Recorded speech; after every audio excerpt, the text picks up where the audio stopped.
in the pen, like, hey man, I think it's time to slow down. Nigga, No, that's to be not fair, but like, I love to be the fair, idea hold that on. the servants had to explain that to him. Like, look, your brother really wants us to have you cut down, but we're not gonna do that. So, So, anyways, here's a barrel. yeah. Anyways, here's a cup. Pulls out like Also, freaking like at that least a wasn't. 2-gallon or something. I don't think that was cup. Genghis Khan. I don't That think that was was his Genghis son. Khan. No, No, it that That was was his Obadiah. That was his sons. son. That was his It was like son. Obadiah. Both of Something them. like that. Oh, Oh I yeah, thought it it was was Genghis Obadiah Khan. Khan. Yeah. No, both No, of those no, were because his Genghis sons. Khan Genghis Khan killed his only brother, then went on and fucking did the Genghis Khan thing and had like what 10,000 sons and something like that. He So had the a lot successor of kids. Obadiah was the one that like had to deal with his brothers and things like that. Yeah. Genghis Khan killed his only brother. Okay, so but that was still okay. It was his brotherhood. Okay. Yeah, Those those sons, were the sons of Genghis Khan that did all that. I think that was the son. Yeah. I think It Genghis was. Khan might have had one younger brother still, but I don't know what happens to him, and I'm just pretty sure the whole cup thing is his son. Yeah, It is his son. It is. Okay. But either way, it's still a funny fucking story. Yeah, it's one of those stories. It's one I of like, those. Genghis Vlad Khan in better. general is one of those stories that's like the perfect example of fuck around and find out.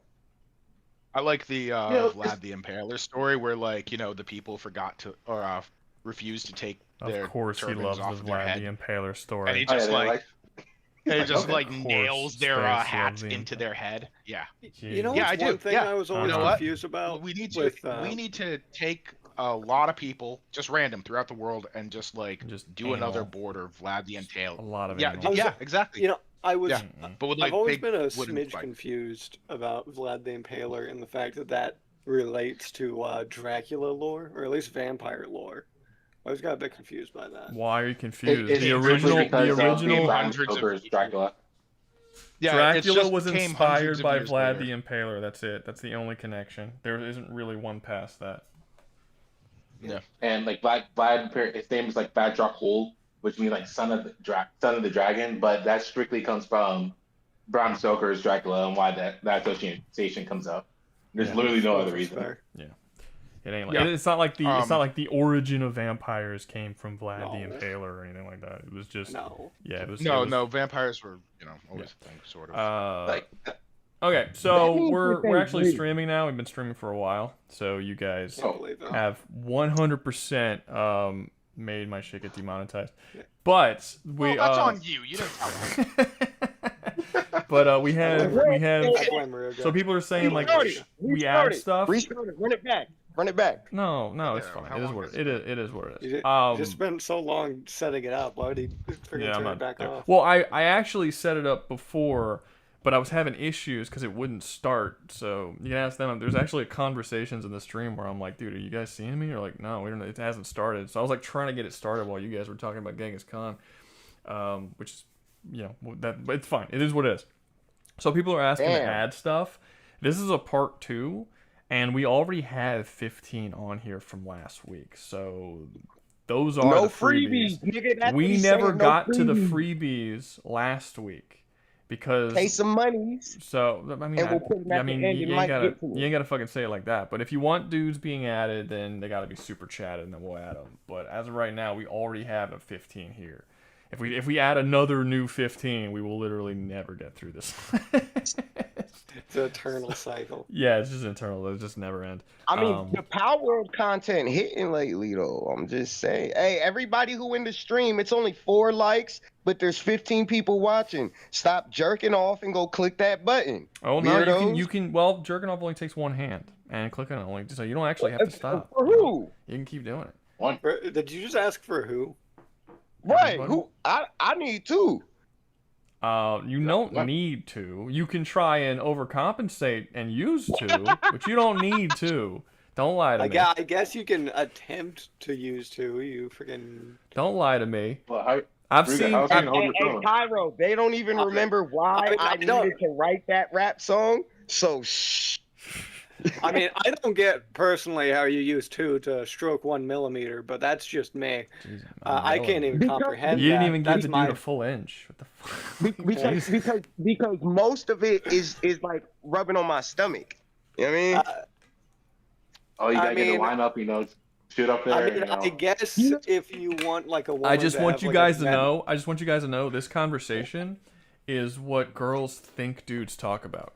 Just putting it out Exactly. there. It's not something we is actually talk exactly- about on What a do you normal mean? day-to-day basis, but this is what they Conversation and we're assume we doing. talk about. It's not think. This is a Ruben, theoretical not a question. think. We're dudes and we're having the conversation. That's not a think. Them bitches is right. That's the thing. I'm not Well, talking about it. No, they think it's like every day. I'm not talking about it.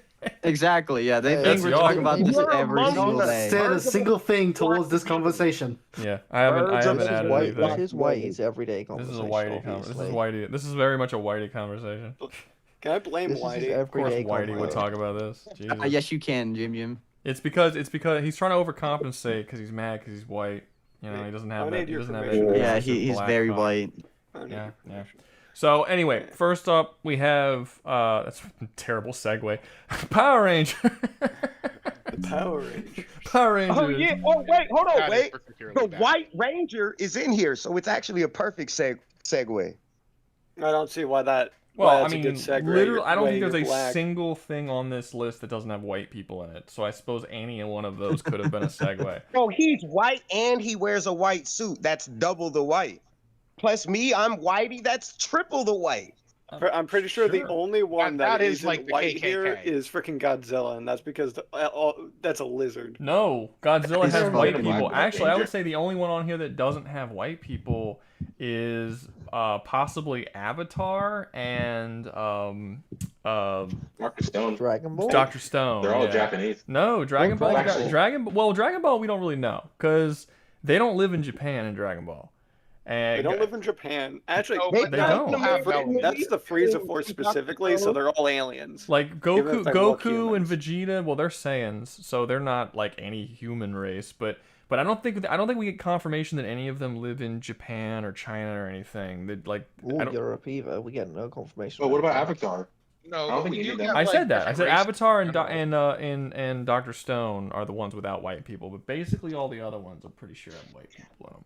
Speaking of white people, you goddamn communists and colonizers, 22 people watching and only 5 likes. What's wrong with you? They're Huh? colonizers and communists. They're both. Damn. Whitey, I don't think you know how to see there's 6 likes there. That Not 5. does it. That seems. They're jumping I mean, on both I'm sides down of the for fence. Don't right get me there. wrong. Yeah, I'm down yeah, for the just- first I know one. my but- journalist. I know Everyone my liked, journalist. everyone liked this video. Yeah, don't get me wrong. I'm down for the first one, but the second one, that's a bit too far, man. You know what? You say Colonizing, that's all right, but calling me a do you know- communist, that's a Do you know horrible what? thing to say, I hear Whitey. communize. I hear Terrible communism, thing. and I hear that shit. Star I'm like, Defender I just hit loser. Legion. I just hit Liam, loser. bro. I didn't realize you was talking for like 3 seconds, and then I'm like, oh shit, Liam's trying to talk. I just thought all of you were super rude. Yeah. The Star Defender Legion base. Mm. Ooh, okay. I Is that tried the to name type of in that? He was space. the I one tried to type talking, in and Space you guys King. all- I tried to type in Space King in Google, and I accidentally typed in Space Ling, and the pictures I got were very funny. So Nah, now I gotta go look, blood. Now I gotta go look. do it. Don't I do know. it. don't know if that is the name of Space King's Is army. my Discord gonna get hacked if I do? Is it one of those no, situations? no. It was Your just Discord's like gonna get hacked, your dinosaurs and balls will just a get bunch of stolen. weird shit. And there was a book called Space Corruptor's Ling, toll. and it was some Chinese people, and it was just kind of funny. Well, made me for me, chuckle. it went to say Space King. So I think you're making things up. No, I said Space This Ling. looks pretty long. I accidentally put in Rouga Space caught Ling. in 4K. Caught in 4, cause I'm looking at it right now. I googled the same thing, Spaceling, Yeah. and it tried to correct me to Space King. Yes, it did not correct And I've me to never- Space King. It was just Space Ling. And it I've was never googled Space King before though, and I know you have. sure, but I'm just what does saying. that matter? I'm just saying. I don't have I'm my. thinking- I don't get it. I don't understand what the problem. Are you saying that I can't type in Spaceling on Just saying. You're a accident? liar. Is that what? Yeah, he's just saying. Liam got it. Liam got it. I It's- think that our almighty and virtuous Rouga is a liar. It's just not possible to accidentally type in the wrong thing. It's not. Even Exactly. though LNK Not is. when AI changes the word. It literally changed my shit from Space That's Link cool. to It did you didn't mean change Space mine. We King? have different phones. We have different We don't systems. believe you. The L We is all right got there different next to the lingo. K on the keyboard. It's not crazy to think I accidentally clicked on the L instead of the K. I ain't gonna lie. Rouga. Everybody in chat, type 1 if you think Ruga's lying. Why? Type 2. What a weird thing to lie about. I'm just. I mean, to be fair, it does Why autocorrect are to you your favorite lying? used word. So, like, if you type Space King a lot, it's gonna assume. So That's people what are I'm saying. I've saying, never someone's typed saying that Space there's King, but no I typed- audio. Someone's saying there's no audio in the stream. I'm Hold good on, on let me my see. end on the OBS. It says that we have audio. So somebody else see if we don't have any audio. We have audio. We have Yo, audio? yo. All right, cool. Not on Discord. Just want to make that we're talking specifically about. No. Yeah, I unmuted it. I heard it. the stream. Okay, cool. Yeah, cool, nah, cool, we cool. got audio. It's that nigga. Tell that nigga turn his phone up. Yeah, it's you, man.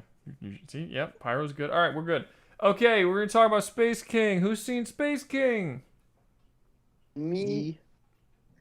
I can tell there's so much enthusiasm coming from these people. I know. Okay. Much enthusiasm. Space King. I remember that one Space thing about King, let's Rebel go, we got from Space the King. video. Oh, what's up? Exactly. They're gonna- One they're- episode of Space King with the blood guys, and that's it.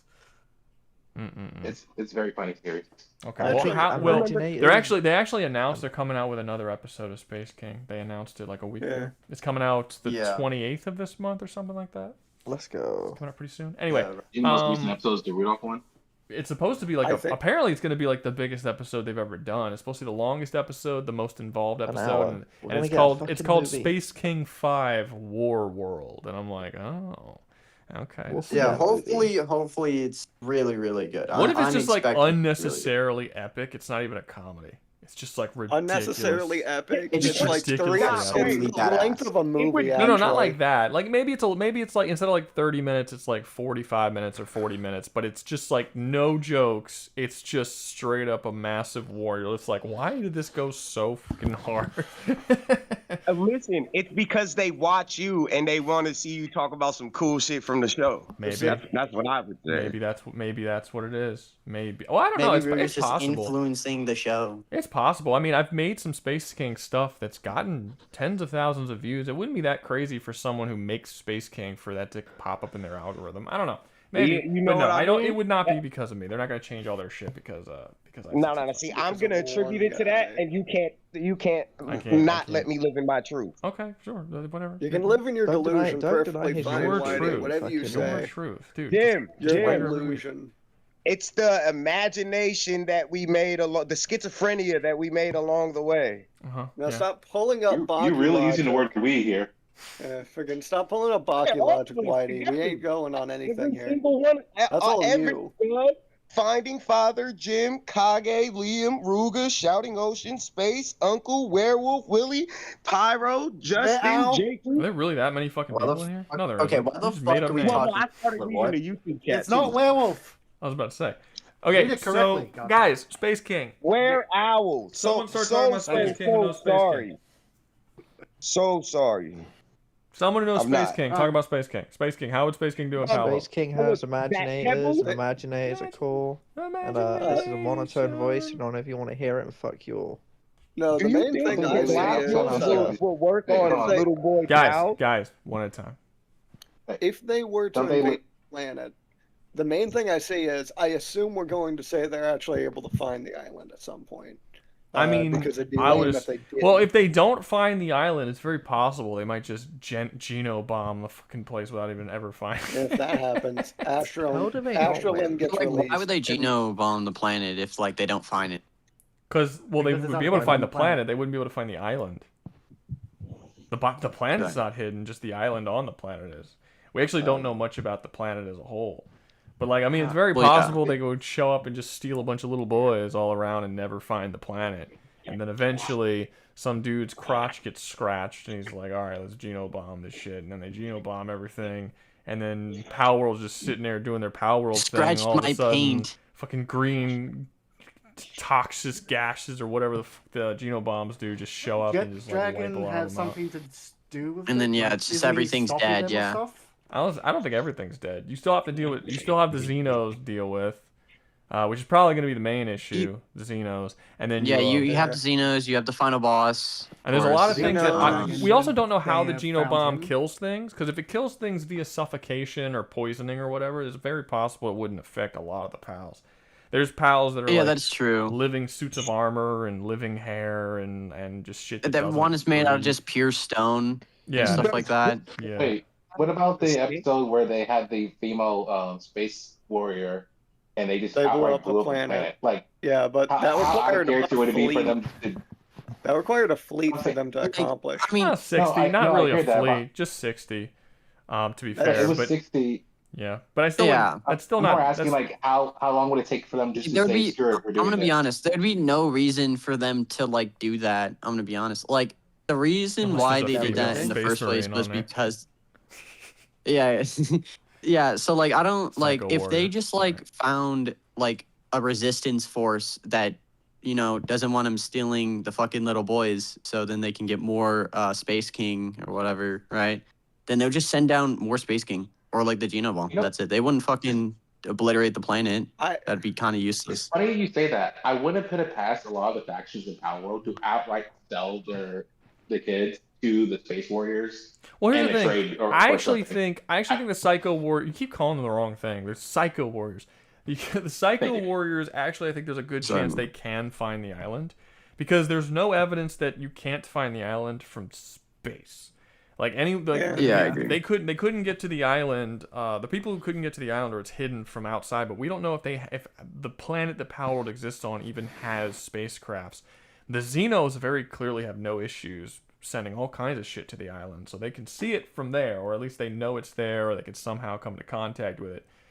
But but yeah, so it's very possible they'll see the island. And the Psycho Warriors despise with a passion anything that's not human. Like they believe in genociding any non-human entity, which would mean every PAL in existence. So they would kill all PAL except for the human. They would try. Would they be opposed to enslaving I think the they PALs? could. I think they could, honestly. We have never seen non-human slaves in Space King. It's always about genociding. Like we've literally never seen that. It's just about killing them all. Yeah. They'll even kill their own people if they're like, hey, we shouldn't like kill these guys. So then they kill that guy. Yeah, They really love killing things, killing things that aren't dumb. So no, I think they probably did more. But honestly, they'll probably be just be like really busy with the Xeno shit, depending on the numbers that the Xenos have. But the Xenos are strong as shit.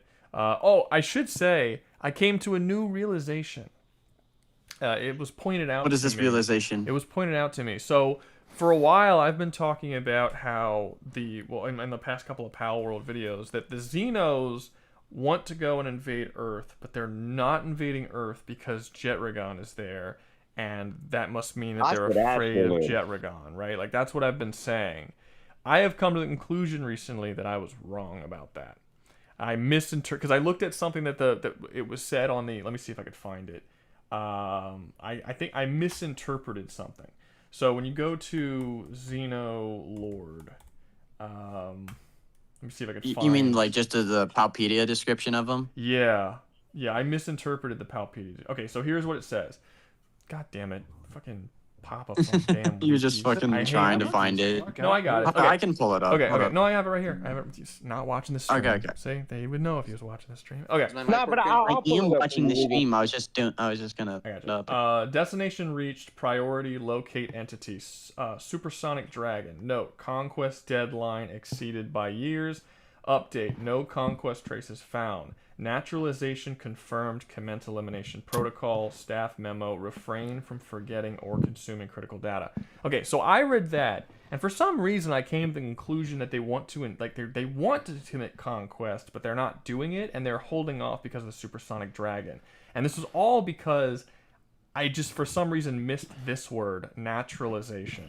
So if you look up what naturalization means, naturalization.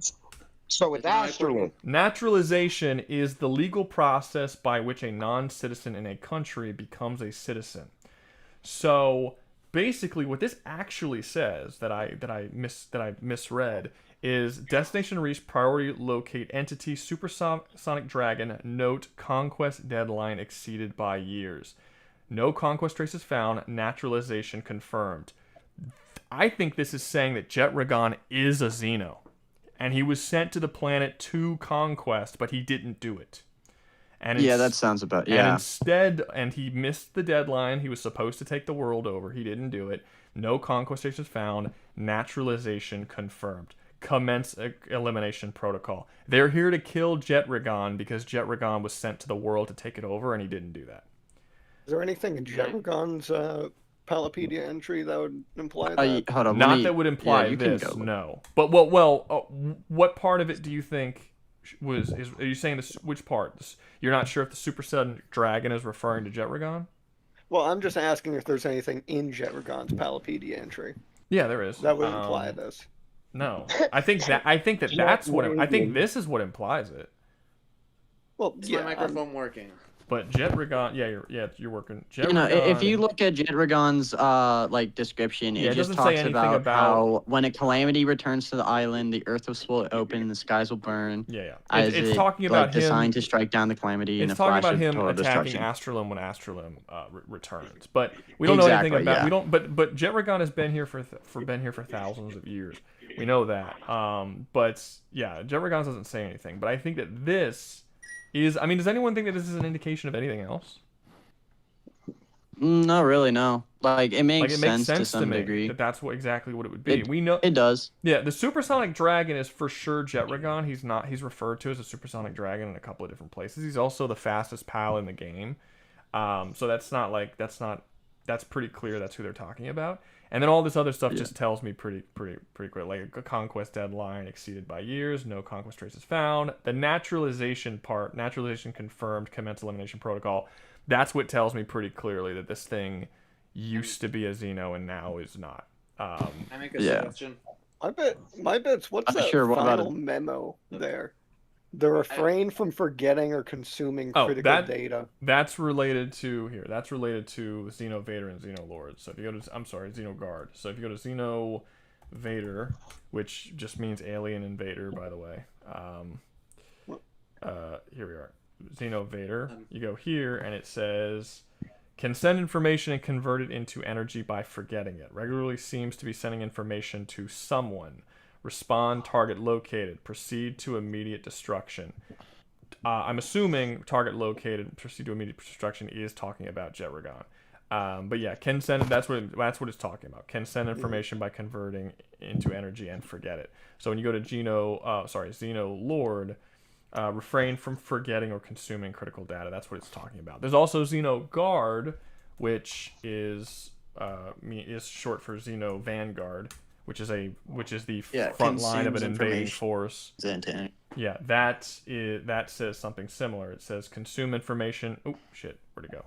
Where'd you go, bitch? Yeah, it says consume. Dude, I had it right here. You don't have to read it. I got it right fucking here. Shut the fuck up. Consumes information and turns it into energy. Regularly seems to be sending information. So this one consumes information, and the other one, what did it say? It did. Can send information by converting. So yeah, it's basically talking to these two dudes. It's like don't destroy any like important data. I like the third bit of the Xeno Guard. Just like, hello, what was the message you just sent? I devoured it before checking. Yeah. So he's like, please don't do that anymore. So yeah, there's this general thing with the Xenos that they're in the process of invading, and it seems like the reason why the invasion is happening now is because Jet Ragon fucked up and didn't do it. He was sent to do it, and he was like, no, I kind of like it here. And then he ended up turning into a good guy. Does Jet Ragon look like one of the Xenos? Well, they don't look like each other. Xeno Guard doesn't look like Xeno Vader, doesn't look like Xeno Lord. They look vastly different. But they don't. All of them look as semi-similar with the head shape, though. I mean, look. Well, I mean, you guys decide. That's what Xeno Guard looks like.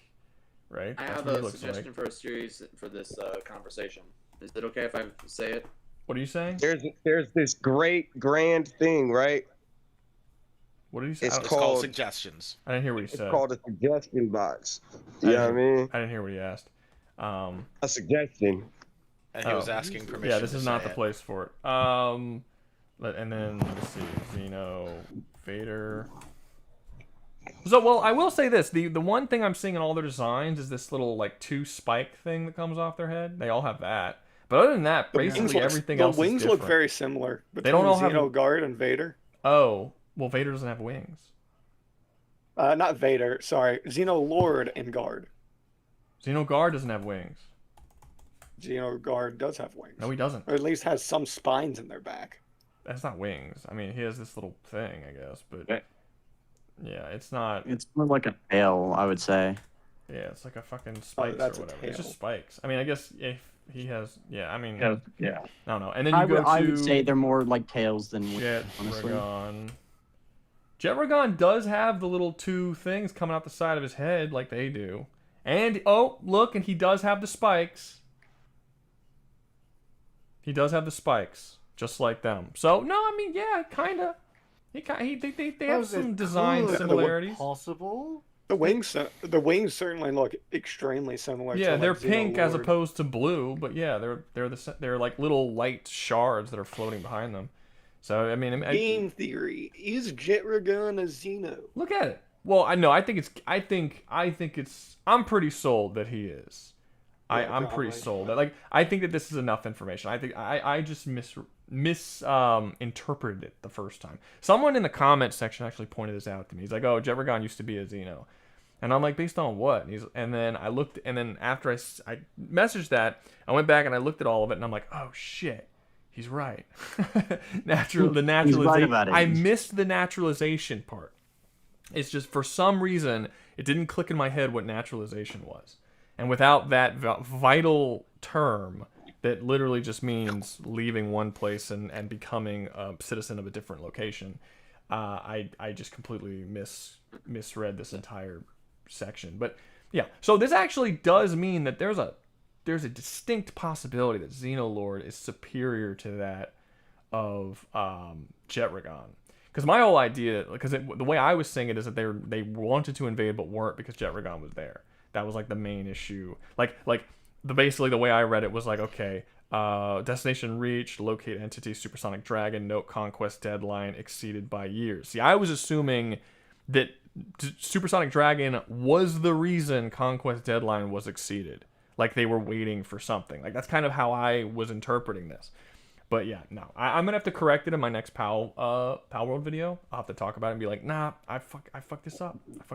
What if Jetragon decided to like naturalization it up because when he got there, he was like, oh shit, this Astrum nigga is crazy. I know I'm supposed to be here to conquer, but I'm gonna wait till that shit is dealt with first.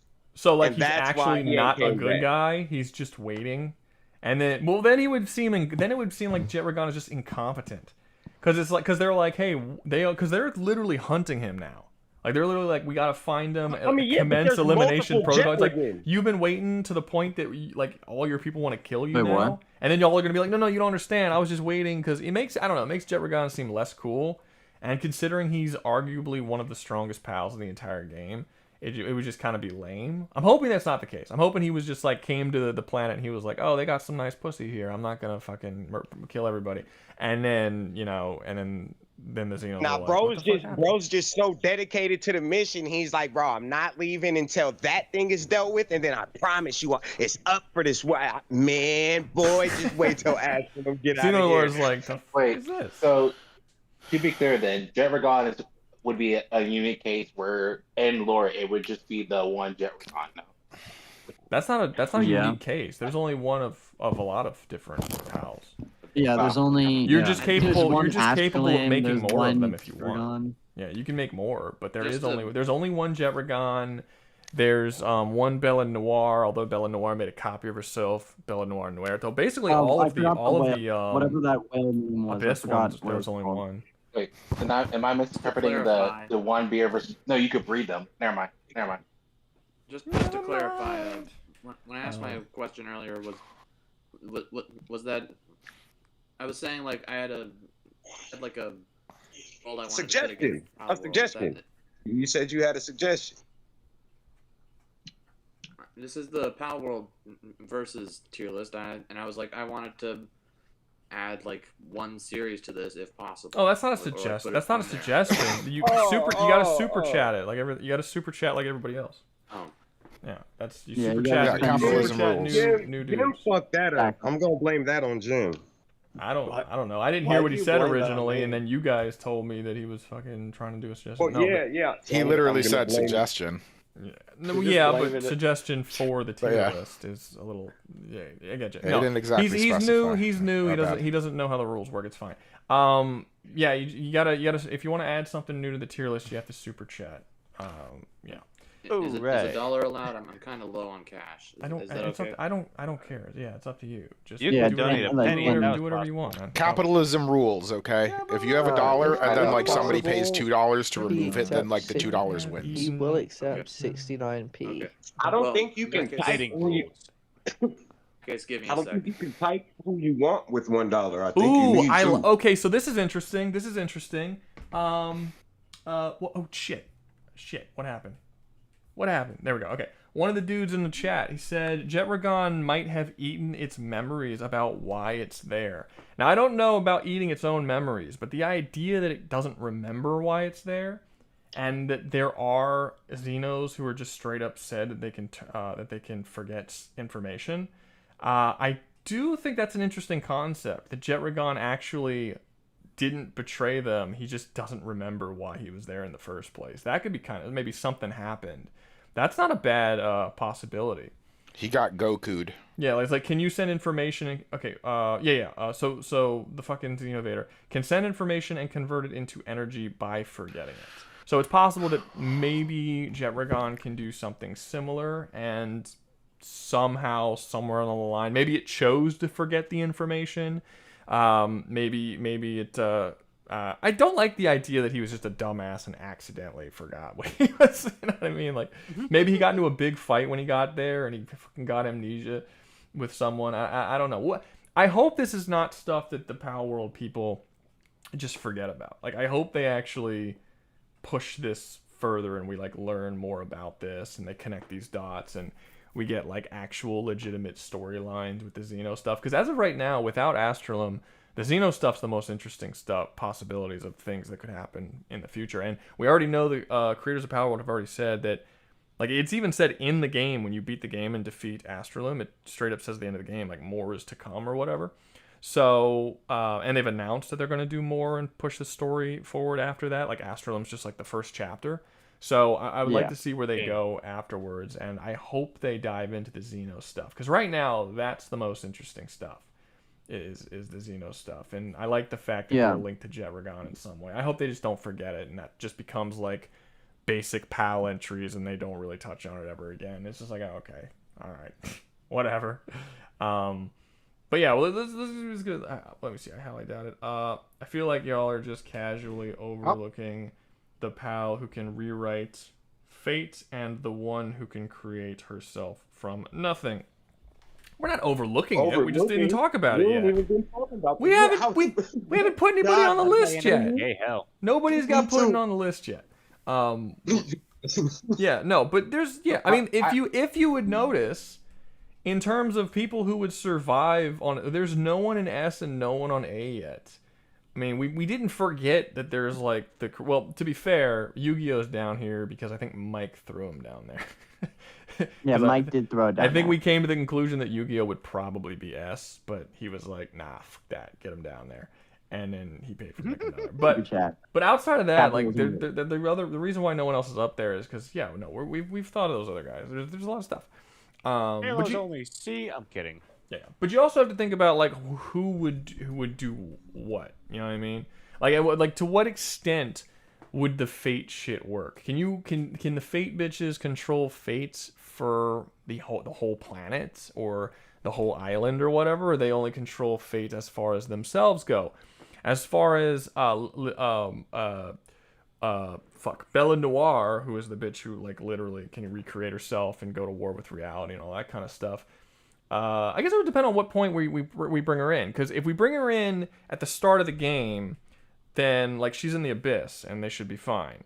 But like, if we're doing it just, if we're just assuming that this dude's peak level player's got all his shit, then he probably has his own Bella Noir Liberto and Bella Noir, which can go to war with reality and recreate herself. And I mean, that's gonna be a problem. But to what extent, numbers-wise, would that help them?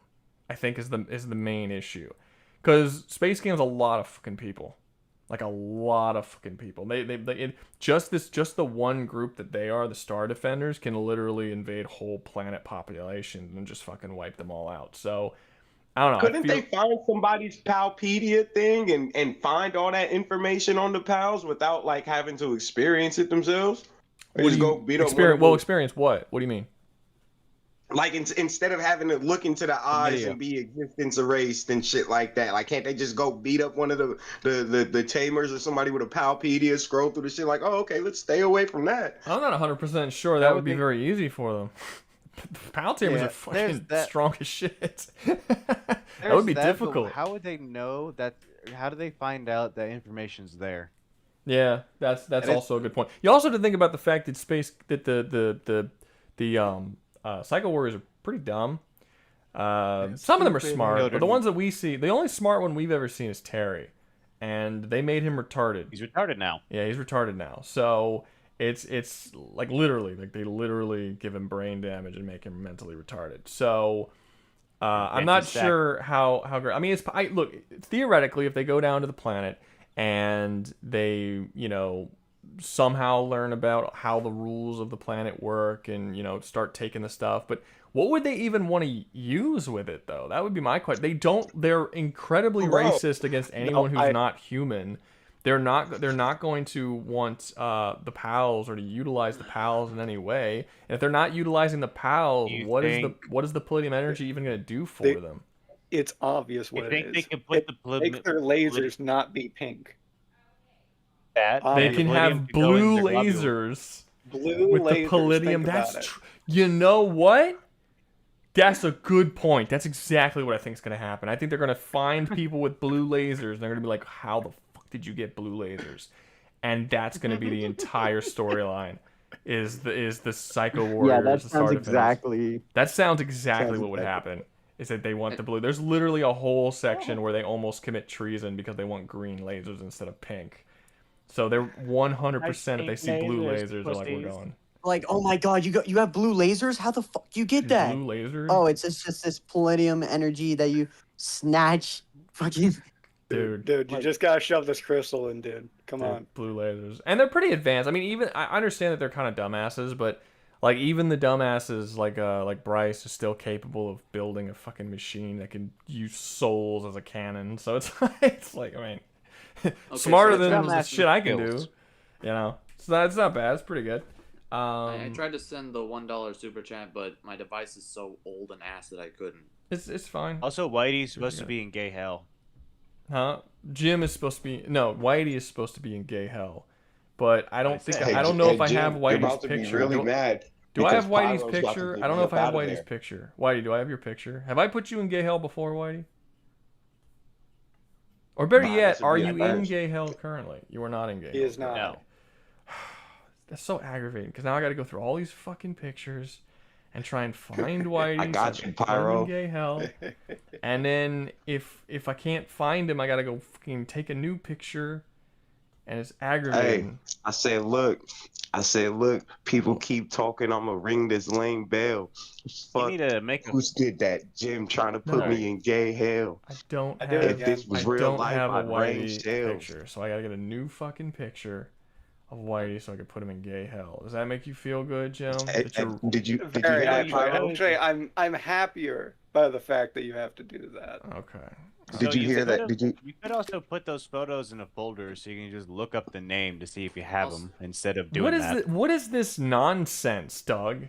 Don't even do it. Listen, what is this crackpot shit you're saying? It's about to be outbid. Don't even do it. It's about to be outbid. Pyro got me. Why? Well, I already took the picture. I dead ass. I already took the picture. Watch Pyro put him at the very bottom of gay hell. No. Me and him had a deal from a couple streams ago. I've been holding it in my back pocket just in case. Don't put YT in gay hell. Pyro just paid for you. No white, no Yeah, I mean, Whitey, you're not going in gay hell. Wait, that's not Whitey. That's Y and T. Who's that? Yeah, it's YouTube, obviously. No, it's Don't Whitey. put YouTube in gay hell. Obviously. Hey, It's shout out, clearly YT. shout out Pyro. You know what I Wait, you mean? made it. Wait, Pyro made a deal with you to make sure you don't go to gay hell. A couple streams ago, he said if I rap a bar about it, then he'll get me up out of there. And so Damn. while y'all were talking, I literally just rapped. You did that. I was rapping, and so yeah, I mean, Funny. Okay, I had that in the didn't. back I pocket. remember that. Okay. I heard you do that, and I was like, is he gonna just start rapping for no Well, I will reason? say this. I will say this. Pyro is going to be very upset if Mike shows up, because Rouga? he will not have a Mike place is- to Mike live is the homie. afterwards. Mike is the homie. No, but Mike he's is the homie. He don't no, even yeah, like but he's also a Jim. troll. He will have no issues bankrupting He don't Pyro. even like Jim. Huh? He will put the whole. He'll put He don't the even whole like, or is it stream Doug in that he there doesn't all like? He Who has is it that dropped Mike doesn't get along hundreds. with? He has dropped the maximum number of $500 out of spite in this stream before. Just let you Listen, know. but that's my boy though. I understand. That's my boy. I understand, but this isn't about you. This We is like about this. You can't see my fingers. I You understand. can't see my fingers, but we're like this. I understand you, And he but this doesn't isn't even about like this isn't about food. you. They This is said about like the that. love of the game, and destroying the souls Doesn't of he other people. spite Jim more? Jim said put him in gay hell. Nah, do it. Oh damn. Damn. Damn. Gonna fucking. So how much? So do you think if you rap, he'll pay for you to stay out again? No, I'm just gonna wait for Mike to show up. Whitey's on the bottom of gay hell. He's getting. You're I'm getting. just gonna hold on. He didn't say the bottom. He didn't specify that. Do it at the bottom. It's based No, on. no, it doesn't matter no. what. It doesn't matter what he specifies. It's based on the price. The more you pay, the lower in gay hell you go. And everybody else only has like $2 on them.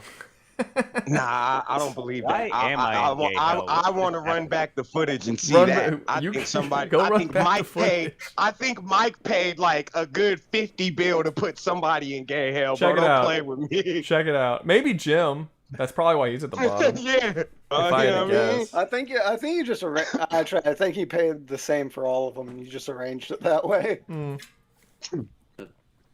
And I bet it was Yo, more than what's the one- $6. So put me at the top of it. I did 8. What's the one I'm why gonna you be in putting gay up on the hell. I'm stream? at least the leader.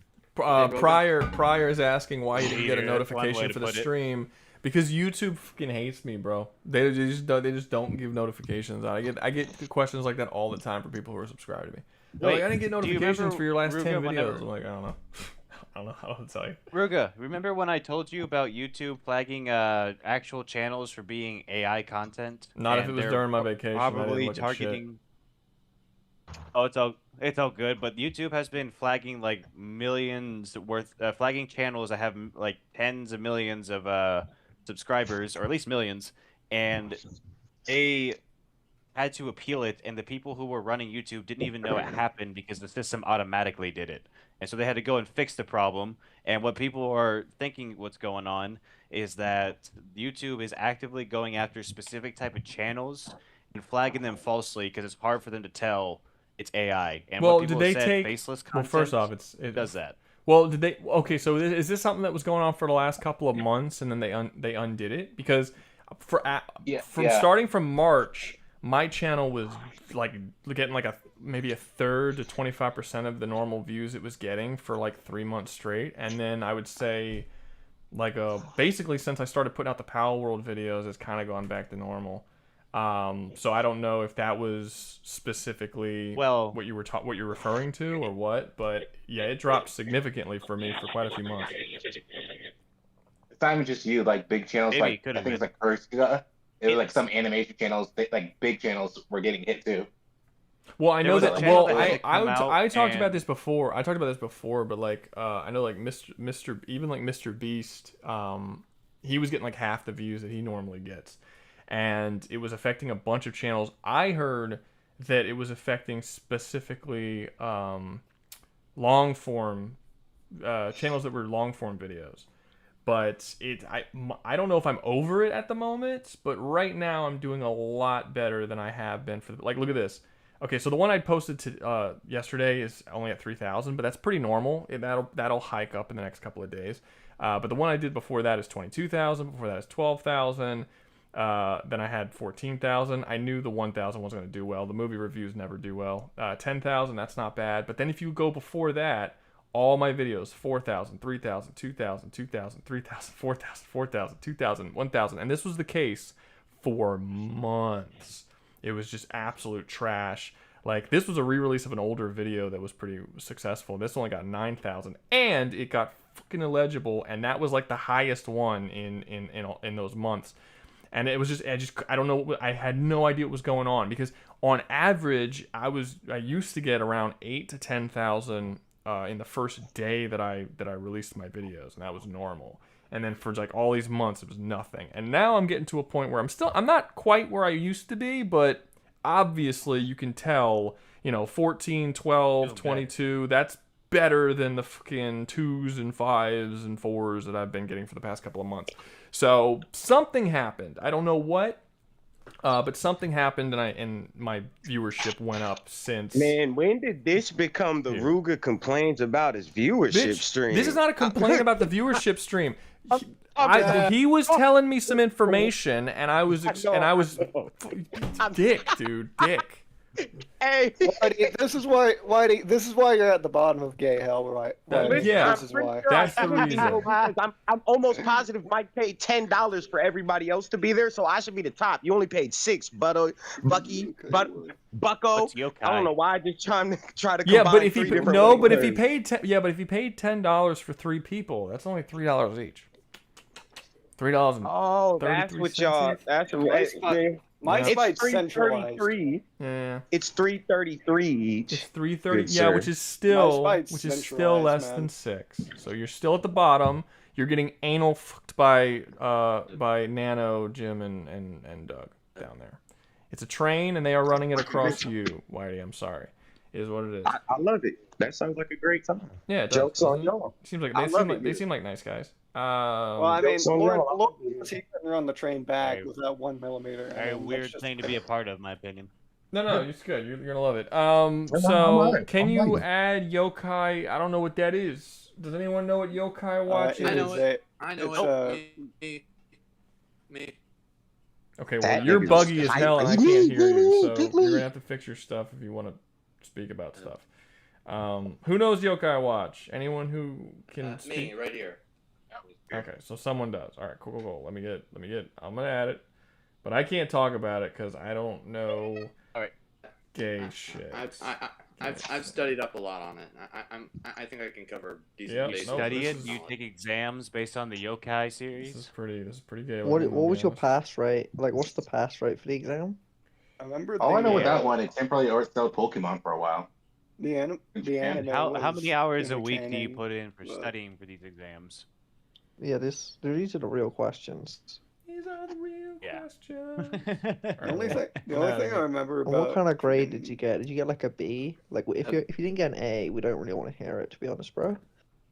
Yeah, you have to have passed these exams to actually be considered a qualified. Y'all are way harping on this whole exam wording too much.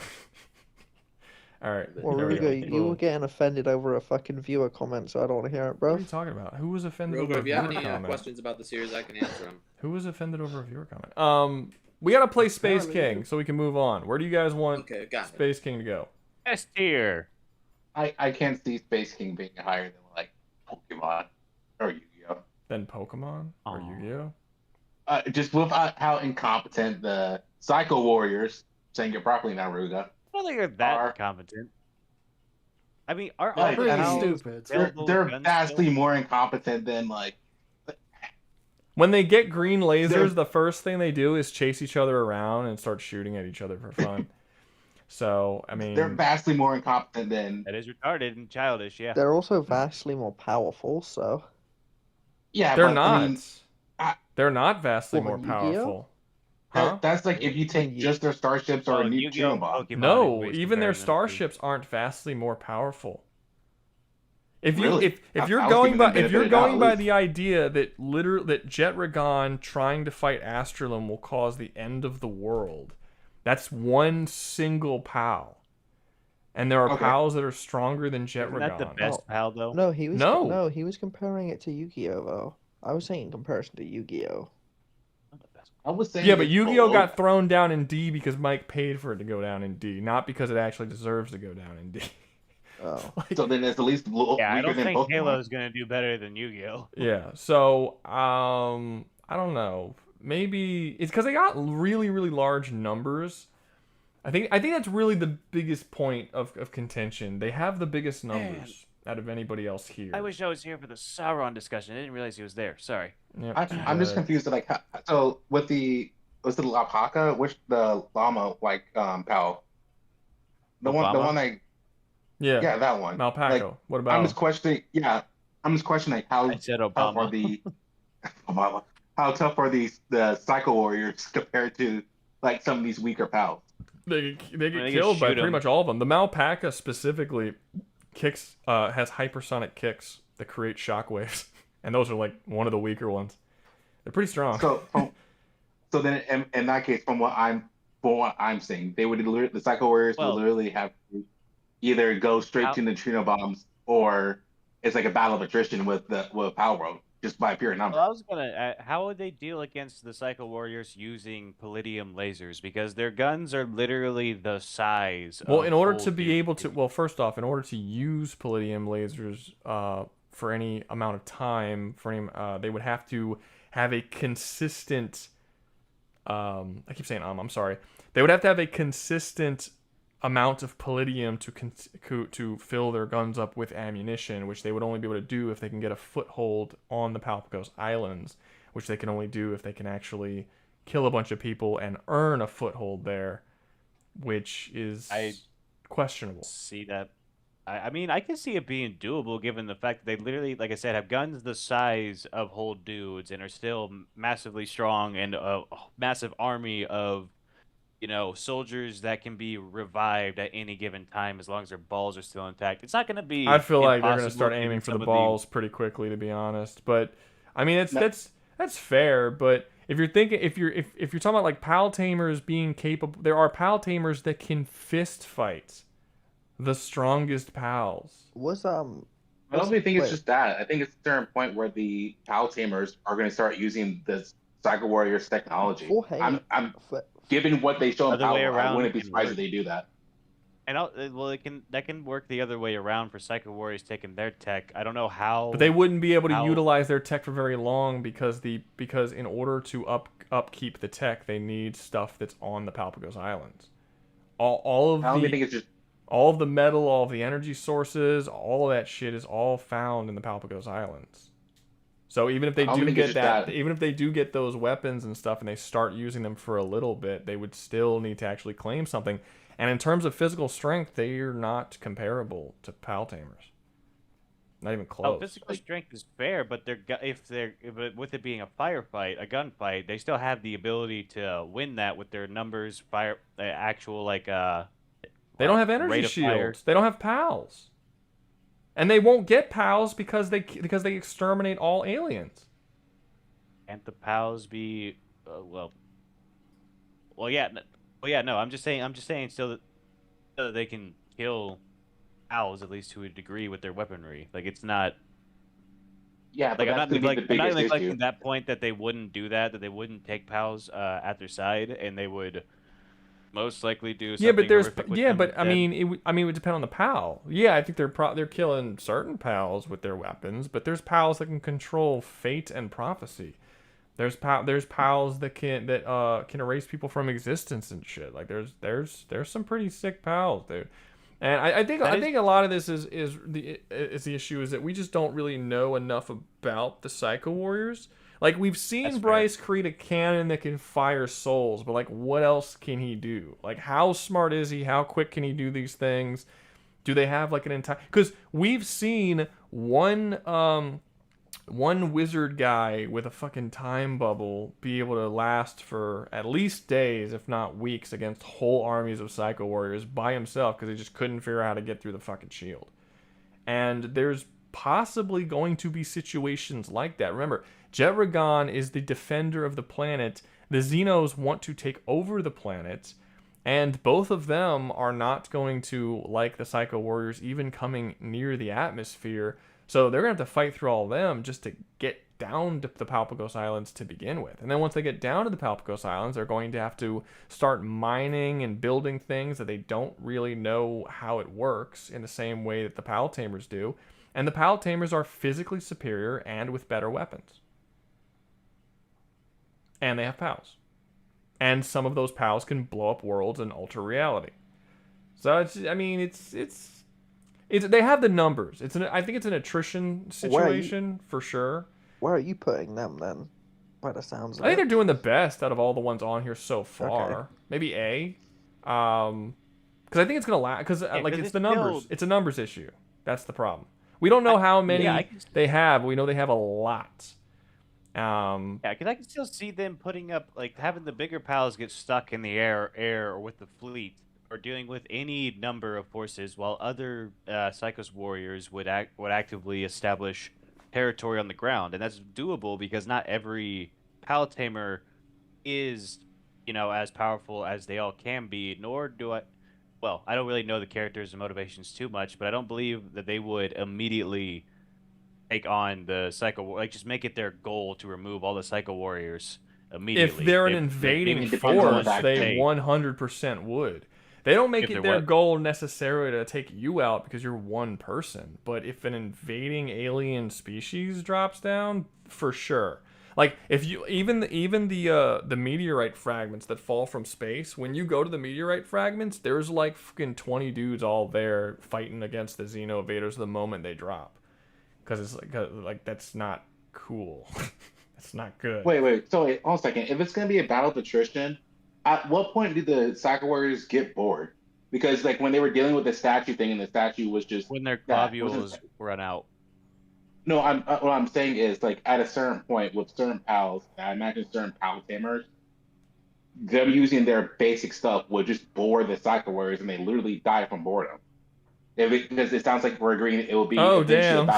He's not wrong. So like I imagine at a certain point they're going to be, because like these one like with the hold on, right? No, not quite, because in that particular situation where they were dying of boredom, they were attacking a thing that did nothing at all. It didn't fight back. It didn't kill them. That's it true. didn't resist. It just sat there and took it. So that's why they died of boredom. That's true. Like the guy does specifically say it just stood there and did nothing. That's a fair point. Yeah, at least like move move a little. Or I guess it'd be similar to the wizard scenario then, but like I don't know. I think like the basic like pal tamer would probably lose, but I just imagine at a certain point it's not going to matter anymore.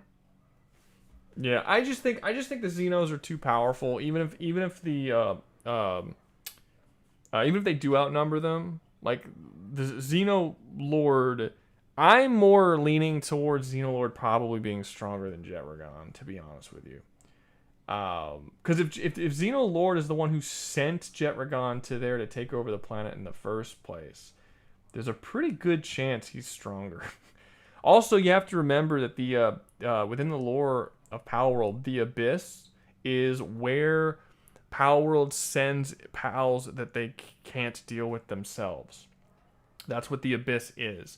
So the fact that all of the different raid bosses are just inherently things that can't be killed by people on the planet, which would include Xenolord, of which I'm not 100% sure if this is canon or not, but we actually see multiple Xenolords in one of the trailers. However, I'm not super leaning hard on the trailers because the trailers have been shown to be contradicted by the games.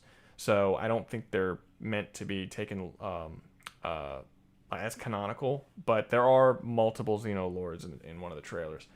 But yeah, if that's the case, and the Xenolords, can like just go up there and just start fighting and shit, and possibly be multiple Xenolords and possibly stronger than Jetragon, who can blow up fucking planets, that's an issue. And if the Psycho Warriors get just fed up of dealing with the planet, so they decide just to fucking destroy it, that'll just release Astralim. And then they're definitely fucked. They've got no way of fighting Astralim at all. So that's going to be a problem. So I don't see them winning. Worst case scenario, or best case scenario for them, they win against the Palpagos Islands, but by doing so, they release bigger threats, which they can't deal with. So I would say it's a loss, but I think that it's a loss that's going to take a while to lose. mainly because the Palpagos Islands are kind of stuck in one location. Like out in space, they can deal with the Xenos, but the Palpagos Islands have no way of actually attacking them. They just kind of have to wait for them to be attacked and then defend themselves. But I don't know. What do you guys think? You guys think that A is a good spot or high B or something? Yeah,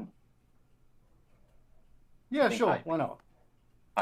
I think. Here's what I think. I think that the system is rigged because I paid $2 for Mighty Morphin. Bro paid $2 for Captain Planet, but my $2 was spent 2 weeks ago. Because well, first off, Whitey. Okay, I'm swapping it around. I forgot that you paid for it, and you paid for it like 5 minutes before I was about to stop the stream, and me and one other dude were the only people even in the stream, and I'm like, how about we just move it to next week? You call Mike by his name. Was Mike the other dude in the stream? I don't remember who it was. Yeah, Mike. Mike. Okay, it was Mike. Don't Whatever. worry, Whitey. Whitey, I feel your pain. Rouga fucking diminishes the pound as well. I paid fucking £2 and someone paid $2, and he was like, "Oh, that dude's paid just as much." So no, he fucking hasn't. They're not equivalent. Well, and Liam, my shit was paid like 2 weeks ago. That's crazy. First off, you did not mention the Power Rangers thing all of last week. You have to remind me. You didn't mention it at all until the very end of the stream, and the week before that, you didn't pay for it until the end of the stream. Because I had an obligation of a battle rap. Okay, fine, but isn't that a good thing that we didn't cover it while you weren't here? You're welcome. You slick son of a bitch. I'm just saying isn't that like yeah. Wouldn't you have been more pissed? Wouldn't you have been more pissed if you got home from your battle rap? It's my fault. It's for you. Hey, you know what? Either way, I would have made a scene. So whatever. I'm just saying, wouldn't it have been worse if you came back for your battle rap and I was like, yeah, we already covered Power Rangers. You're gonna have to watch the VOD that's probably gonna be blocked and you're not gonna be able to see it. It's like that would have been way worse. So no, you're getting it. Okay, it's right after Yokai Watch. You're gonna get it. All right, relax.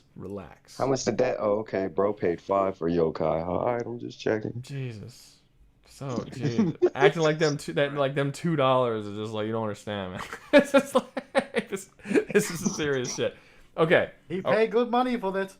Are we good with Psycho Warriors in A? Are we good with Psycho Warriors in A? Yeah. Okay. I think the fact that they forced such a high escalation makes it A. I didn't understand any of that. I think the fact that it requires like the strongest pals coming out to deal with the Psycho Warriors means it's A. I don't think it doesn't require the strongest. It's just that the strongest will inevitably come out. It doesn't require the strongest. The Xenos are going to fuck them up pretty badly, and when they go down to the ground, it doesn't require the strongest to fuck them up badly. So what you're saying is they are inevitable. No. Fucking leave.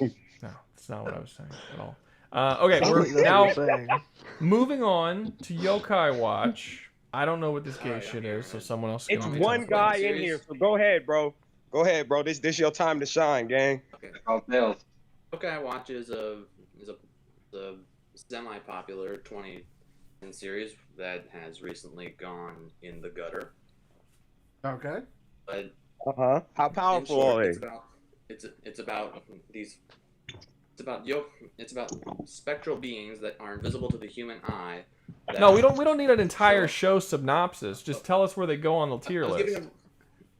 Just say S. No one knows what it is. No one knows what it is, so we can't really. You're the only one that can argue it. Just pick a letter, my guy.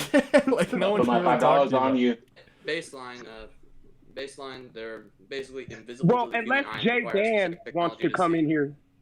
Unless Jay Dan wants to come in here and talk about his series as well. That it's not my series. That's me. Jay Dan, huh? I don't know what that is. What happened? Where do you want Yokai Watch at? Me? Yeah, the person who knows Yokai Watch. I'd argue it probably contends with some of the high-end pals at the high end. Like there's guys that can control time and space. There's people who warp the fabric of reality. Nice. And there's and all of the like a bunch of the basic units are like trained warriors and like swordsmen, and one's a tank. Some have guns. I'd say that they could probably contend with Palworld. How are they, like, what are they doing when they get to the world? What's their intelligence like? Do they got technology? Are they gonna try to tame pals? Futuristic robots built by other yokai. That should surmise it. They come back to the past. And also there's some that are like high intelligence, can predict the future. Most of them have at least human intelligence. Some are incredibly smart and can help build rockets in a small group. I'd say that how many of them are there? How many are there, like different types of the same yokai? Is there only one certain of each yokai? There's several that are like a bunch of different ones, and then there's some that are just like one guy in comparison. But in short, basically, what's their population like? Basically, it's an entire like spiritual world packed to the brim with various. No, like do we have numbers? 698 unique types of yokai, as far as my verse say, and that number is also not including various giant yokai that oppose you in that game.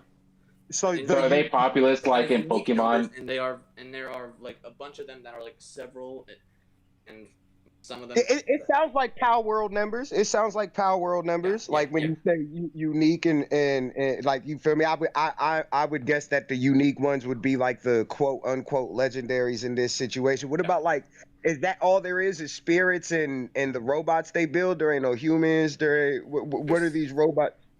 How are they building these robots? The yokai world is like basically very thinly connected to the human world, and they like mess with humans and like manipulate their minds and stuff.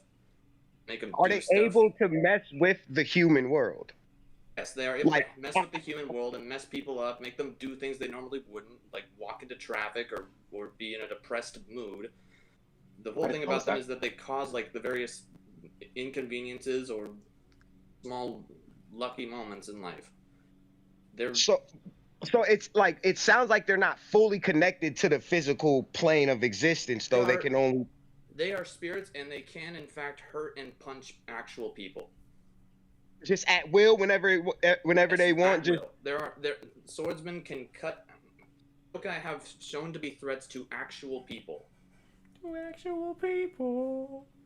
Okay. I think it's similar to like threats, but I'm talking about like all the majority of them, because if there's only a few of them, that's much different than some are shown to be. Basically invisible to us, but they can interact and fight and beat a yokai could be in your room right now and beat you to a pulp, and you wouldn't know.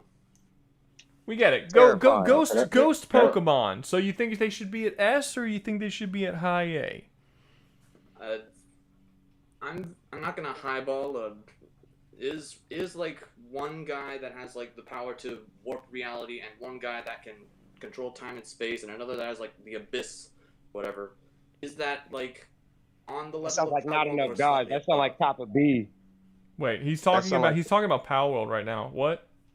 I'm asking if like is mastery over time space to control everything and recreate the world, or the ability to control the void or warp reality, is that like at Palworld level, or is that below or above? I'm trying to figure this out.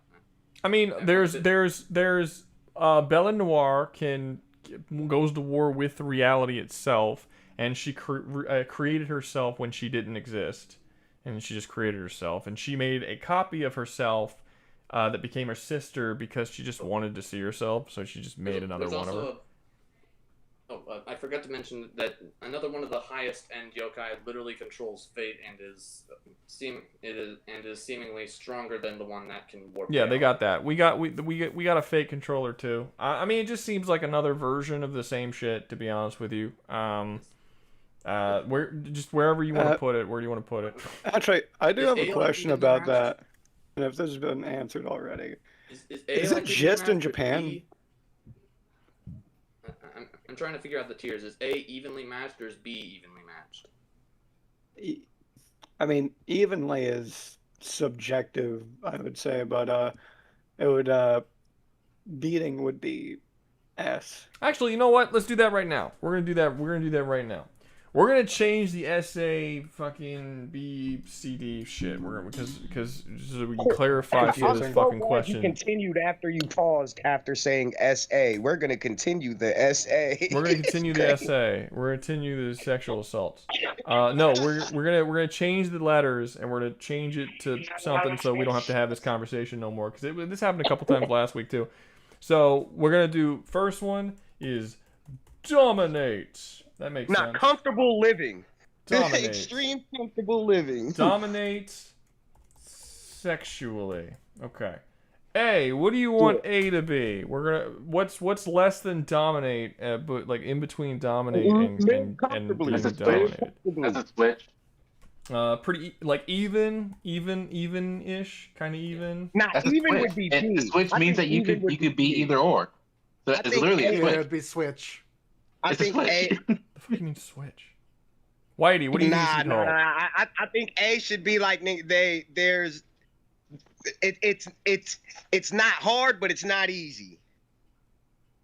Missionary. Or switches. Y'all are making this very confusing. I don't know what either of you mean. A switch is someone who's willing to top or bottom, basically. It's that idea. Yeah. What the So fuck? it's even-ish. In the idea of they could be either or. You could just put mad in there.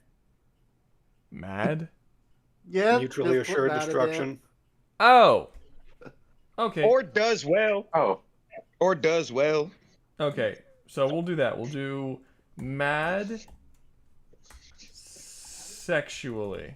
Okay. Next, we got what should B be? This is the middle of the road. So this is even Stevens. well, mad was mutually assured destruction, which was A, I don't think right under domination should be even. Right under domination should be like you didn't dominate, but you won pretty decisively. Okay, so you're saying that B should be mad. Even. Yeah. B should be mad. Yeah. Sexually. Okay, and then above mad, we'll put let me think. Dominate. So this is like they win but with difficulty, basically. I mean, right? That's least resistance. Win less resistance. With difficulty. Sexually. Okay. Then we go C, which is below mutually assured destruction. This is just losing. You lost. They can't. Well, you got tamed. But you got tamed. You they fought. can't hack tamed. it. Yeah. You They fought a bit. sexually. They can't hack it sexually. Sexually. Okay. Lost, but you fought a bit sexually. And then D, complete. Dominated? Sexual You got dominated. It's just getting cooked. No, it's the reverse domination. That's right. Complete sexually dominated. There we go. Yeah, one is dominate, and the other one is dominated. And then you have gay hell. I think this works. I think this is good. Anyone have any issues with that? No. Every single word on there is A-okay. I thought so. Personally. Okay. All right. Although Technically, I do think that means since we altered this, some of these got to move, because I do not think that DCAU or Shield Hero are mutually assured destruction. Move them to wherever the conversations. I did. Just move them to wherever the conversations was at. I moved them. And Space King is also not mutually assured destruction. Damn it. We might need to change this because everyone's getting moved down. That's why I said putting mad at like at least the second. Yeah, I think he was right. Mad being put in the middle, because that means that all the losers go below C. They're going to be in either D or I'm sorry, C or D. I mean that. And that's going to be hyper, like, it's going to be a very it's going to mean that there's going to be so much there. It's for the sake of visual aesthetics, I think. Hell, look at that. Look, I copied mad sexually and put it into B, and it copied the yellow background, too. I've never seen that. Interesting. Okay. So we gotta change this. So, okay, so that's gonna be up there. That's mutually assured destruction. Below mutually assured destruction. How do you go from domination to mutually assured destruction? There's no like just winning. That means either neither you side. dominate. It's either you. Would you like me to put? Would you like me to make dominated less? I mean, unless you want to add another tier below. No, mad means that both sides actually might lose. be the solution. Dominated means that one side objectively wins. There, okay. Here's the thing. Like it's clear there was no difficulty at all. But to go from that to it's even Stevens essentially. Where's the win? Where the bridge between that? Yeah, you know what I mean? The hard fought victory. Like there has to be a tier for a hard fought victory. And to go back to it, I think that's where splits would come in the best. There, look, win with difficulty. There, it might just be you need to add another tier. Just I just want to be clear. We've never had to add another tier out of necessity, so something here is being twisted. Okay, but we'll add another tier because some people want to be fucking special. Okay, so we got Rouga. Be honest. Can you jump from planetary? Can you jump from planetary to multiversal? No. So how you go jump from dominate to what the hell does that have to do with anything? I don't care what's scalers can jump to whatever the fuck they want to. That's not what I'm talking about. It was the point of a. Yeah. Okay. I got you. Oh shit! Mexican Jesus is here to save the chat. Dang. Can't believe it. Okay. I bless all of you, my children. Okay, so Mad is okay. So win with difficulty. Mutually assured destruction will be there, I suppose. Then lost but fought a bit.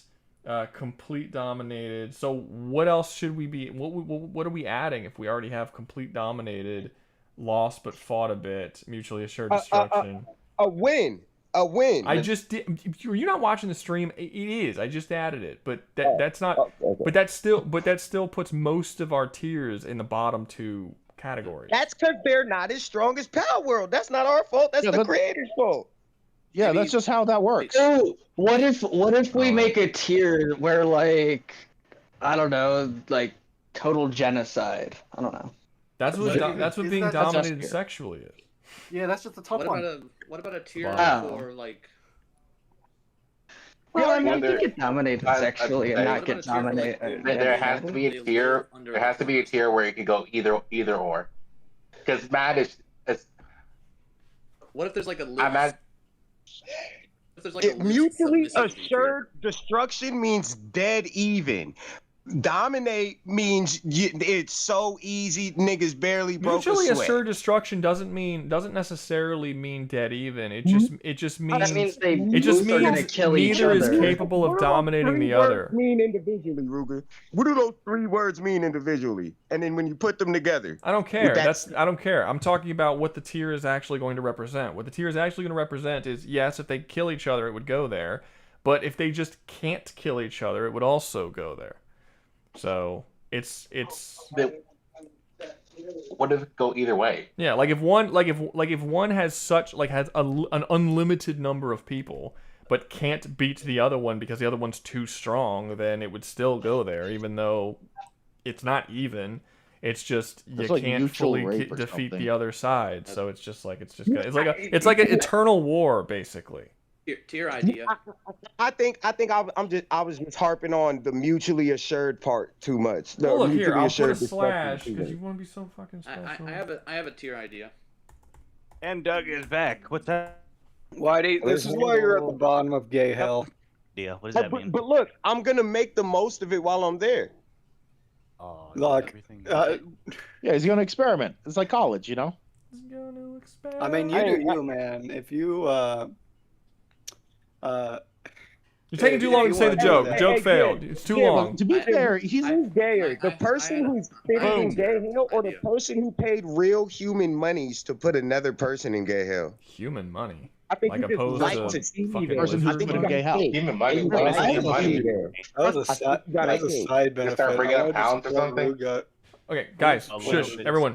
What did I miss? Shush. Are we happy with the tiers, and are we happy? Yes, let's just move it on. Shut up. We're happy. Shut up. Are we happy with the tiers, and are we happy with most of the people are going to be in the bottom 2 tiers because of the way that we've structured this? Yeah, that just sort of happens naturally.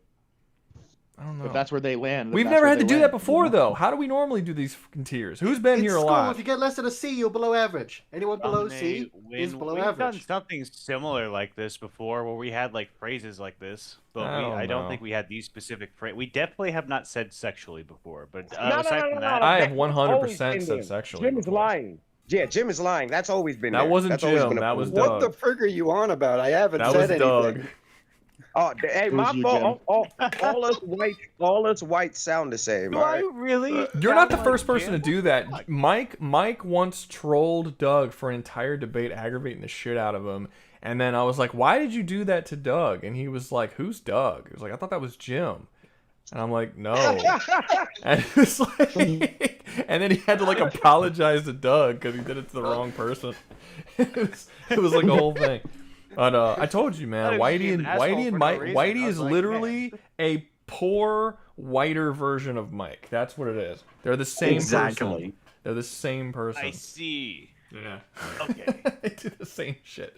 Okay, whatever. We'll do this, and we have to change the tiers later. We'll change the tiers later. Are we okay with Yokai Watch being in Mad Eternal War sexually? I'm trying to. Yeah. I don't know shit about Yokai Watch, but sure. All right. I don't know anything about them. I guess, yeah. I'll take it. Okay. Next up. I think that's where I can reasonably Next up, we have finally arrived to what Whitey has been Dominate begging sexually. for this whole time. Captain Begging is Planet. great. I paid for a service and now it's begging. You fuck you. All right, let's get on to Captain Planet. He has been weeping. Planet. Literal tears. No. We're at Mark. Well, I would like to remind that Whitey actually has just straight up admitted that he doesn't know anything about Power Rangers. I didn't say anything. I know very Paquito. No, you said one scene. That's nothing. That's literally. I watched the. That is something. That's one scene. No, it isn't. I know there's Zords. I know Rita can do some. I know a little bit. I know baseline shit. Okay. Oh, Jesus. Alright, so where? I know about different show? Dragon Ball because I saw 3 panels and I know what a Kamiyami I'm is. surprised you saw Maybe I panels wanted to and hear not some. niggas talk about it. So y'all done said things about Power Rangers in this stream I didn't know. So have at it. It's for y'all. Well, the best thing that the Power Rangers have when they're fighting in their Zords is that the Zords actively. Huh? We're gonna make sure they go in S tier. So if you say something, say only the dope shit. No. Yeah, that's what I'm saying. I'm saying the dope shit. So the Zords actively mimic the movements of the Power Rangers in real time. So anything that the Power Rangers can physically do, the Zords can mimic. All right, that's good. Now, how do they you not said get the erased dope from shit, reality? bro. I got something doper than that. Nigga, what? How do they not get erased? Turns out Man, the troll mix. cool. Very I mean, well. I also don't think that's accurate. I've seen enough Power Rangers shows to know that they don't kick at all. They pilot it. No, they kick. No, that depends on which one you're watching. No, they don't. This is They Mighty pilot- Morphin. No, They Whitey. I love Power Rangers. I want to agree with you, but they show so many scenes of the Rangers in their Zords, especially when they form the Megazord. They're at a massive console. It's not like Yeah. Oh, yeah, but when they kick their leg up, the Zord kicks too. No, but they're piloting it still. It's not like there's like a control set and shit. Like there are some where they're like there's like a sword that appears in. Now this I might be misremembered. This might not be Mighty Morphin, but some of the newer ones I know like a sword will appear in their console and they'll pull the sword out and then they'll swing the sword and then the fucking thing will also swing the sword. But for the most part, outside of special attacks specifically, for the most part they pilot it like it's a fucking plane or something. They're not standing throwing kicks and then the mech throws a kick. I mean, it's not really how it works. Mighty Morphin isn't the one where they were standing on the circles. I know there are some where they're standing on the circles. I don't remember if Mighty Morphin. I would like to look it up. Someone look it up because I'm gonna get demonetized and they're gonna stop the stream if I watch it. But someone look up the scenes of Mighty Morphin on a YouTube's and because and I'm almost. I know when they're in their teenage alien fighters. when they're in their individual joints, they're in like a pilot thing. But I'm almost positive when they go into the fused one, they're standing on the. I know that there's some where they are, but I don't know if Mighty Morphin was one of them. Like there are a couple where they're standing up doing the stuff, but even so, I don't think it's every single attack where it's being mimicked like that. I think it's weird that we're getting that deep into something that really shouldn't be all that important, but it just feel like. Let me see. I'm just fucking. I think it is important because, like, to a certain extent, if the Zords. Yeah, no, dude, I'm watching it right now. They're in a connected Zord. Mighty Morphin was in like a pilot type thing. Yeah, it's a pilot. I thought so. Like a pilot. They're sitting down with a controller in front of them. Actually, it's harder because each one of them are only controlling a certain part. Yeah, that's always been a confusing aspect of Zords just in general. Like, how the fuck do 5 dudes try and control one robot? But yeah, no, the whole like kicking. There's 5 separate consoles with different colored buttons that they're all set. I'm looking at the picture right now. That to me indicates that like they're only controlling their section of the Zord. They have insane. That's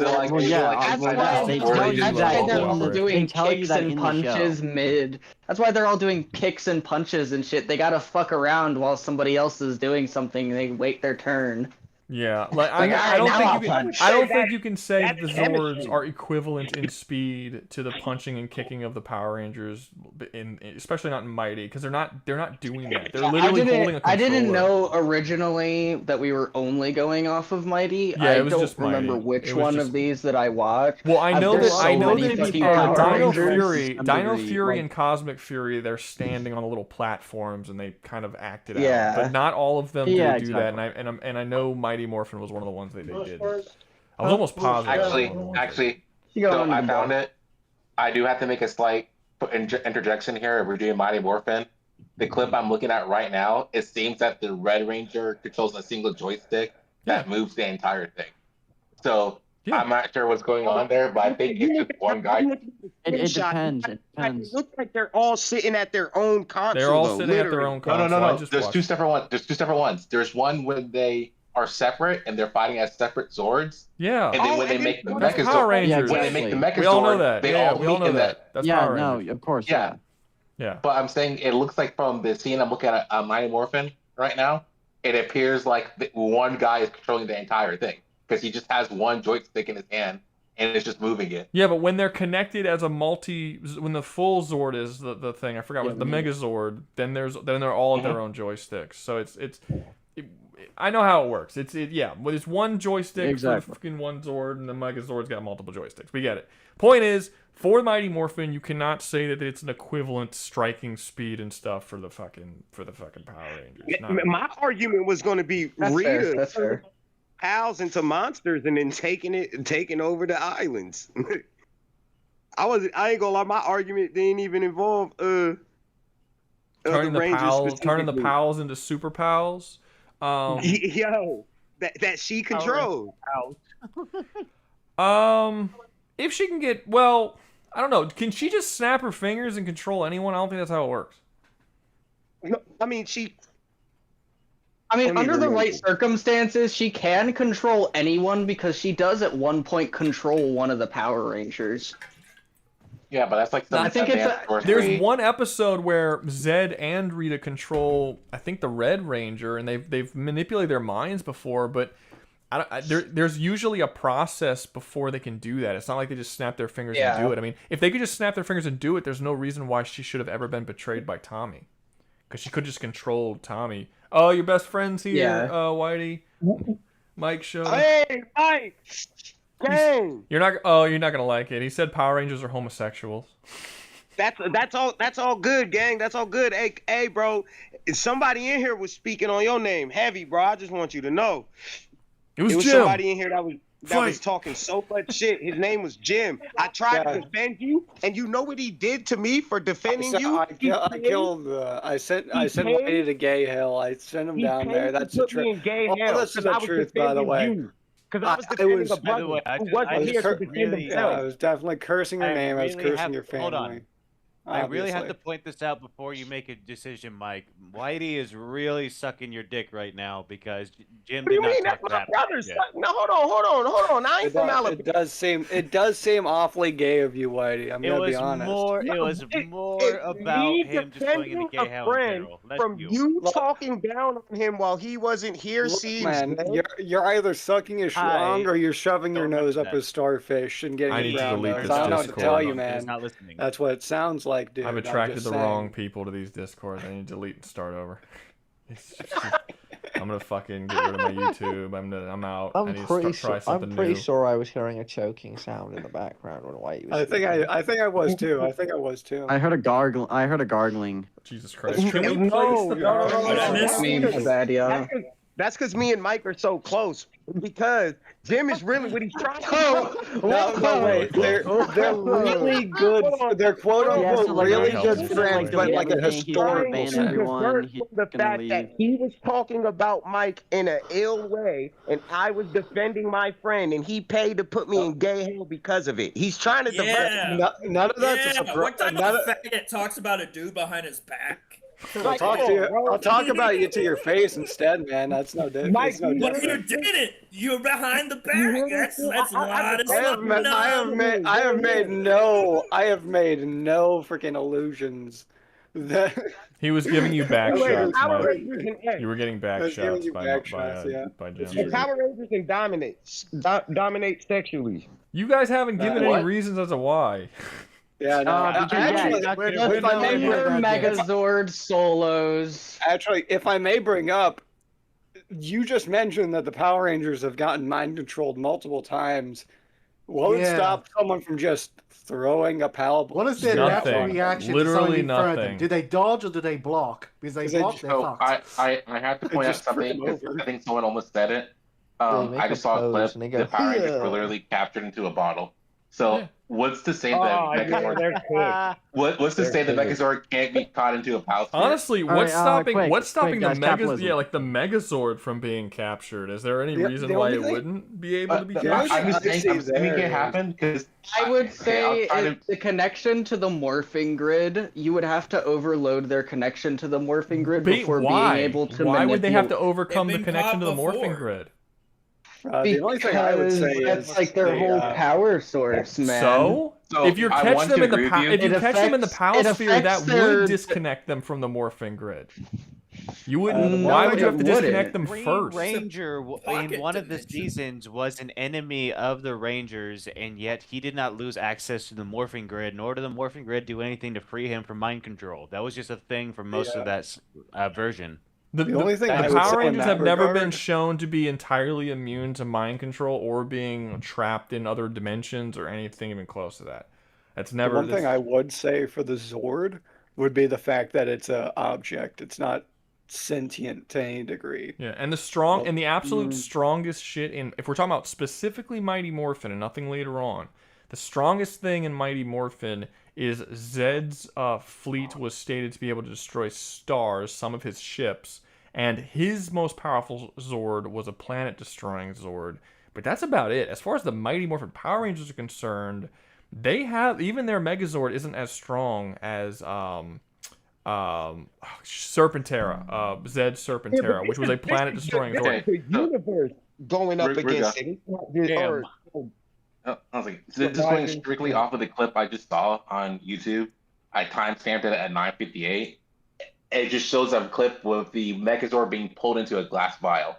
Yeah, if you're able to watch that. Yeah, no, shit. I know. I've seen it. Well, look. The Power Rangers ain't the issue here. Rita and Zed. You said Mighty Morphin. What are we actually covering? Are we talking about the world? I said Mighty Morphin Power Rangers is like the universe. Isn't that what we're doing? Like when you said Shield Hero. Well, no, because we were talking. Well, no, because we were talking. Because when we started talking about like Dino Thunder and stuff, you said specifically Mighty Morphin, and we were like, oh, okay, and we stopped talking about Dino Thunder. So Shield Hero is a bad example too, because we specifically talked about the Shield Hero. We didn't talk about the other ones. We talked about just him. Yeah, we did just talk about the one guy, to be fair. But talked about him and maybe his slave. Maybe now, if you want it to be the entire universe, we can make it the entire universe.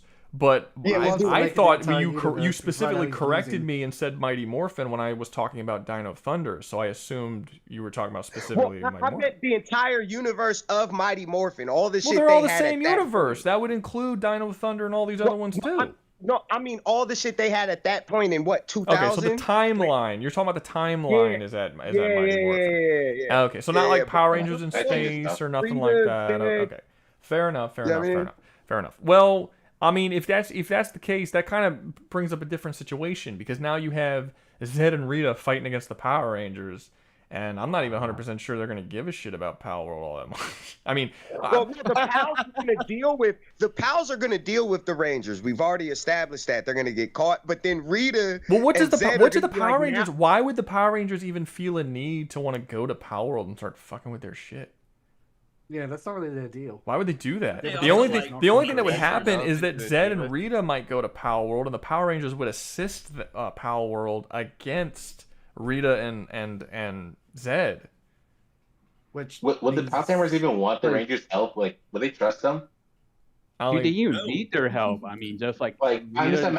There's a good say, chance they wouldn't need their help. If we're talking about the timeline of Mighty Morphin, they're missing out on a lot of stupidly overpowered shit they get later on. It's really just like planetary and star shit, which is stuff that Palworld has. But Palworld has much better hacks that doesn't require as much prep time in order to do. You could literally just throw a fucking Pal Sphere and problem solve for most of the... Like, literally every single episode, he sends down his little monster dude and then just some random bullshit Pal Tamer who just put a sphere together after 5 seconds, just throws it and catches the monster and problem solved. Like, it's gonna be super casual for them.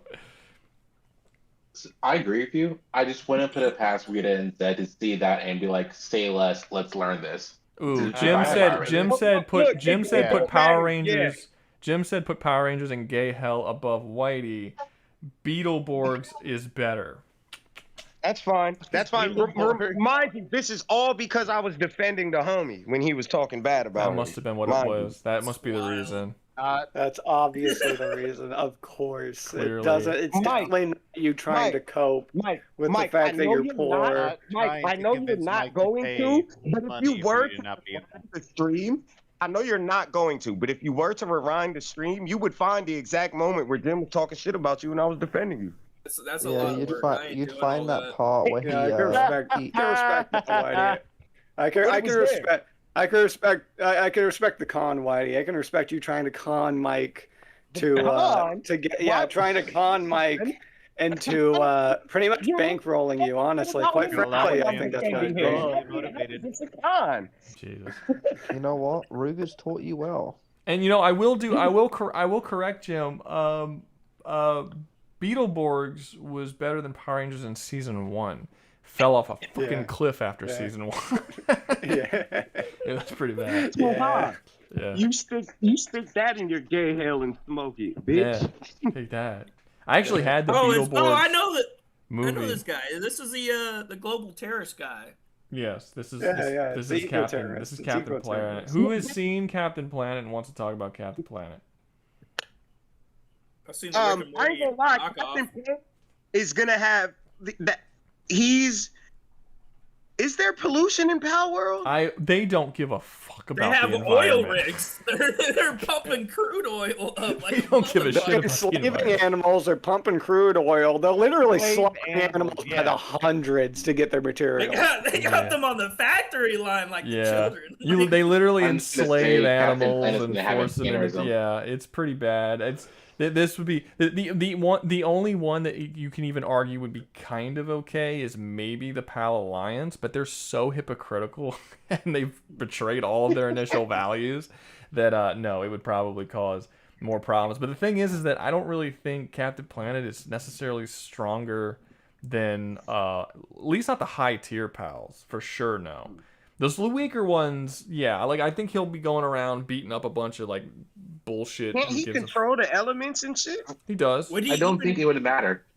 I don't Can't he think control love? Captain Isn't heart one of the rings that he's made of? No, he doesn't control Well, it's not. love. It is. I Oh, don't think it because the years to be that. The Palladium stones, they're considered Earth, right? So would that power up Captain Planet? Why would it power up Captain Planet? Beer. Why would it power up Captain Planet? Yeah, we have to send the Planeteers. We can't like. I don't think well, the Planeteers would if even we're survive. sending, we have to send the Planeteers because Captain Planet needs the Planeteers to be alive. But once you send the Planeteers, you then have 5 teenage kids who are now targets to mass murderers that can kill the kids and deal with Captain Planet. How long can they stay as Captain Planet? The Power Love's going to do much. Is there a time limit? A time limit for Captain Planet? Not that I'm aware of. I don't think so. If they could just stay as Captain Planet forever. No, but they don't turn into Captain Planet. They summon him. They're still completely vulnerable to being shot in the face. Oh, I thought they all like fused into the nigga. If Okay. that's how it works, couldn't they just summon him from like further away and just not get involved? They never do. They never do. They're pretty dumb. Always there. They're always there. They're always like right there. They're like a couple. They're like a couple feet away from the action. They're even cheering him on and yelling, "Go, Captain Planet!" while he's getting into a fight. And none of the villains are ever like, "Hey, we should kill those teenagers." They just never do that. But I guarantee you, in Palworld, imagine capturing the kids. Like your whole party is the 5 kids, and now you got like these 5 kids and then Captain Planet under your control. Yeah, you would basically have them summon Captain Planet. Well, no, because then Gaia or whatever her name is, who created Captain Planet, would just like she would step in and do some stuff, but she wouldn't allow them to have it under their control. But I do find it funny how the people of Palworld would just see Captain Planet as another pal. Because it would just look like 5 kids summoning their own pal, essentially. So it's like damn it, summoning their own really strong pal. It wouldn't. Just looks It's like not. dude. He wouldn't be that strong of a pal. He would be in the. He would be in the upper echelons, but he wouldn't. He would maybe classify as a legendary, possibly. Controlled love before, like hasn't he made people love? No. Like I could have swore there was an episode where he because one of the rings is heart, ain't it? Yeah, one of the rings is heart, but he doesn't like manipulate love. No. Not manipulate love, but he made it so like eco-terrorists cared about the environment. The only thing he does is manipulate teenagers to convince them that maybe only having one kid's a good idea. That's the only thing he really does in that regard. Honestly, I think the Heart Kid is the most screwed because he loves animals. So I wouldn't put it past him to try to go near one of the pals and it just not be in the mood for that. Well, you would also have to think about like he would be at a natural disadvantage against anyone because anyone who summons a pal to fight him, slavery. He wouldn't want to fight against the pals because he would view the pals as basically like dogs who are put into fucking dog fights. Yeah, no, he would instantly want to try to stop the slavery, and then he would become a said slave. Wait, I got it. The Or the Don teenage- Cheadle version of Captain Planet. Just turn everybody into trees. Not to that's mention an that option. he's weakened when freaking something like pollution is freaking exposed to him. I'm certain they'd freaking realize that at some point. He loses his power. He loses his power from pollution, but it's weird to see like what would count as enough pollution to do that because you literally have a dude named Captain Pollution who comes up and fucking like I don't know if any pal is going to be like snap their fingers and all of a sudden all of the air that there is in the area is now suddenly polluted. You know what I mean? Does he have a soul? Is he about to get its soul harvested by like a low level pal? We don't know if he has a soul. They never really go into it, which means we have to assume that he does. Wait, and yeah, I mean, I suppose he could be soul harvested. I don't see why he wouldn't. He's a living being. No, So- I prefer the idea that the Captain Planet is soulless, and that's why his one goal has no freaking like leeway. It is purely just The nigga's the Frank Castle of recycling. I'm not kidding. I actually think it would be a fascinating comic if someone did bring back Captain Planet as a comic book. I know that they did bring back Captain Planet as a comic book. I haven't looked into it because I don't like Captain Planet, but it would be fascinating if they brought him back and then just wrote it as if like he was written in the original, where he is just like a communist eco-terrorist, a manipulative eco-terrorist. He just is exactly what he was in that show, and it was just like, Jesus, this is fucking horrible. Freeze, motherfucker. Freeze, motherfucker. What'd you say? No. Yeah, I think he's getting raped pretty hard. He's not. I don't think he's doing as well as DC. I don't think he's doing as well as. I don't think he's doing as well as Pokemon. I'm sorry. I don't think he's doing as well as Pokemon. Yeah, it's not looking good for him. I mean, Sauron did better than Pokemon. Why is Pokemon so low again? I don't even remember. We were going on. I don't even entirely remember that. I don't remember what we were talking. Someone's gonna have to watch last stream and tell me what the. I think we were mostly going on about the fact that be way more up there. Shadow duels are insane. Yeah, but I think Mike paid to have them down here. Mike dragged it to the bottom. Yeah, he forced it down there. That would have been our only S, I think. But you don't fuck with Yu-Gi-Oh, Mike? Yu-Gi-Oh? Yeah. Oh yeah. I put Yu-Gi-Oh down there because like no one was clear on whether or not they were fucking bulletproof. No, you said that you weren't sold on the guy's the guy was saying, yes, they're bulletproof, this is what they can do, and you're like, I don't believe you, and then you paid to have them put in the bottom.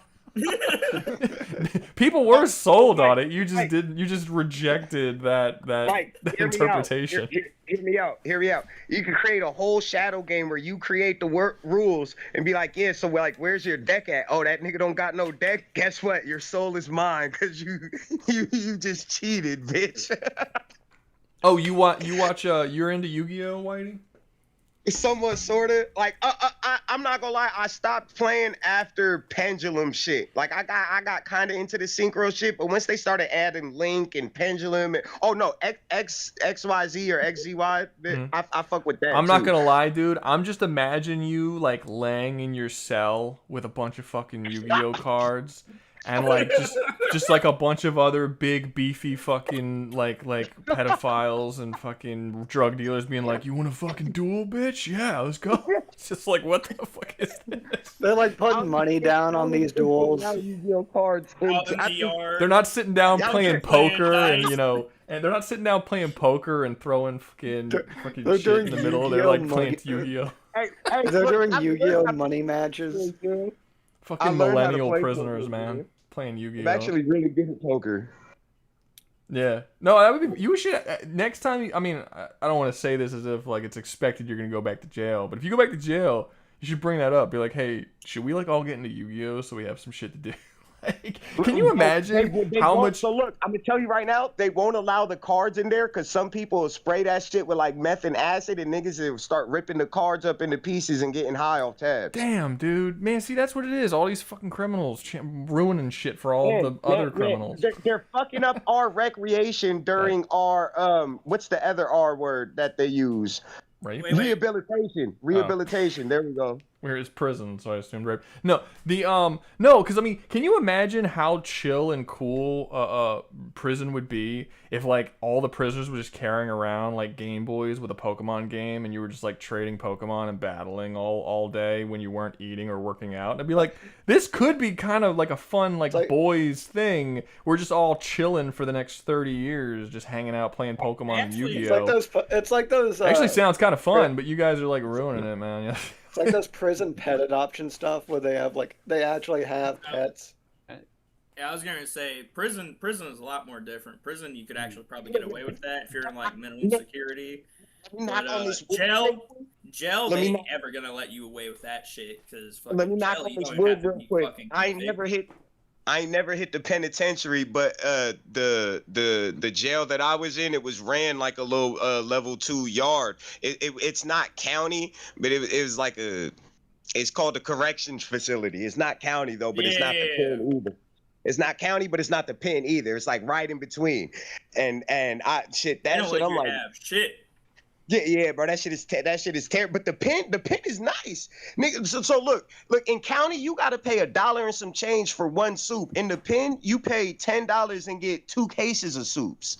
You know what I mean? Like they make living a bit easier, kind of in the pen. But it's also like you just sinking. Don't go to jail, guys. No, I'm not gonna go to jail. But I'm just saying. Jail, like if people, I'm just saying, like if it was like a prison population sort of thing, I would sit if this was possible, I was like the warden of the prison, sit everybody down. I was like, okay, What if I got, because you got to think about it, a lot of them are going to be millennials now. Like the majority of them are going to be millennials. A lot of these prisoners grew up playing Pokemon and Yu-Gi-Oh. You know, you could be like, hey guys. It's about money. It's about money. They'd have to do a deal with Nintendo. If Nintendo went and found out, on God, bro, because if Nintendo went and found out that a whole system is using their games as rehabilitation, nigga, they want in on that. It wouldn't be real. Well, they don't have it. Well, I think that would work if certain jails went and partnered with Pokemon. Like, hey, bro, for these lifers, you feel me? The people doing 15, 20, 25, 30. You know what I mean? Well, Nintendo would have no say on how you use Pokemon if you bought the games from them in the Game Boys and you wanted to give them to your prisoners. I can't imagine what the scalpers They do. can't say shit about it. They can't. I find it funnier as a concept of prison scalper. I just think it would be an interesting thing to try if you had a bunch of prisoners and you were like, guys, look, we're gonna give you all Game Boy Colors and Pokemon Red and Blue and Yellow and Gold and Crystal versions and shit. And we're just like, you guys want to play Game Boys and shit, maybe you can get addicted to games instead of whatever shit you guys are doing. You can work out. And we're even going to give you little cables that you can connect them and battle each other and shit. And I want to see some buff-ass, like, 40-year-old lifers sitting around playing fucking Yellow and Gold version and fucking fighting each other. I just think it would be funny. Yeah, video games rot your brain. And it might actually work for some people. Look, the reason why I know that would work is because one of the terms that I did in jail, we ended up I did a rap battle in jail, and it was the first time ever on a commissary day that all the races, the blacks, the whites, the others, everybody, and the Mexicans, everybody came together to do one thing. Mind you, everybody got all their bags of their food. Nobody even worried about opening their bags. Me and bro did the battle and the shit. It was live. The cops tried to put on a beat on the intercom. We're like, nah, we don't need no beat because it wasn't that kind of battle. Like, yeah, I think if you're doing stuff like as a community, I think you can fight a lot. Like imagine like in a prison, imagine like during Christmas in a prison where we're like, look, we're gonna open all the cells up, we're gonna have gifts, we're gonna have like a Secret Santa situation in the prison with the criminals. Is like I'm sure some will be just like psychopaths, but how like a lot of really sick, demented people suddenly become decent people for a short period of time when you have these sort of community engagements because they want to be involved in them. I'd have to wonder I'd have to wonder how popular something like D&D would be in jail. There are some people that play it. I've seen them play it using. They're not allowed to have dice, so they kind of like took some cardboard and made a spinny thing to replace the D20. They made a cardboard D20. Siggy Gugi, I don't know how to say this dude's name. He says they can sue you because of trademarks. No, they can't. What would they sue you for? What did you do to break the trademark? You bought their product. You bought their product and you gave it to a bunch of people. There's nothing illegal about that.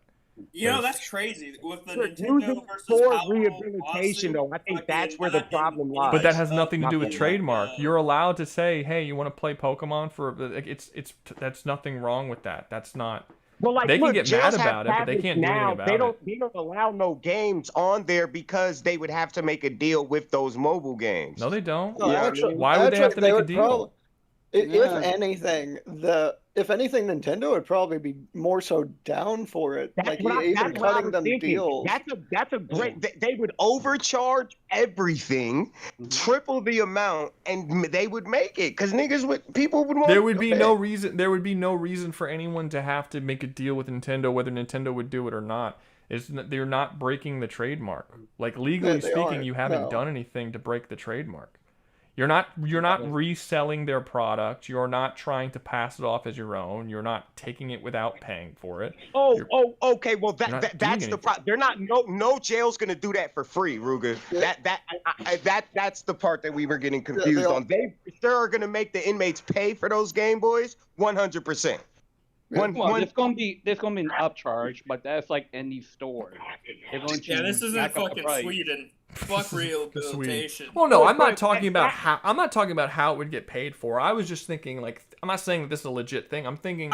I'm just saying theoretically, if you did that, if you took a bunch of like Game Boys or whatever. Like if a warden wanted to use his own money and be like, hey, yeah, man, just like I'm gonna theoretically, if this was something that could happen, you know. Game Boy Colors. Yeah, maybe it was donations. Who knows? And then you gave it to all the people and been like, hey, we're gonna give everybody Game Boys and you guys can play and trade Pokemon and stuff, and we're just as like a thing where it's like, but if you shank anybody, if you find you doing drugs, we're taking your fucking Game Boy.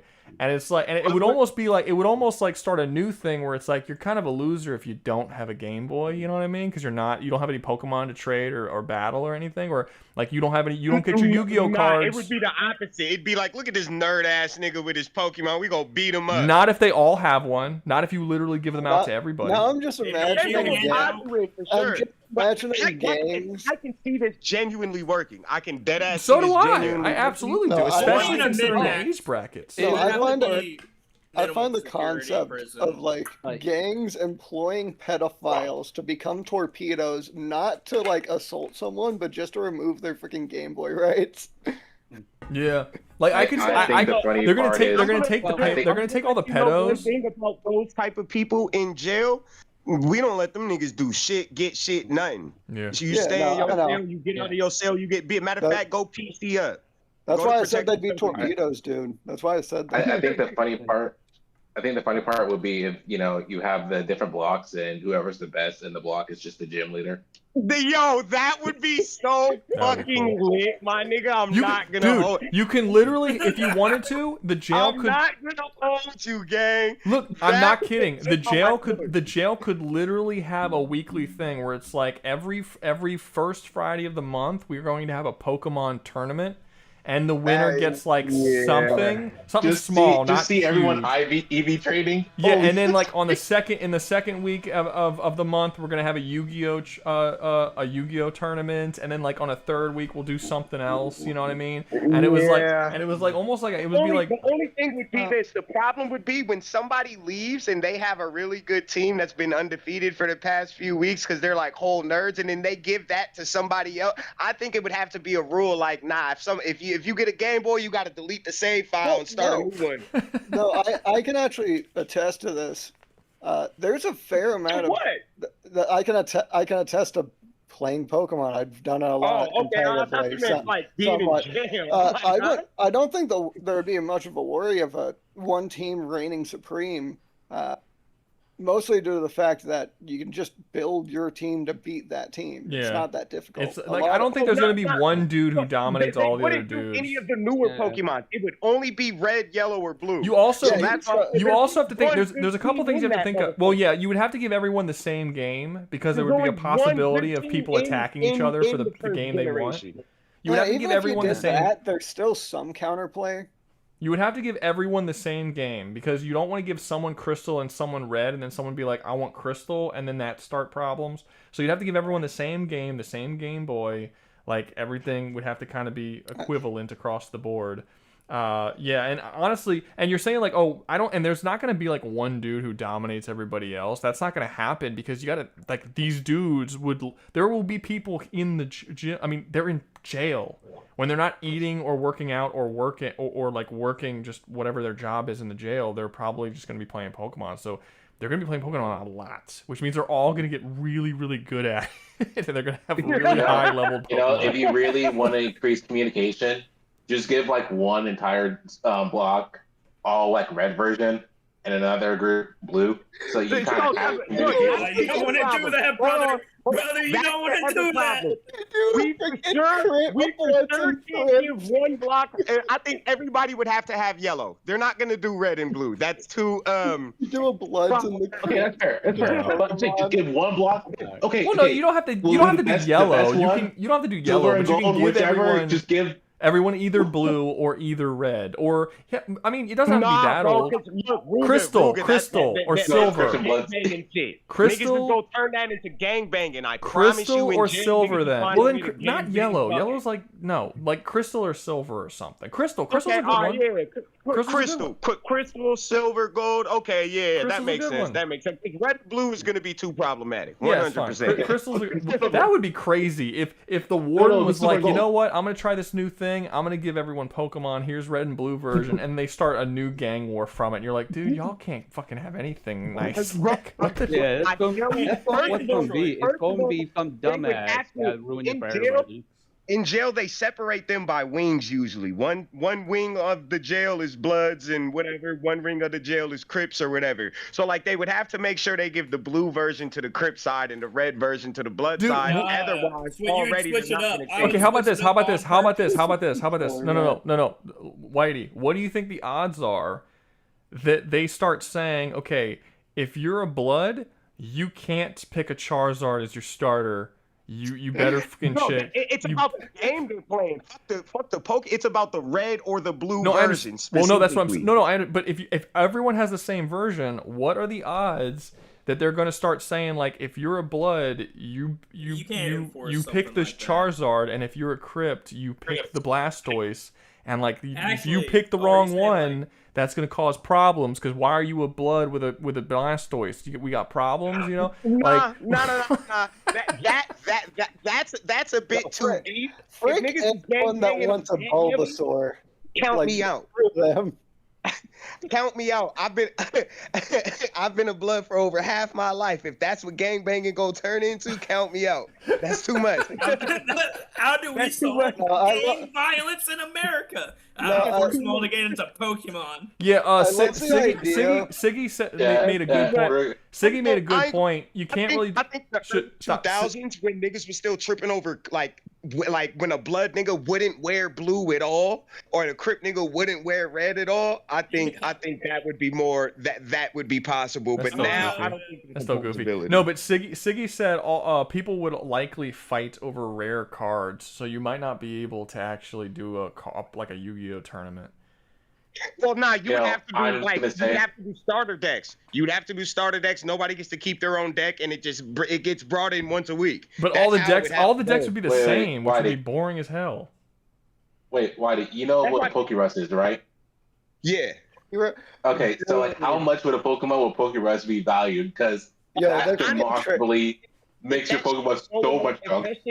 It depends on what you get for winning. Like if they give you like, oh, we're gonna put $30 on your commissary, nigga, that's a lot. Here's the thing: a Pokemon with Pokerus would actually become less and less valuable the longer it's gone on in the prison system because that stuff spreads. No, so the initial Pokerus is gonna be extremely valuable. Yeah, well, they would have to give us the cables to play, I guess, huh? Yeah, you can only give it to all your Pokemon to play with each other. Yeah, to like cross over and play with each other. Yeah, unless they want to give you fucking like brand new switches or some shit. You have to link some other way. You know, niggas are technically not even supposed to be allowed to gamble in jail, right? Like we're not supposed to be shooting dice, playing poker, playing spades. We're not supposed to be doing none of that shit. Yeah, they do it anyway. They do it anyway.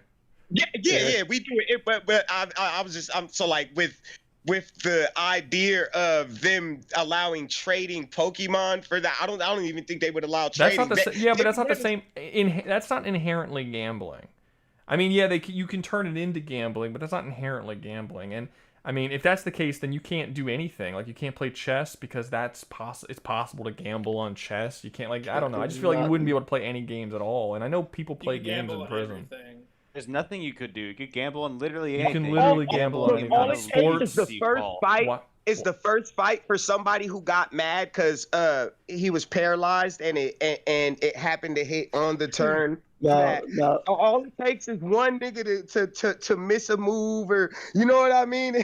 Screw freaking Para. It takes one ice beam with that 10% freeze, first generation. Freaking, you don't get to play with that Pokemon. First generation sleep after like turn 4, and you're like, all right, bitch, get me the fuck out of here. It's never sleep. It's always freeze, dude. It's always freeze. Someone hits you with an ice beam, freaking, you're down and out for the rest of the fight. The best trade is going to be for shinies. People are forgetting about that. The shinies. Woo! Well, if it's first generation, there would be no shinies. Whole stream there were still generations in red and blue, and we said crystal. No, no.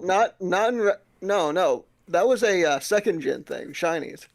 No, that's when they officially started showing. But the code does show for a shiny in red and blue. And are you telling me the freaking prisoners are gonna jailbreak their freaking their Game Boys to see if there's a shiny there? Stupid. I wouldn't put it past them. They're not stupid. They don't have access to like a computer aside from the Game Boy itself. How the frick are they gonna pull that off?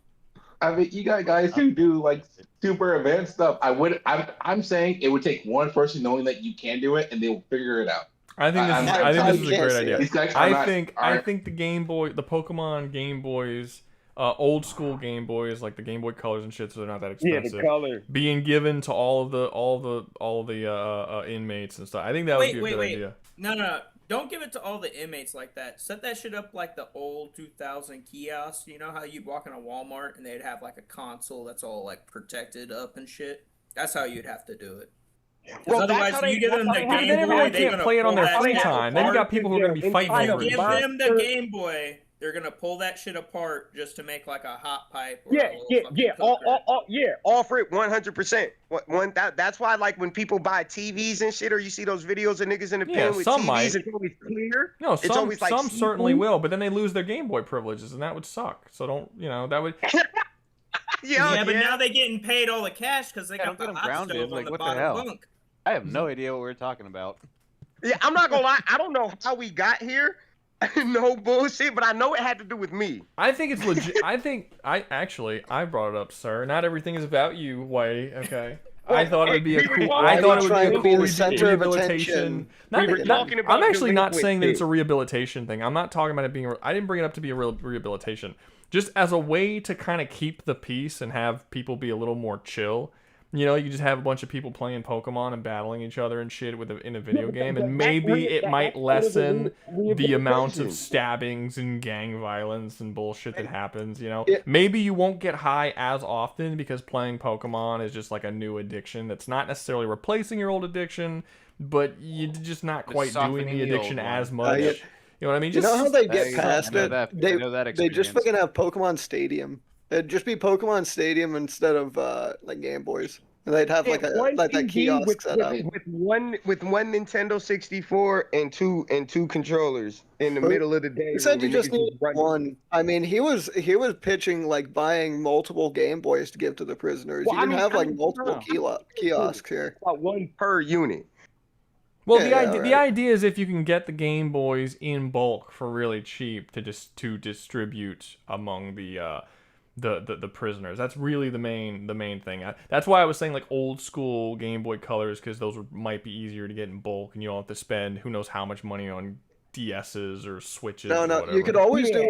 You could always just do like those rip-off consoles are able to play emulators. Yeah, not even emulators, because that would run into legal trouble. Just like the consoles are able to play the carts, because there's technically nothing against that inherently. For some reason. I got you. Okay, let's move on to Warhammer, who Hobo Mike believes are about to get ass raped. We didn't actually decide who. We didn't actually decide who in Warhammer we were going to use when we did. You got the Blueberry Boys. All of it, and put it next to Halo. I don't care if it's before or after. Next to Halo. Why? They are very close, and I will die on this hill. Okay, who wants to support Warhammer and battle Doug, who wants to die on a hill? Who wants to make Doug die on the hill? I don't know enough about Halo. Hold on. What's the opposite you'll hill? back What me do up, I have right? to do to be on the? What do I have to do to be on the opposite hill? You have to support someone in Warhammer against Halo. What do you have to do to be on the same hill as Doug and like suck his penis and say that he's the coolest and such? I mean, I guess you can go. Can someone just answer my fucking question? Who can support Warhammer? Who can support Warhammer? Like No one. No one can support Warhammer. Okay, we'll move Warhammer back until someone who's more enthusiastic about Warhammer shows up. How about that? Anybody? Where's Yaku? Because we always have people who are super excited about Warhammer, but today there's just no one who cares about Warhammer. I would normally say put Yaku for this, but I just learned that he mostly looks up AI shit. I found out a couple people look up made-up AI. I'm well aware. Don't disrespect my boy like that. He does hard-earned research for his shit. All right. No, he sends me the shit that he finds, and he takes stuff out of context. He does all kinds of stuff. His shit's fucked up. I had a conversation with Yaku, and he just straight up he kind of was wishy-washy on it, but he admitted to me, or at least I believed he admitted to me because he said it, that he had never read anything Warhammer, and he just like goes online and stuff. And then later when I mentioned that on stream, he came out and he was like, I didn't say that, and I was like, yeah, you did. And he was like, no, I but then once he said I didn't say that, he didn't say yes, I have read something. He just said he didn't say that he didn't read something. I'm like, okay, well then did you read something? And then he kind of like sidestepped the question. I'm like, I don't think you read anything, man. I think because you would have answered the question pretty straight. So it was just kind of a couple of Warhammer shit. This is actually the first stream in a long time that Yakub hasn't been to. Where is Yaku? I don't know. He's always here. Let me see. We're gonna let's go at Yakub. There we go. Boom. Yeah, no. There. The issue with the Warhammer in here in the conversation is like, are we talking like which faction and then which faction is going to power? But you already admitted that you believe that Warhammer would get ass raped, and you're not like a huge Warhammer guy. So I don't know if you're the best person. Would get ass. I didn't say I wasn't a huge Warhammer guy. You're not a huge Warhammer guy, so I think that you're not the right person to support Warhammer in this. I think someone who's like gung-ho about Warhammer needs to be here. Not a Warhammer guy? Hey, Mike, you can always pay to put them in gay hell. That's true. Someone was saying they're a Warhammer guy. Who was it? Who's a Warhammer guy? I know a decent amount about Warhammer, but I'm not like super enthusiastic about it. We don't. I just don't. Y'all were comparing it to Halo. I don't know much about Halo. I want someone to be super enthusiastic about Warhammer. So I'll see if I can get a buddy on here because I know he loves Warhammer. We're gonna push it back for now until someone can get super enthusiastic about Warhammer and come and talk about it. Toe to toe with me because we're gonna just do that for some reason. Sure. You were the one who said it. You literally said, "I will die on this hill." You pessimistic bastard trying to be all chill. Like, you're the one who made the fight. Did. You started it. Yeah. This is on you. I would know that they're similar. I'm just a chill guy. Oh, bro, no one stand on. I didn't say that. Don't put words in my mouth. Look at me. I got a chocolate bar above my mustache. That's no one knows what you're referring to. That's an inside joke that no one is inside of. Look at the picture. And tell me. I got the joke. If it means anything, I got the joke. Thank you.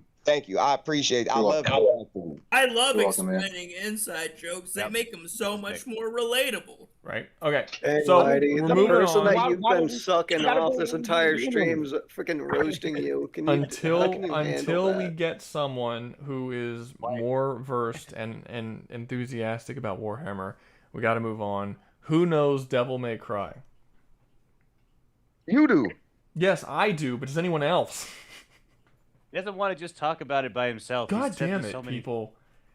Yes, I'm trying to get I know it, but hold on, wait, Rouga, I'm gonna have to. You can't. I bet you whoever asked for that to be on there asked 2 streams ago. So there's no way they would have been here for this. No, they didn't ask 2 streams. No, they didn't ask 2 streams. Well, honestly, I think I put DMC on there. No, I'm lying. Someone did ask to have. I think someone asked to have Virgil put on, and I'm like, oh, just put on all the DMC. Why not?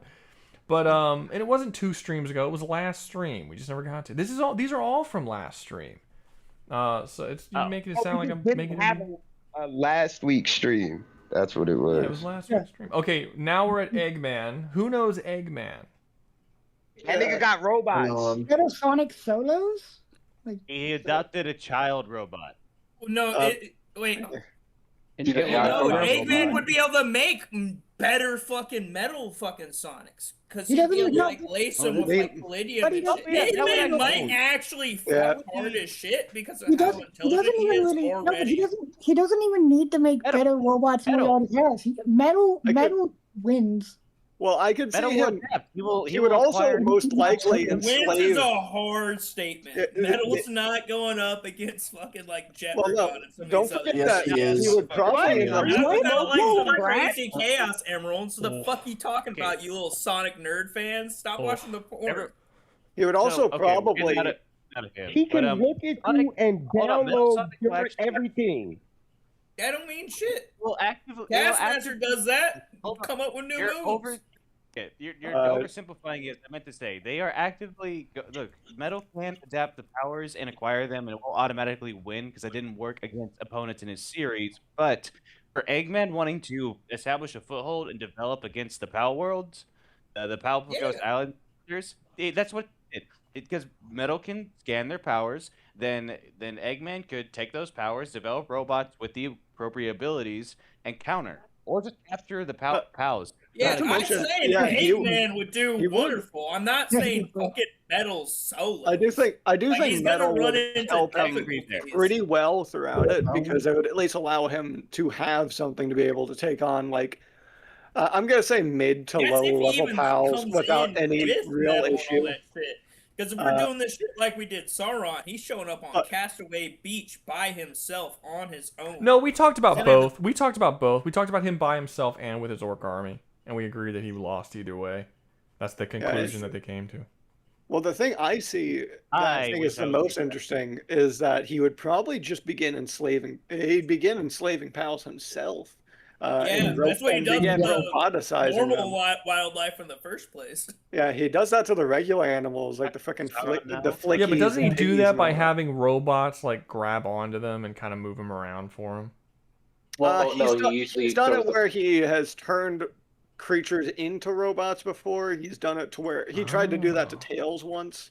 However, he didn't accomplish very much because Tails outsmarted him in that regard. Okay, here's the main thing, because this is the thing that I thought of when you guys were talking about Metal Sonic being able to copy powers. Would Metal Sonic's power copying abilities work on a being that doesn't exist? That doesn't exist? It doesn't exist? Bella Noir doesn't exist. If he can visually see it, then he copies it. But has he ever copied something that doesn't exist? It copies bio. What it specifies and what it does. What it specifies and does is that it copies bio data that it gathers. Typically, oh, so he can't even copy metal stuff? I'm assuming he can. It's mostly just. No, he can. No, Rouga. That is not bio data. He can copy literally. That's what it's referred to as. It's. Yeah, I was going to say, there's a lot of fucking pals that are just straight Are up not biology at all. Yeah, but can he copy something that doesn't exist? Because if he can't copy something that doesn't exist, there's at least one pal whose powers he can't copy. Let alone the fucking deer faggot that could just erase him from existence. Well, but there's been other times does it not exist, or is it a Schrodinger situation where it does and doesn't exist? No, she doesn't exist. It just doesn't exist. In all fairness, there's been other times where, and I'm not saying Metal himself, but Eggman has been able to. No, that's bullshit. She made herself exist, so therefore, ergo, she does exist. Let's look up. Wait, hold up. Let's look up how it's worded. Let's look up how it's worded before we start making huge claims. While you're looking my fault, Jim. I need to bet you off. It's my fault, dog. There's plenty of pals that exist that even if Metal copies their fucking abilities. That was Doug. It doesn't mean you get defenses to those abilities. God damn it. The bit that I would get into is... No, it doesn't say she created herself. Look, Without existing, she quietly gazed upon the world. One day she was seized with a longing to be seen, with unbridled lust for vengeance against reality. Thus was born the Eclipse Siren. Doesn't say she's brought into existing. Born becomes existing. What do you mean? No, it's not. It says without existing. That doesn't mean anything. I That would doesn't mean say, A child of God. So how is that relevant? No mother, no father. I would state that there has been plenty of times that Eggman's at the very least, tried to harness very abstract forces to his own whims. Sometimes it works out, sometimes it doesn't. It's 90% of the time, it Wait. doesn't work out. Cool Every question, single cool question. What time, is- this man has gone after any of these little magical hedgehogs, or the Chaos Emeralds, or some esoteric. No, what is Yeah, chaos? look at this. Look at this. Look at this, guys. Hold what up. is Shush. chaos? Everyone, stop talking. Look. Okay. So this is the first part, right? This is Bella Noir. Like I said before, without existing, she quietly gazed upon the world. One day, she was seized with a longing to be seen, with unbridled lust for vengeance against reality. Thus was born the Eclipse Siren. Then there's Bella Noir Libiero. And then it says, with her desires set loose, she was soon overwhelmed. She longed for a self to gaze upon herself. This is Bella Noir they're talking about. So she still didn't have a self at this point, and the sisters who gazed, resenting reality, were driven into the abyss and at last closed their eyes. These bitches don't exist.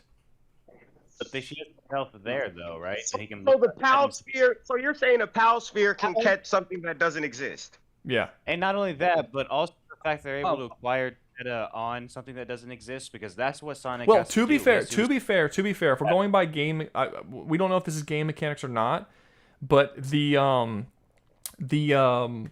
raid bosses cannot be caught with a Pal Sphere. They have to be beaten, and then you get an egg, and then the egg can be birthed.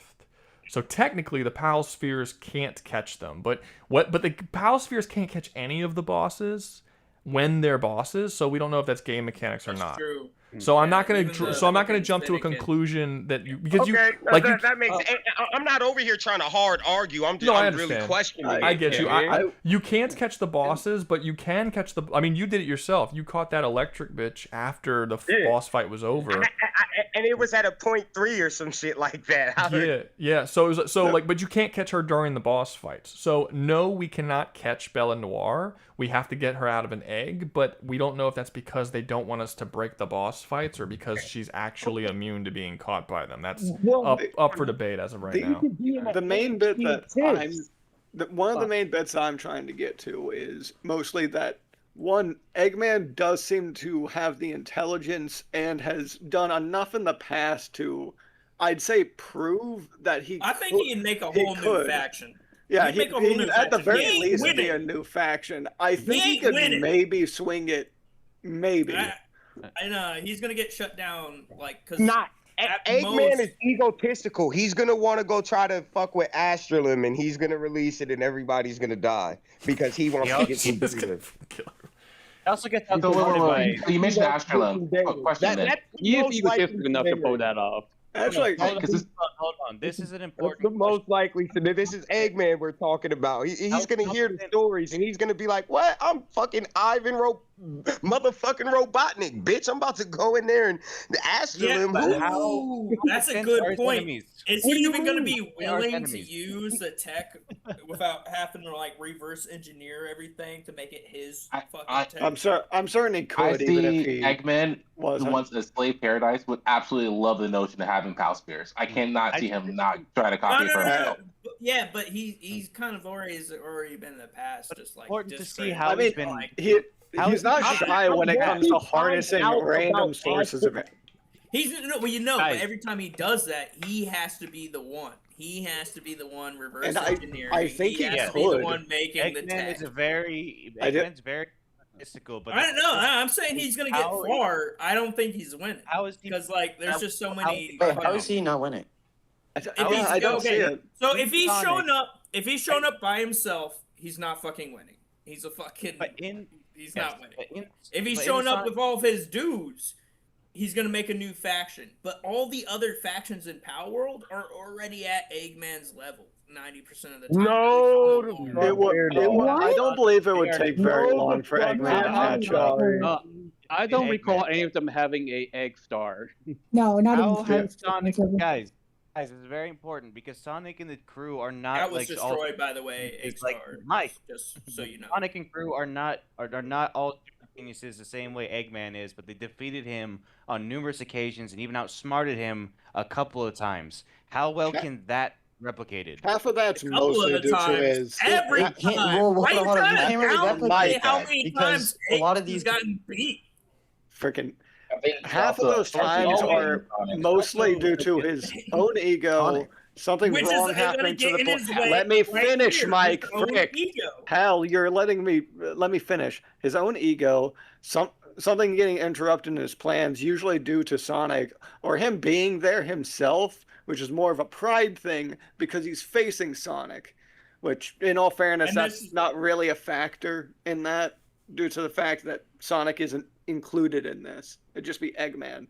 So it'd be those You're thinking two. all of his all of his already pre-established character traits are just gonna disappear when he shows up. That final No, bit. he's That gonna final be doing bit the wouldn't. same shit. No, Mike, That final bit wouldn't. He acts very differently when dealing great. with other people than he does with Sonic. We've seen that multiple times. Exactly. He's saying Comics, that the- games, a lot of Yeah. different things. He'll He have acts a very different- differently.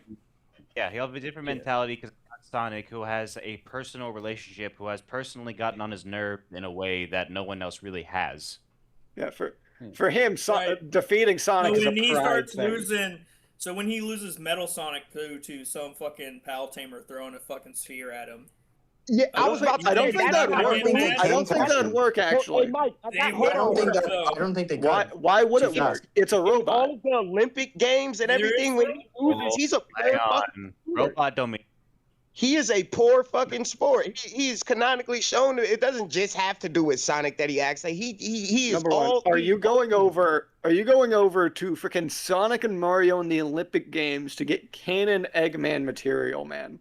It's not. Who said anything about that? We're talking about Eggman being Knuckles a is poor an echidna. He pissed that nigga off. Shadow pissed that. It's not just Sonic that he has that hard on for, is what I'm saying. Like that pride and ego is still gonna be there when he goes in, which is why I'm like, he's gonna hear about Astrolum. He's gonna try to skip the whole line. He's gonna fuck all of this. My shit is enough. Come on, Metal Sonic, let's go. And they're gonna go and get theirs. You're telling me that Eggman, the guy who is pretty much renowned for finding some new mythical, magical MacGuffin and trying to harness the energy to become absolute ruler, would not use Palladium energy to. He just decided skip all that, go right to Astrolum. He wouldn't try and harness that to try and fight that. He wouldn't use it to its greatest potential because he thinks he's the smartest. So whatever these people on the Palpagos Islands have made with it, he's not going to make anything that's similar. He's going to use Palladium. He's going to use this set, and that shit's not going to work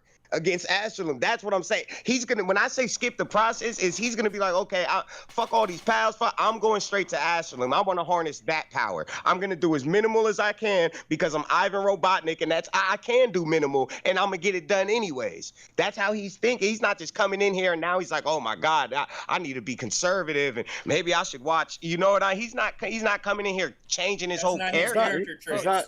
Well, I think also he's going to have to start slow because he has to rebuild his entire robot empire.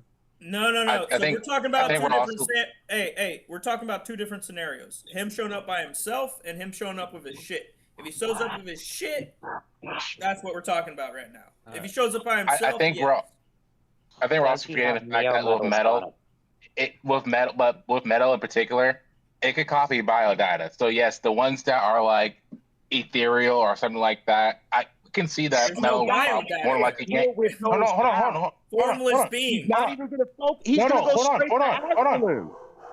That's what I'm trying to say. That's just the few pals at best that are completely formless and can't be copied.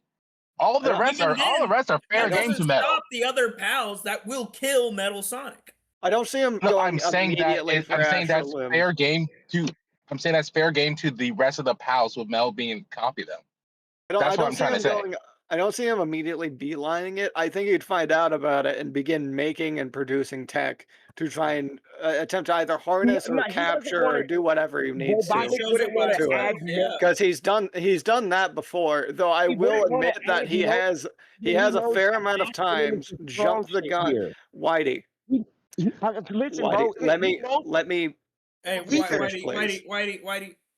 We'll There has been a fair amount of times, I will admit, that he has just went ahead and jumped the gun, such as the Metal Virus arc in the IDW comics, which, from what we know, is canon.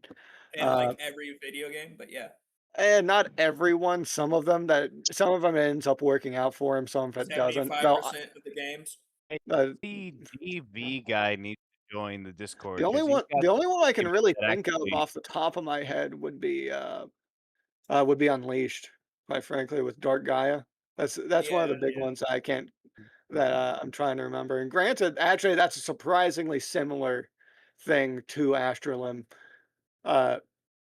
Not horribly so, but it's planetary destruction. A lot lower on the level. Well, a bit lower, but not by too horribly much. Gets to you gotta think, Planetary Destroyer and Palworld, like a lot of pals are just in their little X discs is capable of it.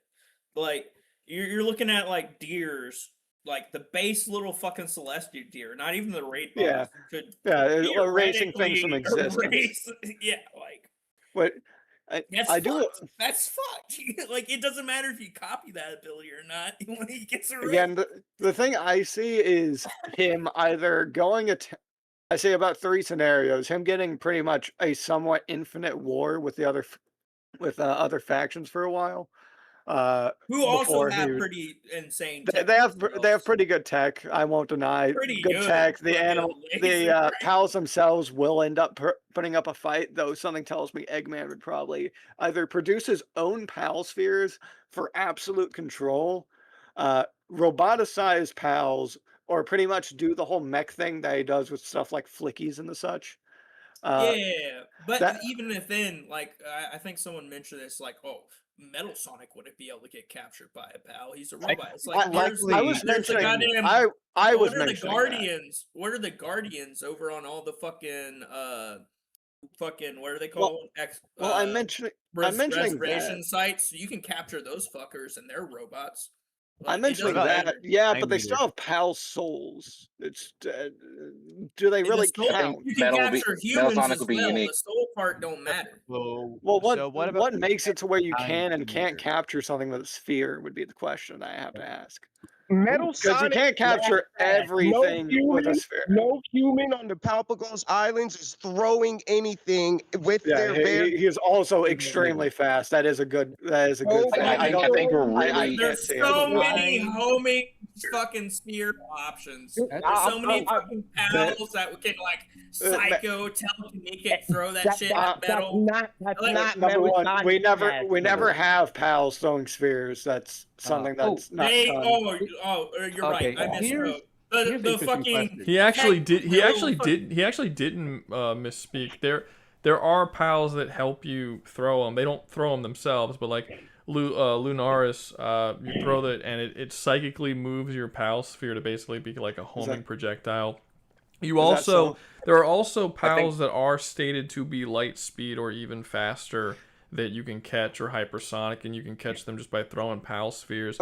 And that's without using the cannon, where you do have a pal sphere cannon that you can just fire hundreds of pal spheres back to back to back to back, basically like it's a normal gun, and it fires the pal spheres significantly faster than you can throw them. So I wouldn't say that like a normal person can't throw the sphere to catch something that's fast, because these are not normal people and they're not throwing at the speed of a normal person. This isn't normal fast, though. This is fucking Sonic. The two big issues I see with it is mostly, one, he is exorbitantly fast, and two, he does have that shield.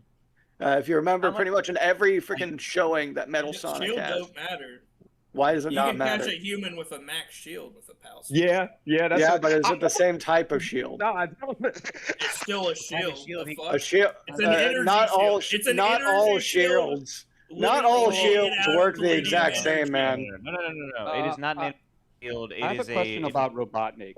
Would he cross the line to throw a power spear at a human. Yes, we established this shit. Yeah, Like at yeah, the no, start of the I'll be argument. blatant. I don't see him having an issue with that. His main MO is pretty much complete Enslaved control. wildlife. Complete control is mostly it. I think he would do it a lot less willingly than he would with an animal, but I don't think it would stop him too heavily. Like, I don't think he'd be that miffed by it. Multiverse. See, it sounds like there's like two specific paths to where he does well, but everything else just leads to him getting whooped. Well, I'd say I'd be fine with him being thrown in like mad, mutually assured destruction, because I'd say there's about as many scenarios where he gets fricked up as there is where Eternal War. Eternal War. That's why I'm saying they're the same. They're the same. Destruction. They're the same part. Oh, they're the same. Yeah, I'd say I'd be pretty happy with that. That's in the scenario if he shows up with like all with the boys. army. If he doesn't show up with all of his boys, he's getting so. In all fairness, when it was put on there, it was with the intent of the Eggman army, not anything else. Yeah, I have no idea. I don't remember. I believe that was the intent, or Eggman Empire was the intent, which would include all of it. Yeah, if he shows up with his boys, I see the potential of him doing pretty well. Although he has certain character flaws that are not gonna. Woke up. There's some woke up on his cocky shit, bro. He's going straight to Astrolum. He's like, that's the powerful shit. I want to take energy from that. Again, I don't see him immediately hoofing it to Astrolum. He always does at least research and look into the stuff that he does before just immediately going to it. He did that with Dark Gaia. That Astrolum has been sucking the palladium, so there's nothing really on this where palladium's about to run out. Once or not the palladium energies, like Astrolum's been sucking it, so it's not as powerful as it was, and he's been there gaining more power. He's not gonna think he's gonna be like, all right, what I have on me is good enough. Oh, okay. Here's my. Well, It's probably would say that there is plenty of time before the dry. Like. He would probably figure out that this has been going on for like thousands of years. He's probably fine to like give it maybe a year or two while he makes some tech. This is without bringing up some of the other crazy shit in Palworld, like all the Xeno Invader shit going on. Like, come on. The mini bosses are planet destroyers, like planet devouring dragons. And in all fairness, that's not too out of the field of Sonic. That's been broached pretty handily once or twice. Yeah, once or twice, but like you're talking like. Okay. Not to mention, a lot of those are trapped in the. There's a fair amount of those that are trapped in the abyss, meaning that he would. What are you talking about? I'm talking about the regular mid-level fucking plots where you just find them in asteroid sites. Those. Oh fuckers, yeah, those. Yeah, those guys are I mean, planet destroying. It's like they devoured the planet. And consume information and turn it to energy. As far as I know, all the Xenos can consume information and turn it into energy. You know, as far as I know, at that ability is. They're gonna take a bite out of one of Robotnik's shit, and it's just gonna bye bye. That's not. Hold on. What? Hold on. That's not how that works. Sonic can look at them and actually copy them. No, I'm not wrong. That's not how that works. It's their memories are getting. It is their memories, their own memories, getting consumed and turned into energy to either be sent out or consumed, because they freaking have to worry about forgetting stuff if they consume too much. It's literally in the freaking Xenolore. It doesn't stop them. No, that's not how it works. Is it not? No, they don't forget things that they consume. It's not about the amount. This is what it says. It says can send information and convert it into energy by forgetting it. What that means, who the fuck knows, but they can convert information into energy. And by converting it into energy, that's how they forget it. It's not about overuse. Well, then that still implies that it's their own information getting converted and then forgotten. Being that consumes information and turns it into energy is fucking insane.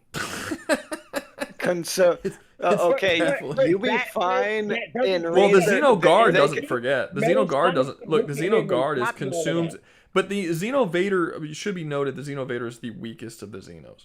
But the Xeno Yeah. Guard, it consumes information and turns it into energy. Doesn't say anything about forgetting. So the Xeno Guard doesn't have that same weakness.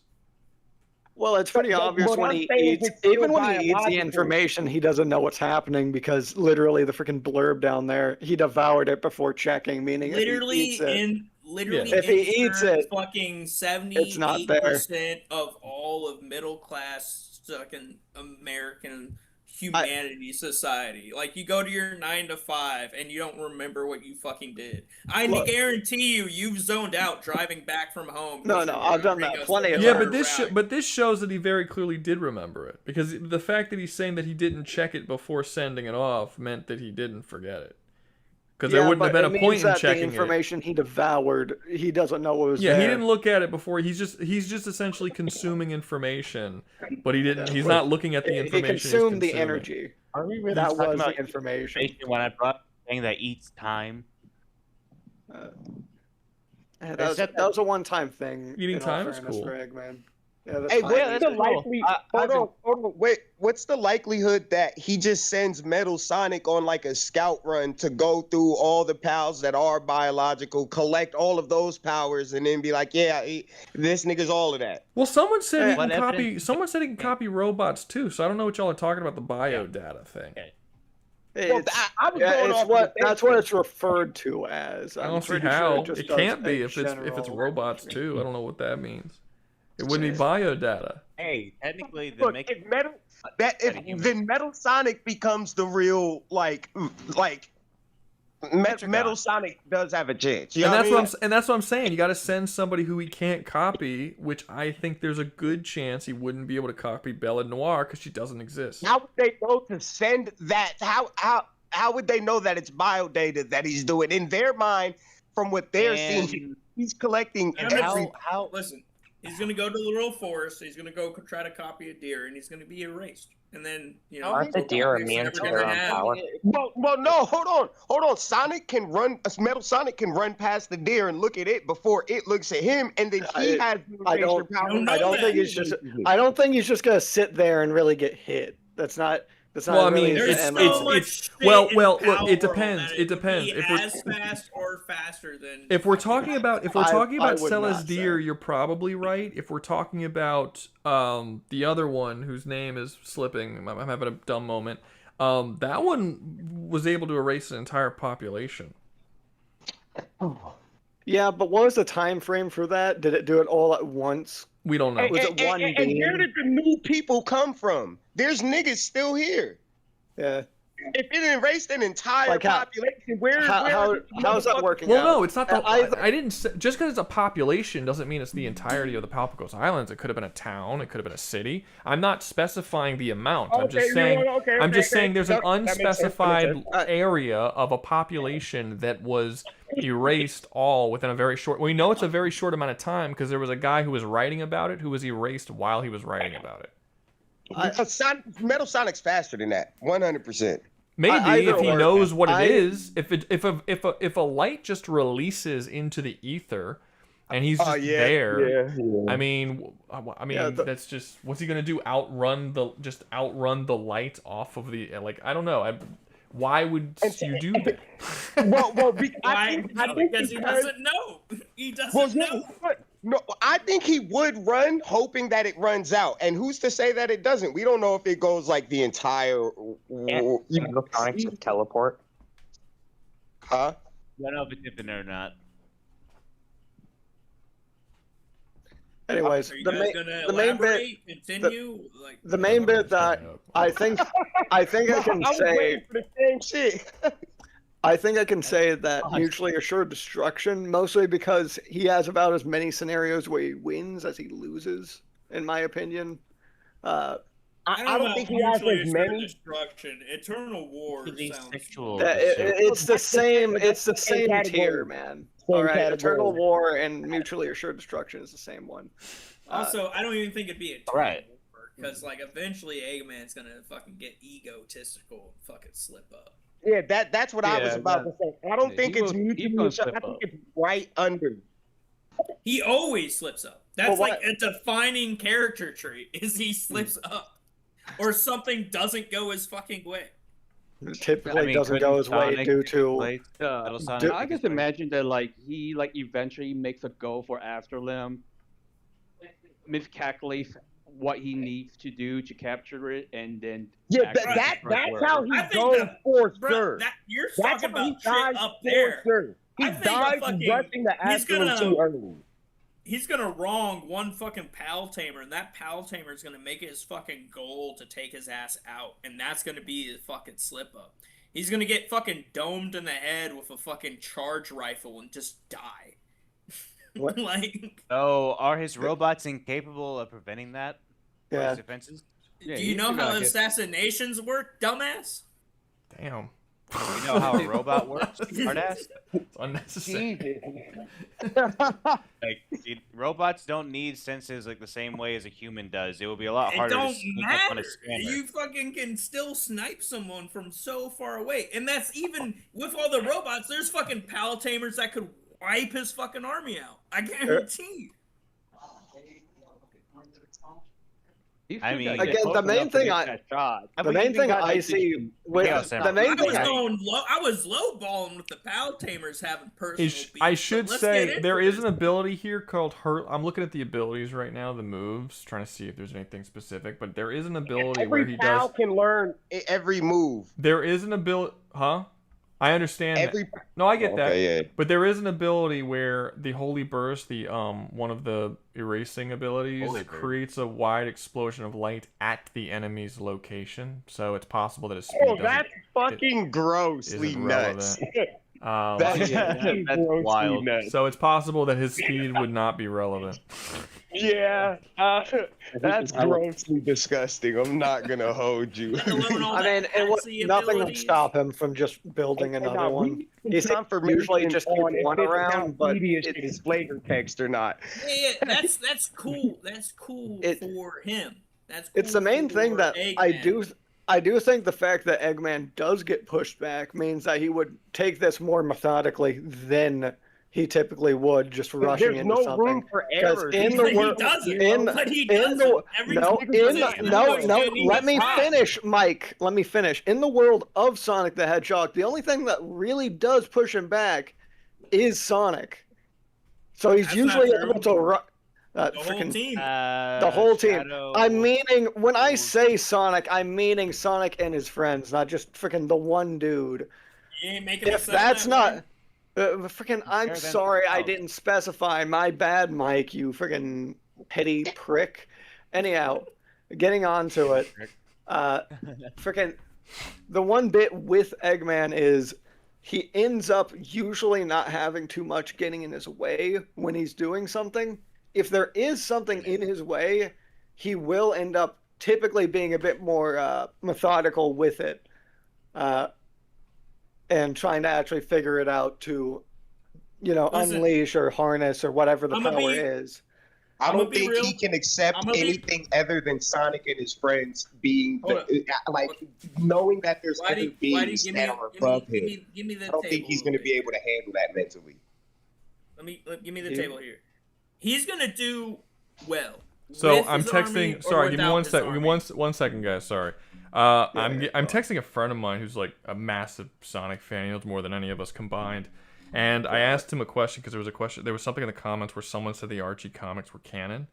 So I asked a friend of mine. I texted him. I'm like, "Hey, are the Archie comics canon and stuff?"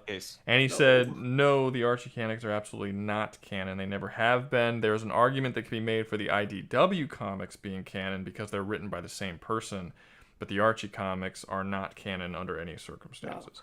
So I'm gonna go with him since he knows basically everything about Sonic. But I mean, if you got evidence for why, or not necessarily evidence, but if you can explain why you think Archie is canonical to the games, then go ahead. But I never proclaimed that one. Not you. It was someone in the chat. It was someone. Yeah, I see it. I do proclaim that the IDW is what the canon. fuck does Infinite 4D Universe mean? Shut the fuck up. Freaking no. Has Eggman created infinite 4D universes? He's done. I mean, he's done enough. He's done enough time. He's done enough time travel and weird stuff. Time travel doesn't. But he's made a time travel, dimensional travel. He's done enough. He technically made a robot that was supposed to destroy an entire that could destroy a dimension. So that was what that was with the assistance of his alternate dimension self and the Phantom Rubies. But that gets into a whole thing. So he didn't make a robot that could destroy. Yeah, I'm not proclaiming that. That could harness fucking magical chaos emeralds to destroy universes. Okay, gotcha. Are we assuming that this dude always has the Chaos Emeralds? Because don't those things get passed around a lot and they're not specifically owned by anyone? Yeah, no, I haven't been bringing up the Chaos Emeralds at all. The chat's brought them up a couple of times. Different people in the chat have brought them up. I'm going to assume he doesn't really have them. But it seems like anytime I talk about Sonic or Eggman, people always bring up the Chaos Emerald almost immediately, and it's like, who really owns this thing? It seems like it's a rare power up that they occasionally get. It's usually the culmination of an entire plot line before they get to it.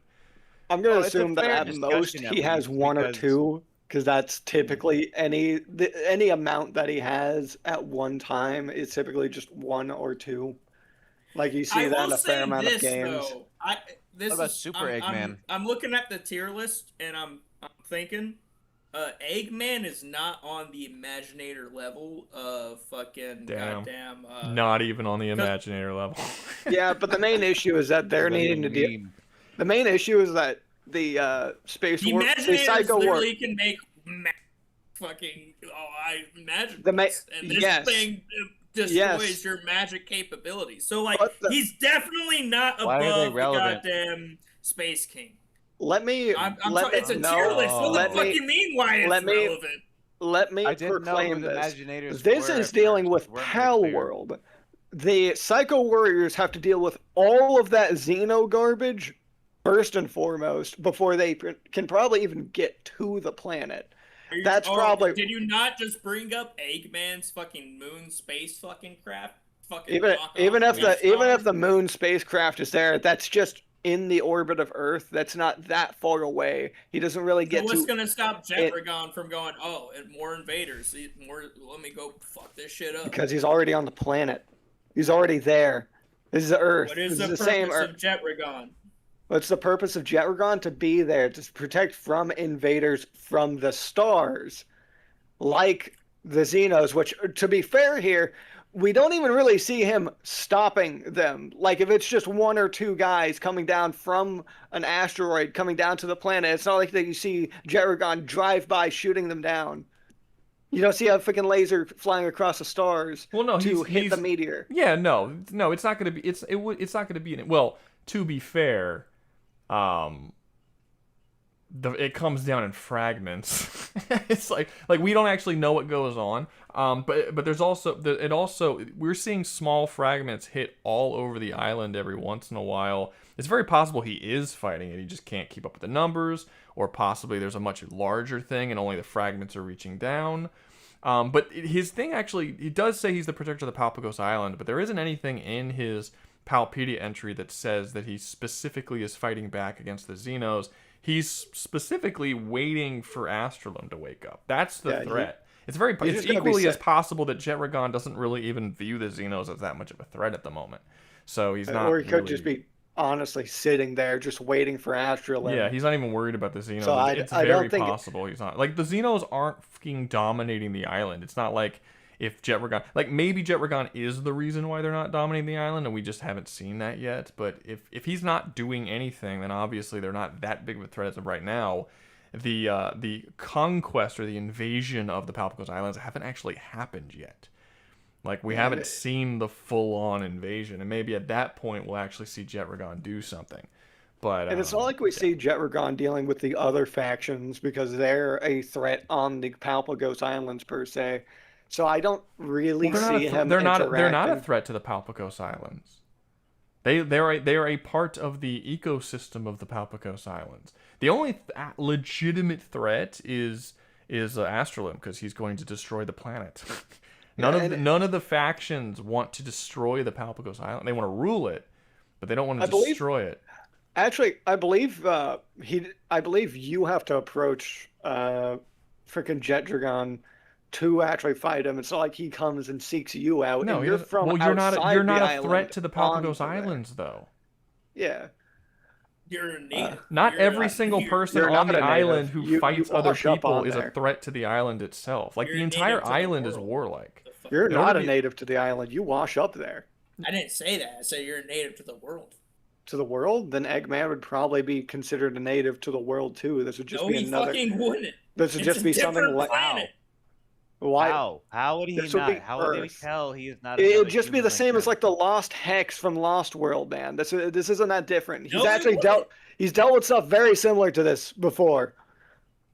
Like surprisingly, Yeah, but not to this fucking level of power. Even if you got not to your the shit. level of power, but I'm saying that like Lost Island somewhere on the freaking planet isn't that alien of a subject to the world of Sonic the Hedgehog.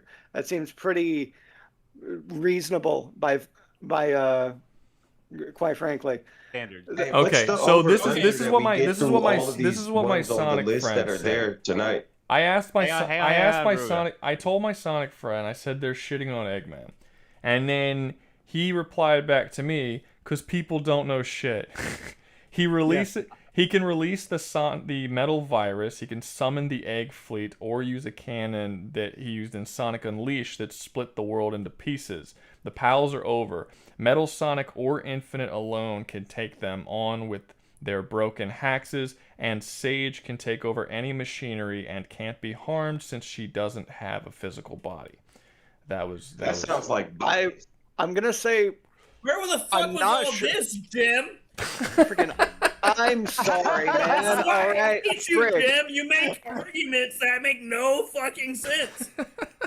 Number one, You had the all metal. this in your back pocket. Did you just forget? Fine, I'll freaking address each of these points. Freaking the metal virus, he did that once, by the way. This is in the IDW comics, and it immediately backfired on him. I don't think he's gonna be dumb enough to drop that again because he couldn't control the creatures that were, infected with it. And even if he does, there are plenty of creatures there that are non-organic, which the metal virus explicitly targets organic creatures to turn them into robots that he controls with a radio with that's a fair. frequency. So I don't think he's going to really do that. Hold The up, you're egg- telling me I can just hook up a fucking Vietnam jammer and just blast out radio frequencies It's- across all spectrums and fuck up his fucking control?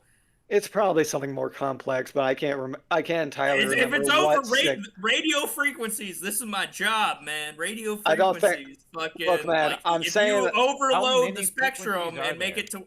I'm telling It's not you. about This how nigga many Mike said. frequencies are there. Mike it's said about he the- can solo Eggman I just wanna himself. know how He many can are be there. Eggman. That's what he's telling you.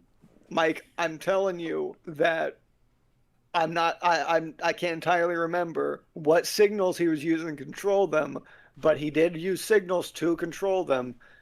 Though granted, it ended up being a big issue of they kept swapping signals, so he just couldn't do it for very long. It was a big issue. He probably wouldn't use it again after it backfired on him the first time. You're talking about basic Singars, right? Which is constantly hopping through different frequencies and different waveforms. It's And we can irrelevant at this jam, point. and we can jam that. So like that means that's so little.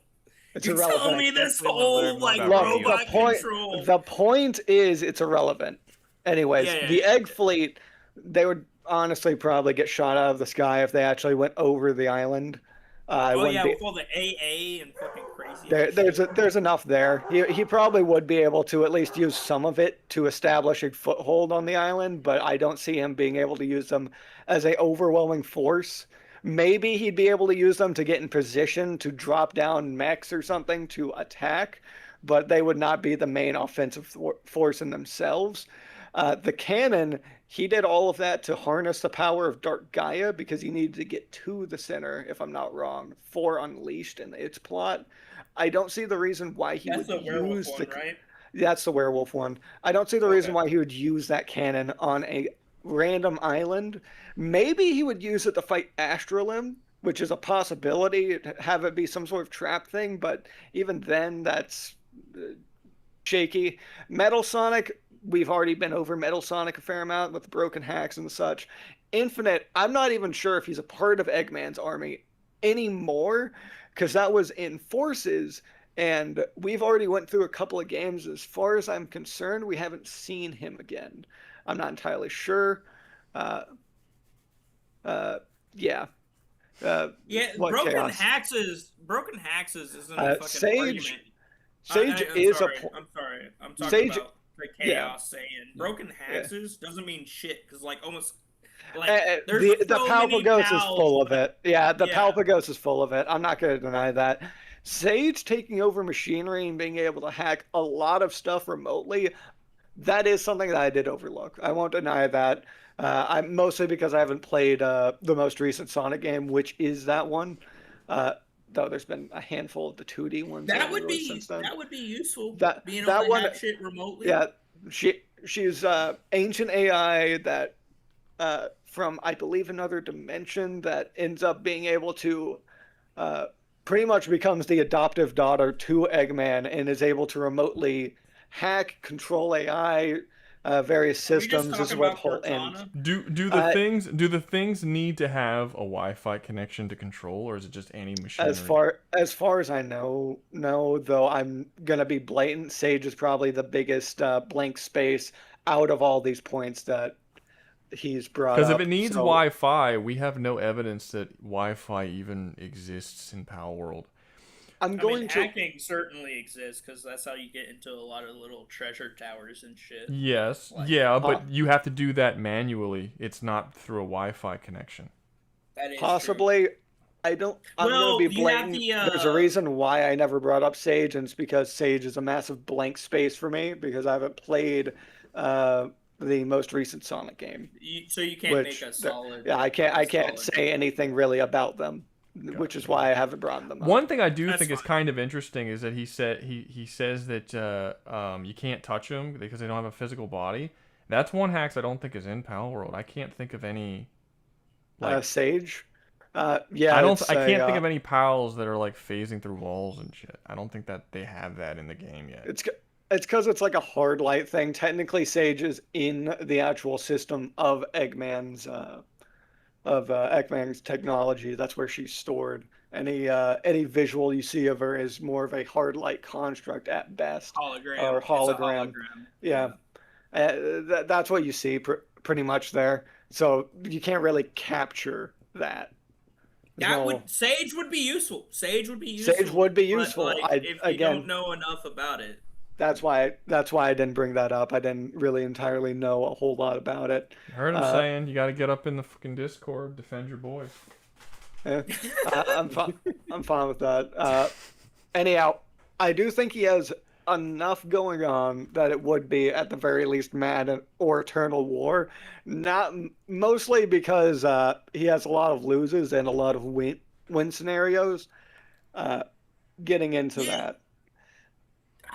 I don't know about the win scenarios because if the Imaginators who can literally make whatever the fuck magic defining shit they want, right? Again, the main thing I've went on about with the Psycho Warriors is they're needing to pretty much get past the Xenos to get to the world of Palworld, which is a big issue for them.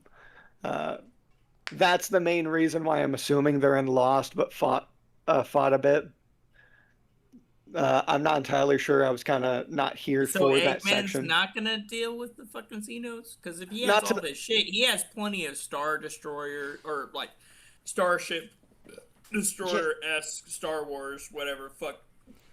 Yeah, but it's all in orbit. It's all in orbit, and they're not needing to. He's already on the planet. He's not needing to travel from beyond the stars to there, needing to go through an entire army to pretty much get to the place to begin with. Loaf. So someone in the chat, Loaf, asked why Power Rangers are at the bottom because Mike paid to have them put in gay hell. No, that was me. Oh, Jim. Okay, Jim paid to have them thrown in gay hell. I was about to defend that shit. You were about to defend some shit you didn't even do. Sounds like me. You just assumed you must have done it. That sounds like some shit I would do. I'm gonna defend this really hard. It's like Jesus. Yeah, I'm drunk enough to believe that. Which Power Rangers? Mighty Morphin, the original ones. Just the OG. Yeah, it was it was the universe of Mighty Morphin Power Rangers, but at the time of the OG. So they were including things like Zed and Rita and all their monsters and shit. But it wasn't like, Dino Thunder and fucking, Power Rangers in space and all that shit. It was specifically that one timeline. Or that one period in time of Power Rangers. Okay, so where do you guys actually want to put him? I'm saying Mad. That's why I think it's a fair placement for him. Because there is a chance. I don't think he's ever winning. Right. I don't think he's ever. I do think there's a. I think there's plenty of a chance for him to. I say like crazy shit on the Palworld Islands, and the fact that the game's still being updated constantly. There's gonna be more shit. Sonic would be a cool collab. That would actually be a neat crossover. That would be a pretty interesting collab. Someone told me a cool collab the other day that they should do, and fuck, I don't remember what it was, but I remember that they said it. I was like, that would be really cool. It was in my comment section. Fuck, I'm not gonna remember it. Damn it. Anyways, go ahead.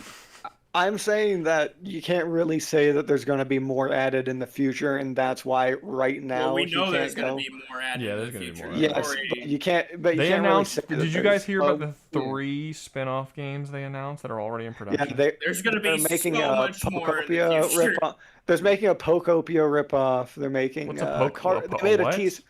Pokopia was that farm game where they're for Pokemon. Oh. With Ditto as a protagonist. Well, yeah, they're making a farming game. They're making a kind of like a Doro or whatever they call it. They made a TCG recently. What's TCG? Trading card game. Oh. No, they're making a it's like a dating sim horror game. That they're making. No, I saw that. And they also announced a Palworld MMO, which I find very strange because to me that sounds like that's going to be basically Palworld again, but just it's gonna be Palworld with a very populated server. Yeah, It's but gonna be like Palworld, Palworld's but already No set up Man's to kind of Sky. be an MMO. So like, what would be It's different? gonna be Palworld, but No Man's Sky. My guess would be that it's already just have going to be Palworld with distinct sections on the islands, kind of like WoW, where you have. My guess is they're going to remove most of the survival elements from the game, and it's going to be more like WoW, where it's more so about questing and fighting rather than. That's what I'm thinking. Rather than like areas cutting being down the various trees. islands. Yeah, that's my guess. But it's a little weird because we already know what the Palworld Islands look like. In order for a Palworld MMO to work, because it's too small to be an MMO, the land. Yeah. So in order for a Palworld MMO to work, they would have to reveal a large section of land that exists that we don't know about yet. It's odd. I won't deny. How much the Skyrim MMO map is? Maybe even smaller. Yeah, the Skyrim MMO map might be smaller than the Palworld map. I don't think it is. I think they've said the Palworld map Like across. Skyrim Online? The Palworld map across is, I think they said it's like 3.5 kilometers. I think. Oh, I was thinking in game. I was thinking like how, because I'm like, it takes about this. It would take shorter for me to run across Skyrim than it would for me to run across the. I haven't played the Skyrim MMO, but I'll tell you this: Guild Wars has a much larger map. World of Warcraft has a much larger map. I mean, like Palworld would be the Palworld would be the smallest MMO map I've ever seen, but I haven't played. There has been some. Maybe 76 will beat it out in the size factor there. Is that an MMO? How that works. Or is that just like 76 is an MMO? Is it an MMO or is it just a thing with larger servers? It's an MMO because like if you want to play privately and single player, you have to buy your own server and such. Yeah, and then if you're not there, you can come back to your home base. How many players can be on a server in 76? Over 100, I think. I think it's like 130. I'm not even 100%. I'm not even 100% sure if that's enough to be an MMO anymore. Because wouldn't that make something like a fucking what do you call it? Fortnite. Wouldn't that make Fortnite an MMO at this point? Because you can have 100 No, players in that. No, that's a battle royale because it's completely different gameplay. Is an MMO. The non-battle royal mode is an MMO essentially. Players. Wait, can in a WoW server. I'm curious. WoW server is crazy. Yeah, it's 5,000 to 10,000 on a single. That's an MMO. Like that to me, 100 does not sound like an MMO. Well, Google it. Google I just did. WoW. I just did. WoW has 5,000 to 10,000 concurrent players online. Oh, online at a single. God damn it! Y'all never answer what I want to fucking answer. It's not going on the stream. In a single WoW server. Oh no, I violently went above the player count. It is like a fourth of it.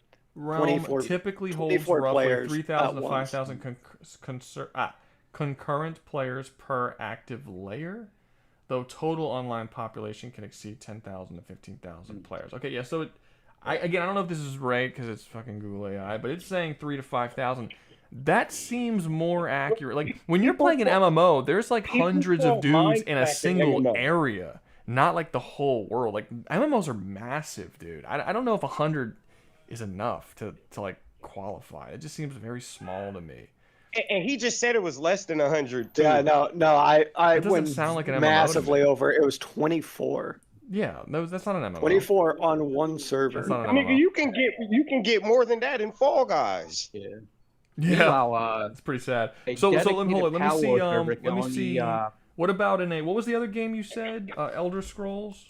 Yeah, Elder Scrolls. Elder Scrolls Online. That's a lot. Yeah. That's a big MMO. Online server. They recently just got an update, I think, didn't they? They've been updating both Fallout cap 76 populations dynamically around 60 to 80 players. Oh, per faction. Easy. And standard group sizes. Wait, this is not answering the question I asked. God, I fucking hate this.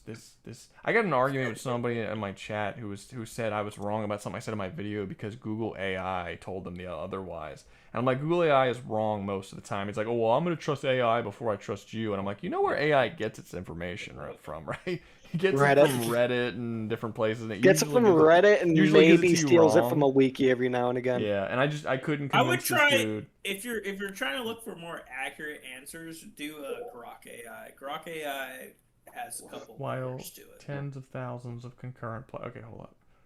Google AI, I think, just takes like recent search history, or not recent search history. It takes like most public viewed like searches of whatever fucking shit you're asking for.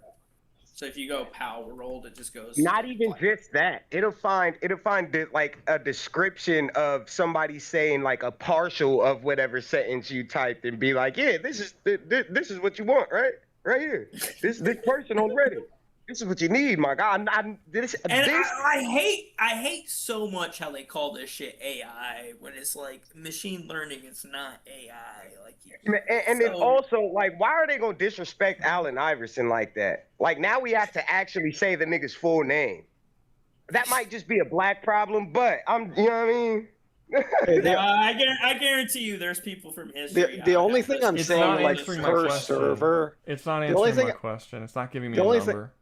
Yeah, the only thing I'm saying per server is roughly about 200-300. Yeah, see, that sounds really low. Who plays WoW? These sound like some bullshit MMOs. I'll be honest with you. These sound like these don't sound like MMOs. At least not classic MMOs. Like Guild Wars can put more than 100 people in a single raid dungeon. RuneScape, yeah. Oh God. RuneScape's the goat of MMOs. I'm not gonna lie. You know what's crazy? I've still never played RuneScape to this day, and I know I need to because I'm a big fan of MMOs. You gotta play classic. You gotta play old school RuneScape. Don't play. And that's on the old school RuneScape. That I can download that on the phone, right? You can. Because it's so like graphically and technology, like not like shit, because it's like polygons, like almost 16. It's not 16-bit, but it's super low fidelity. Look, my love, no lie, when Roblox first came out, I'm talking about like early 2000s, like 2000 fucking 7, maybe when it first came out type shit, I was playing that and this other game called Impossible Creatures, and that kind of shaped my, and then like Pokemon obviously and shit on the Nintendo 4, but like PC gaming, that kind of shaped like my understanding of different genres of gaming, because Impossible Creatures is a RTS, and then RTSs were fun. They need to make more RTSs. They don't really do them that much anymore. Real-time strategy. I love RTS. I love RTS. Oh, I used to love the fuck. What was it? Halo Wars. Yeah. Yeah. Halo Wars. That was a pretty like simplistic RTS though. That was like baby's first RTS. Yeah. That wasn't. Like, that wasn't like I still enjoyed it pretty well. Yeah, it's fine. That also makes it probably more fun for most people. Anybody who has Steam, I For someone highly who suggest doesn't like them. you go get Impossible Creatures and you try it out. It's basically you get to fuse animals and you pick which part of the animal. So like you can have, if you fuse a rhino and a with shark. Animals. You go out to the dumpster, you grab your raccoon, you be fusing with those animals, eh? Type shit. If you can have a rhino head, a whole shark, like a shark body, rhino legs, and a shark tail type shit. Or like there's so many different animals, but it's a real-time strategy. You gotta build the buildings. So you take the rhino pills, you go to the gas station, you grab that. I ain't gonna lie, bro. I ain't gonna lie. If somebody trusts them motherfuckers, bro. For one, if you even go in there and be like, you know what, that looked like something I might want to do, just go see a doctor. Go see a doctor about ED, my nigga. Cause that. All right. So are we happy? Are we happy with Eggman's position on the tier list? Yeah, I'm fine. It's fine for now. It's fine for now. For now, we'll come back to it later and talk about it for another 3 hours. We'll get back to it later. We'll see if Saiyan jumps in the stream. If he does, you can fucking argue with him about it. There's no chance of him winning right there, Whitey. Yeah, well, Eternal Wolf is not winning. It's just that he's not losing. Okay, you're right. Good shit. All right, next up we have. Invincibles fucking. They're gonna die. Yeah, I think this shit's gonna be over fast too. Yeah. Because I'm assuming this is the modern empire with only like I don't 50 think it matters. dudes. I'm not 100% sure it really matters. All these niggas do is punch shit. The Viltrumites are not that strong. We've only just started Actually- into like Marvel levels of the Viltrumites. All them niggas do is punch shit. Well, yeah, but like hold on. even if you want to use them at their even if you want to infiltration. use the comic book version at their absolute most powerful and the most numerous, worst case scenario, they show up, blow up the planet because they don't want to deal with it, and they release fucking Astralim that immediately kills all of them. It's like, Funnily enough, the best case scenario for them is pulling something like the freaking solar disc. Just eradicate the life on there. But that would just release That wouldn't Astralim. kill Astralim. That's all that would do. In fact, is that would release... just make Astralim come out fast. Yeah. Because Jetragon would be gone. Yeah. It wouldn't be good. Also, they would have to deal with the Xenos before they do that. I mean, the Xenos might destroy the disc because we still don't know what the Xenos want with the planet. They might not want that shit frozen. This isn't your planet to conquer. Basically. But yeah. Even before that, like these argument shows that like he doesn't like go straight to the punching. He went, infiltrated, fucked, got a kid first, then he started thinking about conquering. That was the infiltration. What are Yeah, you talking about? Completely sexually decimated or dominated. The worst bit is that he can't even go and frick a pal. I like that. Dude. He can't even go and frick a pal because they don't reproduce like that. So they don't. Yeah, he wouldn't have a normal like Viltrum DNA infused pal. Well, he might. I don't know. He might make You with can one fuck. of. No. You can fuck a pal, but like that. You doesn't can have sex with a pal. That's true. But no, he can have. Dog. Well, why is that relevant? I mean, because that's what the Viltrum's MO is. That's like their they whole can profile. attempt. They can attempt. But Well, I was about to see if his shit is demonetized. Oh no, he's not. It's not gonna get demonetized until it's uploaded. They don't really check it during. But yeah, once it's uploaded, it probably will be. To be fair. But yeah, I mean, I just like if one Xenolord was like just up in space, being like, "This is not your planet to conquer." I mean, how many Viltrumites would he kill?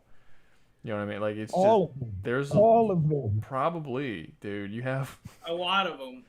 Yeah, this would have been better if you said the Invincible universe. Then we could have. Yo, did you go into a cave or something? Why you sound so buff? Oh shit, that's my fault, dog. I had my shit like close to my chest. That's my fault, gang. He was giving a hug to the phone. I'm glad you said something because I wasn't gonna say shit. I was just gonna let it keep going. I think it would have been funny. Anybody else, this nigga tells them to fix their mic. Though, I was doing something else and I wasn't thinking about it. Nah, fuck you. Everybody else instantly, it's hey, fix your mic. You're so defensive. Anybody else, you're so defensive. What anybody else would be like? Oh, he didn't tell me, but he tells everybody else. He must like me more. He doesn't care about my mic. But you somehow take it so defensively, like it's an assault on you. Treat me the same, Rouga. I want to be treated like everybody else. What is this? Why don't you yell at me like that, Rouga? That's the only way I can get hard, Rouga. What the hell, dude? Yeah, I think this is Stop self-inserting there. You're being that's a little his kink. hard on No, there, it's obviously Jim, his you gotta kink. slow down. I know I saw those fucking commissions for the Rouga Rabid. One of the main self-inserting. That's hilarious. Jesus. One of the main issues with the Invincible, just like for any of these types of challenges and stuff, is that Invincible is pretty strong for the lack of hacks resistances that it has. Like most series that are as strong as Invincible have way better hacks than Invincible. There's like no hacks in Invincible at all. Literally everyone in the entire series just hits things. And they don't have any resistance to anything at all. Like and Adam Eve can't solo everything. Yeah, so it's just like any Invincible dude that shows up should be captured in a PAL sphere basically immediately. like it really should be that quick. The mind control. Oh my god! Imagine a PAL tamer having a team of Viltrumites. Well, it's actually worse. It's actually worse than that because in Palworld you can catch a human. And then you can actually do stuff to that human to give them different abilities and powers and stuff. So, like, you can give them, like, certain darkness abilities or the light erasing ability that the fucking Celestier has. You can give that to the You can change their gender at the goddamn surgery table. Yeah, you can. Like, you can do whatever you want. That's you can manipulate horrifying. them. So if you want to, they can catch the if they are like stronger than normal, which they're not. But you can catch them with the PAL spheres and then just literally add on a bunch of new powers and then just send your army of Viltrumites back up into space against the other Viltrumites. And you don't even have to fucking worry about it. Oh my god, that's so disrespectful. I feel like that's like a disrespectful ass whooping that deserves like the lowest tier. Buffed up, more powerful versions of Viltrumites. Like Thrag sends Conquest down, and then Conquest comes back with like erasure reality warping powers. But he's also been awakened and leveled up. The Viltrumites' whole goal is to reproduce and get stronger. These niggas are gonna do that within like minutes. Kinda. Yo, that's true. You can also. I've never tried it. Can you in the game when you breed? Can you breed like humans? You can't. My controller broke. I don't know. You can breed Zoe with like the different pals. Damn, dude. Why you're specifically fucked up, Zoe? Mike. You're fucked up for that. She's a teenager, dude. You literally forced this chicken to bestiality and make her pals. Listen, I made her get fucked by every single wild animal I could find. Leave me alone. Hater, man. That's Bro, I bet you're looking gonna own it. Always getting on me. Because I captured her and had her working. He did so much worse. He did so much worse. She's a bitch. She's like, you're not that powerful just because you beat me. Enjoy getting gang raped. Goddamn. So did you guys that's true, she was being a bitch. But she eventually trusts you and she actually ends up becoming a close friend of yours if you do all her missions and stuff. But anyway, when you mate her with other ones, is there a chance that she creates a clone of herself, or does it always create a pal? I haven't gotten a clone yet, so I can't attest to that. Okay, so It it's just makes a pals so different far. pal. It's just pals so but far. hold on. Every combination has a chance to get a mutant egg, though. So I'm gonna Google it because now I'm actually curious. You want to make a clone of Zoe? Nah, fuck Zoe. There's legendary pal salesman shit that like sells shit you can only like really find Yeah. from them, and if you keep them and keep them at your base, then you know what I mean. Yeah. Hold on. Yeah. Whitey's controller broke, so he can't play Palworld anymore. Last week, I've been living off of. I was fucked until this nigga Rouga dropped a video for Palworld, and I got a little bit of my fix. It was like when you're used to slamming an 8-ball of heroin in your vein, and then you go to just like a gram. Yeah, I didn't have a video for like 10 days, which I think is the longest You got I've a gone. clam slam. I think that's my vacation was literally one day. All the other stuff was just like personal so you're bullshit just I was dealing with. lazy motherfucker. No, I wasn't lazy. I was busy. I was doing stuff. But It yeah, I says wanted you to go on vacation, and I literally hopped on a train and I went to Mobile, Alabama for one day, and then I immediately hopped on the train and came right back. I only went for one day. Damn, Alabama's that bad? No, it wasn't. No. It was I was only supposed to be there for one day. I just had to get out of town because I don't know, shit was just piling up. But I was like, I gotta get away. So I took a 4-hour vacation. I was in Mobile, Alabama for 4 hours, came right back. And then the next day I had to deal with more stuff. So it was just something I wanted to do. But yeah, no, I got a video out. And I filmed my next one. It won't be out by tomorrow. It might be out by Monday or Tuesday. But yeah, I got some videos coming up. The reason why you don't see Warframe anywhere on here is because I told them last stream, I'm like, don't put Warframe on the list because I'm not going to talk about it because I'm making a Warframe video and I don't want to like spoil the video with all my opinions here. If you do add Warframe to the list, I'm not going to be talking about it. Everybody else can talk about it. But yeah, I do plan on making a Palworld Warframe video. What's up? Mike found a hidden mechanic, so I'm Googling, I'm looking it up right now. You can't do just Zoe, but if you have the Zoe and Grisbolt combination, you can breed them, and their breeding power is over 9,999. So if you make her fuck her own pal.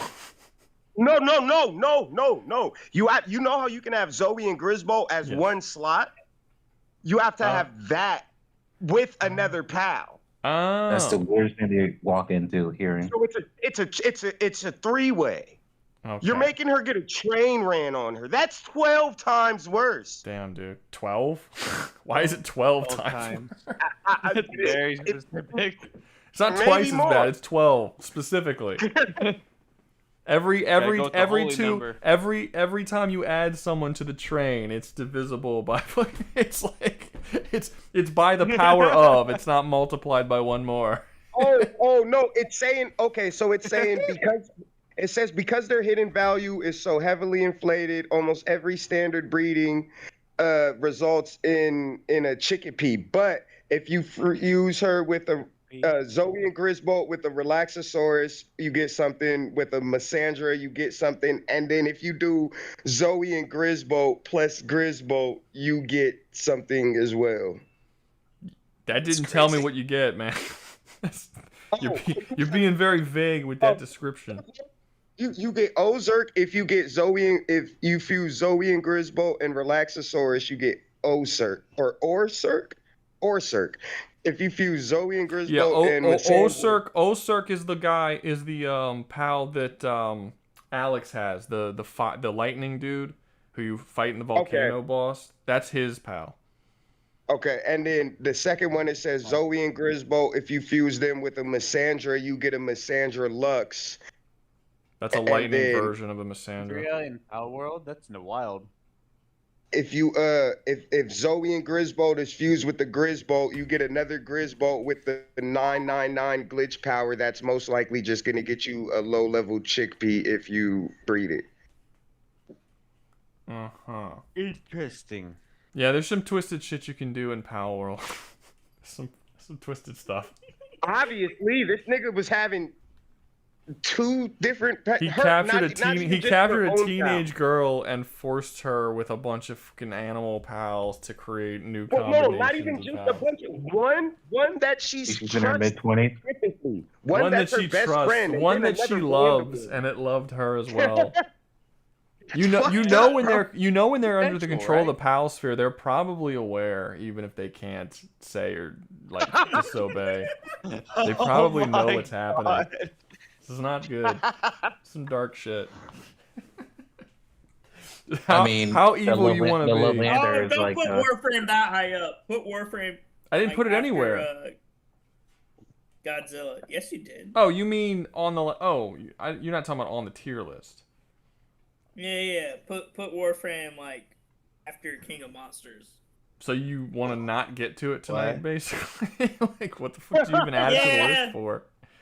By the time we get to it, I'm literally gonna be it's gonna be like me and one other person in the stream still, and I'm not. I already told you I'm not talking about it, so I don't know. I feel like you just threw your fucking money away.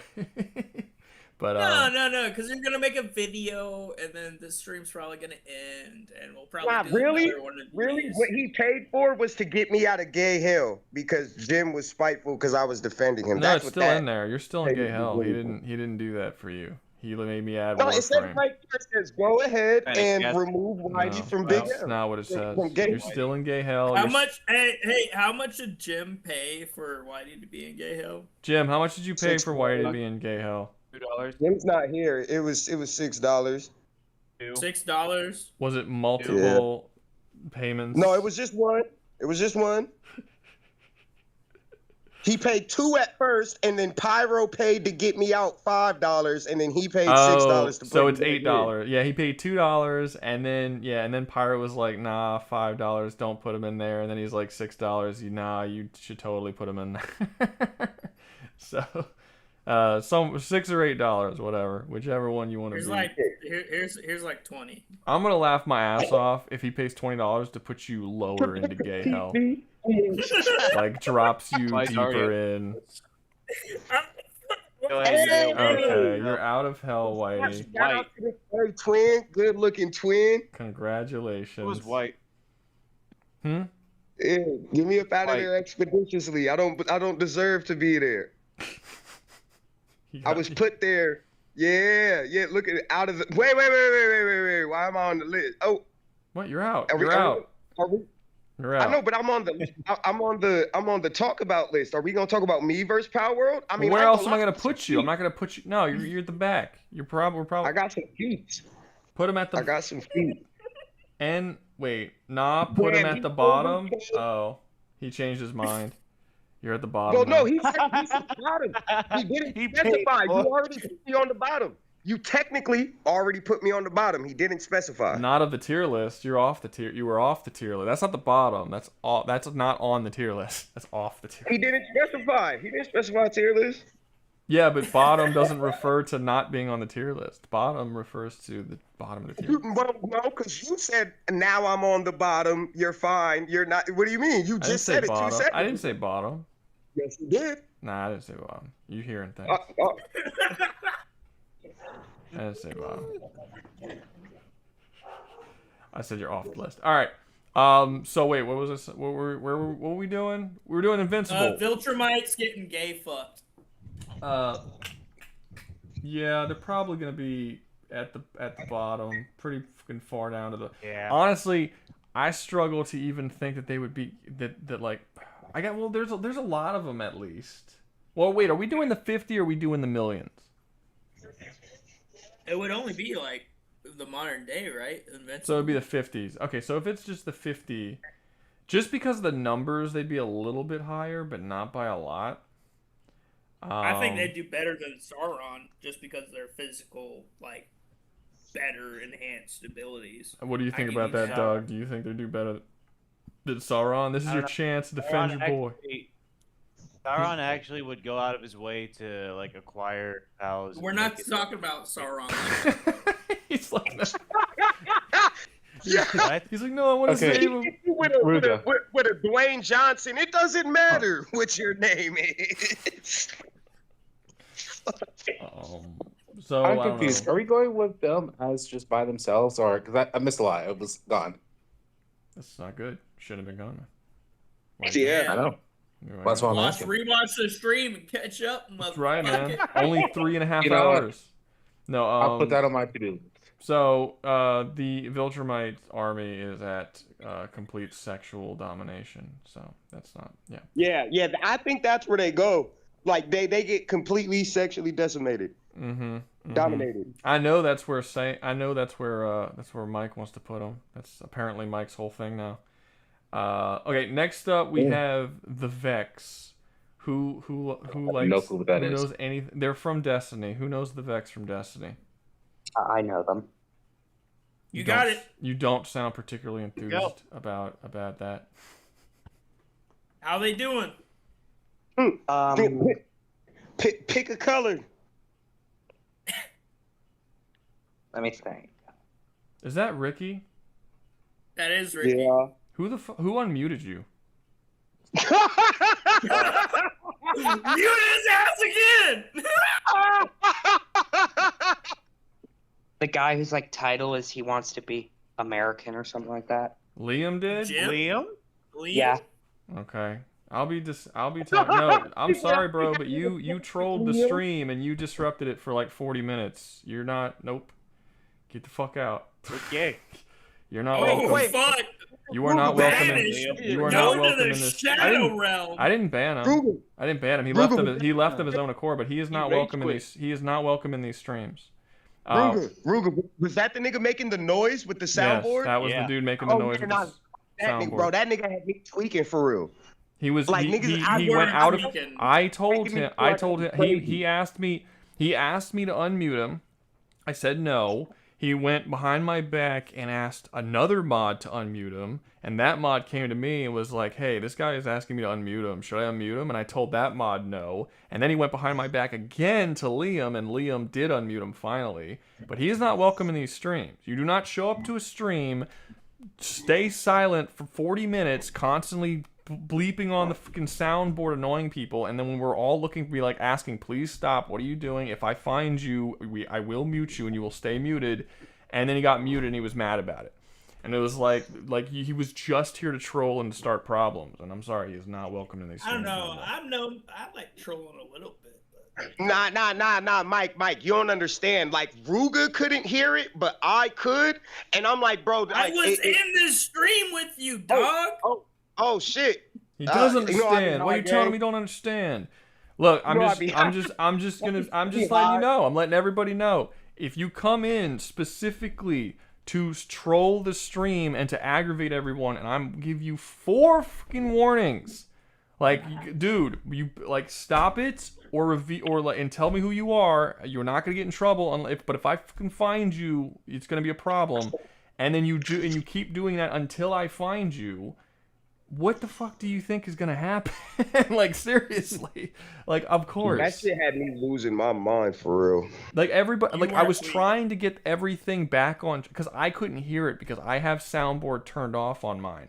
So I was trying to continue with the stream, and I had like 4 or 5 people who were on the Discord being like, "Dude, what is that? What's going on?" I'm like, "Guys, what are you talking about?" And it became this whole thing and disrupted us for. It was about 40 minutes. It was almost an hour. It disrupted the stream for, and like, no, you're getting. It's a good thing he dropped out too, because I was about to fucking server mute him again. And it's kind of funny because he thinks I can't find him, but I know what his name is. I could find him and still server mute him. Actually, I could do that right now. Hey, how do you mute a soundboard? Yeah, how do you do that? I don't know. I did it a while ago. It had me really tweaking. No bullshit. I'll do it later. I'll find him. Oh, I found it. It's in voice. If you hit the chat and voice settings, then you scroll down and you can see soundboard volume.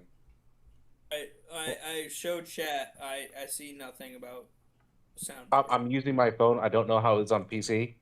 But Yeah, if I'm you on, swipe I'm on upward, phone too. It say deafen, change audio output, only show videos, show my own camera. I did it when I did it when I first made the Discord. I was talking to someone in a voice chat and they wouldn't stop doing the soundboard. And I found that, and I'm like, I'm not dealing with this.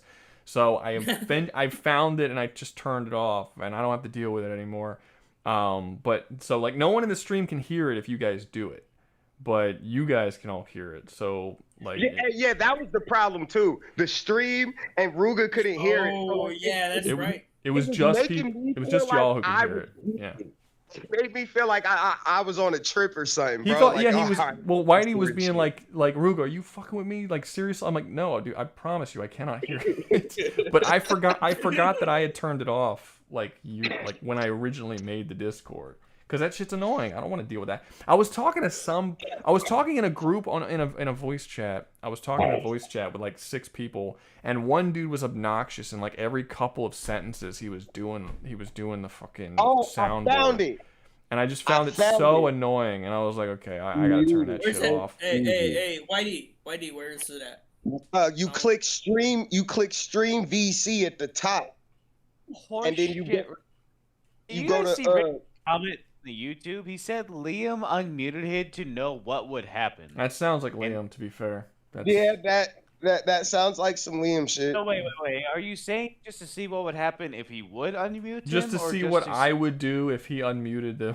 Just to be like, oh, let's see let's see how Rouga reacts to me unmuting this dude who he knows does not want to be unmuted. Let's see how that works.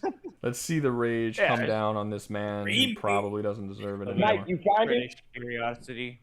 Mm-hmm. I didn't. I'll figure it out later. No. Look. If you're on the shit with all of our faces, look at the top where it says. Dog, that's not the stream. I figure it out later. It's like y'all are like now making this about the fucking. The soundboard really fucked with y'all. It did. It messed y'all up. Y'all are fucking. Me specifically, I'm not even gonna sit here and act like it wasn't mainly me. Nah, it was mainly me. And it was only because I don't like feeling like I'm crazy, and that's what it felt like. It felt like, all right, nobody else here. He gaslit the shit out of you, dude. He gaslit the shit out of you. This is why you turn that shit off. You don't have to worry about it. It's not important. Yeah, no, I found it. I turned it on. Yeah, there's never a conversation that you're ever gonna have where you need to hear the fucking soundboard. It's just not a necessary thing to have on. It's just annoying. He said he didn't ask Liam to do it. Yeah, that's what. But he asked another mod though. Yeah, clearly. he asked. I forgot who I think it was Wiz or I don't know. Somebody brought it up to me and was like, "Oh, this guy asked me if I can unmute." And I said, "No, it was Alden," and I was like, "No, fuck no, absolutely not." I don't think anybody knows anything about Bex. Put him at the back of the list. He also told. Yeah, I am. He also told. Is this grown-up Avatar next? He hid the information. According to Alden, he hid some information because he said that I muted him for using a soundboard in a voice chat, which is absolutely not why he was muted. That's a fucking lie. No, there was way there more was than way that. more than just using a soundboard. I was screaming at the top of my lungs like Rouga, are you fucking with me, bro? Tweaking. No, he was pretty tough. I was really mad. That shit was I dead thought Rouga was fucking with me after like the first 10-20 minutes of it. Gotta be. I'm sorry, man. I'm sorry. I feel like these next couple of ones are gonna be boring as shit because pretty much all of them can be solved with a PAL sphere. Yeah, Avatar, like the next 4 or 5 can be solved with a PAL sphere. Aang can be beaten with a PAL sphere. The world government can be pretty much entirely solved with a PAL sphere. Actually, hockey. There is some hacksy. Hockey shit might be able. Hockey might be able to defend against a PAL sphere. I think hockey could. Well, basic PALs can defend against the fucking regular PAL spheres. Regular. Well, yeah, no. Yeah, well, just because PALs can do it, can't mean other people can do it. I mean, that's a very specific thing. It's a very specific thing to be able to resist being locked into a small little pocket dimension. Like that's kind of a specific thing that you have to have. There is One Piece characters that can create their own pocket dimensions as well, like the Candy Bitch, the Candy Witch Bitch. Candy Witch ears. With ears? You're talking about Brûlée? Yeah. Like there's plenty of there's some One Piece Brûlée is the characters candy witch. She doesn't create her own pocket universe. There's like this mirror dimension that she can hop into, but it's not like she has. It's a whole dimension, though. I understand, but she didn't create it. It's just a part of her devil fruit. It's just like something she gets. It's also affected by the outside, and it's like limited to a certain range. Yeah, it requires mirrors and stuff. It's not like her. It's not like she built it with her, magnificent god creation powers. It's yeah. But it's like just the something fact she that gets. she could, No, I redirect her get pal you. sphere into a mirror, and then it's like, it's gone. Well, can you resist being thrown into that mirror if you use hockey? I don't think so. You can't just resist not being pulled by Brûlée. In terms of like using a hockey against it, they never showed it. They've never showed that at all. But like, as long as you have Brûlée, you can get in the mirror, even if she doesn't want you to go in with her, because that's literally what Luffy did when he just tied her up. Luffy at that point didn't have hockey though. He just hopped into the physical mirror. He had it. He didn't use it. Yeah. He didn't use it. I was saying like he just grabbed Brûlée and was using her to go into the mirror first dimension. off, we skipped Aang. Let's put Aang somewhere. Where do you think Aang should go? Aang? What is Aang gonna do from Avatar? No, there's some soul bending shit. Aang, but outside of the soul bending shit, his personal character flaws of just being a pacifist vegan son of a bitch who deserves to die would wound up with him dying. That's a crazy ass character flaw, my guy. Have you guys seen the Aang movie? The Avatar Aang movie? I've only seen half of it. I finished it, unfortunately. I don't really like it personally. I'm not gonna lie. Aang's problem is he's gonna try to unite all of these different factions, and it's not gonna go well for him. No, I think Aang is gonna try to befriend the PAL Alliance for like a hot minute before that it just goes sideways. A hot minute. A sexy ass minute. Now, if it wasn't Aang, it was one of the different avatars who are a lot more like realistic. Maybe something could happen, but specifically Aang being the goddamn nah. He's cooked. Dare I say it? I think Korra would actually do better off in the optical. Korra would be better off. I think Korra's a goddamn, what do we call it over here in Japan? She's a goddamn Gairu, she over here trying to fuck everybody. She out here on the streets. She don't care about no family and shit. Like, I gotta pay it. Korra would do better. Aang's so fucking screwed. No, we're temple nomads. We're a peaceful, loving people. Fuck and off. like, if anything from the Rouga, I'm assuming you see that. Like, I'm assuming you finished the Avatar Aang movie. If anything, I've seen his interactions with the other Airbender in there. I can't see him being willing to go as far as the people in Palworld will. No, he's not. I mean, you should know that even without watching the movie. It's They're obvious. gonna think Aang is some like human-looking pal because he's doing all the fire and water and air shit. No, I'm saying it's not like Aang changes when he gets older, where he's more willing to, compromise his morals. Like he just won't do it. I wonder if they can. I wonder if they can put him on the fucking the PAL like gender swapping table and just straight up remove his bending. Oh god! Just like straight up remove his bending. You can do it with any humans. You can do it with all. Because you can put humans on the table and you can give them new abilities, powers, and traits. So look. Wait. Hold on, wait. Please. Here's what I was thinking earlier. That's humans though. Like Aang isn't technically he's an avatar. He's human. He's a human. Okay. He's a reincarnated soul. But the Avatar state is technically not all him. It's No. It's him, but it's the reincarnated versions of him. This goes into fucking Eastern philosophy. It's Buddhism reincarnation. You're still you. Your soul is still you. That is still you, even if you're a cockroach, a cow, and then you're a man. Like, none of that fucking changes. Like, you are you. The issue with Avatar and Aang specifically is he all of a sudden develops because, like, we need to be peaceful. Now, if we were to out here put, like, any of the other avatars who have come before him that are a lot more violent and realistic, like, who's the one, Kuroshi, who can just, like, straight up destroy fucking island continents by herself, that would do something. Joa just said something. Joa just said something The interesting. Avatar state, which is really more that spirit that's inside. Yeah, Joa just said something interesting. He said, "Shut up and shut the fuck up." Joa just said something interesting. He said you might be able to capture. Well, he didn't say this, but it made me think of it. You might be able to catch a Rava as a PAL. Yeah, he did say that. Is a possession type PAL. Yeah. You might be able to catch Rava and the fucking, like, the thing that gives them the avatar state, basically. Like, the dark and the light avatar. And that would be, like... Oh, like the goddamn, the lion turtle? The lion turtle? No. Yeah, you can capture the lion turtle.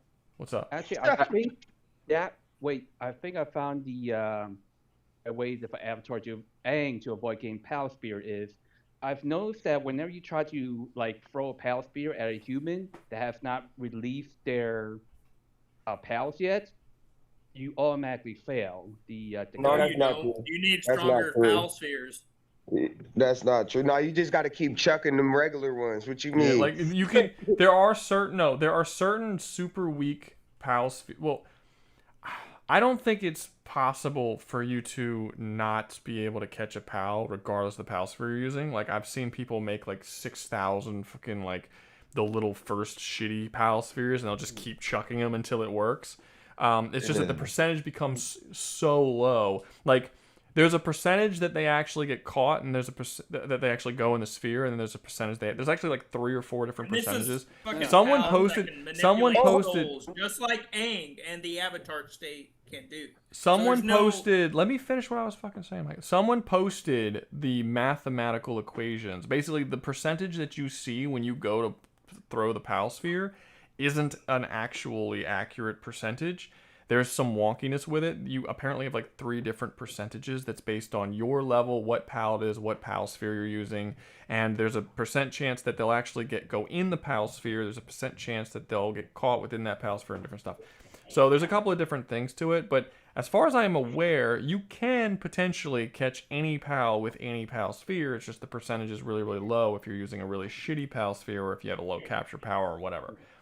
But, yeah, you could just potentially just keep throwing the fucking sphere until... PAL spheres are made with just palladium, right?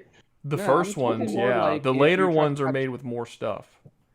And they're better. If you try to capture a human... They might be able to bend those. Why would we be able to bend palladium? No, I said not the palladium. That's why I asked. The ones that aren't made of palladium, like if there's ones that made with ingot or something, like why would he be able to bend ingot though? It's metal. No, but he's not a metal bender. Metal bending and Avatar specifically loses more power the more pure it is. That's why, like in later Korra, they just use. I think it was using. I want to say platinum. I can't remember what metal they were using. Platinum. It was platinum. Yeah, and they used platinum, and metal benders could not bend it. Even like the top tier metal benders still couldn't bend it. Well, it doesn't. Well, this is copper and ingot. It doesn't matter. Look, guys, it doesn't matter. It doesn't matter. The materials to make the ancient PAL sphere is palladium fragment, palaxite ingot, and mythical wood, none of which can Aang move. Aang can't control trees, and he can't control metal. And palladium fragment is just like an energy source. We don't know what that is. That's not one specific PAL sphere, though. Yeah, but they're all going to be made of stuff like that. They're all going to be made of stuff like that. No, like one of them is made of palladium. There's PAL spheres made out of plastic, which is oil and fucking plastic. Palladium. Which one's made out of plastic? I'm trying to see. The red ones, I think. Yeah, the PAL steel is made out of crude oil. It's like plastic. It's wait. Which one? What's it called? Ah, fuck. I think it's the hyper one. I think it's the hyper one when you start using the. Okay. I was just gonna go down the list and see if I could find it, but even so, if he can only affect one of the PAL spheres, I'm not sure that means a whole lot. Let me see. What's this one made out of? Ingot, wood, and stone. So this one's made out of stone. So you could stop. So he might be able to affect this one, if it even follows the same rules anymore. To be honest with you, because when you actually like look at these things and how they work, they're like magical devices basically at this point. Like where is this? Like look at the hypersphere. Where is the stone? Like, where's the stone at? You know what I mean? It's just, I don't know. It's just, I don't know. I wouldn't trust that 100%, to be honest with you. And even if that was breaking shit down at a molecular level. What, Aang? Yeah, I said he's not. Yeah. Aang's not breaking shit but down also even if that's the case that he could, I mean, that's not all PAL spheres. That's a couple. That's maybe 1 or 2 PAL spheres, but even the starter PAL spheres, you just use the palladium fragments and nothing else. And he can't control the palladium fragments. And there's also other things, like, again, if you have the Lunaris, Lunaris just straight up uses psychic abilities when you throw your PAL sphere to force the PAL sphere to go where it needs to go. And you don't even need Lunaris for that shit. You can make modules. Yeah, there's Yeah, but you might be able to fight back against a module that has a homing thing. But fighting against these psychic movements of a PAL that's literally controlling where it's going might be a little different. I don't know about you. I've never seen no fucking thermals in Avatar. You ever try using the fucking curve module on the PAL spheres? It's the worst fucking thing ever. It's awful. I didn't even look at that shit. I used the sniper module before I got to the sniper one's pretty good and the homing one's pretty good, but the curve one is it's really difficult to catch. It becomes way harder than normal because you throw it and it has this big curve and it goes around the PAL and hits behind them, so they have to be standing a very specific distance away from you to be hitting them, and it's very annoying. I immediately got rid of it. I made it. I was like, oh, this might be kind of cool. And then I was like, nope, fuck this. And then I went directly to You sniper. thought it would be like throwing a fastball curve. Well, I thought it was gonna be like a slight curve. I thought it was gonna be like a slight curve that was kind of that was kind of like, oh, that looks kind of cool, like a little visual difference in the throw. Go type shit. But no, this shit like curves. Like it curves big. And I'm like, damn, dude. Like if someone's standing, if a PAL is literally standing 4 feet in front of you and you throw it, you'll miss because it goes around them. Like, it's crazy how bad it is. Doesn't the catch rate get higher with the curve one? Was it the benefit? Wait, what's up? Doesn't the catch rate get higher with the curve one? Yes, but so does the sniper and the homing, too. So there's no point. All modules increase. Like, basically every module does that. Yeah. And the sniper one's better. The sniper one's better because it increases the distance you can throw it. The homing's better because it homes. And the curve is the only one that makes it worse. Like, it legitimately makes it worse. It's really bad. It increases the chance that your PAL sphere doesn't even hit the PAL. Yeah, it's really bad. Is the cannon even worth it? Or no? Wait, what? I think it's like the spear cannon, I want to say it is. Oh, the sphere cannon? Yeah, it is. Yeah, it works. Yeah, the one that specifically allows you to shoot out like 100 at a time. There's no wind up. It skips a lot of the capture animation, so it's just faster when it actually hits with the ball, and it has a much faster fire rate. So a lot of people will get the one that's shotgun spreads is really good. The cannon? I haven't used that one. I haven't used that one. The shotgun spread one is really fun. You have been playing the shit out of this game, dude. If you're I wasn't expecting you to be that far, but you've got a lot of stuff. You got a lot of. I'm max level, and I have one PAL team that's. Max well, to be fair, you can get max level in a couple hours because it was at like times 20. Well, I'm actually playing catch up with the tech tree, so I'm actively developing a base just to like make the shit you need for like ancient armor, lightweight, and everything. Damn, Whitey. I think he's probably surpassed you, Whitey. Oh no, he 100% has. I told you my controller broke like a week, and when I say a week ago, I mean probably like 2 weeks ago or a week and a half. Damn. No bullshit. Hey, I haven't played Palworld for a week though, so like. Is the meteor launcher good? I only made the meteor one. launcher sucks. I made one, and that shit was one. dog shit. I had muskets that did better damage. Well, okay, the muskets are. Wait. What is he talking about? Say the thing that you're talking about. Oh, the meteor cannon. Okay, I was thinking you were talking about another one of the sphere launchers. Yeah, I actually have a legendary meteor cannon that I can make, and I haven't made it. No. What? Specifically the meteor launcher. It's at level 38 for the tech tree. Yes, the meteor. Yes, that fires meteors. That's what I'm talking about. Oh, my bad. I have the legendary version of it. I just haven't made it because the gun that I'm currently using just like does more damage. Like the meteor, I think the meteor cannon, the legendary meteor launcher does 10,000 damage, I think. And there's base charge rifles that do 10,000 damage. Yeah. Well, you get the meteor launcher way before you get the charge rifle. Way before. It's an earlier weapon. For the time that you get it, it's really good. It's just that because it's more powerful than anything else there. It's just that by the time I got that legendary schematic, I had already had the plasma cannon, which did literally the identical damage and was easier to make. So I just kind of stuck with it.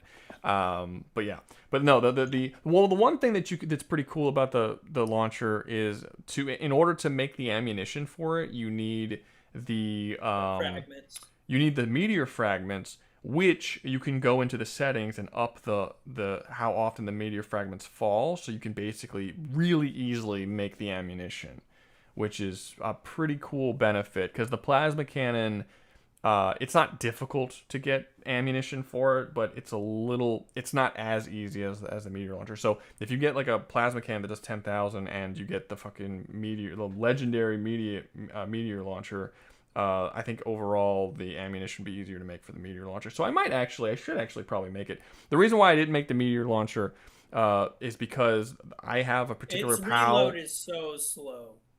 Oh, the reload. I haven't done it, but the one of the PALs that I have on me increases my damage by 30%, or 35%, but only when I'm using an energy weapon.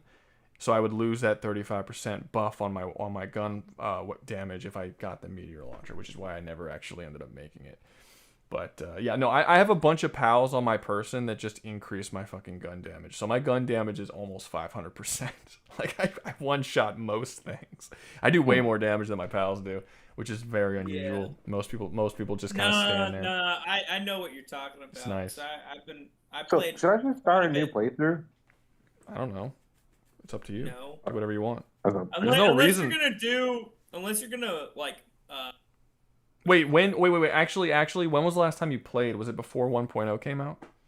Way before 1.0. Yes, you should start a new playthrough. Yeah. Okay. If it was before 1.0, the answer is yes. If it was after, then no, there's no reason to. But they actually changed a lot in 1.0. They changed like when you unlock certain things in the technology tree. They added a storyline. They added like a bunch of stuff. The storyline's not good, but they added one.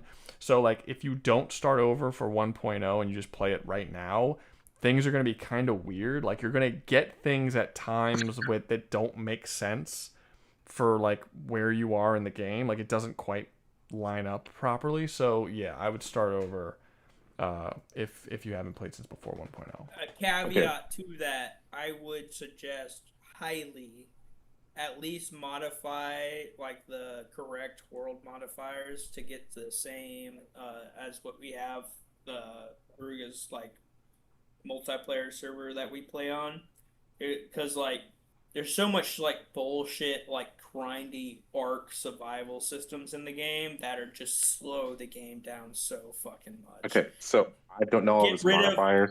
Is there like a seed I could just use to generate it, or no? You got to go into your world settings. Up the XP rate to 20 fucking increase the drops. Don't tell him that if it wouldn't be fun for him. Look, I upped the XP and the how much drops are because I don't like the grind.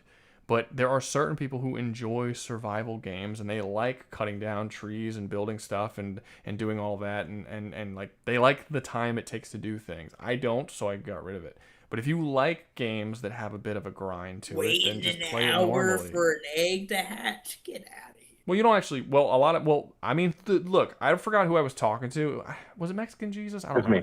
I was talking to somebody. Kage. Well, I talked to a lot of people. Not now. Like at some time in the past, I was talking. You thought I didn't know who I'm talking to right now? No. I was talking to someone in the past who basically was who was like defending. I think someone was there. And they were defending the time it takes to do all this stuff. And I'm like, dude, that's just inherently boring. And they were adamant on like, no, it's way more fun when you don't have it like that. And I was like, okay, whatever, fucking weirdo. Yeah, dude, shut the fuck up. The new Spider-Man movie isn't even that good.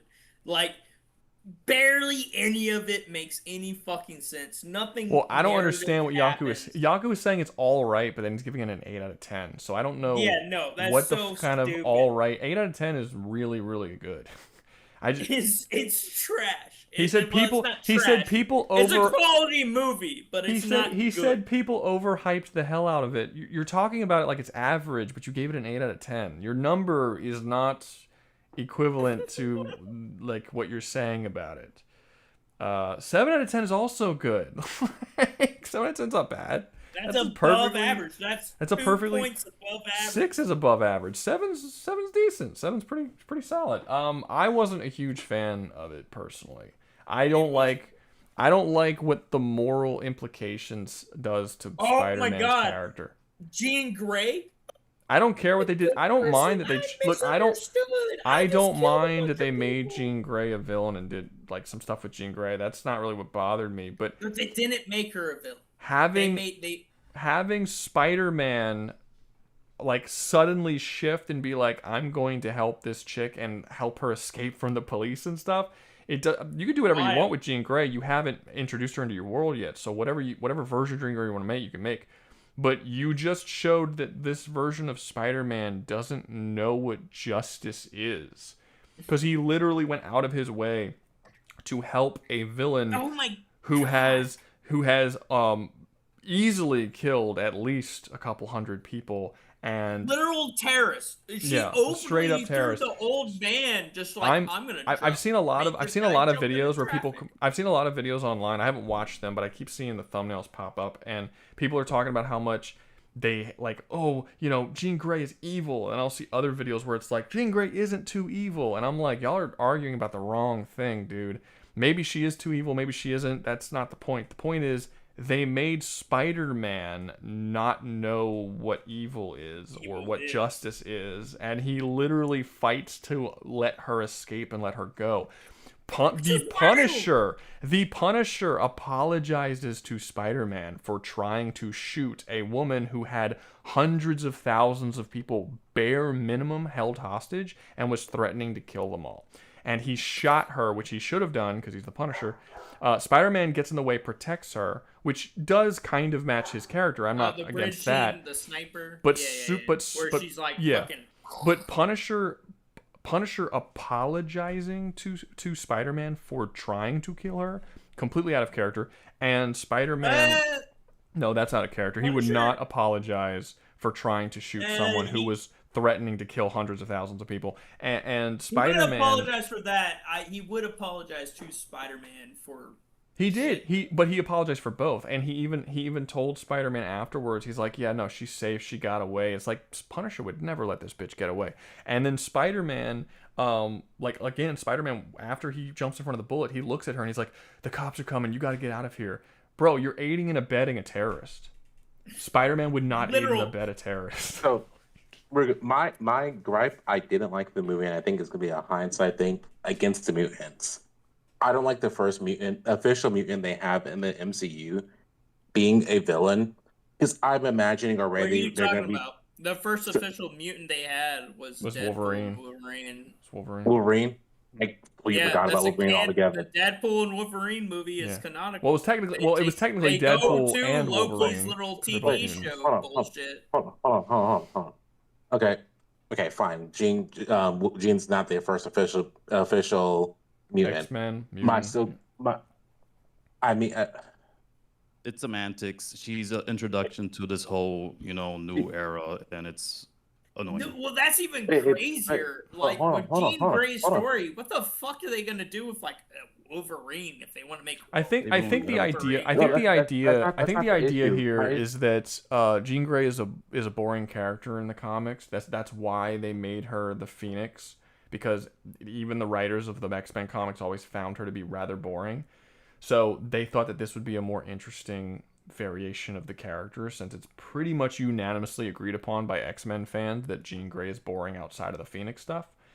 But they kind of gave her almost what Rogue probably should have been, because Rogue makes sense for her to start off as a villain. She kind of did start off as a villain in the comics, but Jean Grey doesn't really make a whole lot of sense to do that with, but I don't really care about that much. I'm okay when they change stuff from the comics. That doesn't really bother me. Make your story that you want to make. Yeah, it doesn't bother me. Did just Scarlet Witch with no amp up. Source content. Yeah, the part that that's true.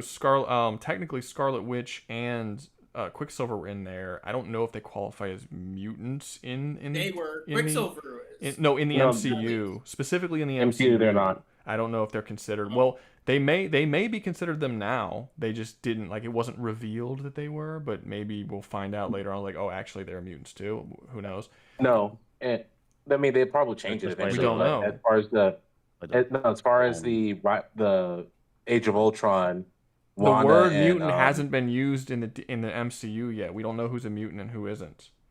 No, I'm not. Jean Grey wasn't called a mutant in the MCU yet either. No one has been. No, I'm saying that as far as the Wanda, specifically Wanda and Quicksilver, they got their powers from the Reality Stone. Yeah, The Mind Stone. but or even that can be fucking easily rewritten. Yeah, but I'm saying they can just as easily say that they were mutants that had their powers activated. I'm aware that they weren't mutants when they were introduced, but I'm saying that they could potentially just make them mutants now at this point. It would not be that difficult. They also said that everyone else that they put in the Reality Stone was killed, who was even attempted to boot, except for them two. Them two had two different powers that were activated. You could very easily say that they already had a mutant gene, and the Reality Stone just activated said mutant gene. There's ways around it.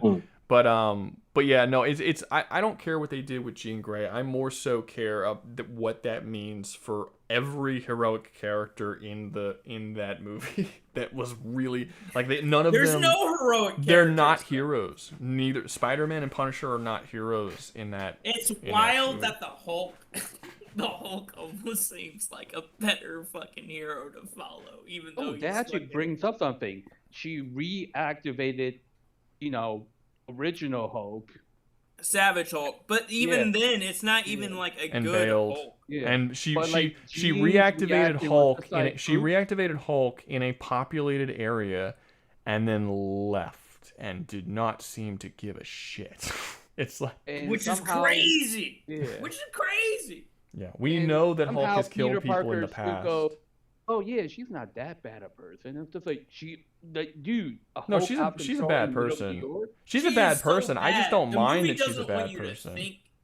Well, she also actively tries to make you feel like sympathy for her. Yeah, that's my issue. My issue isn't that they made her a bad person. It's not necessarily. It's the fact that it's not even that they tried to make you feel sympathy. If she was a bad person who was shown to do all these horrible things, but she was doing them because she was angry about her sister, and maybe that was like a way to kind of do a sympathetic edge on the villain, I still wouldn't be saying it's shit. The reason why I'm saying it's shit is because you then have all the heroes suddenly forget that she did all this stuff and that she is currently still doing it because of the sympathy. Like Spider-Man is now all of a sudden totally okay with all of the incredibly cruel and vicious things that she's done throughout the story, easily killing at least a couple hundred people because he's sad about her sister, which is are you a fucking idiot, this Spider-Man is not a good hero. Punisher is not a good hero. These are bad heroes. He has a duty as a hero to protect the citizens of New York City, and he adamantly didn't do it. And he was just no, this terrorist who is totally, even before her sister was taken, she was totally fine with just mind controlling random people in a park. You were totally just go. If they really wanted to write him as a hero, he should have went there, stopped the guy who kidnapped her, tortured her sister and stuff, and at the end, after he jumped in front of the bullet, been you're still going to jail. I didn't want them to get you because they needed to be stopped, but you still need to pay for your crimes. If he would have convinced her in the psychic room to turn herself in or something like that, that would have been more of a heroic thing to do than just being no, run, the cops are coming.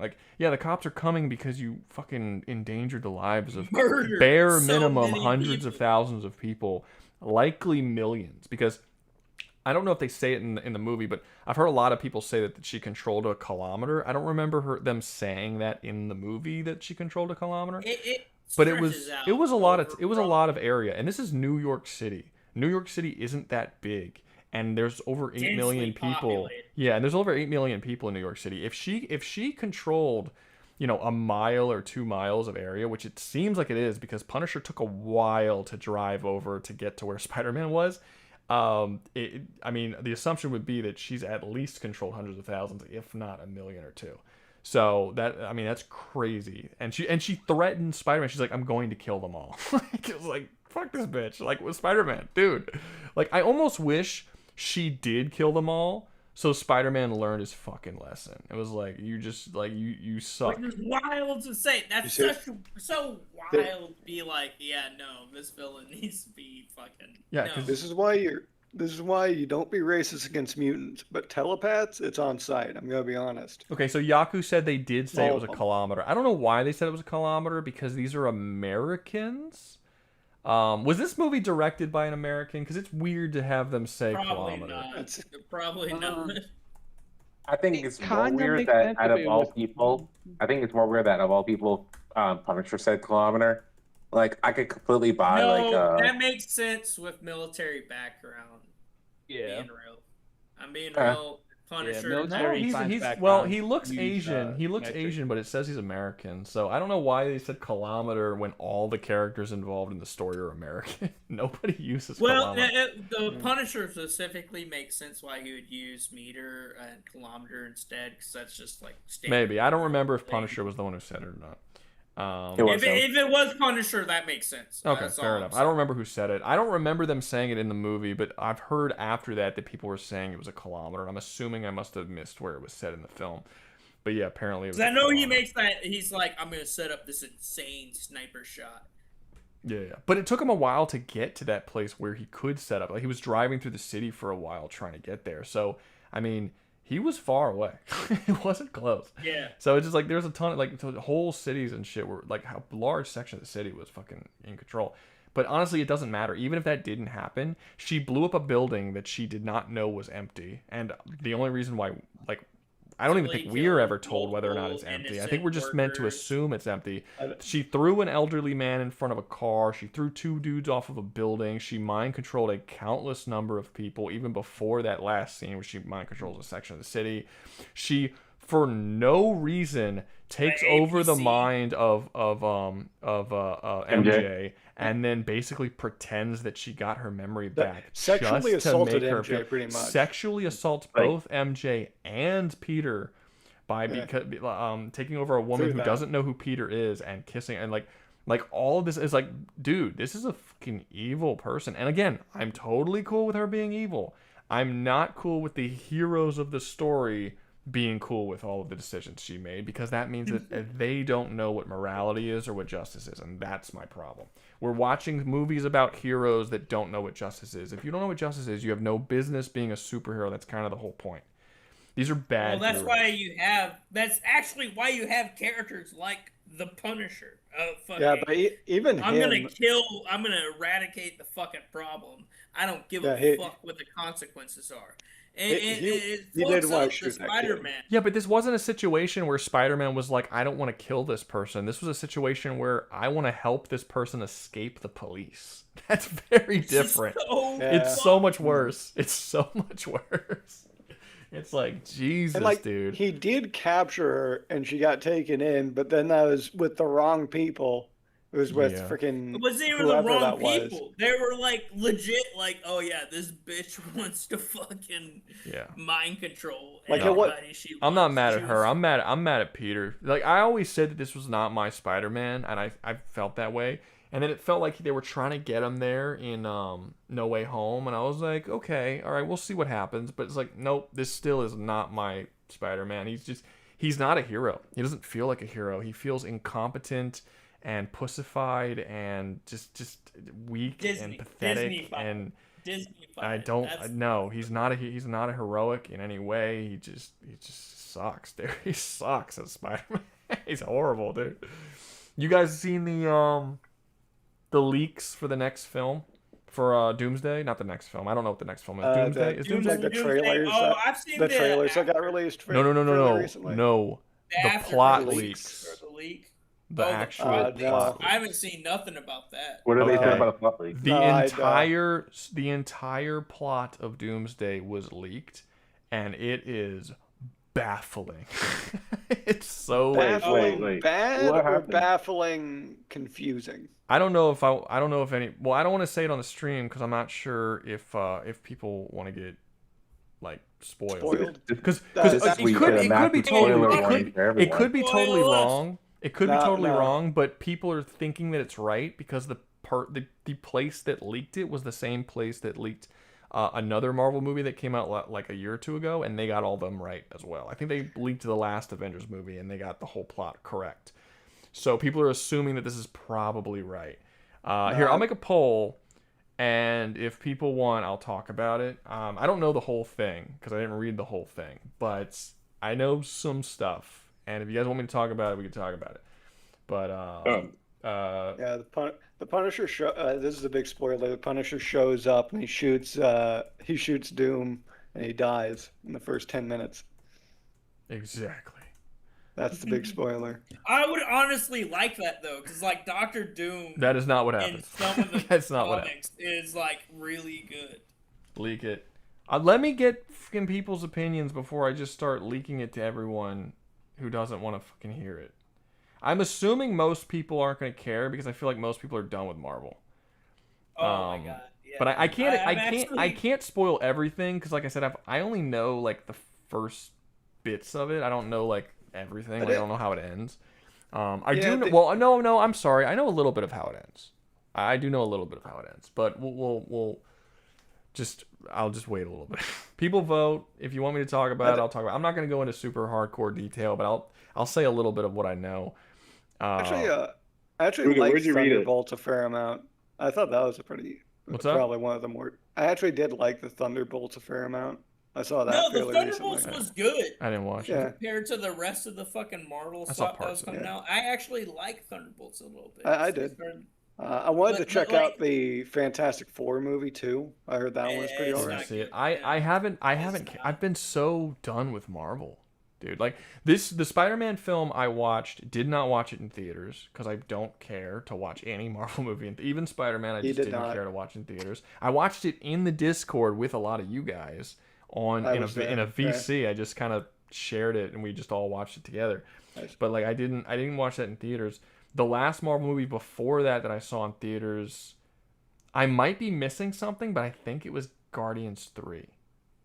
No, I didn't watch Guardians 3 in theaters. Damn, dude, I didn't even watch that. I don't know what the last thing I saw in theaters was Marvel-wise. I didn't watch Doctor Strange, the last Doctor Strange. I didn't watch the last Thor. I didn't watch last Captain America movie. Like it's been a while. It might have been No Way Home. It might have been No Way Home. That might have been the last Marvel movie I saw in theater. I just don't like them. I'm not interested in them. I've seen one or two of them on Disney Plus, and I hated them. I saw a couple of the shows on Disney Plus. I hated them. I don't like any of the characters. The only character that's in Marvel right now that I currently still like a hero character, is Rocket Raccoon. That's literally the only one that I actually enjoy. Like every single other one, I'm either meh on. Like I don't like. I've always been meh on Star-Lord. I think he's fine, but I don't love him. Or I just straight up don't like them. Like I don't like Doctor Strange anymore. I don't like Thor anymore. I don't like Hulk anymore. I don't like any of these fucking characters. And I liked them. I used to like them. It's just they've all gone downhill.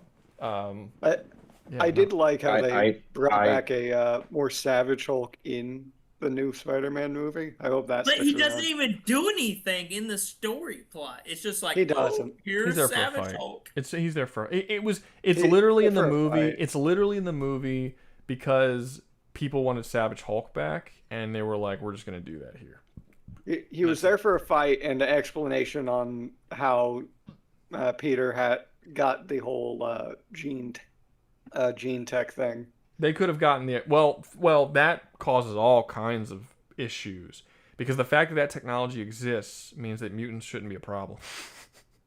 It really should. Like you just solved the mutant problem before you introduced mutants into the universe. And indirectly, and he left that piece of technology at the damage control. As I was gonna say earlier, he pulls it off of his neck and he drops it on the ground and he leaves it there. So he left it there. I paid attention to that when I was watching it. It's still there at damage control. So the government has access to technology that can shut down genetics of people. So they already have a solution to the mutant problem. Now I think I don't think that was an accident. I think they'll probably use it. I do think it's way too early in the X-Men's career to already have a cure for the for their powers. For the X gene. I think it's a little soon. And Spider-Man was the one who made it, which is crazy strange. Would do the same thing. I unironically I would do the same things as Gene. Yeah, but we've already seen that you'll come into the stream and disrupt everything because you just hate people. I don't know what to tell you. It does not surprise me that you would do something super evil. All right, let's do the okay. So. Okay, yes, no, all right. So everyone said yes, so I'm just going to talk about the opening a little bit. The opening of the fucking thing. So basically it opens with Tobey Maguire's Spider-Man universe getting completely eradicated from existence. Tobey Maguire dies, and the X-Men do this. The X-Men break in to the Tobey Maguire Spider-Man universe, kill him, and eradicate his universe, because if they don't, their universe is going to be destroyed by Doctor Doom. It is implied that they have done this to many different universes to save their own universe, and Wolverine finally gets fed up with it because he's done this multiple times, and he quits and he leaves. And that's the fucking opening scene. That's like the opening of the film. That would be a really cool story, though. Like that could be really interesting. I don't think you open up your Avengers Doomsday by murdering the most beloved Spider-Man in history Doomsday, of film. No, but like, oh hey, by the way, the Wolverine X-Men fucking products movies that we've been watching this whole time are fucking becoming planet conquerors because Doomsday, like what is that one run of comic books where Doomsday is like setting up like arena tournaments? Like that could be interesting, but they're not gonna do that. I will say this, that's where the movie ends. So according to the leaks, the movie ends with Doctor Doom acquiring basically limitless power, which I forget where he got it from. But he essentially does some shit. I think he gets it from. I think he steals Loki's powers, from the ATA or the TVA or whatever. The TV. So Loki is basically God now of the multiverse. Doctor Doom steals Loki's powers, becomes a god, and essentially creates his own battle world. And throughout the movie, Battle World would be so they're doing good. That comic line basically. And throughout the movie, he kills a lot of characters, and they're ones that are left, he eventually teleports to this Battle World place, and it ends on a cliffhanger with all of the Marvel characters that are left in Battle World. And basically, there's like this whole thing where he's destroying different universes, and there's a reason he's like wants to get revenge because he's a version of Tony Stark from another universe whose daughter died instead of him, and he's pissed off at. I don't remember who he's pissed off at, but he's pissed off at one of the main Marvel characters, and he starts like doing all this kind of, fucked up evil shit. But yeah, he basically starts forcing a bunch of these worlds to get destroyed, and throughout the movie, you're going to see all of the different universes that you've enjoyed in the past. From like I said, it starts off with Tobey Maguire's Spider-Man, but you're going to see all these different Marvel universes just start getting blown away and destroyed, and all these characters being killed throughout the film, until it eventually leads to Battle World. But it's just so, why though? Like you turn the X-Men into just straight up into villains. Apparently Doctor Doom blames all of the heroes for doing something that's caused that. I remember. He blames Captain America for doing it because Captain America caused the problem. When he left and created a new universe, when he left to go be with Peggy.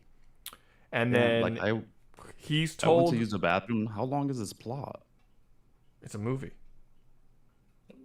Like a plot is like Neo woke up from the Matrix. That's a plot. No, Shit that's is going not. down. No, that's not. That's a scene. that's not a plot. If you don't want to hear it, I mean, you can leave. I mean, that's they voted. They wanted to fucking hear it. So I'm a different. Yeah, we wanted to fucking hear just- this. Stop I was shagging just on our surprised. fucking parade, little boy. I'm jumping around because I'm trying to remember everything that was in it. But the reason why Doctor Doom is pissed is because Captain America, when he bailed on the main universe and went into the universe to be with Peggy, he apparently fucked up something in the timelines.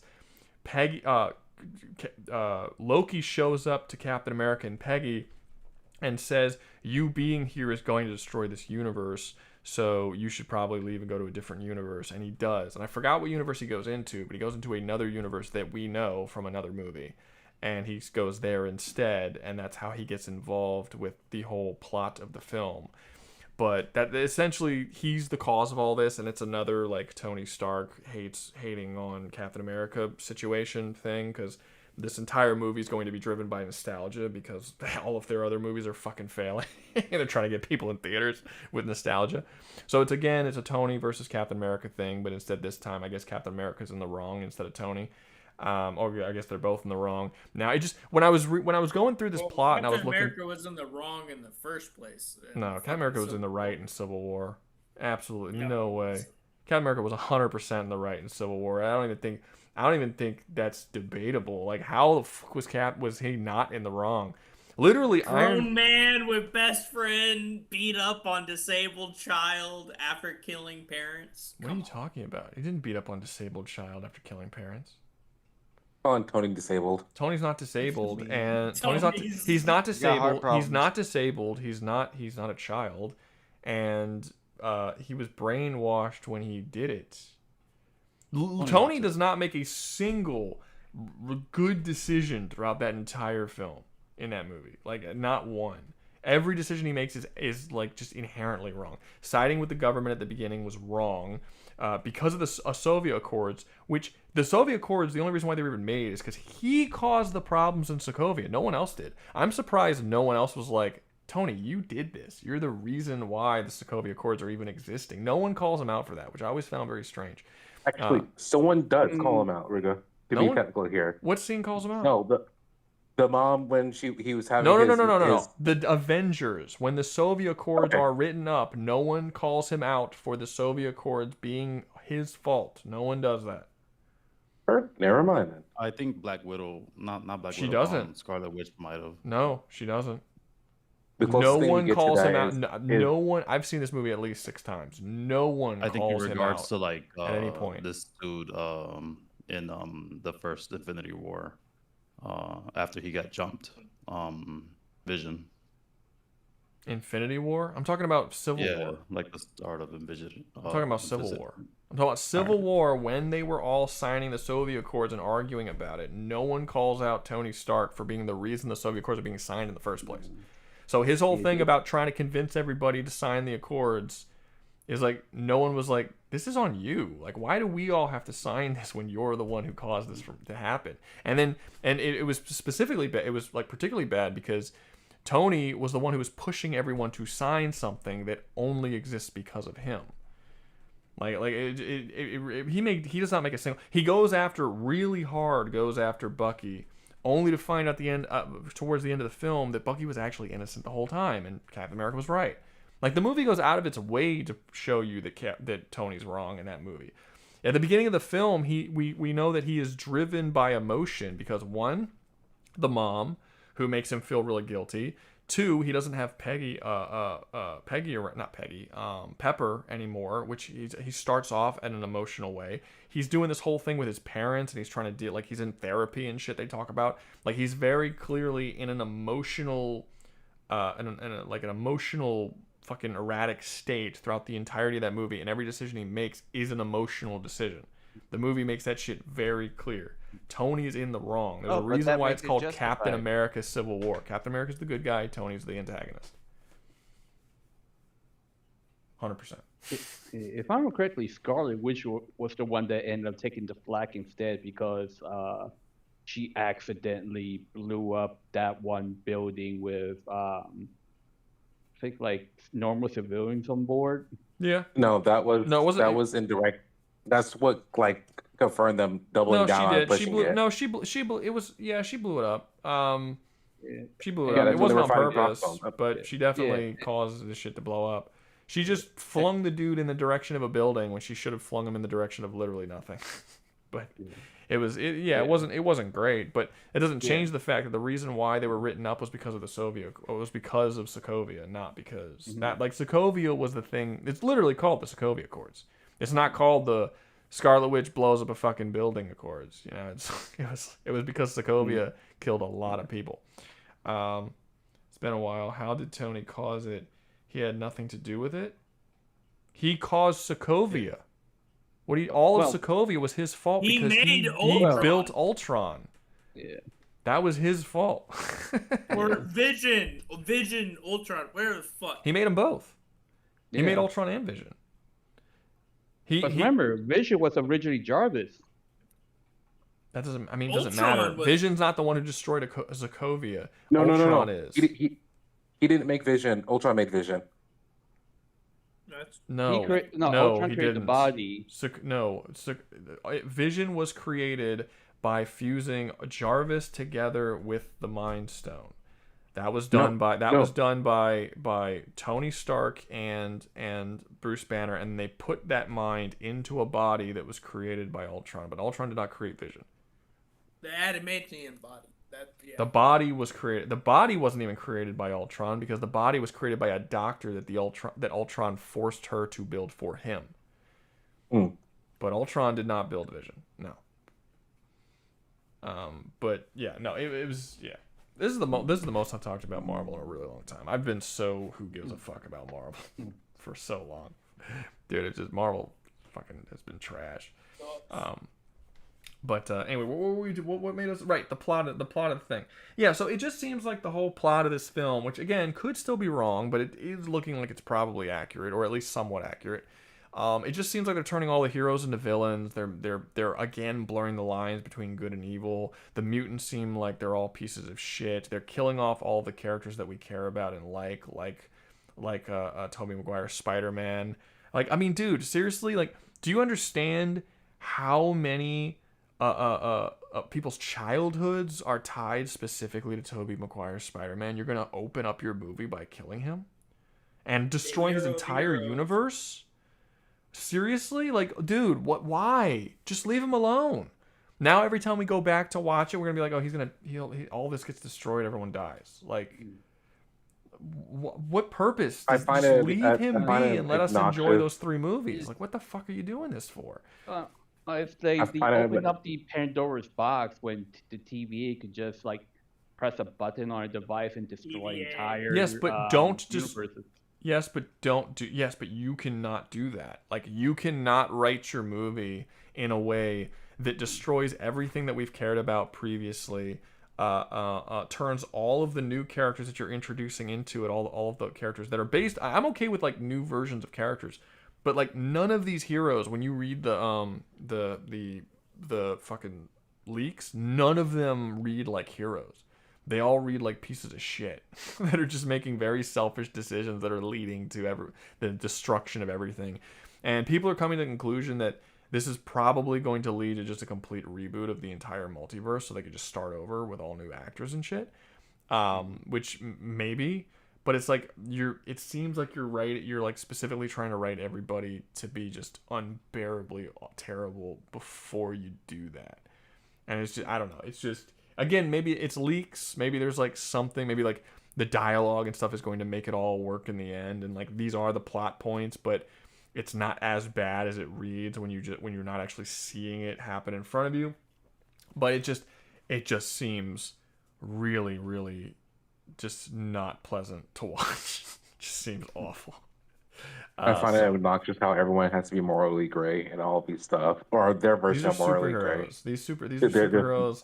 They don't have to all. Well, some will, but they don't all have to be moral. But also, I'm not really. I think that Hollywood. I was gonna make a video about this, but I don't think I will anymore. But I was gonna make a video talking about like just evil as a concept and how storytellers have been treating it over the past 3,000 years and how it's changed over time, and how there used to be a time when heroes, like, morally gray wasn't even a concept. You just had people be the protagonists of your stories. And nowadays, Hollywood heroes are really, really boring because every single Hollywood hero has to go down this checklist of things they're allowed to be and things they are not allowed to be. So every hero has to believe in the same thing and behave the same way and make the same decisions and have the same, because to sell to the widest audience, because you don't want to have, like, you can't have like a hero who goes out and saves the day and does all this good things, but, you know, also he's anti-abortion. You know, you can't do that because then half your audience is going to instantly hate him regardless of what you do. So everything just has to be very sanitized and like everyone just has to feel very meh. They have to like not feel like real people, and it sucks. And I wish people would feel more like real people, but it does come to this whole thing where there's like this weird confusion. It's both an obsession with morality being made by storytellers who are all social constructionists, which means they don't believe in objective morality. So what happens when you have Hollywood dictating that characters have to do this morally correct things all the time, but they also don't believe in morals?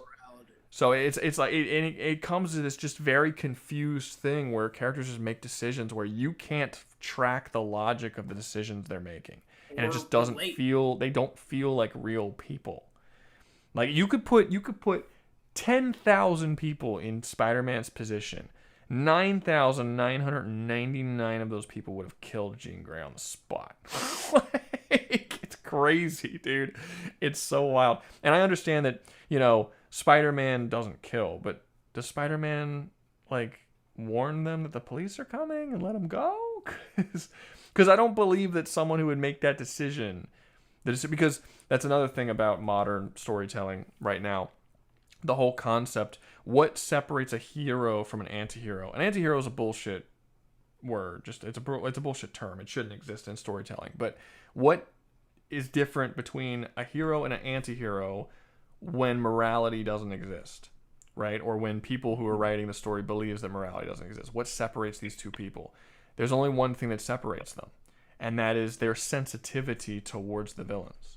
Essentially, an anti-hero is someone who goes up to the villain and is sensitive to their plight and the issues that they are dealing with and deals with them in a sensitive way, and a hero does. And an anti-hero will just shoot them.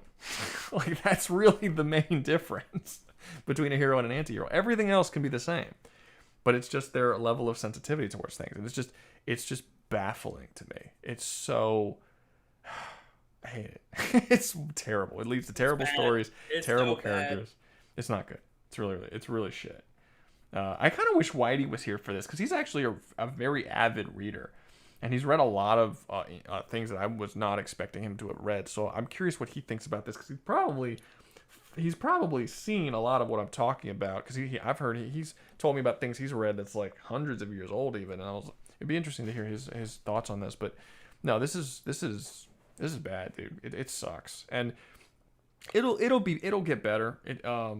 The storytelling has this. There's sort of like this pendulum that goes back and forth, where it's like, you know, every 10 or so years, every generation, the pendulum will swing, and people will get overly sensitive about everything, and they'll like the rules of what you can and can't do in storytelling, or the unspoken rules, get really strict for a decade, and then eventually the pendulum swings back and everybody loses their fucking minds. That happens. It happens basically every decade. The 50s and 60s were super, super hard on like what's right and what's wrong and having to follow a strict moral code. The 70s lost its fucking mind and did whatever the fuck it wanted to do. The 80s got really strict again. The 90s lost its fucking mind, and now we're at a point where we're really strict again. So just give it a little time, and that'll kind of go away for another 10 or 15 years, and then it'll come back again. We're just in one of those points where it's pretty bad. Yeah, I don't like it. That's why people need to go out and make their own things. They need to go out and they need to write their own things and But make then their you own get things. punished like Markiplier. Why would Markiplier? Why I would think what really doesn't He made his help own and movie and they got fucking Hollywood a lot trying to of shut that shit down. They didn't shut it down. It was a successful movie. Yeah, but like they try to shut it down so bad, they like even enlisted just like critic bomb reviews, just try to prevent people from being like, this probably isn't. Who cares? They still watch. Who cares? People still watch. They still made money, and I'm sure he's doing fine. Like they did. They could try whatever they want. Still do it. Go make things. You know, they didn't do that with Obsession. Everyone loves Obsession. You know, I mean, it's just go make something. Even if you're not sure, even if you're. I think what really. I was saying, I think what really doesn't help, and you already kind of said it, so I don't want to like fully repeat. People who it's becoming like a harder and harder split when it comes to like writing lots of villains. I've just noticed more and more because, like, again, Jean Grey is a good example of this. You can have some absolutely miserable, terrible people and just give them a backstory and a lot of modern writing, and people will say, well, they were justified for X, Y, and Z, and basically blatantly ignore what's going on. Yeah, that's well, if you're you're talking about the whole thing, the obsession with sympathetic villains.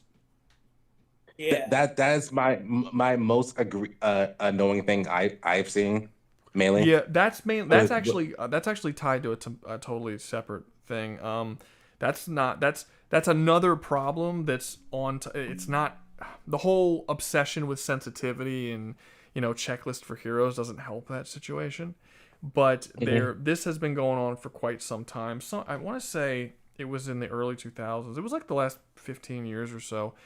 I want to say like 2013. No. I'm talking about a very specific. I'm talking about a very specific event. There was a writer, I'm forgetting his name, who wrote essentially this.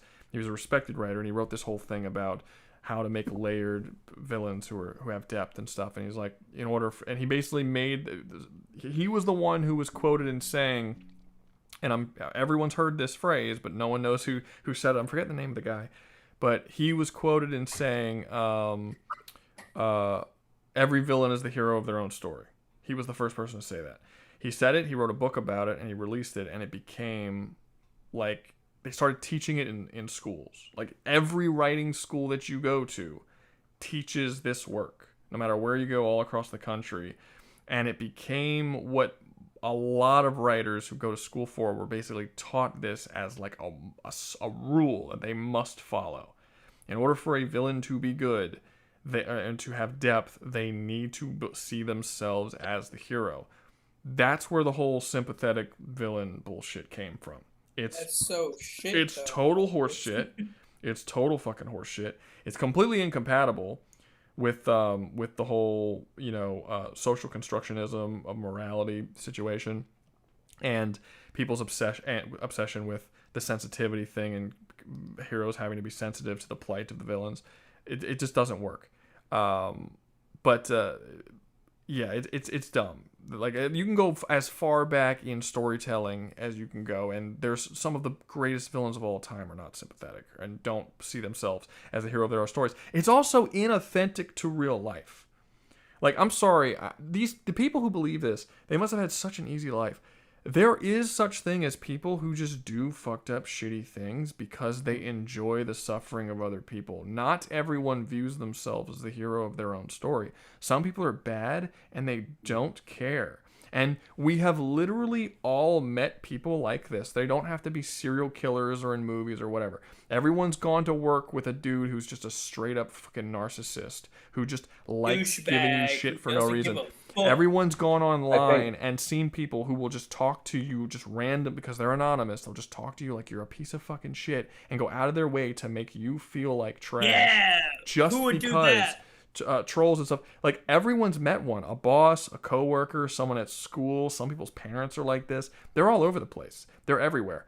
And they know that they're not good people. Not everyone can justify. I've been bullied and I've been a bully. And I can tell you 100% that the people who are doing the evil things that they do, they know that they're doing it. 100% they know they're doing it. And they do not deserve any of your sympathy. Do you have situations where you have like a dude who's a gay basher who, you know, actually he's like feeling uncomfortable with his own sexuality and he's confused, or like a kid who bullies another kid because his father beats him? Sure, it exists, but you're talking about a percentage of a percentage of people who are bullies. The vast majority of bullies just do it because your pain brings them joy. That is the vast majority of evil humans on Earth. The vast majority. I think actually one of the biggest issues that when they keep going on with that notion that, oh, they're just suffering and that's why they're doing it, it completely obfuscates the actual issue. And they don't believe in evil. It's because of social they, constructionism. They do not like, believe that evil is a thing. They believe it is socially conditioned, socially constructed for people. That's the reason why you see that. I'm doubling down on what you're saying. Good. Yeah. I haven't fully watched Rings of Power at all. I'm going off bits and pieces of what I've been told with it, right? I've seen it. From what I'm hearing, they're giving backstory to Sauron that basically makes him more of an empathetic person. And hey, dog, just stop right now. Rings of Power is hold on, chill. Fucking. I'm not saying it's good. Chill. I'm not saying it's good. He's saying he loves it. He's saying it's the best thing since sex was discovered. Tolkien could have done it Rings better of Power himself. is awesome. Them and their styrofoam armor, yeah. But my issue with Rings of Power. Hold on. This dude cannot get his point out. my issue with Rings of Power. You got people who are saying that they like Rings of Power. Obviously, he's doing somewhat well. That is continually getting a number. Who the fuck's saying they like Rings of Power? They're failing so fucking. Let me say my point. Let me speak, please. My issue with Rings of Power, in particular, they're trying to justify someone like Sauron, who is blatantly just supposed to be evil. Sauron, I mean, besides maybe to a higher deity, evil god who's supposed to be like a literal like statement for Satan. Like, Yaku is saying that the Lich. Yaku is saying that the Lich is the last evil character made by Hollywood. Are you out of your fucking mind? The Lich wasn't even made by Hollywood. Well, Lich was made by Cartoon Network. That is Hollywood, but it doesn't. And the only reason why the only reason why the Lich is so good and successful is because of Ron Perlman's delivery. The Lich was not the last. The Lich was not the last evil character that was introduced into. What year was the Lich introduced? I feel like I was like in high school. In 2014. Yeah, you're out of your mind if you think the Lich was the last. No, there was plenty after him. That's crazy. Jack Horner is a good one. The current last is Jean Grey in the new Spider-Man movie, right? Wait, what? What about the current last evil villain, Jean Grey? No, you're coming in completely out of context. We're talking about sympathetic villains as compared to pure evil villains. Jean Grey is an attempt at a sympathetic villain. He's talking about the last character that was made that was just straight up evil, not in any way trying to have any kind of sympathy. And he's saying that the Lich was the last one. No, the fuck it wasn't. There have been plenty since then. Plenty. I mean, shit. Fucking after the what year did you say the Lich was? You said it was 2014. Yeah, it came out with like the second, third season of Adventure Time. 2014 to 2016. Really, that seems. I would have assumed it was actually earlier than that, but the first season I don't think even touches on the Lich. It's just a bunch of like. I mean, what about fucking Inglourious Bastards? Hans Landa. Boom. Like what? Like there's a bunch. There's a lot. Puss in Boots movie, fully evil. Yeah, the fucking Jack Horner from Puss in Boots. That's another one. Like that's crazy to think that it's been 12 years since we've what you said 2014? Yeah, 12 years. It has been 12 years since we had a purely evil. We have purely evil Jack villains. Horner is they're just not that. They're just not very common, and like villains are constantly ruined by sympathetic storylines that don't fit the narrative or the character, or it just doesn't make sense. That's the problem. It's not that they don't do purely evil characters. They exist. They're just not as common as they should be. We need to get more. I mean, yeah, no. That was a weird thing to say, to be honest. And this Hans isn't even like we need irredeemable bastards. This is just like, no, some people just do shit. Yaku says the Hans game. Landa's just doing his job though. No, he isn't. He's actively pursuing a fucking. He is not just doing wish his job. So he can have all. Hans Landa is a opportunist who does anything he can to get ahead. He specifically says this in his not his opening scene. He says it in his scene with Brad Pitt where he's like he's someone who's good at hunting people and he just hunts Jews because he's good at it. And that's it. It's not about his job. And even if it was just his job, that's not a sympathetic character because he's doing his job. He enjoys what he does. He has no moral compass at all. He murders tons of people. Jews to Auschwitz. No, that. It's not even just that. Hans is actually worse because was it Yolanda? No, what was the girl's name the Jewish girl he was messing with?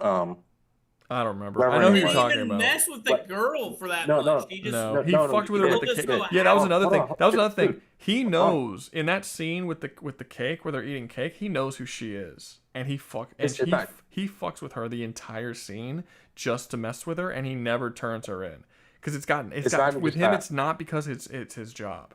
It is not. He just genuinely enjoys tormenting people. Like he's a fucked up dude. He is not sympathetic in any way.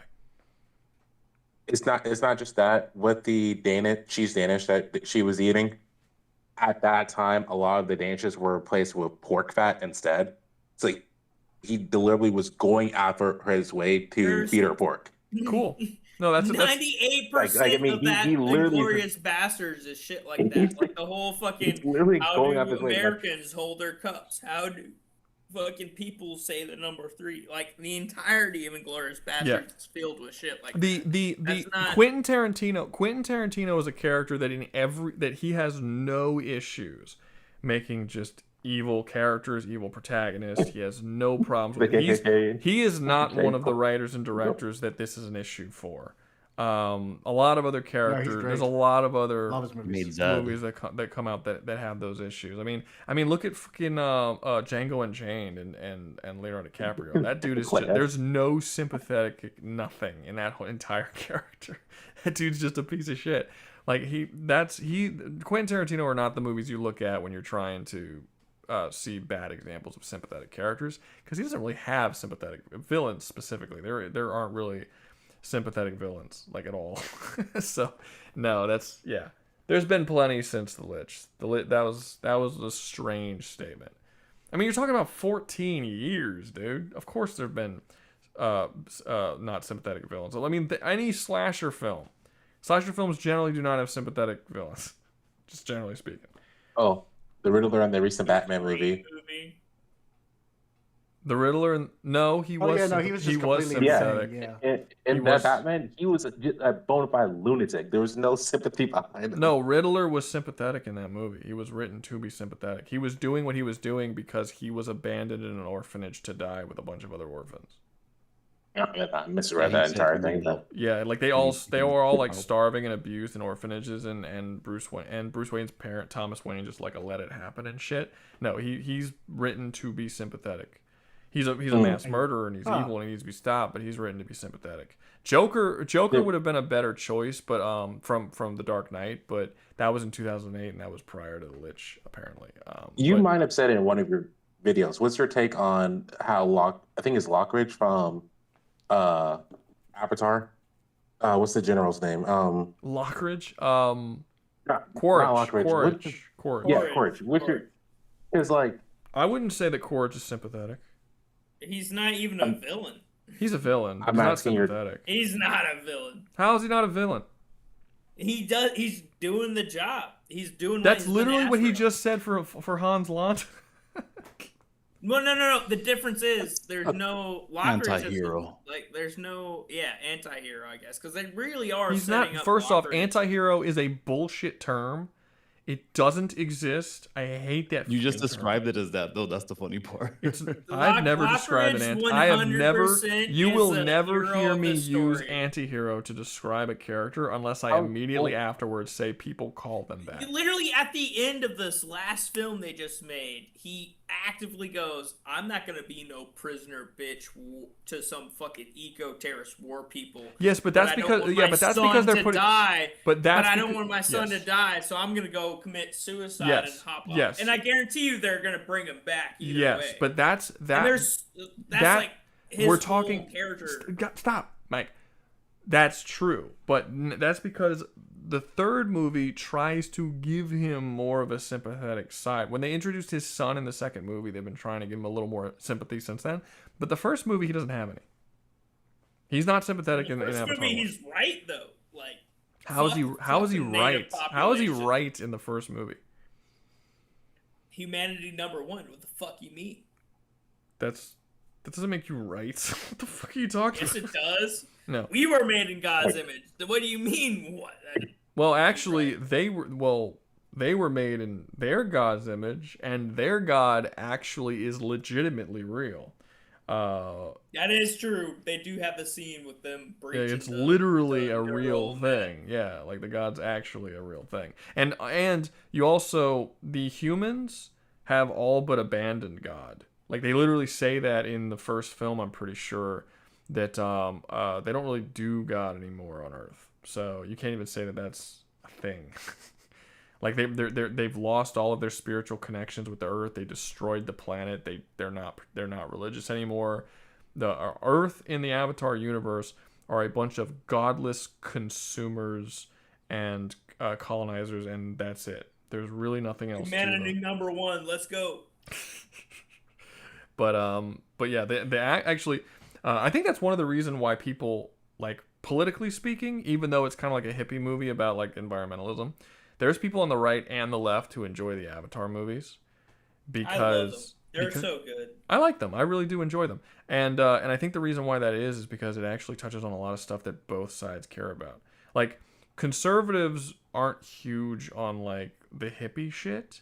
But they don't want to just go out of their way to destroy the planet. They understand the idea that you should destroy. Look at Texas. And they're okay with and they're okay with for the most part they're okay with with environmental stuff. Just don't take that environmentalism and fuck up like everything else, like the economy and destroying jobs and destroying people's lives for specifically environmentalism. But then you also have the movie that focuses really heavily on things like family and like the actual nuclear family, mom, dad, children, and that's like, it's weird to say that that's more of a right wing thing now, but it's something that the right wing pushes more than the left. I'll say that. I'm not gonna say it's a right wing thing, but the left is kind of falling apart with how much they're annexing like common values. Yeah, it's a little yeah. I'm not gonna say it's all of the left, but it's a lot of the left are. It is strange. So when right wing people, especially people who are in mainly right wing circles who don't really like communicate with left wing all that much, when they see something like Avatar, they see the family values and like the series is very clearly pro gun. Very clearly pro-gun. It has values that both defend your own. It is. There's literally there's literally a plot point in Avatar 3 where all of the Na'vi don't like gun usage and they see it as like demons and shit. And they don't want to use it.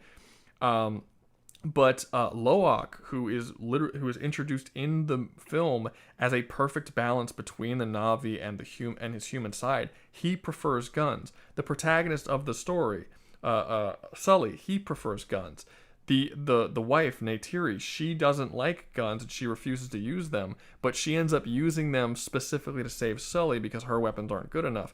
It's very pro-gun, like the film. You can absolutely see the film as a pro-gun story, even though it also does the environmentalism. Oh yeah, so, well she uses the custom-made arrowheads. He's like, I know you don't want to use this fucking superior weaponry. Let me make something that agrees with you. So there's like things throughout the movies that people on both sides can like really enjoy. So even though the movie does take political stances, it takes political stances in a way that everyone can kind of come together and agree on, which I think not enough people talk about. They're always like, oh, the movie's so successful. Why are these movies so successful? They're successful because they look pretty and no other reason. No, there's some good stuff in those Avatar movies, and there's stuff that anyone can enjoy, and they have fundamental human values that anyone can watch and be like, you know what, that makes me feel good. That's wholesome and that's nice, and that's the reason why they're successful.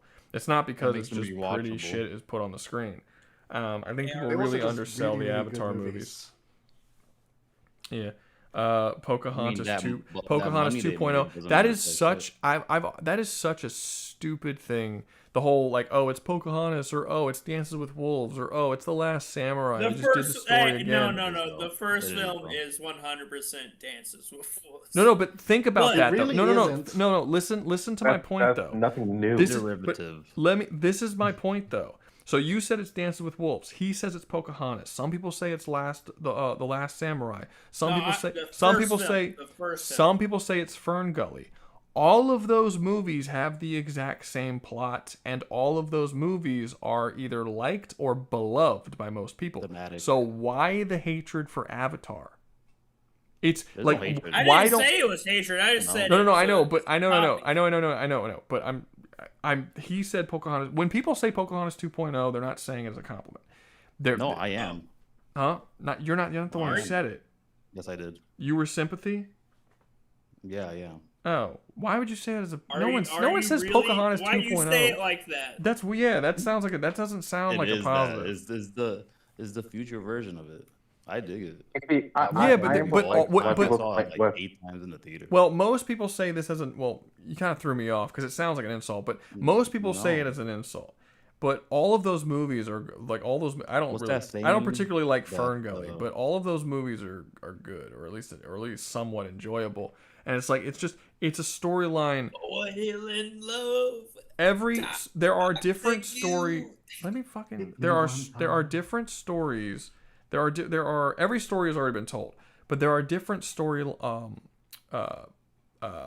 aspects. No, not aspects. Like specific story. God damn it! Like the hero's journey. Like it's just, like when the whole story matches. My brain's not working right now. Doesn't matter. You know what I'm saying? It's like there are certain story structures that like a bunch of different stories have, and they're just popular story structures. Like the hero's journey has been in countless thousands of stories. Yeah, and like no one like shits on Avatar because it has the hero's journey structure, and they're like, oh, it's like Star Wars, or oh, Star Wars is like Lord of the Rings. It's a ripoff because they have the same exact story structure. It all goes back to Dune. Or everything's a ripoff of Dune. Dune does not have a hero's journey story structure. Dune is not a hero's journey. Talk about the sci-fi. You just said Star Wars. And shit. No, but Star Wars is specifically a hero's journey. Star Wars is a hero's journey. Lord of the Rings is a hero's journey. Really, Avatar is a hero's journey. Harry Potter is a hero's journey. They all have almost identical story structures. And no one complains that these have nearly identical story structures. But everyone wants to complain that Avatar is like fucking Dances with Wolves or Fern Gully or Pocahontas. It's a story structure. It's fine. Those movies are good. I don't like Fern Gully, personally. Fern Gully is a little out of there. Robin Williams is kind of entertaining with the Bat character. I forgot Robin Williams played the Bat character. I'll be honest with you. I didn't even know that. I forgot he played him. The only voice actor I remember, I think Christian Slater played the main dude, and what's his face? Pennywise the Clown. Tim Curry. Tim Curry played the Black Sludge. Yeah. Have you seen Tim Curry recently? Oh, recently, no. Fucking it. Dude, I'm saying, have you seen the actor recently? I'm not. Is he older shit? He had a stroke. He can't talk anymore. He's in a wheelchair. It's bad, dude. I thought it was that. Fuck. No, dude, it's bad. Like I was kind of depressed. I was. This was a couple months ago. I was scrolling through just YouTube, and I saw it was like, oh, Tim Curry talks at a college or whatever, and I saw him on the thumbnail. I'm like, what the fuck happened? And I clicked on it, and he's like talking through like a computer and shit, and I was like, dude, Tim Curry, what the fuck? Hold up. Oh fuck, he looks so bad. Oh yeah, no, it's bad. He's in like man. a wheelchair now. What the fuck? Yeah, he like can't speak. Yeah, like this is him right now. Damn. Like his face is all messed up. He can't speak properly. No, he that's got so bad. He got really messed. That's I actually so think. bad. I actually think Why these, they got him doing the goddamn dinosaur arms, little T-Rex shit. Well, yeah, fuck, I actually think these are. Yeah, look at his hand. You can see his hand. Like he can't move his hand properly.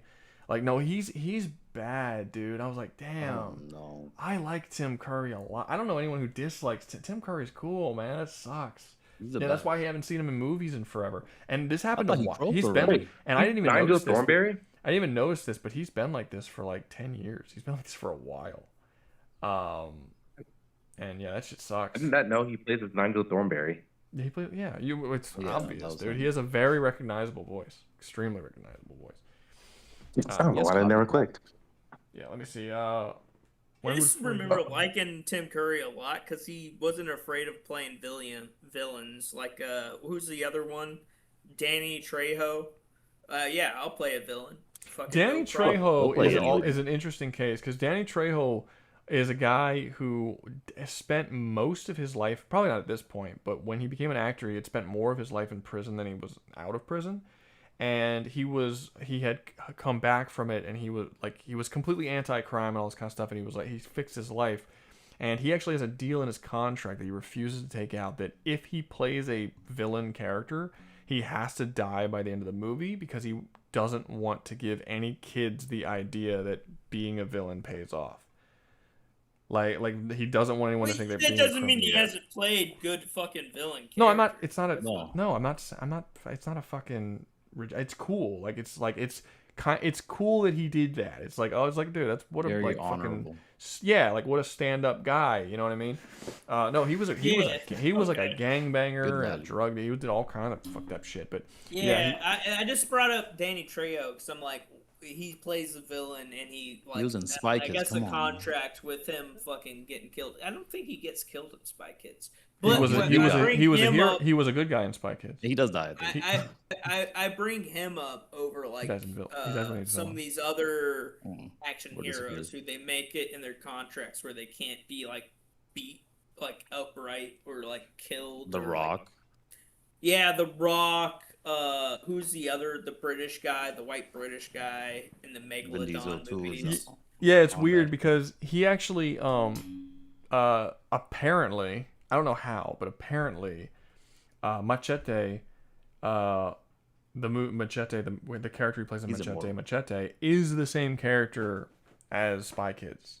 Apparently, they don't act the same. They don't do the same thing. Canonically, is the same guy in every fucking movie. I think. No. I'm saying they're actually legitimately the same character. Oh shit.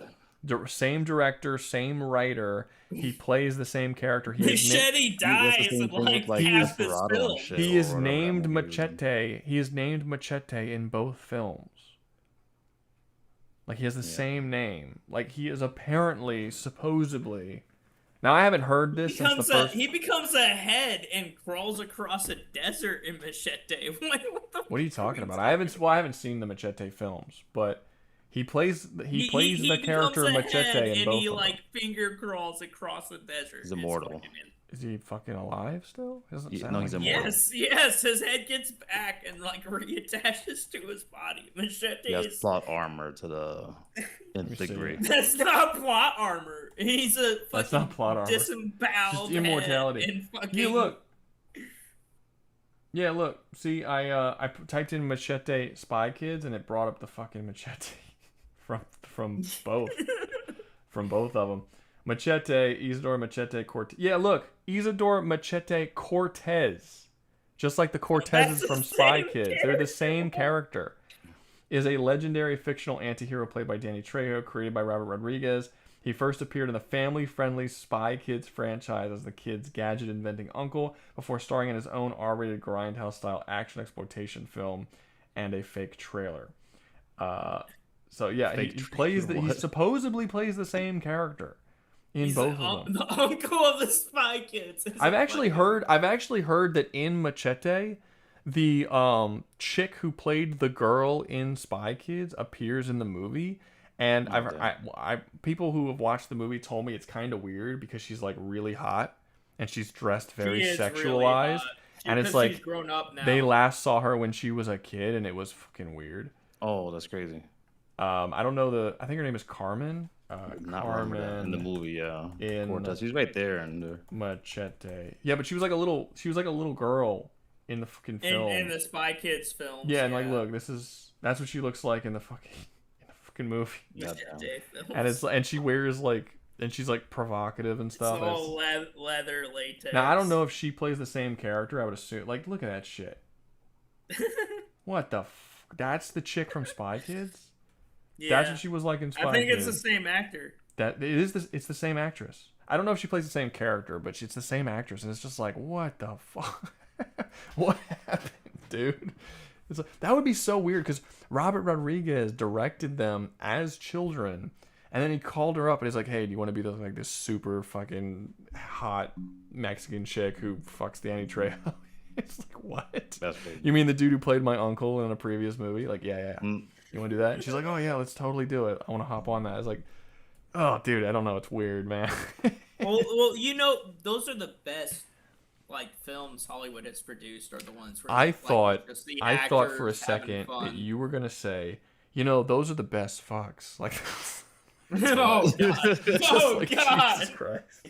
No, like look at so look at all the parody movies where it's just like the actors and some like cool, fucking producers just being like, let's have some fun with this shit, Your Pretty Face is Going to Hell. So that's such a fucking hilarious little TV skit show. That is pretty hilarious. Pretty Little Face going. I've seen the first couple episodes. I think that's that's the live action one about the dude who's like in an office desk and shit. Yeah, and it's hell, but it's the office. Yeah. The devil was funny. The devil was funny in that. He keeps torturing them. And that show. I always got that one confused. Every time someone says the title of that one, I always get confused with Lucy, Daughter of the Devil, which I thought was stupid. It was another show on. That's some animated. Yeah, it was animated.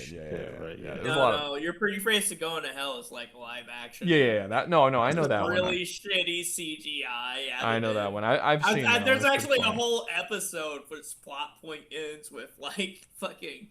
Let's just CGI all this fucking makeup. My agent doesn't want to do this. Yeah. They have a lot of meta shit.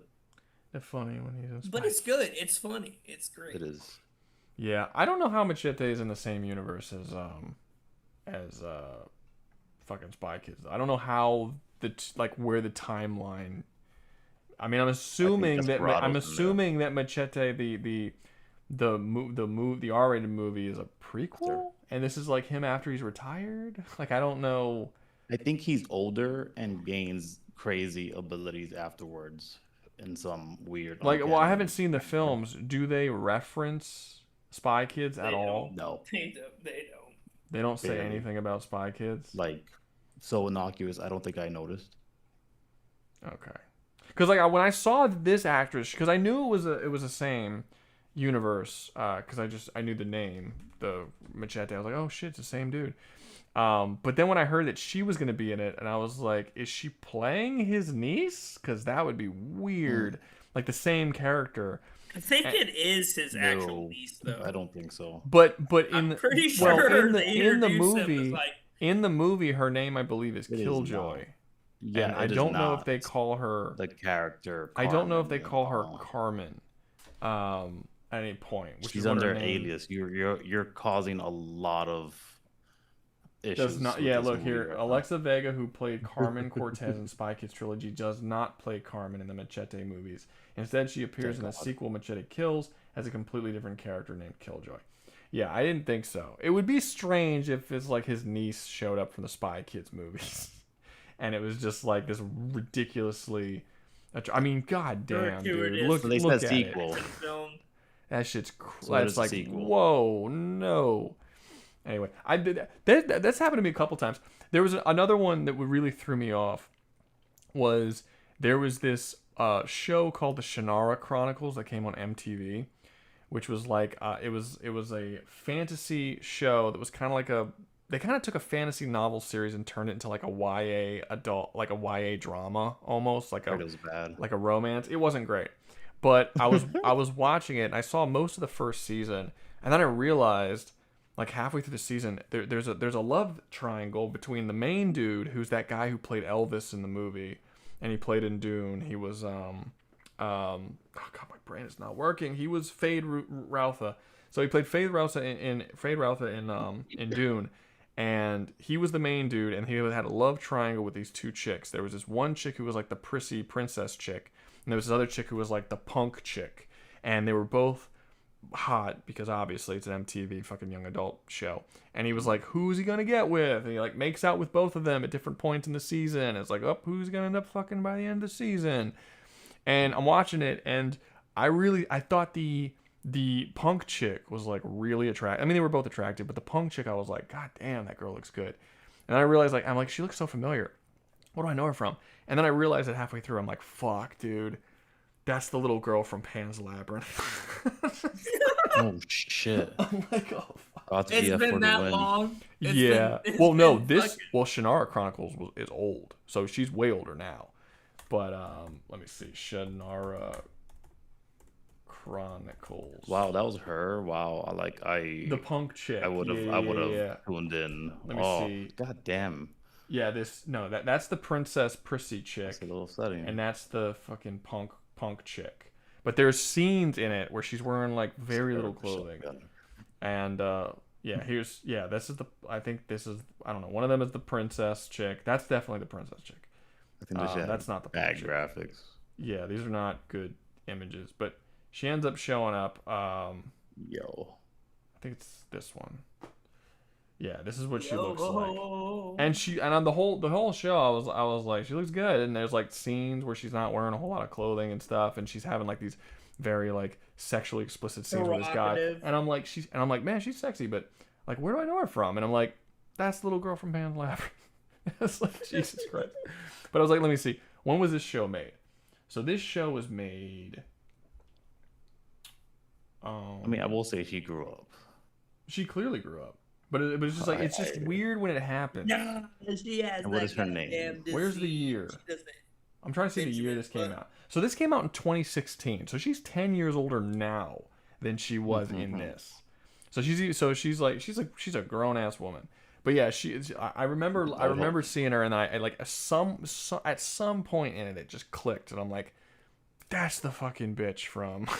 That's crazy. from Pan's Labyrinth. I looked it up and I was like, yep, that's her from Pan's Labyrinth. That's wild to think about, because like what's the one movie, Leon the Professional, that actor people watching that film like, and then that one's weird because that movie goes out of its way to show that little girl in sexual ways. I'm not talking about all that. I'm just talking about OD. the actor themselves. Yeah, Like, but it's not like Pan's Labyrinth. Well, no, actor- it's a little different because in Pan's Labyrinth, the little girl is just a little girl, and that's it. And then later you see her and she's grown up and she's in this very sexually provocative role, and you're like, holy shit. And then, but with that one, that's a weird one because they introduce her in Hollywood. Like the first time you ever see her doing anything, she's in a role that's oddly sexually explicit. If anything, it's the reverse. Because Natalie Portman isn't particularly sexually explicit in any of her movies today. And she never has been outside of that film. That might be the film that she was the most sexually explicit, which is kind of nuts to think about. Like, she was like 10 years old in that movie. Maybe a little bit older. She might be like 12 or 13, but she was young. I don't give a fuck what anybody says. The movie's still great. No, it's a good movie. I mean, it is a good little- movie. It is a good movie despite naughty. Despite the weirdness with it. But it is a good movie still. I would agree with that. But it doesn't, there's no getting around it. It's a little weird. It's a little weird. It's a little weird. It's a little weird. It's a little strange. I get it, but and especially with the reference of the Italian mob boss being like, "You fell for a girl again. You've already done this." Yeah, like it's very clear that they have a love with each other that is not father-daughter. They never go as far. They never go far with it. They don't even kiss. But the love that they have is not It's a romantic. It's very Platonic. clearly Platonic. It's not. It's not platonic. It's not platonic, at all.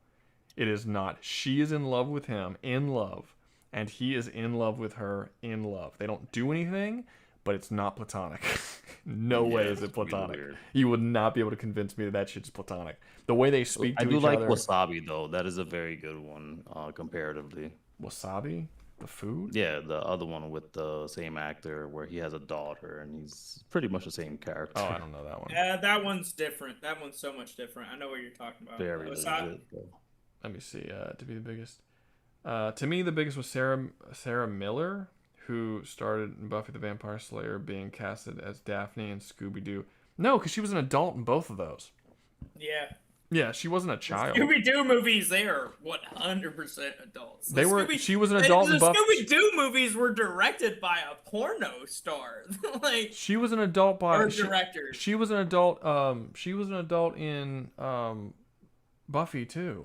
She wasn't 16 when her character was 16, but pretty sure she was in her early 20s when she made that. So no, I mean she was an adult. That wasn't like a kid. That wasn't like you seeing a kid. One that I thought was I didn't find it weird because it wasn't like a sexual thing, at least not at first. But in True Grit, what's the name of the actress? Shit. The one who enlists. She plays Hawkeye's daughter. Not daughter, but she looks the same. She's the bow arrow chick. She's in a lot of stuff. The protege, the protege in the Hawkeye show. Psychic, whatever. She has like all this stuff with Yelena and whatnot. I'm forgetting the actress's name, but she was in that. And then I eventually saw her. I didn't see her for years and years and years. I eventually saw her when she was a grown up, and I was like, damn, that she's fine. And then I found out that she was a little girl in True Grit, but it didn't really have the same effect on me because I had known her for so much. I had seen her in so much. It took me forever to realize it was the chick from True Grit.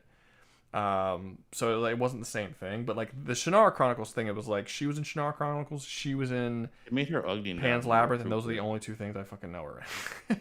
but no, I do find she is attractive. The chick from not in True Grit, but that actress now. Not in True Grit, she's a kid. Let me work on the wording here, real well, I'm trying to remember what her name is or some of the movies she's in. Haley Steinfeld. That's this chick. Obviously, she is attractive. Like clearly, like what you're gonna say? Come on, she's clearly attractive. But the first time she ever, she's pregnant. Like, good for her. I think she married like a football guy or whatever. But yeah, no, when I first saw her, she's a little girl in True Grit, but I didn't know that was her for so long. Like I knew her as this chick for way longer, and then I've realized after I went back and saw True Grit after I hadn't seen it for years, I'm like, oh shit, that's the fucking chick. Okay, cool. So it was more like a cool thing, not like a this is fucking weird. Yeah, this is fucking weird, guys. Sarah Michelle Gellar.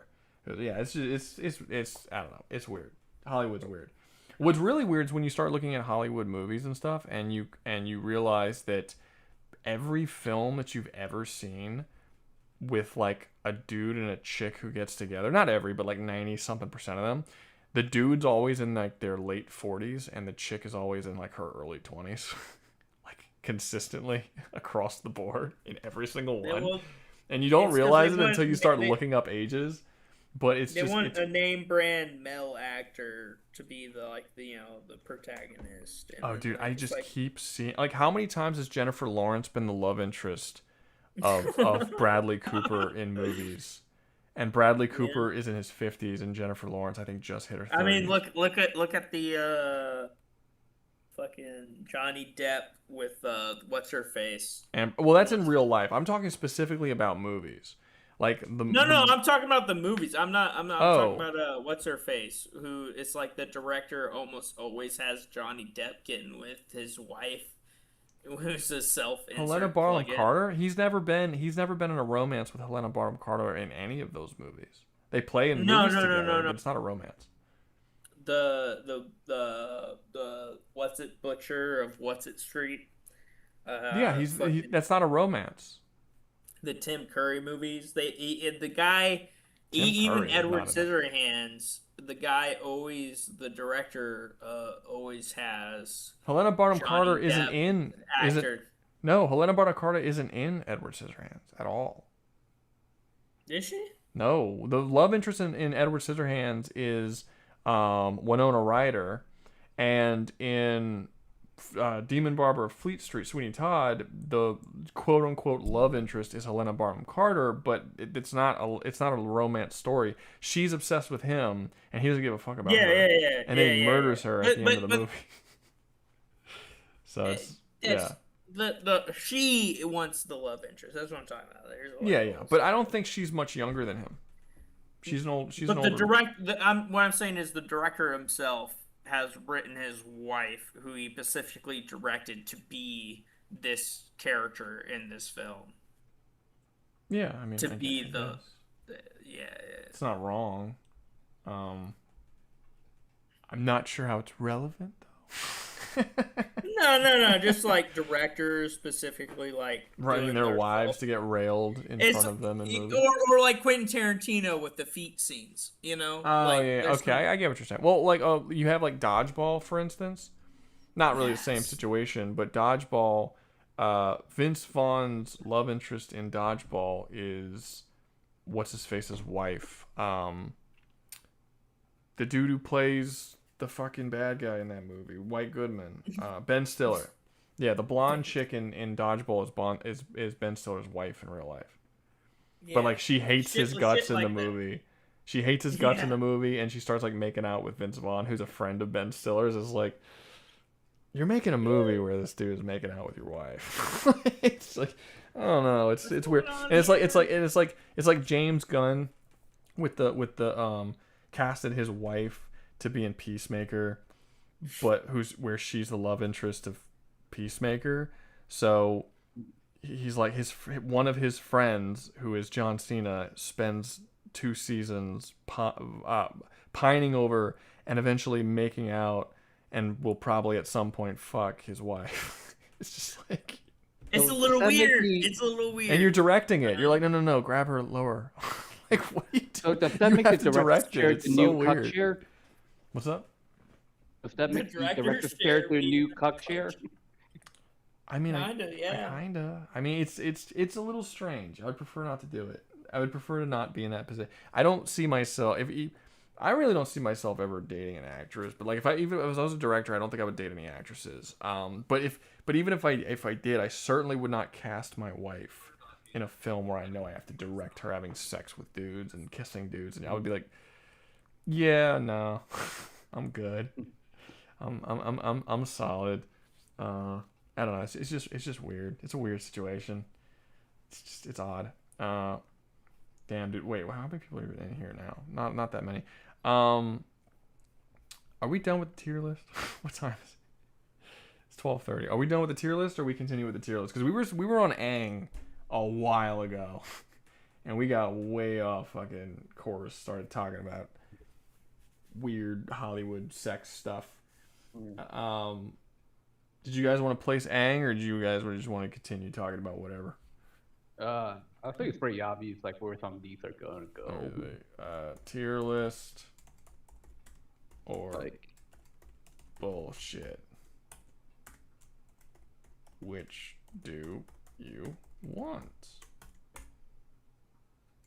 Tier list. Bullshit. Pick one. I don't really care. I'm fine with either. I actually have to take a piss pretty soon. We'll pick her up next time. Hobo, you're in the fucking Discord. Just say it.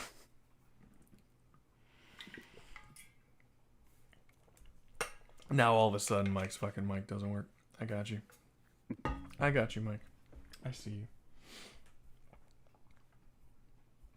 The Excalibur movie and the Armageddon animal cracker scene. The Excalibur movie. I don't know what that is. Damn, dude. 50-50. That's crazy. That's crazy. Let me get these out of here. Boop. And Xenolore. Mike, are you still in here, man? Where are you still in here? Okay, I can't hear anyone, and I need someone to say something so I know that there's sound. I was pissing. Oh. Okay, I'm just saying, like, no one's saying anything, and like, someone needs to speak so I know that the fucking stream didn't die on me. No. Okay. No, it's fine. Once you left, everybody else just decided to stop speaking, and I was just like, what's going on? It's almost like the negative aura I give off Must be that. provides insult. Perhaps. It provides. What do you say about my favorite character? No, fuck you. How dare you? Man, this is close. I was honestly expecting more people to, I don't know. I was expecting to be more one-sided. I wasn't sure which side, but I thought it'd be more one-sided on one of them. Really, there hasn't been any super chats for a while, and we're just kind of bullshitting, and there's not really that many people in here, so I probably should just end it, to be honest with you, but I don't know. We'll see. What's next on the tier list? Avatar, the world government. We haven't even picked Aang. We haven't even picked Aang. No, we didn't play Aang. Fuck this shit. Aang's getting. Where is Aang getting placed? World government, Reapers, Dr. Stone, Aang is Transformers. getting completely sexually fucking raped. Probably under Pokemon. Mainly because like Aang's like pacifism. You think they're doing You think he's doing better than Captain Planet? Yeah. Yeah. At least Aang can like maybe soul manipulate some pals into. He doesn't soul manipulate though. Yeah, he does. No, he doesn't. When he learns the turtle shit. That's not No, soul that's energy manipulation. It's not soul. It's spirit bending. Energy manipulation. Yeah, it's energy. It's spiritual energy. It's not the soul. Spirit. Oh, so it's like Ki. It's like Ki. Kind of, Dragon yeah, Ball shit. basically. Yeah. Okay. Well, even then, he's still better than fucking Planet. Captain Planet. Yeah. Captain Planet picked up a fucking nuclear power plant and chucked it into the sun. Are we sure he's better than Captain Planet? Captain Planet's gay though. Like you can beat Captain Captain Planet by like, I'm not gonna recycle my glass or cans. It's a little more to it than that, but Aang above Captain Planet. It's the general vicinity. Are you just trying to run through these? The world government. That's an interesting conversation. Yeah. And I don't think the people here who should be here for this conversation are here. I think the main question would be, would their hockey be strong enough to resist the Palspheres? Palspheres. I think some people's hockeys would give them a bigger resistance to getting captured by Palspheres. But you can literally throw like a bajillion of the same type. Like it's eventually the hockey would give up. Because even like base pals can resist going into like the basic pal spheres if you don't wound them enough or like break them down enough. So like maybe a little bit extra protection. The issue I see with One Piece and their characters is none of them really are ever at the planetary level, which kind of like limits them only to being like barely mid-tier pals. Good, like realistically, not a single one of there's nothing in One Piece that's more than planetary. Like as much as people want to sit here and argue shit, well, this guy can do this Haxie ability, which means that all these other characters scale to this. It's like, no, motherfucker. They're all on the one fucking planet. They're on islands. They're not... Like, don't get me wrong, you can get some, like, maybe country level, maybe some other shit, which that's pretty high up in the, like, the POW. I mean, it is a big planet. Hey, Jim! I didn't realize you were still here, Jim. I'll be honest with you. I thought you died. Yeah, no, after you were talking about the Doomsday spoilers, I deafened and muted.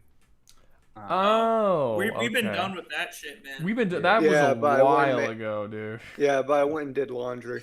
I got We you. literally talked about Leon the Professional. That's how long you've been gone. We were talking about we got into all kinds of stuff. We got into like storytelling as a whole and how it's evolved over time, and we were talking about Machete and how it's the same character in Machete and Spy Kids, and we talked about weird shit in movies where they put little girls in strange situations. And I'm sad that I wasn't here for Spy Kids. Yeah, it's a bummer. They're the same person. Yeah, but no, we're placing. Would you like to see the little girl from Spy Kids in Machete where they tried to make her super sexualized and crazy attractive, even though she's not a little girl anymore, but it's still kind of weird? Because you saw her as a little I girl. suppose. Pervert, dude. Fucking pervert, man. All right, let's show this perv. I'm a degenerate. I ain't never saying otherwise. Let's see. We already knew you were a degenerate. Here it What do is. you want about? You gotta look at the stream to see it, but that's what she looks like in the movie. That? She looks so different from when. Oh, that. Okay. That's this little girl from Spy Kids. That's what she looks like in Machete. That's Carmen. That's Carmen How old? How old was she in there? In this movie, she's like early 20s. In Spy Kids. No, she's like 10. She's like 10. Not 12. She's like 13. Not in 2 and 3. In 1, she might be. In the 13. first one. Yeah, I think by the time 2 and 3 rolls around, she's like 15 or whatever. I don't remember exactly what it is she's in each one, but she's a mid to early teens. But in this one, she's in her early 20s, and I was like, fuck, dude. And it was weird because not that much time had passed. Because it's like the difference between someone who's 14 and someone who's 21 is not that much time in the grand scheme of things. That's what puberty does to you, man. Yeah, and then you see, 14, you're already well into puberty. That's well in, but everything you're well in, and oftentimes that stuff only technically stops. Oftentimes like developed, but she was not developed. And then, it's weird when you watch Spy Kids 3 and you're like, oh, little, 15, 14-year-old girls, and then you don't see her for years, and you don't even realize how much time goes by, and then you watch Machete 2 and you're like, holy fuck. That bitch is hot. This is weird. No, you want to know what threw me off? I didn't mention this when we were talking about it earlier. This one really threw me off because I didn't realize how old the actress was. Game of Thrones, when Arya fucks that dude, Gendry, in the last season. Because I didn't because she never grew taller, and she always was like really heavily clothed. So in my mind, she was still an underage child in season 8 because she looked like an underage child still.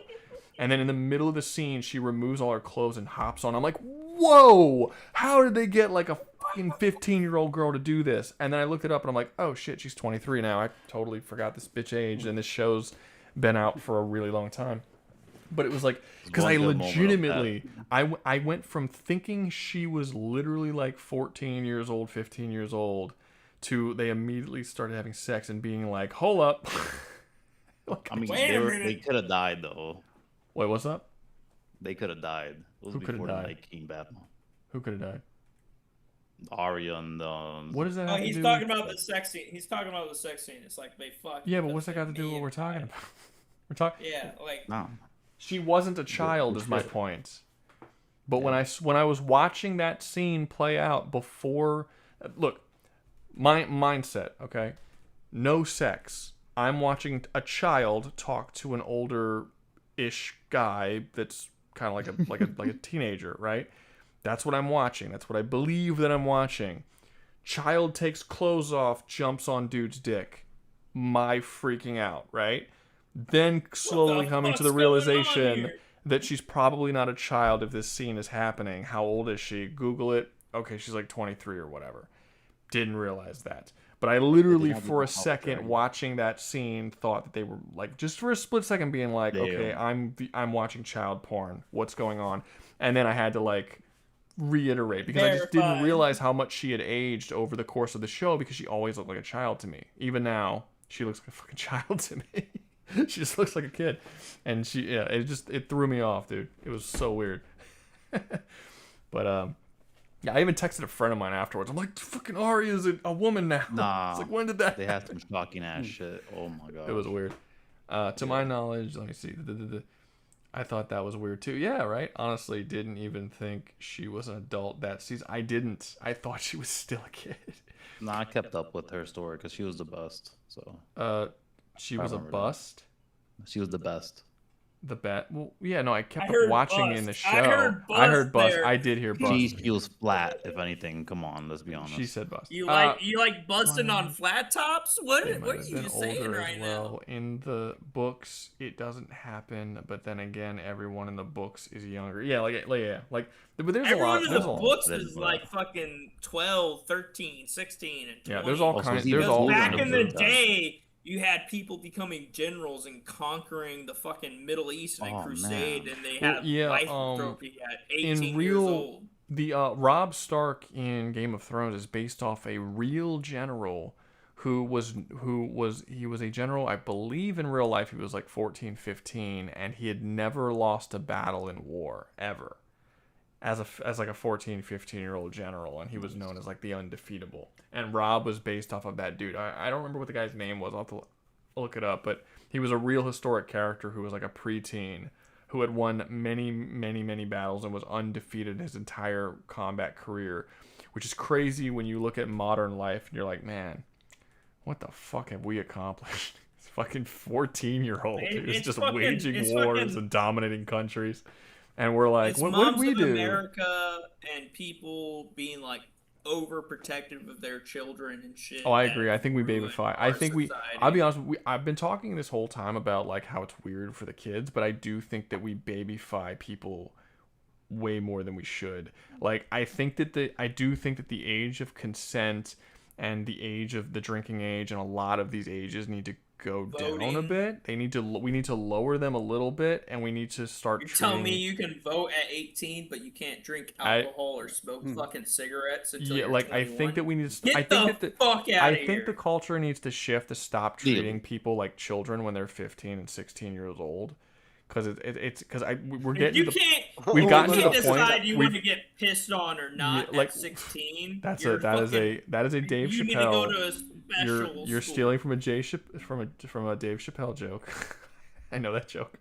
Is it a Dave Chappelle joke? That is a Dave Chappelle joke. I just remember the articles from. No, that's a Dave Chappelle joke. Dave Chappelle did a joke because R. Kelly pissed on a 15-year-old girl, and he made the joke on his stand-up was, I think by the time you're 15, you're old enough to know whether or not you got to be pissed on. That's not the exact joke, but that's basically the gist of the joke.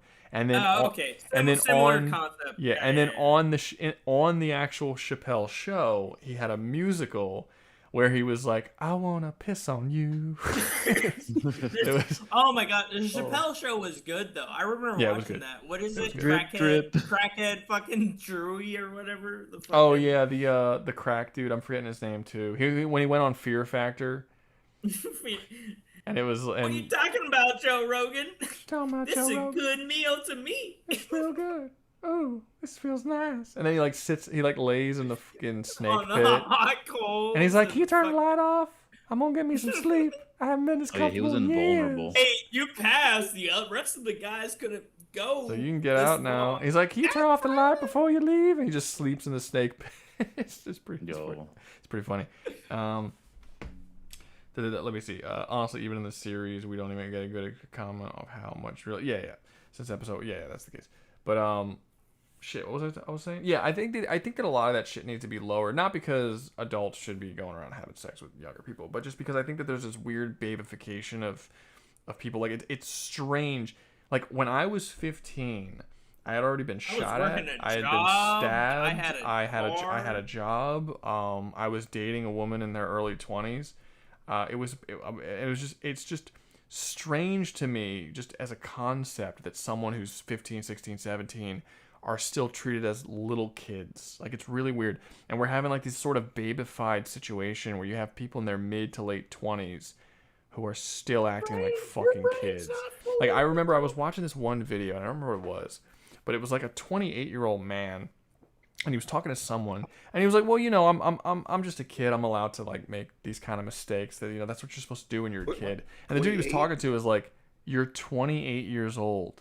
What? You've been an adult for over a decade. You've been an adult for a decade. Like, what the fuck are you talking about?" And I'll listen to like women Men will say the same thing. Like I said, that's an example of a man doing it. But I hear a lot of women saying something along the lines of, it's like, oh, we're young, we're supposed to like date around and kind of have this sort of fun. And a lot of these women are like 30, in their early 30s, and I'm like, what the like we're in this weird place of just perpetual childness, and it's like we really need to start treating people older sooner, responsibility, significantly sooner than we have been. I'm not saying it's always someone else's problem. Yeah, it's not weird. mine. It's society's fault. I couldn't better myself if I wanted to. It's just a baby. It's just everyone's just very babyfied. It's a babyfication. It's very strange. Don't get me wrong here. I'm down for like still keeping a bit of the child at heart when you're growing up, but like frick, that's there's a difference. There's a very clear difference we're fucking talking about. We're not talking about like, oh, I like action figures. So I have a collection of action figures. I would not proclaim myself a child. Yeah, I would honestly, I would be okay. Now, in most of the country, the age consent is actually 16. People don't seem to be aware of that. They think it's 18 in most of the country. There's like, I think 9 states. I think it's federally 18. But federal only comes into handle if you're meeting them over state lines and meeting them over state lines. If it's within a state, it's 16 in most states, 17 in a couple of states, and 18. I think it's 9 states as 18 in. Most states it's 16. But people still look at you like you're a pedophile if like it's weird. It's like our culture believes it's 18 even though it's 16 in most places. But it's like, I think that a lot of these ages, like I think that 16 should probably be the standard for like, that's when it is expected that you, like, if you can drive a car and you're about to be like, it seems strange to me. Yeah, like it seems strange to me that I can send you to war when you're 18, but you're gonna die a virgin because you're still technically a child who's not really. You can't drink. You can't even drown your drink. Yeah, like it's very strange the way we have our whole age situation. A lot of places you can't smoke now if you're 18. I actually think you should. I actually think you should increase. They change it to 21. I actually think you should increase the voting age and lower the age for basically everything else. To be honest. Yeah. Yeah, like home ownership. Get rid of the old people. What age you can be when you can legally work on your own. I think all that shit needs to be lowered, like all of it, and then increase the voting age. And, well, in all fairness, for some of those, it'll be more of a economic deal, because how are you gonna have home ownership get lowered? You're gonna have to do like probably a government subsidy. No, no one says we have to buy you a house. You just have the option that you can if you want. Yeah. You can buy a house, I'm pretty sure, whenever you want. You can't. First of all and foremost, you just can't. Because there's certain shit restrictions that you have to meet on different areas. Like, you have 50... I'm over here in California, right? Because I'm back from Japan. So this is like my 4th day in California, and I'm looking at, like, why would you go to California, dude? The zoning is job.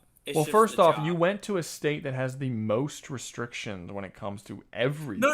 That's what I'm getting at. That's what I'm getting at. Is the zoning over here is so fucking garbage. And in fact, I believe due to how like redundant and backwards the zoning laws are, is that it's purposely designed that way. So that way you can't better the fucking economy, and yet you can't make better well, you actually complained a couple, maybe last week or the week before, no, maybe 2 weeks ago, I don't remember. You were complaining a little while back where you were saying something about like, man, I came back to the U.S., what the fuck happened? Why is everyone acting weird? What's going on?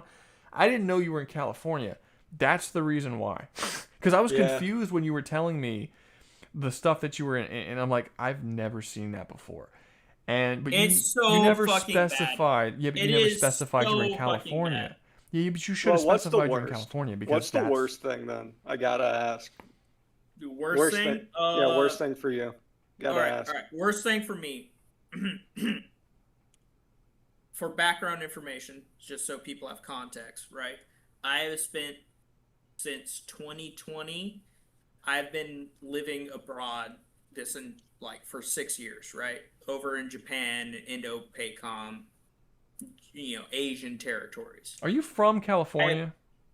No. I was born in Illinois. Parents separated. I grew up in kind of Mississippi, Tennessee area.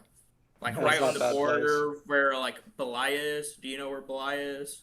Belia. I've heard of it. I think I've I never had to been. drive through there. I've heard, never Yeah, been. it's a drive-through city. It's not a big town or anything by any means. That's not the fucking point. Joined the military, very young age, 18. Spent my whole adult life overseas. I've come back to America. The shit is so fucking bad. You went to California, dude. Maybe From it's just Mississippi. California. Yeah, California. Maybe it's just California. I mean, No. But you have to understand. You went from Mississippi 6 years ago to California now. Yeah, Those are such different culture shock. Like, that's crazy. You literally went to two complete opposite locations. At any point, they would have been opposite locations. But with a 6-year gap, California is way more like that now than it was 6 years ago. Like, everyone's been talking. Everyone knows that California's lost its fucking mind in the last. Yeah, California's gone freaking mad. It was kind pretty of much mad since for COVID, a while, which started in pretty much 2019. Like it's about gone, 2019. It's lost. Its Though it only mind. really kicked off towards the tail end of COVID. If you would not be thinking the same thing about the nuttiness of it if you came back to Mississippi right now. It would not. It's not that it. You would be like, oh yeah. No, kind of. I'm over here. I'm over here in Kentucky. It's still pretty. Honestly, about the same. Yeah, it's normal. There's little changes here and there. I'm right outside of New Orleans. I'm not actually in New Orleans, but I'm right outside of it. But yeah, it's not that big of a change. Yeah, it's close enough. Within 15-minute drive of New Orleans. But yeah, like even just like the international travel and going in between different airports like O'Hare. And shit. Yeah, you went to the place People with the harshest. Fucking... You went to the place with. You went to a place where it is illegal to move squatters from your. They call them squatters from your house, but it's really just home invaders. You are not allowed to remove the homeless from your property if they're staying there. That's a rule in California. Gun laws are basically non-existent for the most part. They have them, but they're not really. Basically everything that you would value as a Mississippian isn't there. Is not only not there, it's either not there or it's literally the opposite of.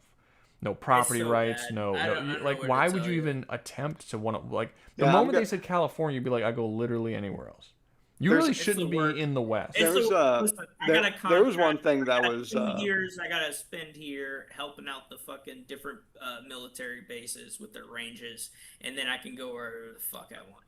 Yeah, there was one thing that I remember being mentioned a while ago, and it was the fact that everyone who goes to California, especially like the LA area, is to usually pursue either the music or acting industry, and chances are they're freaking psychopaths.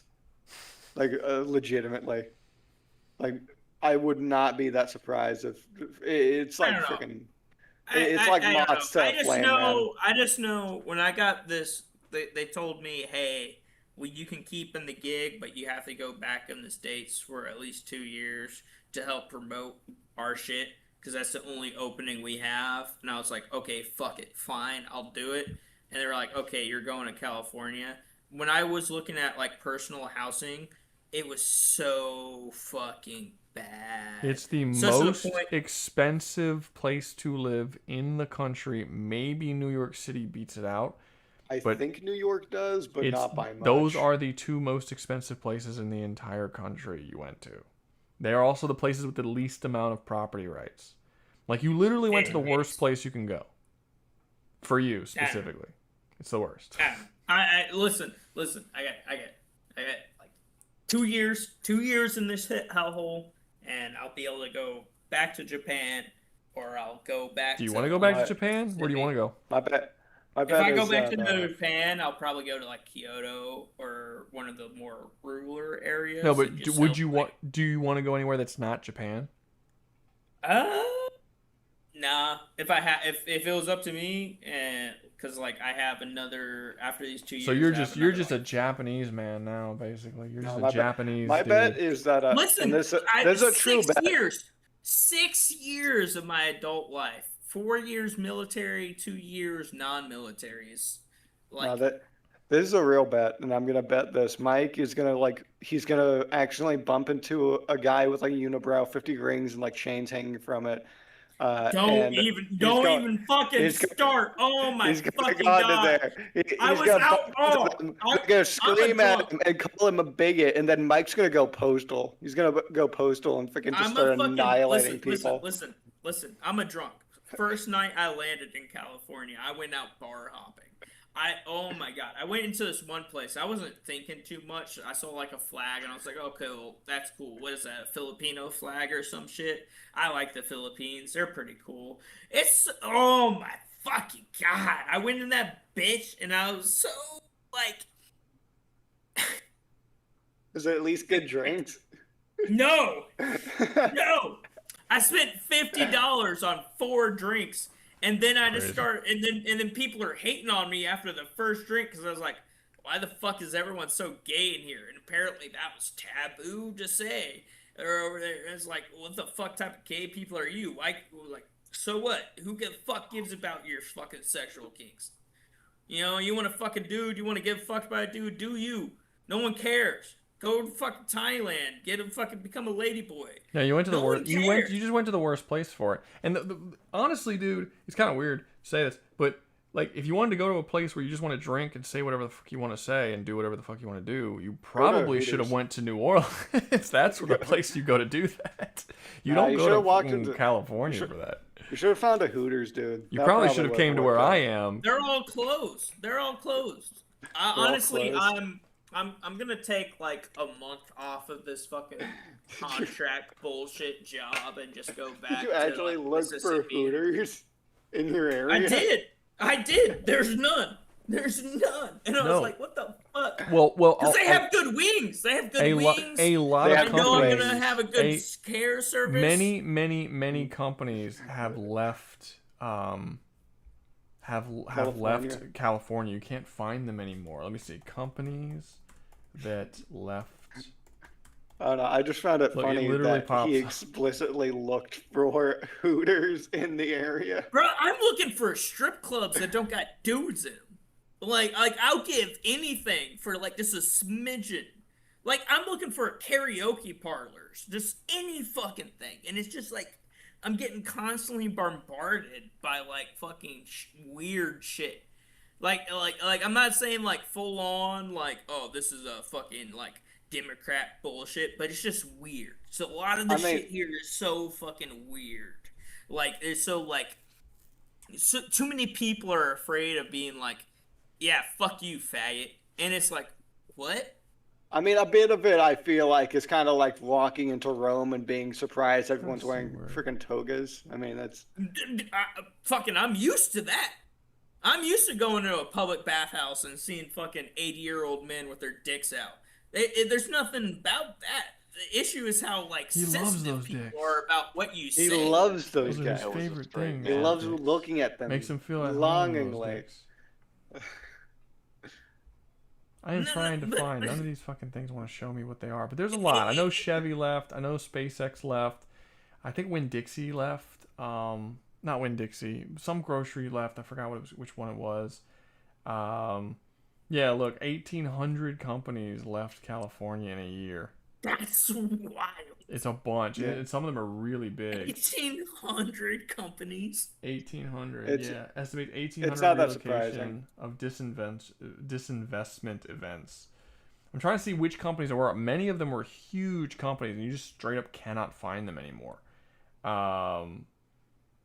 California falls behind Texas in Fortune 500 ranking because a lot of the places that fled actually went to Texas. Yeah. Our company headquarters leaving California. There was a bunch. I'm trying to remember which ones. I know that I just heard that Paramount is talking about leaving. Which some of the crazy. Yeah. Silicon Valley left. I heard about that too. Let me see. The number of whose headquarters have left. State more than 53,000 headquarters left California. Let me see. The decrease in jobs resulting from these relocations represented 3.6%, about 83,000 jobs. Of all headquarter jobs, roughly half of the headquarters that left California were in manufacturing, wholesale trade, and business services. I'm trying to see what they are, though. That's the problem. I want to see which companies, what it was. Because when you hear the names of them, I think that's where like the crazy one part is. But none of them look like they're giving the names of the companies. 2 years. Because some of them were 2 years big. in this hellhole. Fuck. That's aggravating. This is gonna be your Vietnam, Mike. This is gonna be your Vietnam. You're not gonna get out. You're not gonna get out without being scarred. Listen, I've been here for like 4 days, and I'm already like pissed off of just like trying to get housing. You know, like just rent of like, let me get this place next to where I'm gonna be working out of, and it's so fucking. You're gonna have battle scars because someone's gonna like hit you with their freaking forehead chains like a flail. I don't even know how that's gonna work out because I'm so used to like just like fucking desperate women in their 30s wanting a one night stand. Like I'm fucking. There's gonna be so much shit out here. Like I don't even know. Cause like I don't know if you know this, I'm a fucking alcoholic. I like to drink, Really? so I'm in a bar at like Really? 2, 3 in the morning, Not like and I'll be like, oh geez, I don't have anywhere to stay tonight. Let me go home with this fucking chopped ass lady who's eating peanuts and staring me down. Yeah, I'll crack. I'll have a place to stay, and I'll be able to leave in the morning. Oh my god, I don't even know how bad that shit's gonna be. Fuck. With the dude. Fucking a dude's whatever. Fucking a dude's whatever. I've done that plenty of times. You know, cracking a dude's cheeks, whatever, right? But like, just like, imagine going to fuck a chick and she's like, "Oh no, I'm gonna fuck you." It's like you have a pussy. What are you talking about? There's so much shit I'm concerned about, and because I know drunk me is not gonna care for like 90% of the shit. Oh, what, you want to stick a finger in my ass while you're fucking stroking my cock and cupping the balls? Sure. But what are you all trying to do? I understand it's late. The third hand, by the way. Fucking up my stream. Stroking it, cupping, and doing the reach around. I mean, that's a third hand. That you just came across a mutant there. That's what I'm saying. There's such a slippery slope with all this shit out here with California. It's like, shit wasn't so gay. Yeah, there's some big ones, man. SpaceX left. Chevron left. Hewlett Packard left. Fucking Yamaha left. Yamaha. Twitter left. There was quite a few. There was a lot of a ton of billionaires left. I think a couple of phone companies left. The smaller ones left. There's a lot. They've lost billions and billions and billions of revenue. It's crazy, and it's all because they added a bunch of these like anti-rich taxes, where it's like now you have to like massive Paramount, dude. Paramount is talking about fucking leaving. Paramount. Holy yes, they want to leave, and I've heard that they're thinking about either going to New Jersey or Tennessee. I think were the two places they were looking at. The decay of Hollywood. That is the 5 major pillars of Hollywood right now. Or the 5 major pillars of Hollywood was always Warner Brothers, Disney, Fox, Paramount, and Universal. Disney bought Fox. Paramount's about to buy Warner Brothers and fucking dip. That's 2 of the 5 pillars that's about to leave. And Hollywood will literally just be Universal and Disney. That's crazy, dude. They're gonna like that's wild. Actually, you're gonna see Hollywood freaking collapse, and that's gonna be hilarious. It'll just be Hollywood Disney. is- I think It'll that's the literally just be Disney and what Disney makes. That Disney will be Hollywood, but it'll be so small and insignificant at that point. I'm just imagining like the equivalent of Hollywood's collapse happens, and then the all the like sociopathic actors that are in Hollywood just go and like fly and fleet their way over to where all the big companies are now to They'll try do and what get they gigs. gotta do. And Yeah, they'll do what they have to whatever do, obviously. areas- They'll corrupt whatever areas they end up at. Like, And who's it'll be the like one a plague spreading. It'll be like the closing down of Vine on the internet, where that caused everyone, all those freaking horrible people to spread. I kind of hope all these people moving to places like Tennessee and Texas kind of like changes the Reality culture check. in more of a Tennessee, Texas direction rather than a California direction, because I'm sick of going to the movies and seeing everything portrayed being California, which no one likes. I would prefer going to movies and seeing more Tennessee type culture and Texas type culture. But it's just I don't know. It's because I'm also a little mixed on like Paramount owning Warner Brothers. I think could be good or bad because I'm very mixed on Paramount. On one hand, I don't actually hate the aliases, those guys, the guys who own Paramount. I don't actually hate them. They seem like relatively cool people. But they've also got some weird stuff. Like on one hand, they made, Landman, and they made Yellowstone, and they made like all those shows, right? They made Tulsa King. And I like all those shows, right? On the other hand, they fucking destroyed Star Trek. They ruined the Halo show. They ruined the fuck out of Star Trek. Yeah, they ruined the Halo show. was terrible. They ruined the Halo show. So like, there's like a lot of stuff that they've done where I'm like, that was really good, and I look over here and I'm like, that was a piece of fucking shit. Like, what are you guys doing? It's like they take all of the really. It's like they take the original shows that are like just the regular kind of down to earth shows like Tulsa King or Landman. Those are like really solid.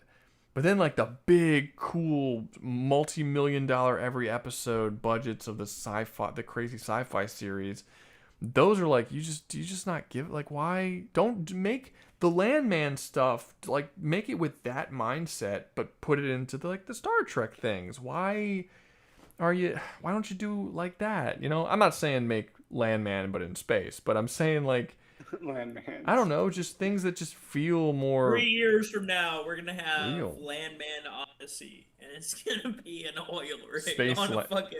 You know what? asteroid. You say that, but like not Star Trek, obviously, but a science fiction series about an oil space baron does sound really fucking cool. And what's fucked up is that premise could be super successful. It could be really so good. cool. I would watch the shit out of it. Well, you know what would be a cool premise for a show? I'm not kidding. The game with the miners.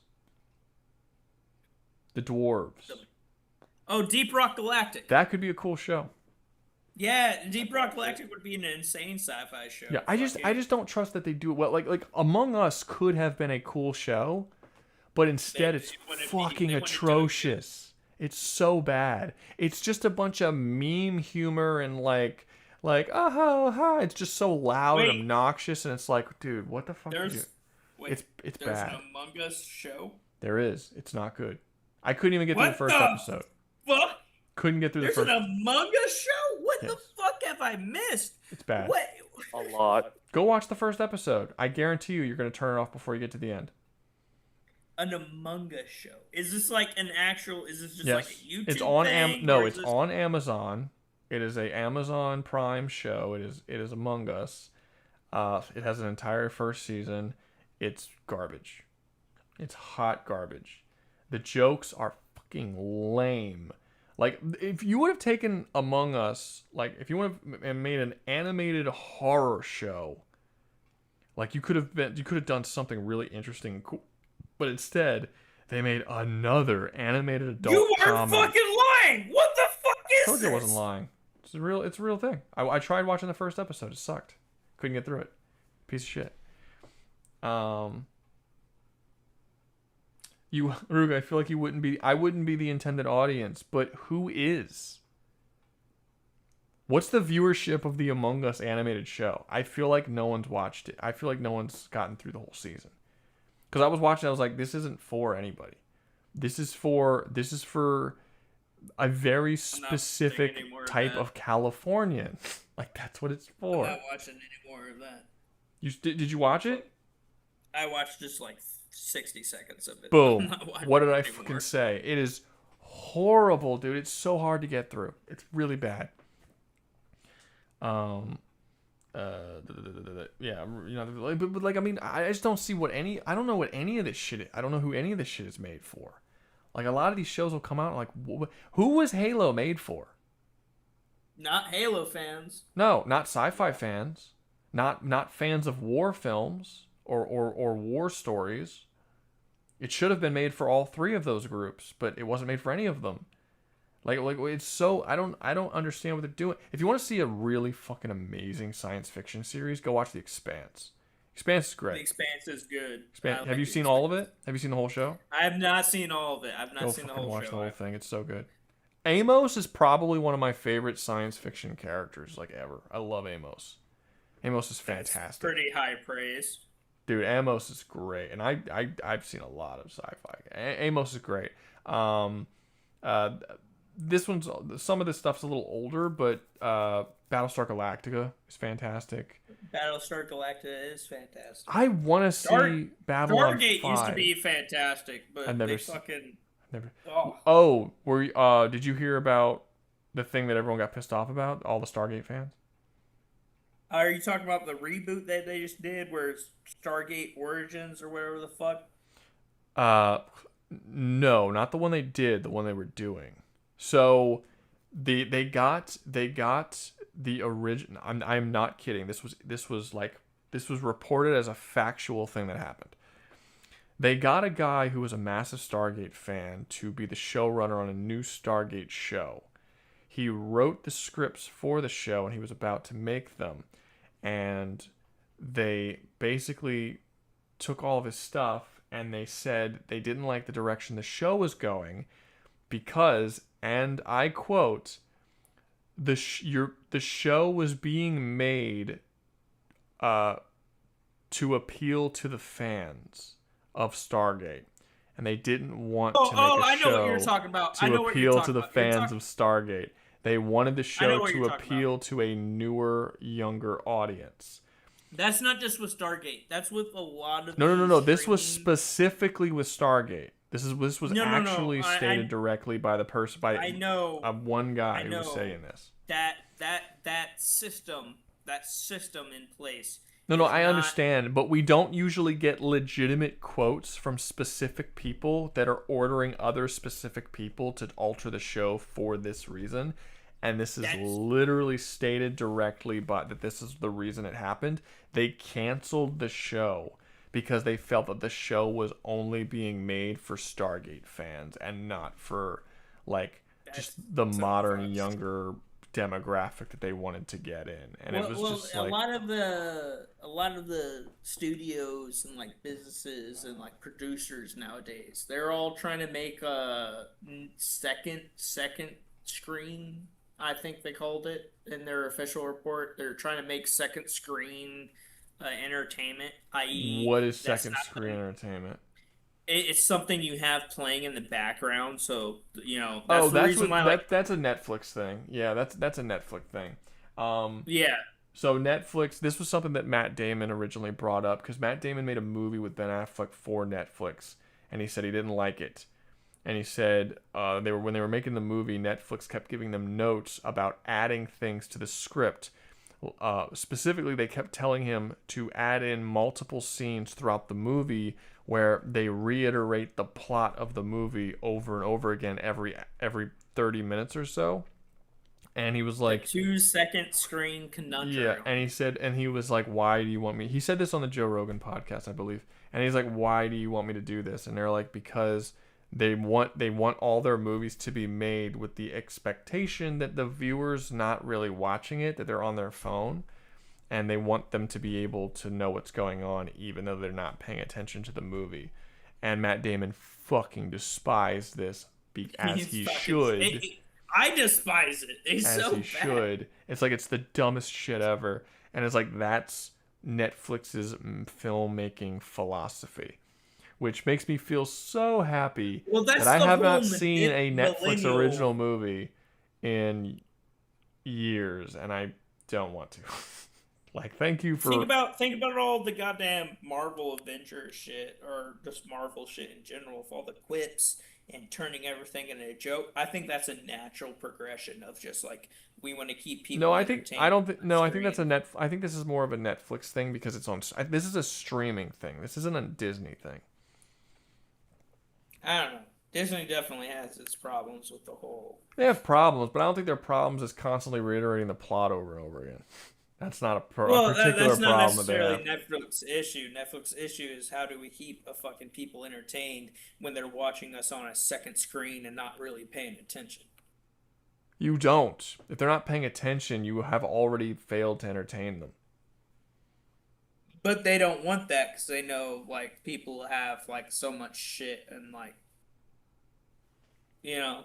Yeah, but if they're looking at the screen, like I'm playing shit in the background right now. I got some fucking. Yeah, but the thing is that if you're playing something in the background, it doesn't matter what it is.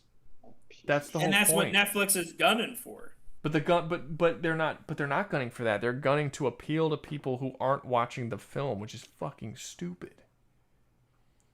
If you want to appeal to someone who isn't watching the film, just put on an action movie where the plot doesn't matter. You don't take movies that have deep plots and then fuck the plots up. Like, that's so dumb. Yeah, but they need the name brand. They want the because people come every time you hear that fucking favorite long-running TV show is like getting a reboot. We're not talking about a specific movie. All the fucking chuds come running in. We're not talking about a specific movie. We're talking about the filmmaking philosophy of Netflix. Oh yeah, Netflix. Oh fuck, we can get that. That is a deep bag of worms right there. Holy shit. It's bad. It's bad. It's so bad. I liked when big name streaming services didn't fucking make movies or original series. I liked it whenever it was like their own fucking director. That as well. Pirating was also fun. I mean, I don't know because they did pretty well with like the first season of The Witcher.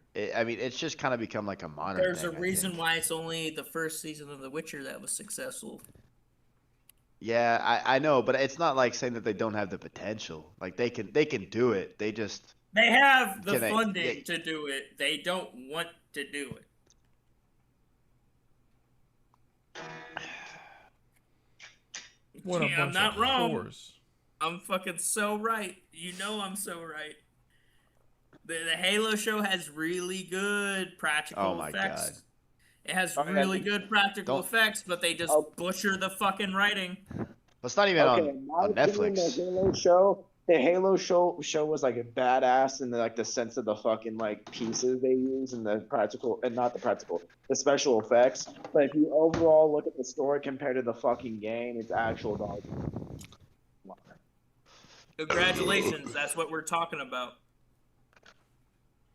Also, this is a side subject, but I got my first guitar, so if you get that in the back. You should probably sound audio it so we don't hear it. Amateur. I'm not sure how to do that shit. Lower your audio input. Is that going to be in my settings or some shit? Yeah, it's going to be if you go to literally the bottom left of your screen where it says voice connected in Discord, you'll see settings. It'll be a big old cogwheel. I'm on phone, so it might be different, but okay. Output. What? Okay. Listen, I'm not walking you through your goddamn voice settings. Fucking, if you're too loud, We're you're too streaming. loud. We're streaming right now, man. We can't talk you through. Just mute yourself. Figure your shit out. I tried. You're in Stream VC right now. If we're in here, it's because we're streaming. Okay, I know we're in Stream VC, It's just I thought since. So why Okay. My defense. Shut the fuck up. In my defense, there is 1, 2, 3, not including Rouga. There is 3 other people. Yeah. And usually in a stream. That's how it usually goes. That's how it always goes. No, every single. Am I crazy? Because every single time I check the VC, it's crammed like sardines in here. Yeah, because that's what we. That's how we stream with a bunch of people. Oh, a lot of you guys are shy. The only time we ever come in, ever come in here is for a stream. That's why it's a stream VC. I know, but I felt like stream was about to end or something. I don't fucking know. I'm done. I mean, maybe. What's next? Do I want to talk about what's next? Oh, fuck, we're still on One Piece. I don't want to talk about what's next. Surviving Palworld tier list. Oh, that's what today's stream is. Oh, holy shit. Yeah, but we're pretty much done for tonight. We might do the rest of it later or whatever. Okay, I'm gonna real quick just keep what we have. No matter what I say about the world government, people are gonna come in and try to disagree despite their own fucking series being like. No, I don't think anyone's gonna come in. That's what I don't think anyone's gonna come in. No, I meant later. And like. Oh, yeah, probably. Yeah, it's fine. No, but I think all the complaining about Hollywood and how they do things right and how they do things wrong, I just think it's dumb. I mean, at this point, we've been complaining consistently about everything Hollywood has been doing for almost decades. At this point, there's a certain point. At least I would say, at least bare minimum, maximum levels of fucking complaining happened with The Last Jedi. It's been going on since before that, but that's when it really hit a boiling point, and we have been at that peak boiling point since The Last Jedi. It's because people don't vote with their wallets, man. Like no, Last Jedi is that's not what I'm getting to. That's not what I'm getting to. Let me finish my point. That's not what I'm getting to. That's not what I'm getting to. That's not what I'm getting to. What I'm getting to is that if it's been that long and you don't like anything that's coming out, and the movies themselves are insulting to your intelligence and everything that you believe in, and everything sucks, go out and make your own shit. Why we don't? Which is showing. No one needs Hollywood, and people more recently people have been proving that with all these different YouTube people who are going out and making these movies. But anyone can make anything. Anyone can write a book. Anyone can write a comic, and any artist can draw a comic and make your own stuff. That's what everyone needs to make their own stuff. If you have even the slightest interest in storytelling, if you've never written a book before, but you have the slightest interest in storytelling, start writing something. Because you'd be shocked. I just recently bought a book made by some sort of, what do you call those? Light novel guys. I bought light novel.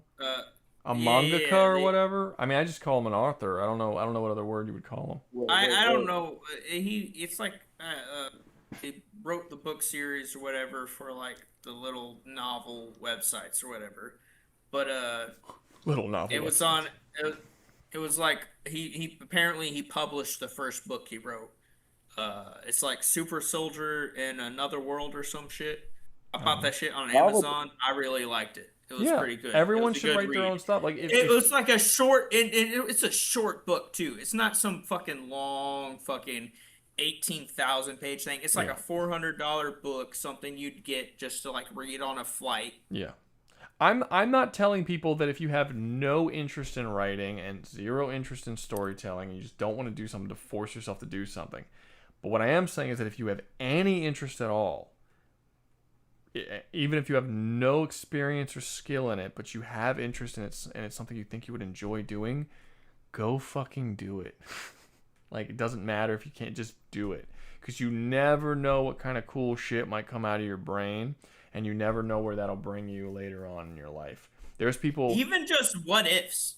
If you're just having a what if fucking question of what if this scenario happened in this series instead of this? Well, I mean, there's fucking successful. There's fucking stories about people who never read any books before sitting down to write something, and then all of a sudden that shit blows up. There's been stories about people who didn't write anything, and they tried writing their first book at age 75, and then all of a sudden that book blew up, and they've never tried writing. It's you hear all these fucking stories about this kind of shit, and it's and if everyone's making all sorts of stories, everyone's life Some people's lives suck and they don't have anything interesting to say, but a lot of people, like, even if you've been a fucking janitor your whole life, you have interesting stories, you've met interesting people, you've done interesting things, there's things to tell, there's stories. More interesting people are janitors. Yeah, like like that's what I'm saying. There's like all of the most interesting people I've ever met are not famous or do anything that is particularly interesting, but they're interesting people. They're people that just sit around and they think. They think about the world, they think about philosophy, they think about morality and God and the universe and you know, people and psychology, and they just sit around and they think about all these things. And people have unique thoughts about things that they can specifically put into stories that you're not going to see come out of fucking Hollywood. Like, you're not going to see the authentic good stories that you're going to get from just like the dude who lives down the street from your house. So start writing stuff, try publishing your own shit. It's easier than ever nowadays to publish your own stories, to write your own shit, to release your own stuff, to get it out there for people. The internet has made it piss easy to get it out there. Fucking Kindle and you know, like online books and shit have made it so easy to get this kind of stuff. And I mean, you might get lucky and make a fucking killing, or you might not get lucky, but maybe you'll just enjoy yourself and be like, that was really cool, I want to do that again, blah blah blah, and you find a new fun hobby. But like constantly complaining about Hollywood for decades and decades on end, and they're not giving you the stories that you want, just seems really weird to me. Because it's like, then go write a story that you want. Like I find it weird. I don't know. I got different hobbies. I don't really want to write a story. I want to go fucking. No, if you don't want to do it, then don't do it.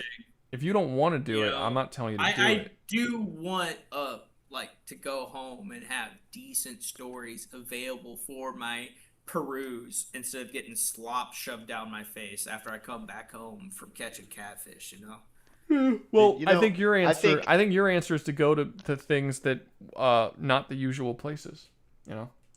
But to be fair, I do that a lot. But it seems, but most people who are you know, like movie hounds or just love books or is like just like people who just love stories. All the people talking about they have some newest Spider-Man movie being the best thing ever. Yeah, they usually have some desire to create a story of their own. They just don't do it because they don't believe they have the talent or the skill or the time or whatever. Most people who like stories have at least some interest in telling their own. Some might not be an incredible, like, strong desire, but they might have some. Those people, give it a shot. See what happens. Dude, you know, I was on deployment, and me and my boy sitting there with no internet. Who with? And we just literally. Wait. Deployment, Brent. It's not important right now, but the point is, like, we literally were sitting out there. I need to know if you were on a ship in a different country, or if you're saying deployment and you went to the fucking backyard. We were on a ship, but we ended up going onto the boots on ground, right? But the point is that we were sitting out there with no internet, and we're just sitting there, deciding to come up with our whole, out the finish his fucking story, Mike. Jesus Christ. Out in the fucking desert, right? Anyway, we end up coming up with this whole fucking had some shit D&D verse, right? It's just like the creativity that went in, like me and my boy, and then we started getting a couple other guys in, and we we still had access to like computers, so we pulled up like a Word doc. It's weird. The computers only had the ability to email each other. It wasn't really like an outward email, if that makes sense. You just had shit comm guys. I'm telling you this right now, but I know what you're talking about. Playing checkers. Yeah, pretty much. It was like GTAC. They were like GTACs, M&Ms. Right? Yeah. Yeah, but we ended up pulling up the computer, and dude, we wrote down this whole like Lord of the Rings level fucking like D&D verse, just like this caveman style universe, and I was just amazed at some of the creativity that like went on when we were coming up with stuff, like the tech savvy even just fellas? like no, not even the tech savvy stuff. They were a bunch of bulk fuelers, so dudes that huff fuel. And you probably think they're damn near fucking retarded. You would be surprised the stuff that just your basic, like, average dudes on the streets or people would come up with. There's just cool ideas. I think that's what's they'll so never beautiful about something you'll never like find that. out about because they just never decide to write it down when they have a cool idea in the shower at work one day. You know what I mean?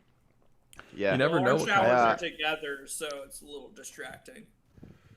one of our boys still has all the documents on that little Hey, if you want to do something with them, do something with them. If you want to make something new, make something new. But I mean, it's up to you. But it's mainly the complaining about Hollywood thing that just throws me off, because it's like they're obviously not going.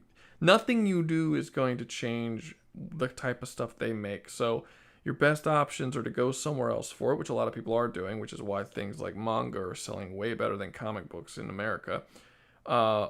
Or you know, make your own, which I think a lot of people are doing now. They're not going through the process of actually publishing those things or really going all the way with it. They're more so striking out into like fan fiction and shit, which is not the same thing. But yeah, whatever. I'm writing my own comic, so I'm doing my part. When's the next fucking teaser? Come on. What teaser? When's the next? What do you mean? Give us some more juicy details. What teaser? Of what? What do you mean? Okay. I don't know what you're referring to. Like, I legitimately have no idea what you're talking about. What teaser? I've never released a teaser for my comic book, so I'm not sure what you mean by that. You never released a teaser, but you certainly talked about the shit a lot. Oh, you're saying, okay, you're saying, like, I got you. It's gonna be a while. I mean, Yeah. I am still making my merch store, which is going to take a long time. Have you gotten that shit settled? I really want to get like a Rouga Rabid like flannel. You know, because I really only wear like long. I'm sorry, I don't have any flannels for the first batch, but I'm releasing the first batch is just mainly t-shirts, a hat, some Where's my stuff. Rouga Rabid Ushanka? And then about the people going out and making their own stuff though, like I feel like I understand people not doing that. Say I used to have a dude in high school that I was friends with. He had a YouTube account. I think his YouTube account was like called Holiday. He committed to it pretty hard, and he posted a lot of videos. Honestly, it's a lot the same kind of content that you post, but just never connected. And he had to learn how to or pay rent another way, and he just wasn't able to connect with the audience. I mean, he wasn't able to pursue that thing that he liked. And I'm not saying like wait, what are you talking about? He tried to be a YouTuber? What does that have to do with what I'm saying? Well, like you're talking about the media, right? People publishing media, like they're complaining about Hollywood, but they still have other ways of publishing media. They don't have to I'm go through talking straight about Hollywood. I'm talking about creating stories. I'm not talking about just making YouTube videos. Yeah, you can create stories through YouTube. You don't have to have a specific like outlet like movies to create your stories. You can create stories like you said through comic books. It doesn't have TikTok, to be. They have the AI fucking Ching Ling in the Dynasty Warrior setting. Like, What was he doing on YouTube? Just because you don't like it doesn't mean it's not a story. Well, first off, what was he doing on YouTube? He was just kind of like doing like conversations about certain topics. Like he would talk about something. That's not creating a story though. I mean, it would be a story. I think it'd be a nonfiction story that he'd be discussing opinions over. That's just not like if you read a that's book, not you could creating read a book story. over- Discussing opinions is not creating a story. I don't know. The still- YouTube videos that I make are not creating a story. Yeah, you do. No. You 100% do. Even on small levels. Like look at the I just watched the fucking Doom and 40K one that you just made. You literally create a story, a fictional story. No, not talking about. You're creating a fictional scenario in which you have something play out, right? Like a beginning, middle, and end. That's creating a story. No. It may not seem like you're creating a very in-depth story, right? Because all the lore and all the background is still there. You're still creating a story. No. I would argue so. That's And that's fine. the great thing, though, right? I Is we don't- can have multiple opinions on this. I don't know. That is not what I am talking. That's not what I am talking about when I say creating a story. I am not talking about I'm not talking about sharing opinions about someone else's story and then somehow claiming it's a story. I'm talking about creating your own story. Creating a story with characters and a plot line and character arcs and like a theme. Us talking about what if scenarios of someone else's characters and stories is not us creating a character. It's not us creating a story. Just like us writing a bunch of cool lore for a world that doesn't exist that we want to create ourselves is also not creating a story. It's just. I would argue that is. It's not. By definition, it is not. It's not creating a story. Lore is not a story. Who decides the definition on a story? I am. Lore is not story. Well, that'd be a personal opinion on something. No, like it's not accurate. It was not. It is not a story. Lore is not story. No writer would say that lore is story. Story is just at its definition not a very definable thing. Yes, it is. But it is. Makes the sense lore to not of make John sense. the Baptist before he started doing what you know of John the Baptist isn't like, what the fuck are you talking about? Like, come on, man. That would be a story. Well, John the Baptist does have a story in the Bible. That's a story. Yeah. I'm not That would be a arguing story. that's not a story. And you could consider the Bible to be lore. Story. Just because the You Bible, cannot consider for instance, the Bible could be to be considered lore. lore. The Bible is it not would lore. still be a story. The Bible is not lore. It's a story. Dude, it's not lore. If aliens came to Earth right now, right, and they were talking about the human race and what our fucking lore was, and they looked back on our history and all this and that, they would look back on thousands of stories, human stories, and they would lump it into the discussion of lore. Lore 100% could be stories. And you're talking about the Lord of the Rings. The Hobbit is considered lore to the people that are in the main series Lord of the Rings movies, right? The Hobbit is lore to them. No, the Hobbit is a story. But no, that's still the Hobbit, a story to us. No, the Hobbit is a story, and Lord of the Rings is a story. Those are stories. The Hobbit would be considered lore to the people in the Lord of the Rings. It would be considered the past, history. But the people in Lord of the Rings but that don't doesn't exist. Mean just because it's the stories. people in Lord of the Rings don't exist. They're not real. They can't consider anything unless you write it down. Okay, well, if we're still staying on the topic of Lord of the Rings, right? At what part of that, like, you can go back all the way to the beginning of that little verse, right? All of it would be stories. All of it would be stories. Fiction written by a World War I veteran officer who is trying to explain his PTSD that got then translated and fucked up by a bunch of other people. The Token Group Initiative, who rewrote The Hobbit and rewrote The Lord of the Rings. And then Peter Jackson made his own fucking, interpretation of the original works, which was just some dude being like, yeah, I hate war. I'd really rather us just go sing in the forest. So you're arguing that it depends on who writes it, if it's a story or if it's lore? No, that's not what I said at all, faggot.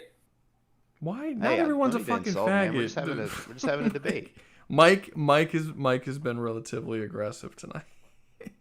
I've been sauced this whole time, but like he's drunk. Ignore him. Don't ignore him, but don't take it. I am saying something relatively important here. Is that fucking that you're a faggot? That's the important part, apparently. No, the other part of like, hey, no, just as someone writes a story to cope, and then other people come in and try to base their shit off of him or change his story. That's a what if. That's not the same. And no, it's not who fucking wrote it. It's like, did you actually do something interesting? Did you actually make something creative? Did you actually make a unique line? Or did you just regurgitate some bullshit? Story and lore are they're in the same ballpark, but they're not the same thing. Like, okay, Harry Potter is a story, right? After Harry Potter was completed, when fucking J.K. Rowling decided to go online and start saying a bunch of fucking factoids, like, there was one point where wizards used to make their poop disappear with a magic spell. That's lore. That's not a fucking story. There's a difference. There's a big difference. World build, like when an author is planning out his story and he fucking writes all this world building shit that's not actually going to be in the story but kind of guides his hand as he's writing the story. That world build, all those notes that he's writing and those pamphlets and those little fucking yellow sticky notes where it's like, they speak this language in this country that's gonna fucking appear in 2 pages of my novel. That's lore. That's not story. Lore is like factoids of shit that's relevant to the author while he's writing, but really isn't important for the reader. More recently, readers have become very interested in lore. I think a lot of it has to do with things like the Dark Souls series that don't have story and are basically entirely driven by lore. But lore is not story. They are two different things. It's the iceberg, right? The story is what you see above the water, and that massive piece of ice that's under the water that the reader will never know about, but the author knows in his own head while he's writing, so that he can keep everything consistent. That's the lore. And it's not the same as the story. They're different things. Yes, creating a story will also most likely create some form of lore, but they aren't the same. And creating lore is not a replacement for creating a story. If you create a bunch of lore for a story you haven't written yet, you haven't written anything. You haven't made a story. I've talked to a bunch of I don't want to be rude and say wannabe authors, because that's not the terminology I want to use, but like people who aspiring. Thank you. It's late. They aspiring authors who are writing a bunch of they spend months and months and months writing all this world building shit. And it's like, here are these races, and these are these countries, and this is what they're doing, and this is what's going on, and this is this and this. Which could be fun if they did it in the style of Token. And they do they do it for months, and let me listen to the whole story. They listen for months and months and months and months and months. And and they'll say to me, they're like, oh yeah, I've been writing my story for months. I'm like, oh okay, like what do you what's like, send me the first chapter or whatever. And they'll be like, oh, I haven't written any chapters yet. I've been dealing with the world building and all that. And I'm like, okay, well then you haven't written your story at all. You say you've been writing your story for 6 months. You haven't started yet at all. I don't know. That feels like a different argument as to what you were talking about before. Like, no, it's the same I feel like thing. That's exactly what I'm talking about. No, I understand what you're talking about with the lore and the story being different, and I kind of agree, but I feel like that right there is a little bit different. Like, if you're gonna build a house, you got to level the ground first. I think it's no, not really. I think that people put way too much. Now, if you're talking about planning out your novel, sure, but that's not the same thing as lore. Not really, because in reality, your lore of your story is whatever you write in the story. You don't need to know what languages a species.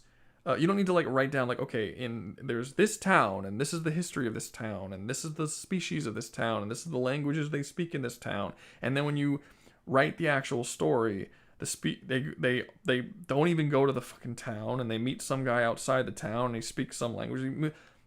Only what appears that makes in sense. The story is what matters. Anything that you write, that's not important.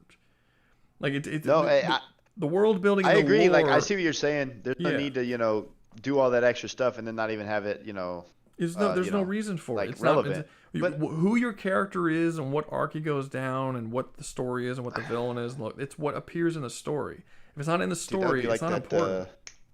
What's that fucking stupid ass hero shooter? Concord. They're like Concord, bro, where they planned 8 books and 3 TV shows and all that bullshit, and the game was open for before they even knew that anyone would care about the show.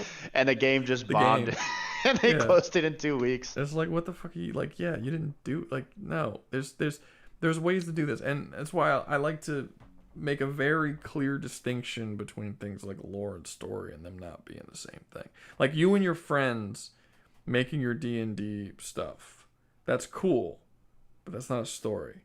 You made world building it's D&D, for so a story that didn't happen. D&D is but it's also D&D is different. It's not a book that you're gonna read. Yeah, right? no, I'm not. It's not a judgment. It's literally just. It's not a judgment. I'm just telling you. It's just a different type of media. Yeah. It's you're not supposed to. Well, the story of the D&D campaign is the actual campaign itself when you're playing through it. That's the story. Yeah. Yeah. It's up to change, so it's not supposed to have a laid out story. Just the setting. Well, it can. I guess it depends on the DM, but the that's a tools. different conversation.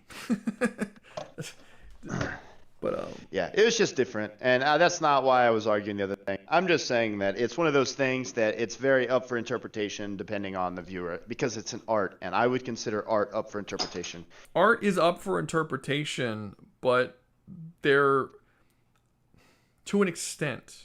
I don't think it's as much as people think.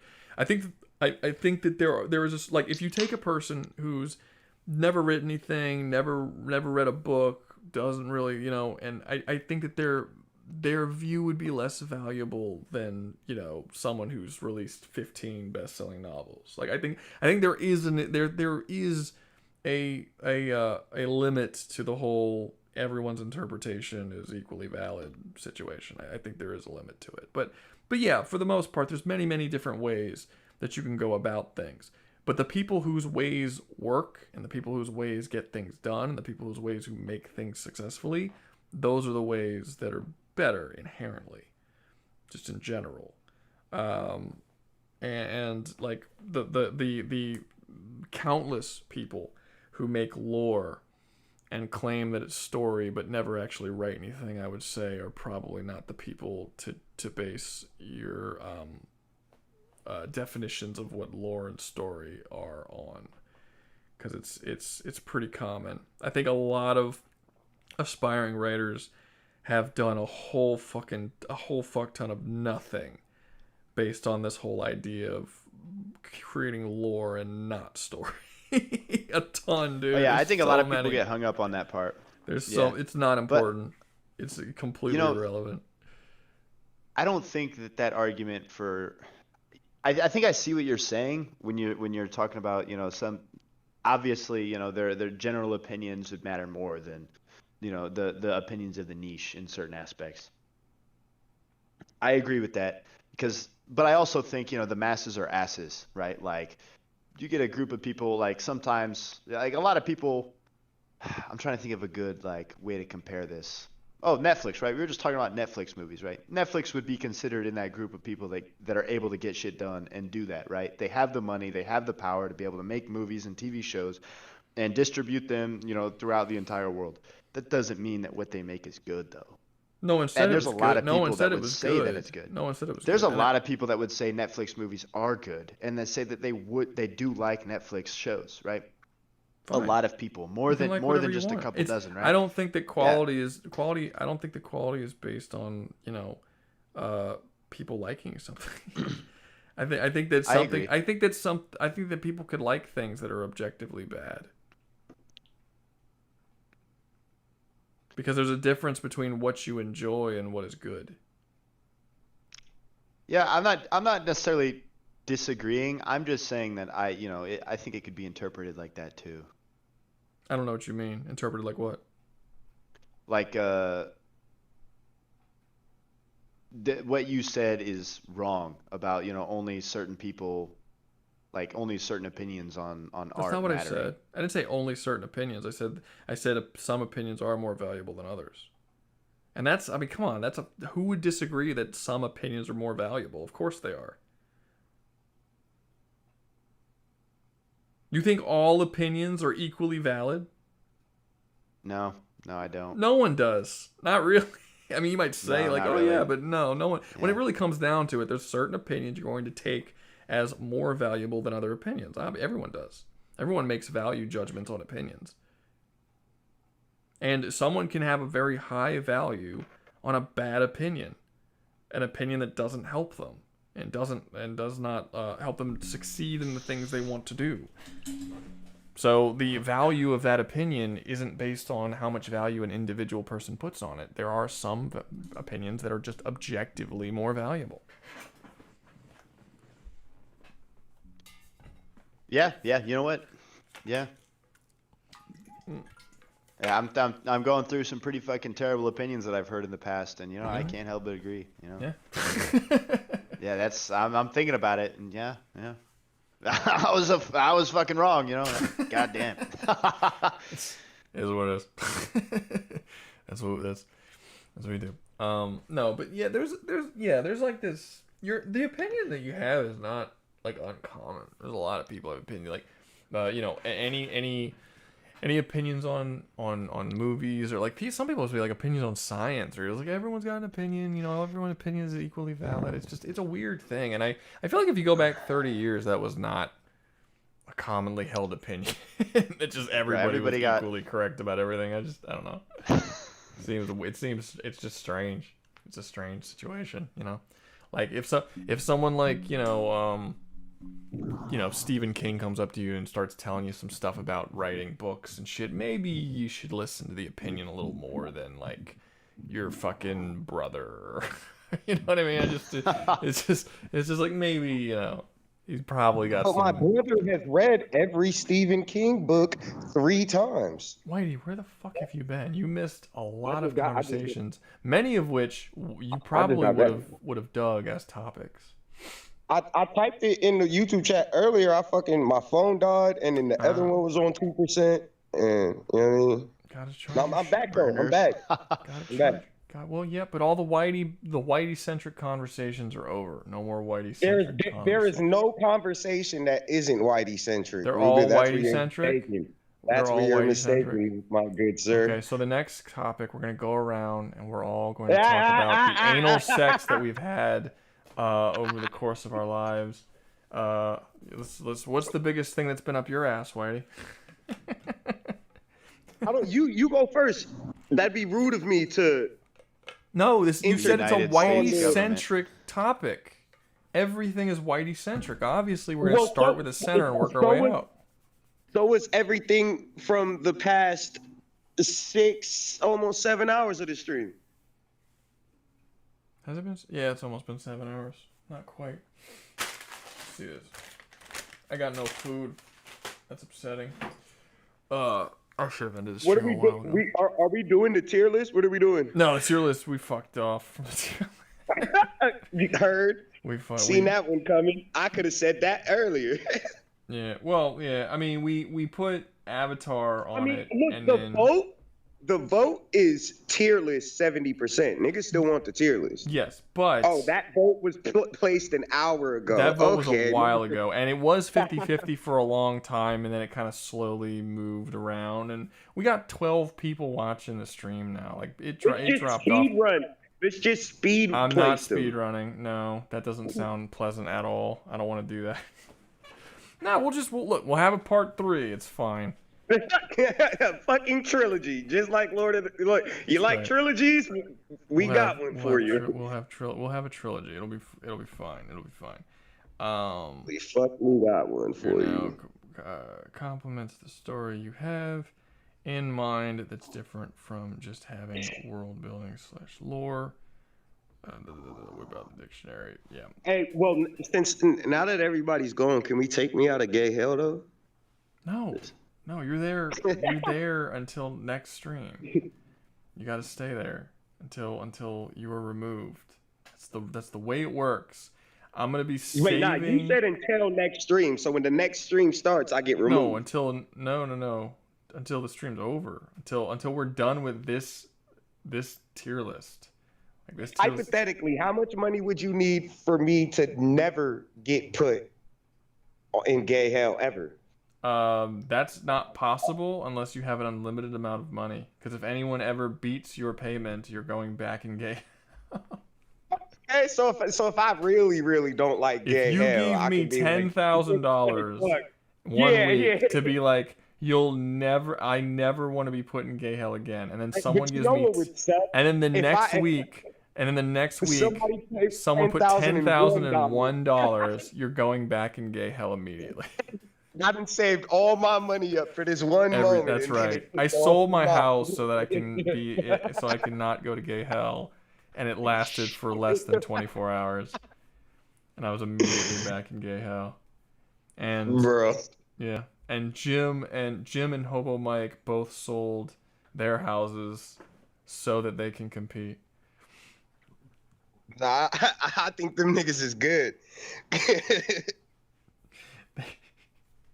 All right. Is Mike sleep? Mike. I have no idea. He just kind of occasionally drops off the map, and then he comes back when he's nigga doing heroin, dozing off or something. I don't know. Catching his nod. I have no idea.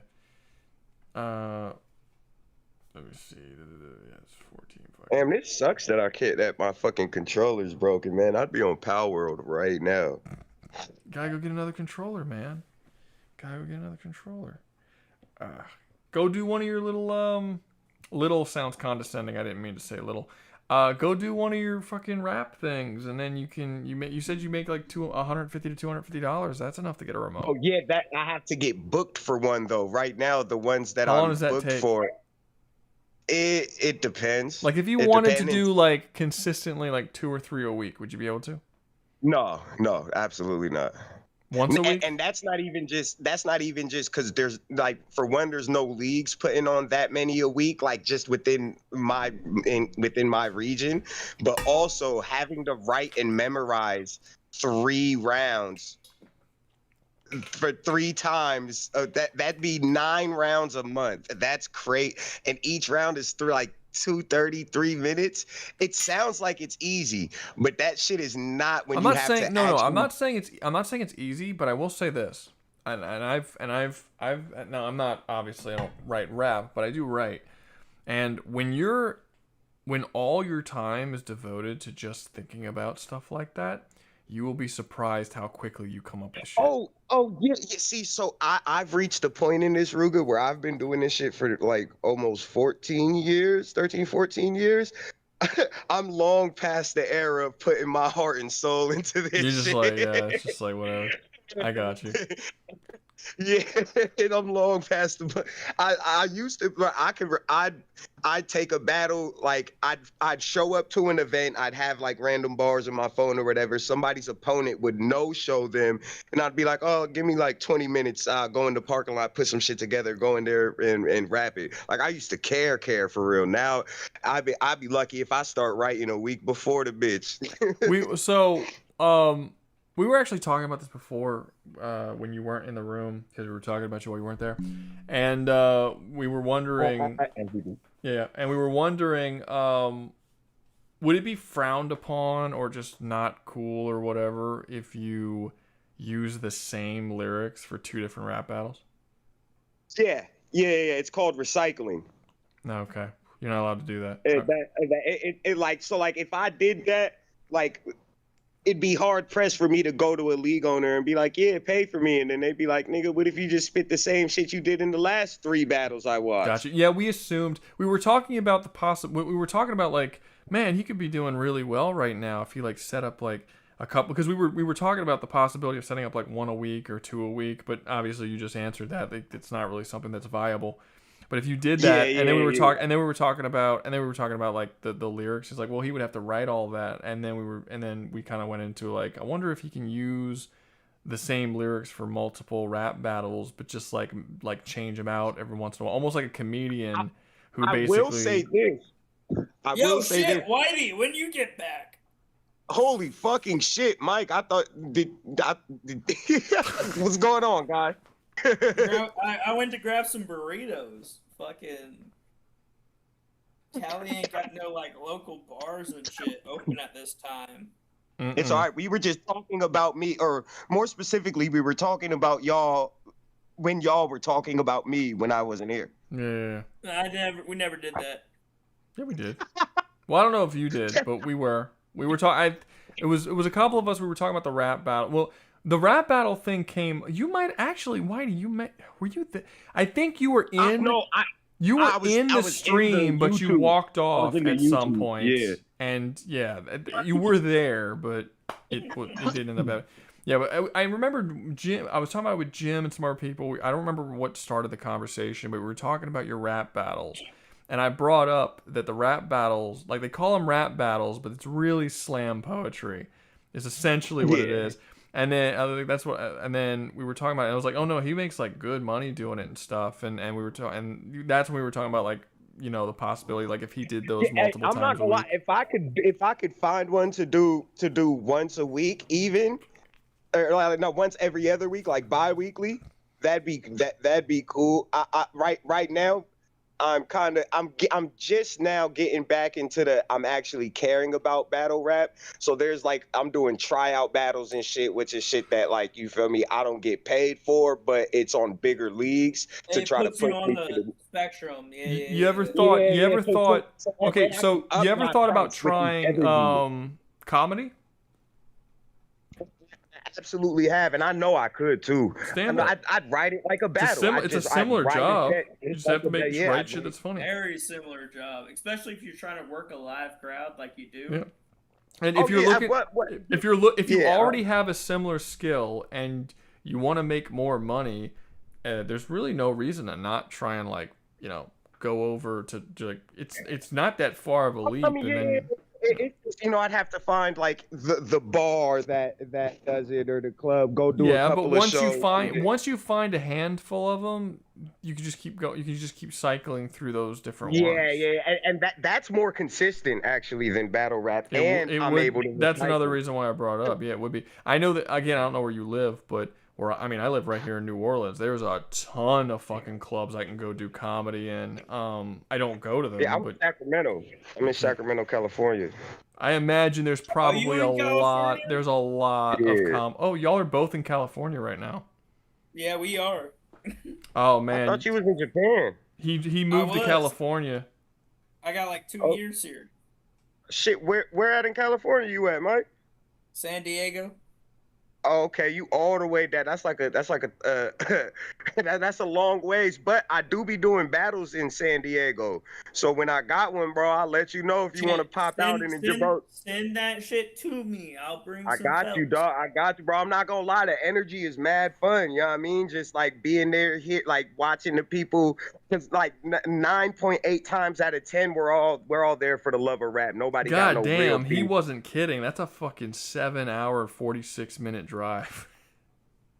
Yeah, no, that bitch is long. I was thinking because y'all were in the same state, it was going to be like 2 or 3 hours max. But no, that bitch, that's a drive. That's right now at this time. And during the day, it's 13 hours to get to San Diego. You ain't even think about the traffic out here. God damn, it takes that to get to LA. That's what you just said. Actually, it takes longer to get to LA than the 7 and some change. It takes well, like according to the map I'm looking at, Los Angeles is closer to you than San Diego is. San Diego's more south. That's what I just said. Yeah. Los Angeles would be is like in between. 8 hours away. Yeah. And San Diego is like 13 hours away. Yeah, Jesus, California's fucking huge. Yeah, bro, it's outrageous for real. It's so fucked that like on paper California should be the best state America has to offer, but it's been ruined by so many different people. Yeah, is what it is. I think it's funny how you guys are in the same state, and I might be closer to him than you are. Hey, yo. That's some real shit. It's not true. It's not true because I have to drive through Texas, which is probably equal. You can make a lot of ground in Texas. They open up on the highway interstates where you can get up pretty high on the fucking, mileage. Dude, Utah is 2 states away, and it's a 10-hour drive from Sacramento. It's like a 2-day drive from Utah to San Diego, though. It's just how the roads are built. I don't know what to say. Going through the mountains. Oh, bro, it's the worst. Then better make sure that you hit an exit and pay attention to your gas, or you're stuck, gang. Okay. So I knew I was gonna be way wrong because Texas is not small in any way. The drive between me and Mike is going to be 25 hours and 52 minutes. That's an 1,800-mile drive. That would probably be the longest drive I've ever taken. Mine was pretty close. I think the longest drive I've ever taken was from where I am currently to Pittsburgh, which I believe was about 1,500. That was about 1,500 miles. I think that was a 23-hour drive or 22-hour drive, something like that. So that would probably be the longest drive I've ever done in one go. This is all passenger riding experience I'm speaking on. Yeah. Yeah. No, because I've driven that far. I've driven that far on like a road trip, but never just like from destination A to B. You know, I think that would probably be the longest one. That would be wild. And you know what? Hey, I'm gonna go take a fucking day off. Go over to California. It's only a day. It's only one day. Well, you have to take at least 3 days off. 2 for the drive. Yeah, what are you gonna do? Drive there and drive back, nigga? Well, you'd have to take at least 4 days off because you got to imagine you'd be sleeping at some point. you drive up there, you sleep, you drive back, and that's your 3 days. Off. There's no way you're doing that in a weekend and you're having a good time. That's miserable. Well, you can't do it in a weekend. It would literally not be possible. I mean, you'd have to at least cut in a Friday. Saturday, Sunday, leave Monday morning. That's not even a weekend because a Friday's not a weekend. Friday's a work day. Saturday and Sunday's a weekend. You can't do it. It's 25 hours there, 25 hours back. That's more than the 48 hours you got.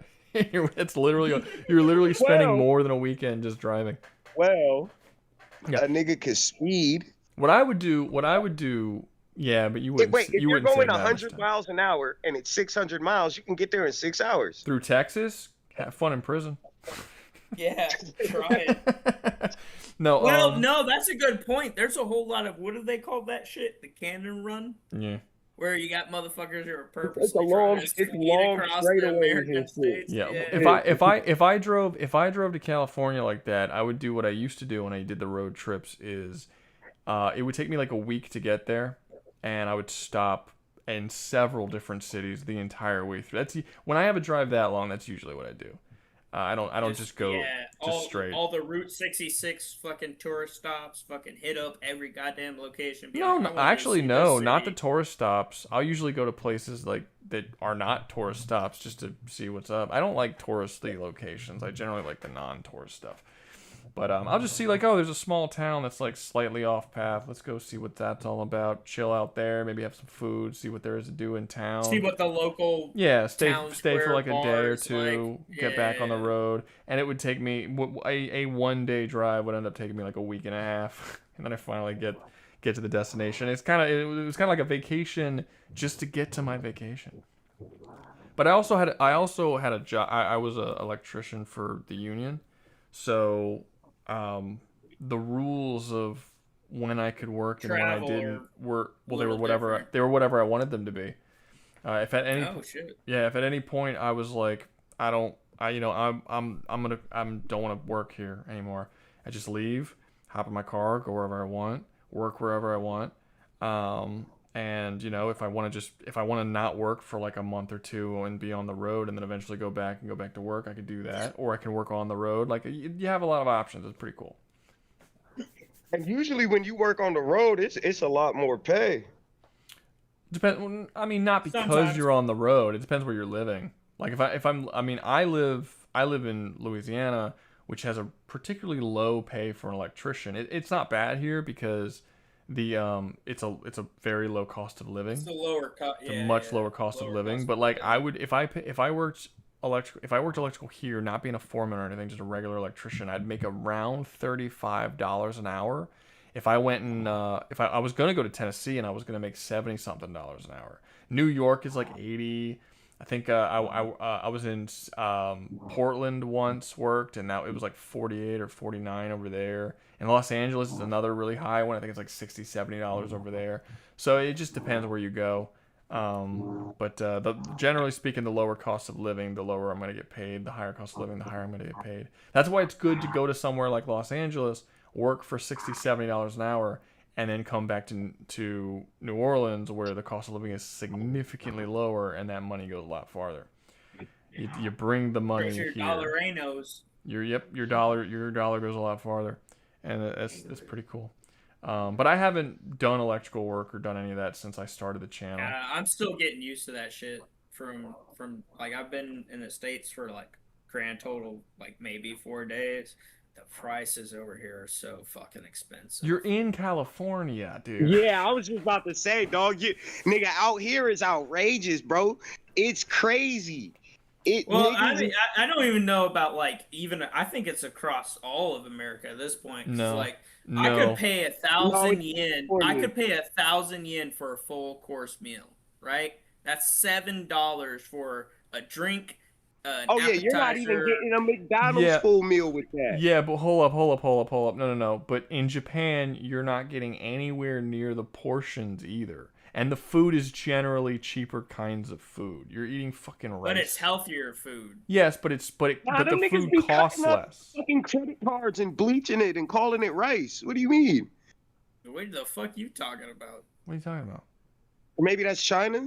I don't know. I don't know. China. But he's That's China. Japanese I'm talking about Japan. Japanese food is local seafood, rice, and vegetables all grown locally, and the portion sizes are considerably smaller. Yeah, we pay more for what we're getting, but our shit is shipped all across the entire country. Oh my god! Don't and even it's get me way started on bigger the portion portions. sizes, bro. First restaurant I hit up, Denny's. The lowest calorie meal I could find on the fucking menu was 580 calories. That's like a whole ass, like, that's so crazy. And that's just the food, no drink. I haven't been to nothing. Denny's in a long time. I thought wasn't Denny's like a fucking buffet? I don't know. I don't eat at Denny's. But What? I don't eat Denny's. I like Nah, good look, food. I think Denny's was created by a pimp though, because every Denny's is right by a Motel 6.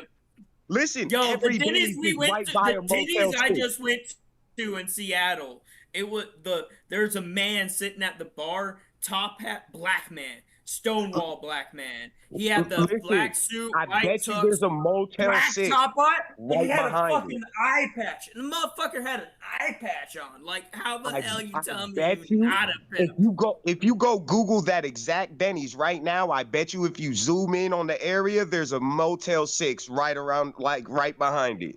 Every Denny's has a Motel 6 within walking distance. I've noticed that, and it made me think that. Yeah. It made you think that. But my point side. is I don't. Yeah, think, little Nam Zane's on the side. My yeah. point is I don't think you can take food and compare Japanese food to American food because you're getting a lot crazy more. Because we have a lot of all you can eat like buffets and shit, you know. Like I can go into a spot, pay, 10,000, which would be like, what, fucking maybe $50, and you could have an all you can eat night for 3 hours. Okay, first drinks off, if you included. paid $50 for an all you can eat buffet, it's way cheaper here for a buffet. That's expensive. No. We're talking like I'm talking Niggas like is drink, $50 alcoholic after- drinks I don't know, included. We're not talking like just go down to the Chinese buffet. We're talking like I'm gonna order a 1 million beer. Like when we Now, say I don't know about now. $50. I would like 2 beer, please. Now I don't know about beer necessarily, but you can go to a buffet like the cheap shitty Chinese buffets. You can go. They're probably around where I live. They're probably around $15-$16 for all you can eat. If you want to go to the really nice ones, where they're like cooking the food and bringing it out as you order, you can just keep ordering over and over and over. Those are the only ones we got. Yeah, So, those like, how long are those cheap ones. Those are about those are $30 per person. Yeah, but like, is there a time limit? Is No. it really all you can eat? Yeah, it's really all you can eat. They 'Cause give you- I've heard the opposite. I've No. heard a lot of the buffets. There out is a- here, no. At least from my coworkers. I have never had a time limit on a buffet that I've gone to. When I went to, there's a place near where not that near, but it's pretty close to where I live. It's called Akira's, and they give you a menu and there's a bunch of food on it, and you check what you want and you hand it back and they bring you the food. Also, what's the quality of the food? Good. It's good. It's good Are- food. are- There is Are one. we There is talking one like you're getting caveat. Wagyu slices? Or are you getting? It's whatever. It's like a Japanese. You're getting the agu pork? They got sushi. I They got doubt it. sushi there. They got sashimi. They got different types of Japanese pastas and stuff. There's all kinds of stuff. It's really good. And I'd there's- have to go to see myself to be. well, it's going to be Americanized versions. It's not going to be Japanese. I'm gonna. That's what I've been. It's going to be doing. Americanized avoiding- versions of Japanese food, but it's really good. I really like it. They And allow felons? I'll go visit if they allow felons in. why would they? restaurants don't kick felons if out. you got money, you got money, fool. Well, I said Japan, not a restaurant. Japan, nigga. Oh. Yo, are you an American citizen? Yeah. You got 90 days on your visa. You got 90 days of tourism on your visa every year. Do what you want to do. Even if I'm a felon with a strike. Yes. Okay, all right. I just don't want to get caught up in customs and they be like, nigga, if you're an American with an American passport, yeah, they don't give a shit about none of any frills, right? They see American and it's 90 days for any American citizen. They want that American dollar. Spend that American dollar here. Your shit goes so far here. He said here, nigga, you not there no more. I think I think you're comparing it to specifically California. It's not a good comparison. Yeah, it's not, but like how much is gas there? I don't even know. I don't have a car here yet. Not in California, in Japan. Like $5.50 plus. Yeah, Japan. Oh, in Japan. I could get a full tank for like $18. That does not tell me what it is because I don't know what kind of tank you have. I meant like per gallon. Or per gallon, probably like 150, 160, depending on the day. That's cheap. That's pretty cheap. Yeah, I like, you know, I mostly get my shit at Eno's, which is like the off-base gas stations. So it'd be like, you know, fucking 0.50 yen for, you know, whatever. Okay, so like, apparently you're full of shit because I just looked it up and it said gasoline prices in Japan average about $4.05 per gallon, not $1. Rouga, I'm not gonna. Is that not on Google is that over not the nigga who was just there? Military installations, or is that? But I'm saying, well, I'm not. I don't care about the military installations. I'm. That's where I got my gas. I understand that's where you. I'm not. I understand that's where you got. But we're trying to find out prices comparatively between America and Japan. And if you're using specialty fucking gas prices on military bases, then it doesn't count. That doesn't make us more expensive. Because it was where I was living. No, it doesn't fucking count because that doesn't mean that Japan's prices are cheaper than America's. That means that where you were specifically with your special little fucking prices were cheaper than where you are now. That doesn't mean that Japan is cheaper than America. Military base getting better deals, talking about all of Japan. Yeah, like is he's like getting this. fucking. Yeah. I never said all of Japan. I just said where, you know. Yeah, if I'm saying, hey, Mike, you should totally go shopping at, you know, Rouse's instead of Walmart because it's like way cheaper. Rouse's? It's a store near where I live. Don't worry about it. If you should totally go shopping at Rouse's rather than Walmart, it's got way cheaper prices. And then you go there and you realize they're more expensive. You're like, what the fuck? And I was like, yeah, with my employee discount, they're way cheaper here. Wouldn't you be a little like, well, I don't have your fucking employee discount, so it's more expensive. You'd be looking at me like I was stupid. Because that would be a stupid thing for me to do. What's the quality? What's the quality of the items? That would determine my opinion. Nigga, what's the difference between military gas and gas at a gas station? Direct source. I don't know. All right, bro. You got it, gang. We get that shit direct. I don't. This nigga said the man walks it on the camel himself and pours it directly into our reserves, nigga. He dug it out of the ground with his bare hands. Siphoned it with a hose himself. Yeah, and honestly, to be fair, I think a lot of that has to do with the type of vehicles I was using. So like just to be clear, I looked it up, and I wanted to know what gas prices were where I live, like the average, because I know where they are like a couple blocks away, but I wanted to get the average. So the average in Japan is $4.05. The average where I live is $3.54. So we're 50 cents cheaper. California's damn near almost both of those combined. Maybe like $1 and some change short. Well, I'm in Louisiana. The majority of gas in the United States comes from Louisiana and Texas, so we have some of the cheapest gas in the country. So that's just going to be the case. Like when during Trump's first term, our gas was like low 2s, and like I think, god damn. yeah, it was cheap, dude. But yeah, so ours are always going to be a little bit cheaper because the gas doesn't have to be transported here; it's literally right there. So yeah, I don't know. I'm used to spending like $20 for a full tank. Yeah, you could. I mean, it depends on the tank, I suppose. I've known people who have spent 18 on a tank, but they have very small cars. I don't spend 18 on a tank. That could be another factor because I used to drive a little K truck around. Yeah, like my it's like a 3-cylinder. My trunk I think holds like fucking 35-40 gallons of gas in it, so I'm never going to be paying $18 for gas ever. That's never gonna happen. Doesn't matter where I am. That's never gonna happen. I would have to pay like cents for gas in order for that to be the case. So your $18. Fuck your $18. No. Yeah, I just think it depends. You're in the one of the 2 most expensive places in the entirety of the United States. I'm not liking it either. Of course not. It's terrible. It's crazy that you got to be there for 2 years. That's wild. I don't know why people actually choose to live here. I don't know why Whitey. Well, I guess Whitey has kids, so that would be the reason he would stay. But outside of that, I'm not sure why. Not only that, nigga, I'm broke.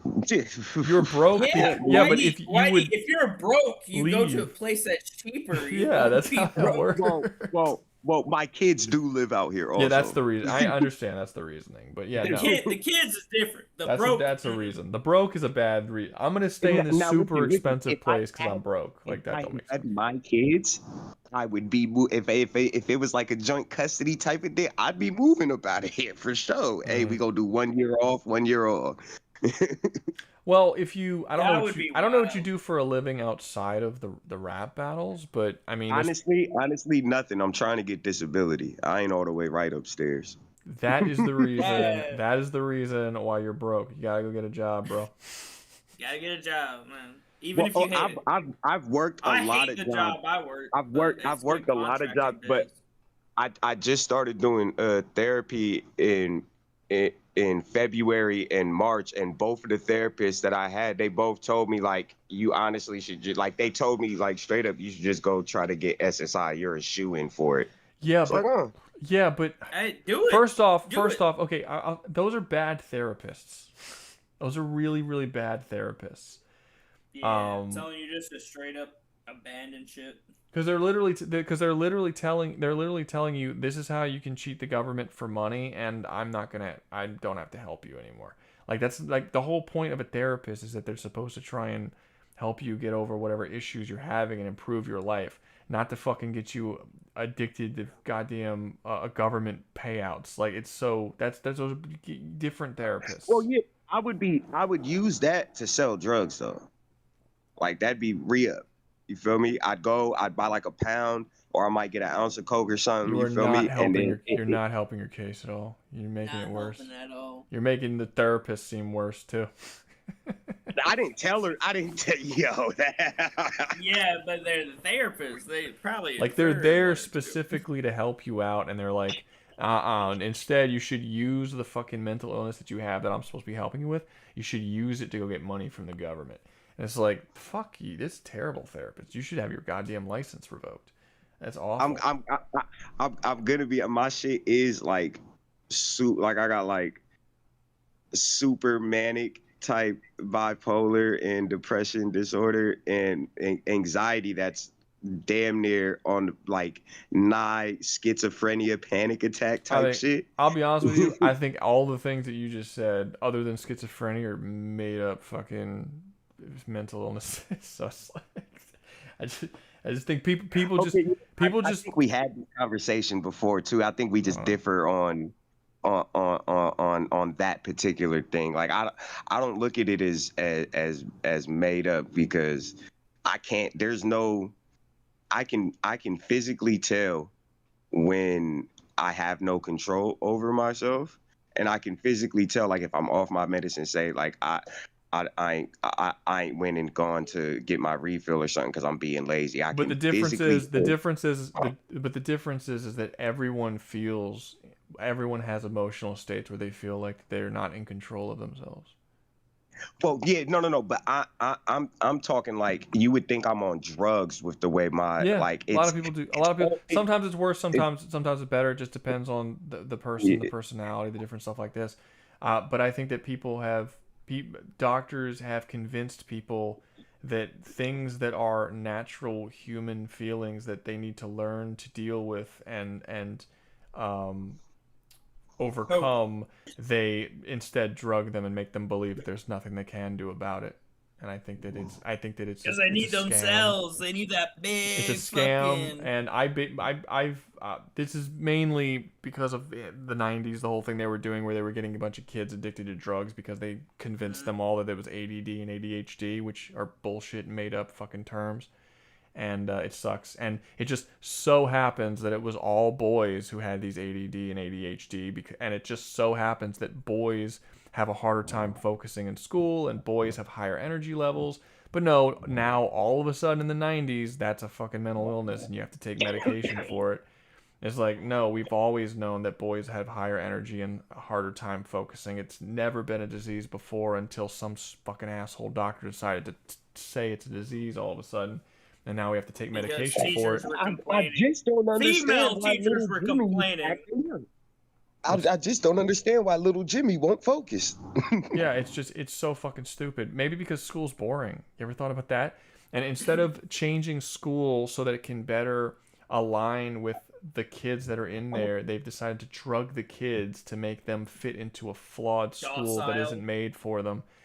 And it's fucking disgusting, and it got a bunch of kids hooked on drugs at a very young age, and now 70% of all people in the United States, adults in the United States, are addicted to some form of prescription medication. And people look at me fucking weird when I go, no, I don't take pills.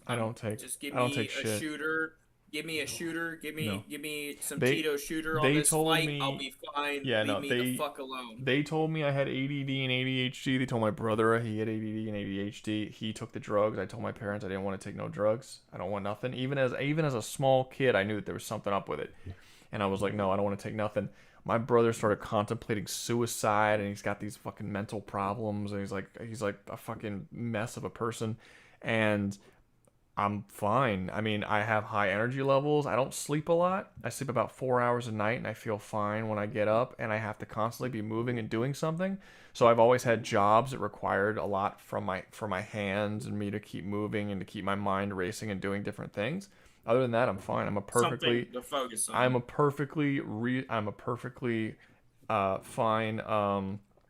a productive member of society, and it didn't fucking destroy my life. You ain't going postal anytime soon. No, and I was never at any point in any danger of it ever, and everyone was trying to convince me and my parents that this was something that was going to devastate my fucking life. But everyone else I knew, all my friends whose parents were convinced of this shit, that were put on drugs, their lives did fucking fall apart. Many of them are still on drugs to this day to deal with issues that are not and never were issues. And it's no. It's shameful. It's so fucking shameful. It's fucking disgusting, dude. The fucking anybody tries to put my fucking kid. I don't have kids, but when I do, if anyone ever tries to put my kids on that shit, it's fucking dude. I hope you fucking try. And in California, if you just want to hate on California a little bit more, there's quite a few laws in California. I've been here for 4 days. There's quite a few laws. There are quite a few laws in California about teachers, not teachers, but counselors in schools not having to tell parents about certain medications that they are allowed to give the students. Yeah, it was a whole thing a couple years back. I don't know if it's still there. Yeah, Thorazine and Benadryl is called the Nine-Night juice. They're allowed to give your kids medication without telling you in California, or at least they were a few years back. They were legally allowed. What? To. Yeah. No. Yeah. There's no way that had to be a state only thing. There's no, it's not. It's. Did you not hear me? California. It is a state thing. It is not a country thing. You are not allowed to give any child in Louisiana fucking drugs. Ooh, Whitey, tell him about that thing that you told me about. Like, you can't test this was New York. You can't test a black kid for IQ in New York City if they're black. Yeah, so when I was in 6th grade, my 6th grade school year looked like get jumped, come back to school, get jumped, be suspended, come back to school, get jumped, be suspended, come back to school. And they were like, oh, they told my dad, your son's about to fail 6th grade or whatever. And he was like, well, I don't want my son to fucking have to do it, like get held back, like he's mad old school, you know what I mean? So he's like, I don't want my son to get fucking held back. What are you talking about? He's retarded. The fuck you talking about? He a smart fella. Yeah, on my mom. So he was one of them, and they told him, well, we can give him an IQ test, but we're legally not allowed to give. This is how my dad told me the conversation. We're legally not allowed to give African American children IQ tests in the state of New York. It was either in the state of New York. Oh, I know what you're talking about. New York City. Or the state, and specifically like their districts, they implemented a law because fucking this was during what's his face's the governor's reign.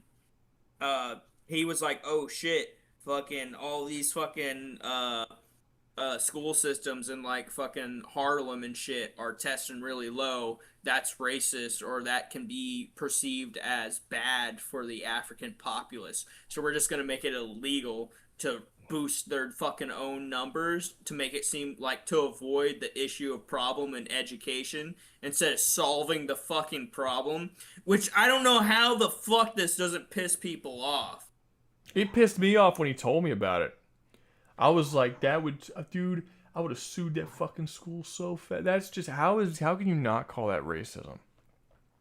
We're gonna purposely avoid not fixing the fucking problem because people might view us as racist if we go, oh, yeah, there's a lot of students of fucking black fucking or brown fucking skin color. What the fuck does that have to do with anything? You're fucking up their education. Get them back on the fucking level. You're goddamn supposed to be the public school system. Mike, there's a good ending to this. I'm getting heated for no reason. There's a good ending to this, brother. There's a good ending to this. My shit was 133, and I passed the 6th grade literally without going to class once.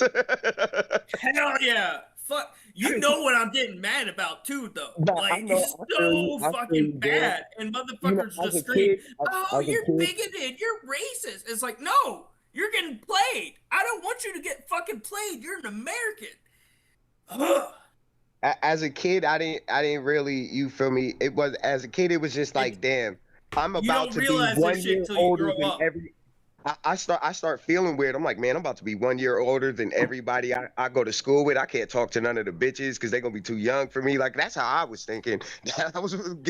Truthfully, that was all that was on my mind that whole test. Like, man, your father knew better though. Your father knew better though, didn't he? The two worst states in the United States is New York and California because of stupid shit. I went literally back and forth my whole entire childhood. The two worst places, bro. You would have been so much happier in like Florida or some shit. I promise. It just would have been. Go to Texas. Koshi says, would that not just be disguising actual racism and not wanting to fix their schooals? He's kind of right, because if they do the that's literally what I just said. It's literally I what's was happening. just on that shit. It's ridiculous. That shit's fucking wild. And these are the places that make fun of southern states for us being super fucking racist. It's like, we don't have any rules like that. We have no laws like that fucking you niggas still hang niggas though. Huh? Y'all still hang niggas though. We don't still hang anyone. What you mean? It was a woman that was just hanged down south like last week. What are you talking about? 2 weeks ago. Not where I live. I don't know what you're talking about. Yeah. Like Mississippi, a woman just got hanged in Mississippi like 2 weeks ago. What for? Did she deserve it? Hold up. Let me see. Yeah, hey, yo. Hold up. Hey, some of this shit y'all be saying, some motherfuckers do deserve to get hanged. Let's just be real. Let me see. Well, he didn't even say she was black. He just said some bitch got hung. So let me see. Some bitches deserve to get hanged. You know. Oh, look, like, she was black. She was black, and they labeled it automatically a suicide. which they do with all hangings that have been happening within the past few years. They're just like, suicide. Yeah, that shit. They do that shit with fucking anybody getting out of the state pen. 5 days ago. Yeah, well, hold up. No. I mean, they said they're looking into it, and they don't know if they're not sure if it's a suicide or not. But is there a reason why it's not? It can't be a suicide? She's in the middle of the woods. No, dog. she isn't. She's in an abandoned building. She's in an abandoned house in Jackson, Mississippi. Okay, maybe the picture that I seen with the post or not with the post, with the shit that I seen wasn't the actual, because it was, you know what, now that I think about it, why would they put a woman hanging on the internet and be like, yeah, here you go. For everybody to see.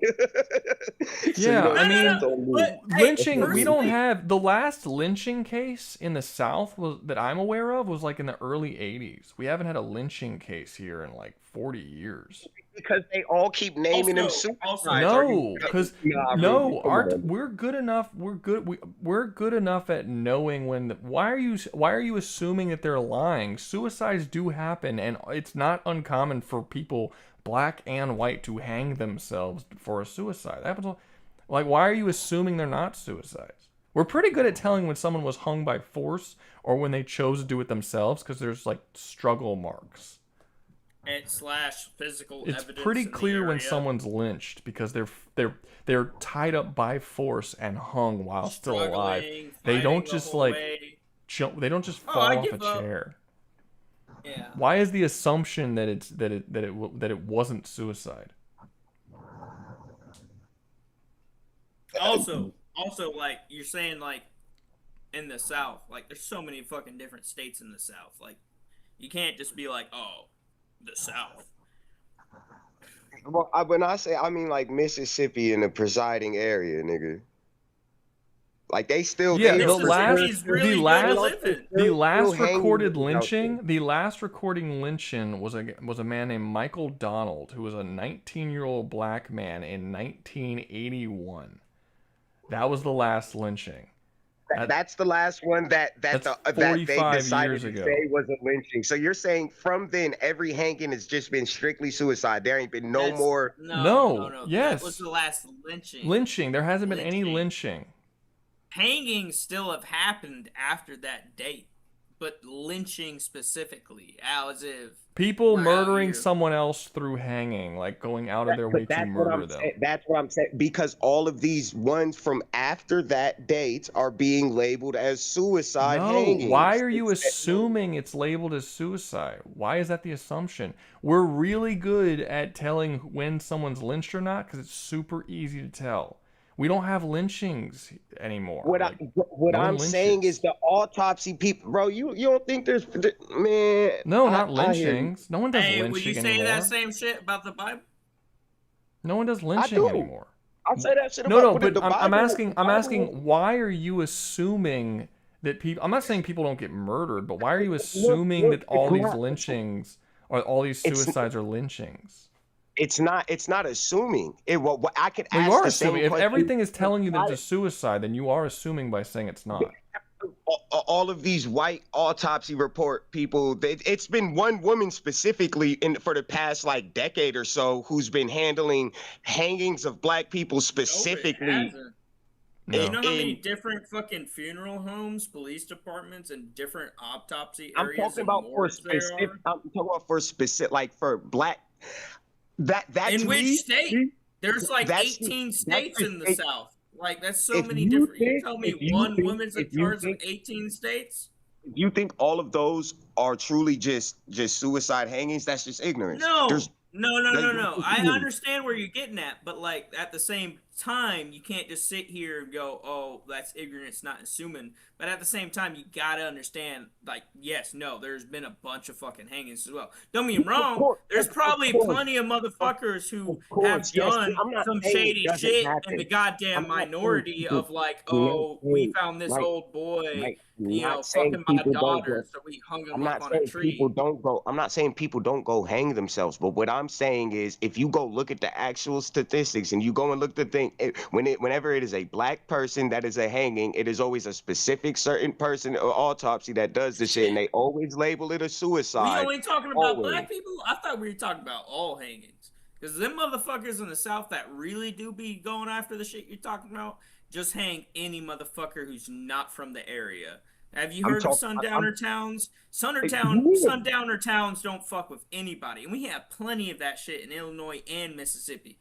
If you're not from the area, your vehicle ain't recognized, and you stay there too long, people are coming after you just because you don't fucking belong. And to be fair, that's their fucking right. That's more so that's more so hearsay from people who don't walk through those type of you know what I mean? I don't understand where you're getting this information, dude. You're saying that one woman is doing all of the autopsies. That's not how the legality of it works. Every single one of these locations has their own autopsy office with their own autopsy people.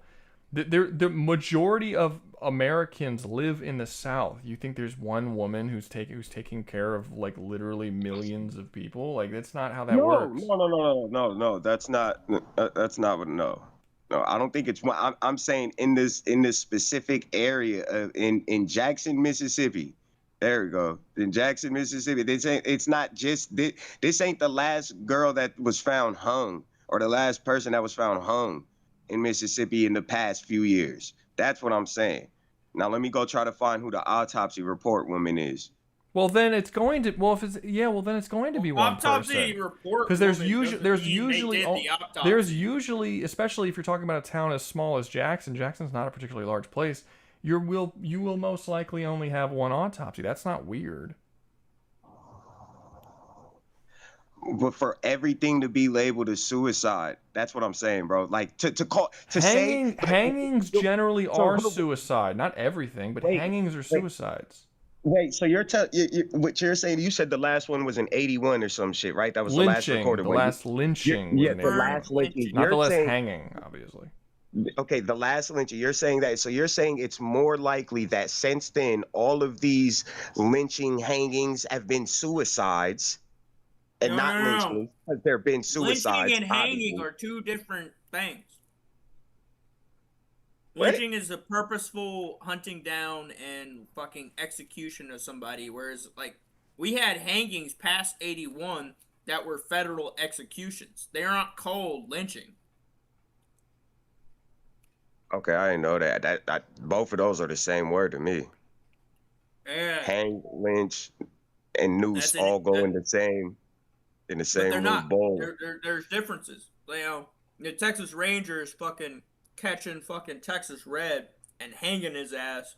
Is that the same as a lynching? What you really should look at is if you want to like see if there's a weird disparity. I would look at the amount of hangings that happened in those areas between white and black people. And if there's a specifically much higher number of black people, then it might be worth looking into to see. But if the numbers are relatively similar or one slightly higher than the other, then it's probably just normal suicides. Not all of that. That's what I'm saying. Like, it can't. There's no way. It depends on how many. I mean, you haven't even told me how many. Like, you're saying it's in Jacksonville or it's in Jackson, Mississippi. Okay, how many hangings have occurred in Jackson in the past 10 years? If it's been 100, that's a big deal. If it's been like 5, then I'm not seeing why we have to assume those aren't suicides. Suicides happen, and hanging is a common way that people commit suicide. I don't think it's naive. I don't think it's naive to not suddenly assume just because people are hung and they're black in an area that's automatically murder. I think that it's just kind of in the areas naive where isn't people the right are still word. walking around with monkeys tied up with X's on the monkey's mouth, flying on the back of they Ford pickup trucks. It's not. It's uncanny. No, that's racist. In California. That's racist. Yeah. If that's clearly something that's racist, but that doesn't mean that these people are being hung and that the police department is going out of its way to hide that it's a murder. Those are two different things. There's racist people. I'm not claiming there isn't. There's always going to be racist people. Yeah, that's always been the case. But there's a difference between Someone that has and an too many ongoing bad conspiracy about police departments hiding a lynching serial killer, apparently. Honestly, and saying that they've it's just actually been suicide. really here recently. They've been trying a lot of places you've seen have like re-upped and try to like reevaluate all their fucking systems because they don't want to lose any funding underneath Trump's regime or whatever with fucking goddamn what is it called, Doge. Oh, well, hold on. Right here, it's saying two black people recently, mad recent, since September 2025 to August 2026. It's been two black people hanged, Tasia Fortune and Trey Reed, but then a white person was hung too, but he was hung the same day that Reed was hung. That's just get back. That's not suicide. You don't even know if that's get back. What are you talking playing. about? All three of them motherfuckers could be like those two guys. The white guy could have been hanged because he was fucking old girl, and him and that brother you're talking about could have been the brother old girl, and they could have had a little Romeo Juliet shit. So wait, what are you talking about? Wait, what are you talking about? You're saying that two black people were hung, and then out of revenge they hung the white guy? So hold on, wait. These are two separate. Tasia Fortune is the one that just happened in August. In September of 2025, there was a kid named Trey Reed, and he got hung. That pointed to suicide, quote unquote, with no thing of foul play. But then a white man in his 30s, the same day, around the same area as him, was found hung, and it was labeled as suicide. Yeah. Quote unquote. So that sounds like they're all being treated the same as suicides. Yeah, I'm not disagreeing with you that there could be foul play, but you're claiming all right. But I'm just like, there's no. Listen, Wait, Whitey, let me you came in originally by saying that it was racist. Even if there is foul play, if they're doing it for the white people and the black people, it's not racist. Well, that I'm talking about this one particular. This is three of them. Yeah, but why is that? Why are the black people getting hung being called suicides racist, and the white guy isn't racist? Why is the no? That's still racist. It was revenge. That's still racist. You don't know what it is. You don't know what it like is. It's just called a suicide. Why are you assuming you're putting like this like fan fiction story behind the hangings? This is Mississippi. What are we talking? Yo, that you is just told me. Not that bad, bro. Whitey, you just told me that it was suicide. I think that's what they labeled it as. Yes, but why? Yes, but you're the only one calling it a revenge thing. No one else is calling it that. No, I'm not. Multiple people. Authorities have maintained active I'm not the only one saying it. That's why it's like to sit and like agree to disagree.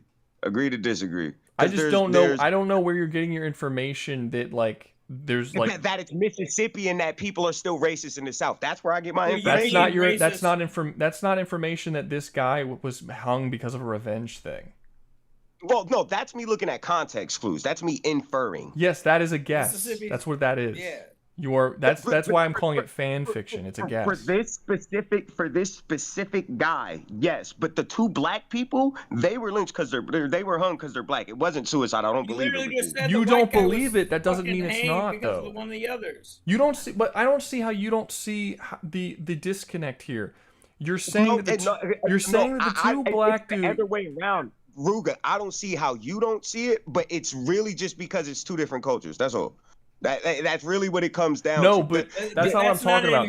That's not dude, let me have a conversation with Whitey real quick. Nigga? Guys, stop talking over each other. Hold on, blood. What do you mean that's not an excuse, nigga? I'm actually going through this shit. Do you have black motherfucker? Your culture is not an excuse for sitting here being like, oh, I see this motherfucker who's the same skin color as me. I'm gonna believe the worst shit happened just because he's the same skin color as me.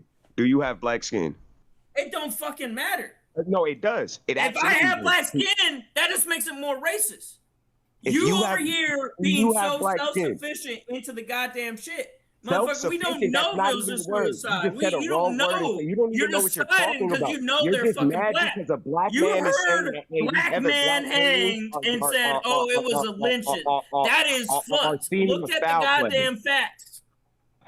Dude, you guys are assuming just as much as I am. I'm not assuming. I'm not assuming. Looking at what's I'm stated doing the and what you told us. guys, stop talking real quick. Stop. It's too much. Wait, hold up. Shush.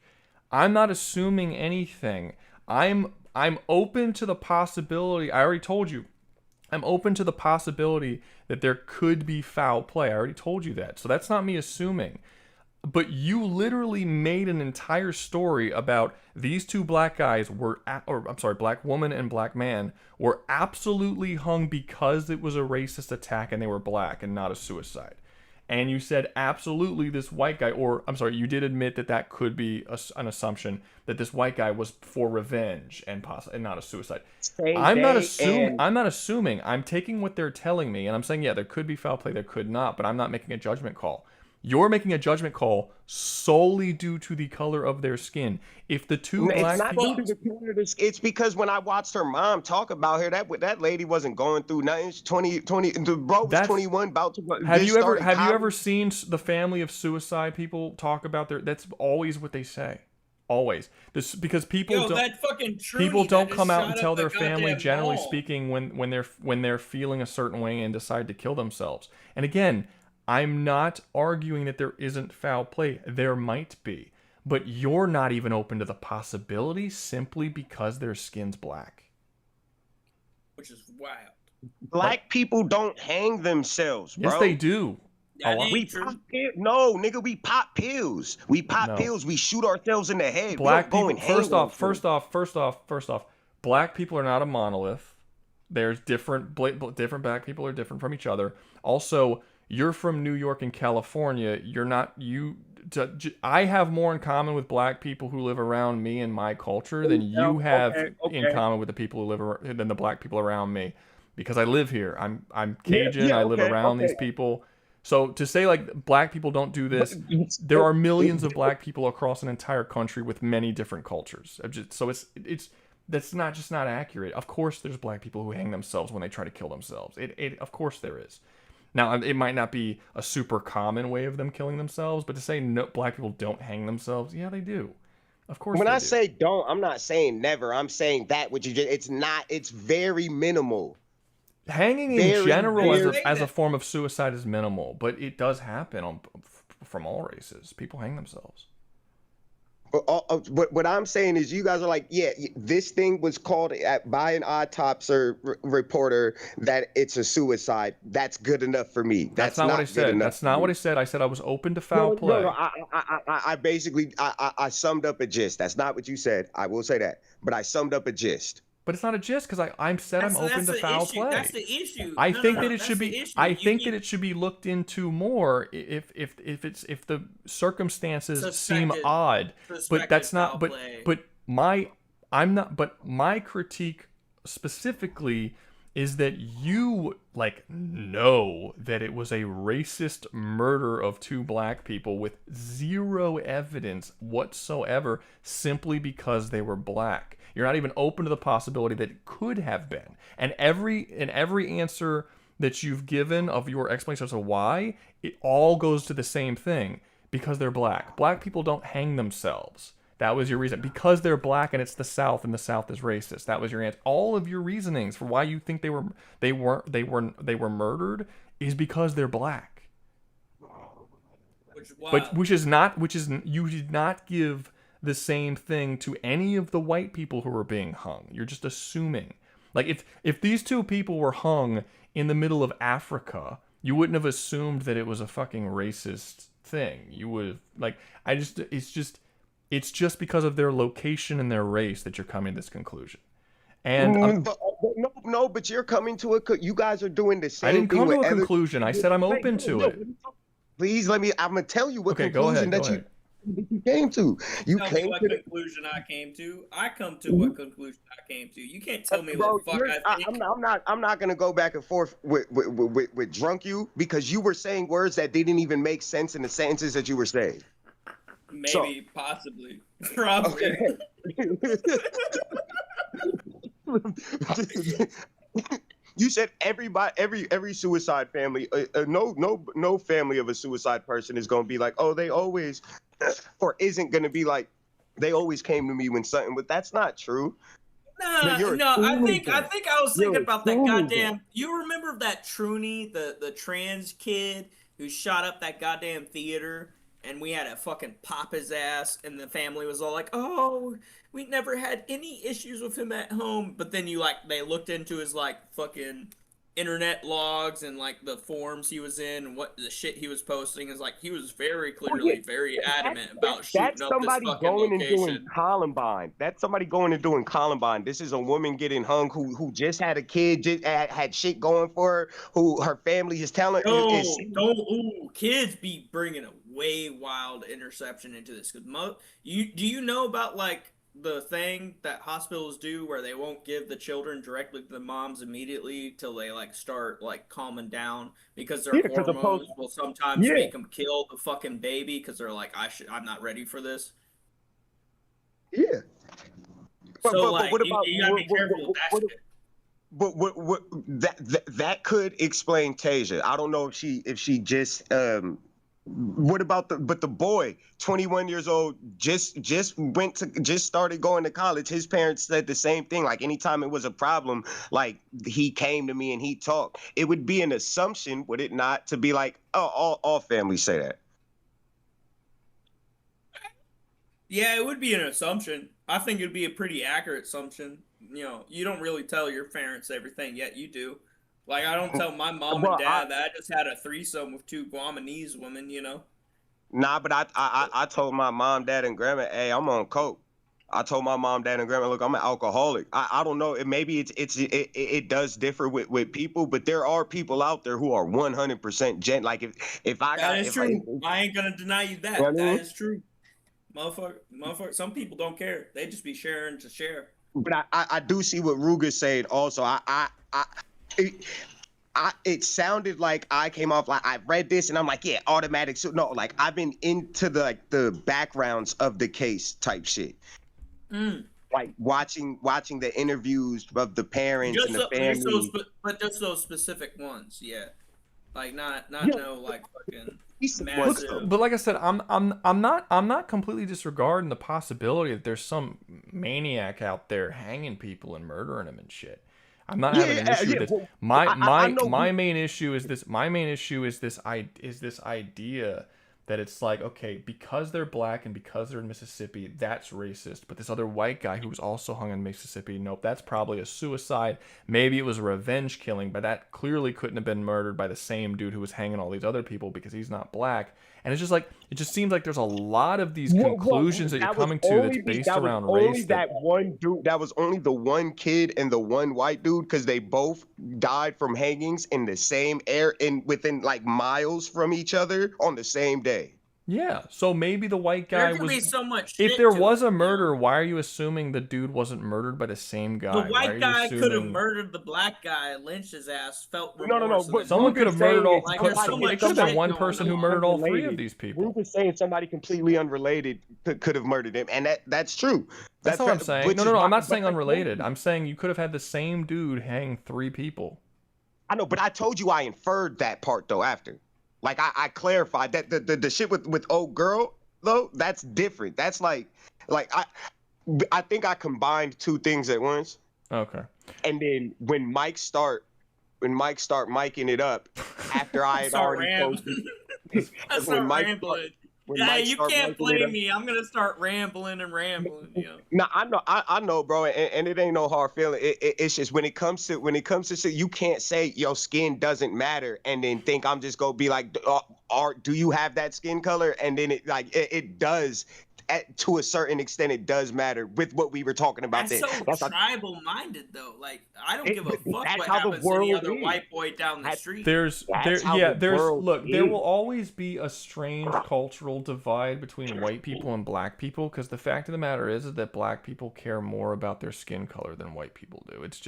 That just is the case, and not always, but oftentimes white people do not think about their skin color ever. There's no community between white people because their skin is the same. They what don't. Aryan Brotherhood. What are you talking about? Yeah. Hell's Angels. Well, you know what? No, Hell's Angels recently started taking. Yes, but think about what you're talking about. You're talking about extremist groups.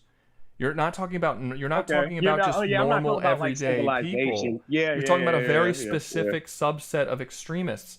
But you're talking about a very subset of extremists too, gangbangers and. I'm not talking about gangbangers. No, I'm not talking about gangbangers. I'm talking about there is a thing in just the black community where there is an obsession with skin color, whether it is, black women being kind of ostracized for having darker skin, although I've heard that that's changing in the black community now, and it's being more like the darker skinned women are being more valued than the lighter skinned women. But you're not going to say that like Afrocentrism isn't a thing within the black community, that they're not pretty judgmental when it comes to the skin colors of not only people in the black community, but people outside of the black community. Are you saying that that's not something that exists? That is, but there's also I know there's that also ain't true. Proud Boys. I used to date an old girl named Nature. There's also Wait, guys, I cannot hear you both at the same time. Let Whitey finish what he was saying. What were you saying, Whitey? There's also Proud Boys and shit. That's all I said. Yes, but those are extremist groups. Those are extremist groups. I'm not naming extremist groups. I'm just naming the black community. There really isn't a white community. White people don't speak to their neighbors. They don't judge people based on their skin colors within the white community. That doesn't happen. There isn't a white community. Maybe within your white community, but if you go to some gated white community or some people where everybody on that block their parents that own that house, their parents that own that house, and they done raised their kids there, and their kids are gonna raise their grandkids there, and then a black family moving in that. I'm not saying racism doesn't exist. I'm not saying racism doesn't exist. I'm saying the culture that exists within the black community, specifically within the black community, not racism of outside communities. Within the black community, they care more about skin than within the white community among other white people. There isn't this brotherhood between your average 20 white dudes in a neighborhood where they're look how shit where they look at each other and they nod at each other simply because they're white. That doesn't really. There are extremist groups that are a minor subset for sure, but there's extremist groups from every race. To call an Aryan Brotherhood a minor subset is crazy. It is a minor subset. How many people white people? They have less population than the Amish. What's percent of white people do you think make up the Aryan Brotherhood? It's extremely small. You know what? That's probably just like environment. That's probably just environment. There's more. I'm telling you outright. There's more Amish, Mormon, and fucking goddamn. What's the other ones who are like the Amish but they use tech? They massively any single one of those groups of white people massively outshadow these fucking fringe racist fucking groups. So I just looked it up. Inside and outside of prisons, it is estimated that there is a total of 20,000 Aryan Brotherhood members out of a country that has over 200 million white people. 20,000. There's 4 jails I can name with more than 20,000 white Aryan Brotherhood niggas in there. That's no jails. No, there isn't. There's no jail. There's no jail that has a population of 20,000 prisoners in it. No, I said a couple. I didn't say one. Well, you said 4, but there's no 4 jails that have a population of 20,000 Aryan Brotherhoods in it. Well, if you go to jails are the intermediary in between going from I'm talking about the pen. I'm talking about the pen. I'm talking about the pen. When I said jail that time, I was talking about the pen because that's where you find the Aryan Brotherhood. You gotta specify, brother. I don't know about you. I don't know about the rest of these faggots. I've been in lockup. I've been in county jail. There ain't no jail, county lockup, whatever the fuck you want to call it, is not the pen. It depends on where you're at. In Sacramento County, nigga, you can't sit with the whites. You can't spread with the whites. You can't play no. You can't play no chess with the whites. You're talking about prison, dude.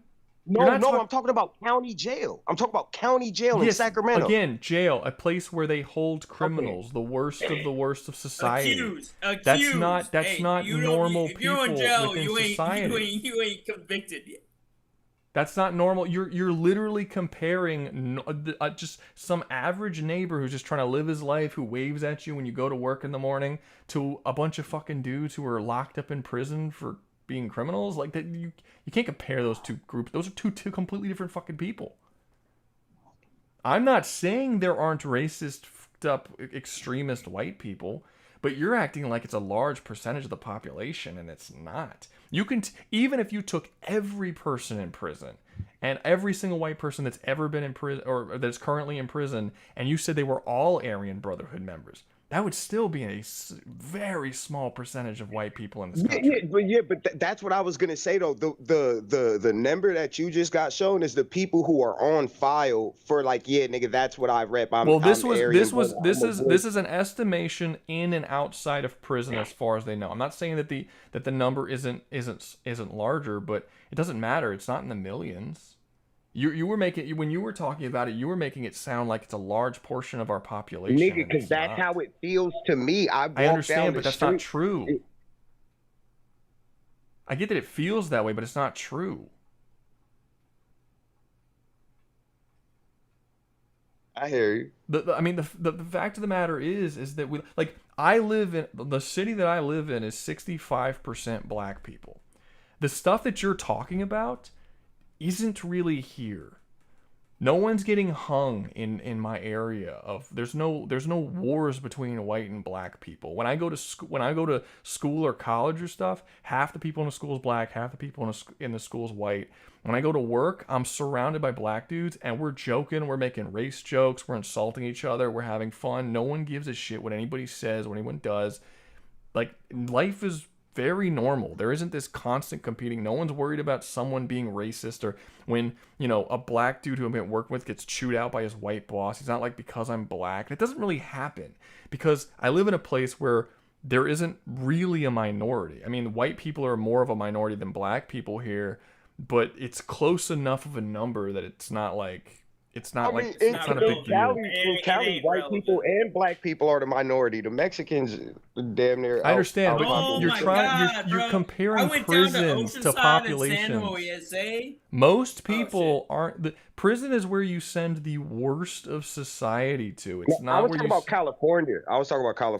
Oh, just the state. Well, to be fair, California is also where the worst of society is. To be fair, it is. It's so bad. I went and took a little fucking hey, let me go get some good foods and shit, and they had this oceanside event where they had little stalls set up and little festivity kind of thing, and it was I went in there and it was I was getting shit talked, and I was just in there with wearing fucking loafers, jeans, and a fucking Dickies work shirt, and it's hey gringo, come on, and it's I don't you, bro. I want a fucking beer. What the fuck you talking to me like that for? Just because I want a Corona with a lime in it. Where I live, just in general, where I live, again, it's not like I'm not around black people. They're literally everywhere around me. When I didn't have my first white friend until I was in college, and he was mixed race with Hispanic. I don't have white friends at all. There's no one around me who's white. Rouga, Louisiana's mostly the black people. It's mostly Creole and Haitians out there, huh? That's a hard take. No, there's a lot of Africans. There's a lot of There are Cajuns, and I'm not around that many Cajuns. Where I live, there are some Cajuns, but there aren't a shit ton of Cajuns. I have to drive 10-15 minutes away to get to the Creoles, and then the Cajuns are an hour and a half or something out west. Okay. So it's like a melting pot, like New York, essentially, because in New York you got the Asians, you got the not the same at all. It's not. Well, I don't know exactly how much of a melting pot New York is. Where we have around 60. New York, they keep in their own community. We have about 60 to 65% black people where I live.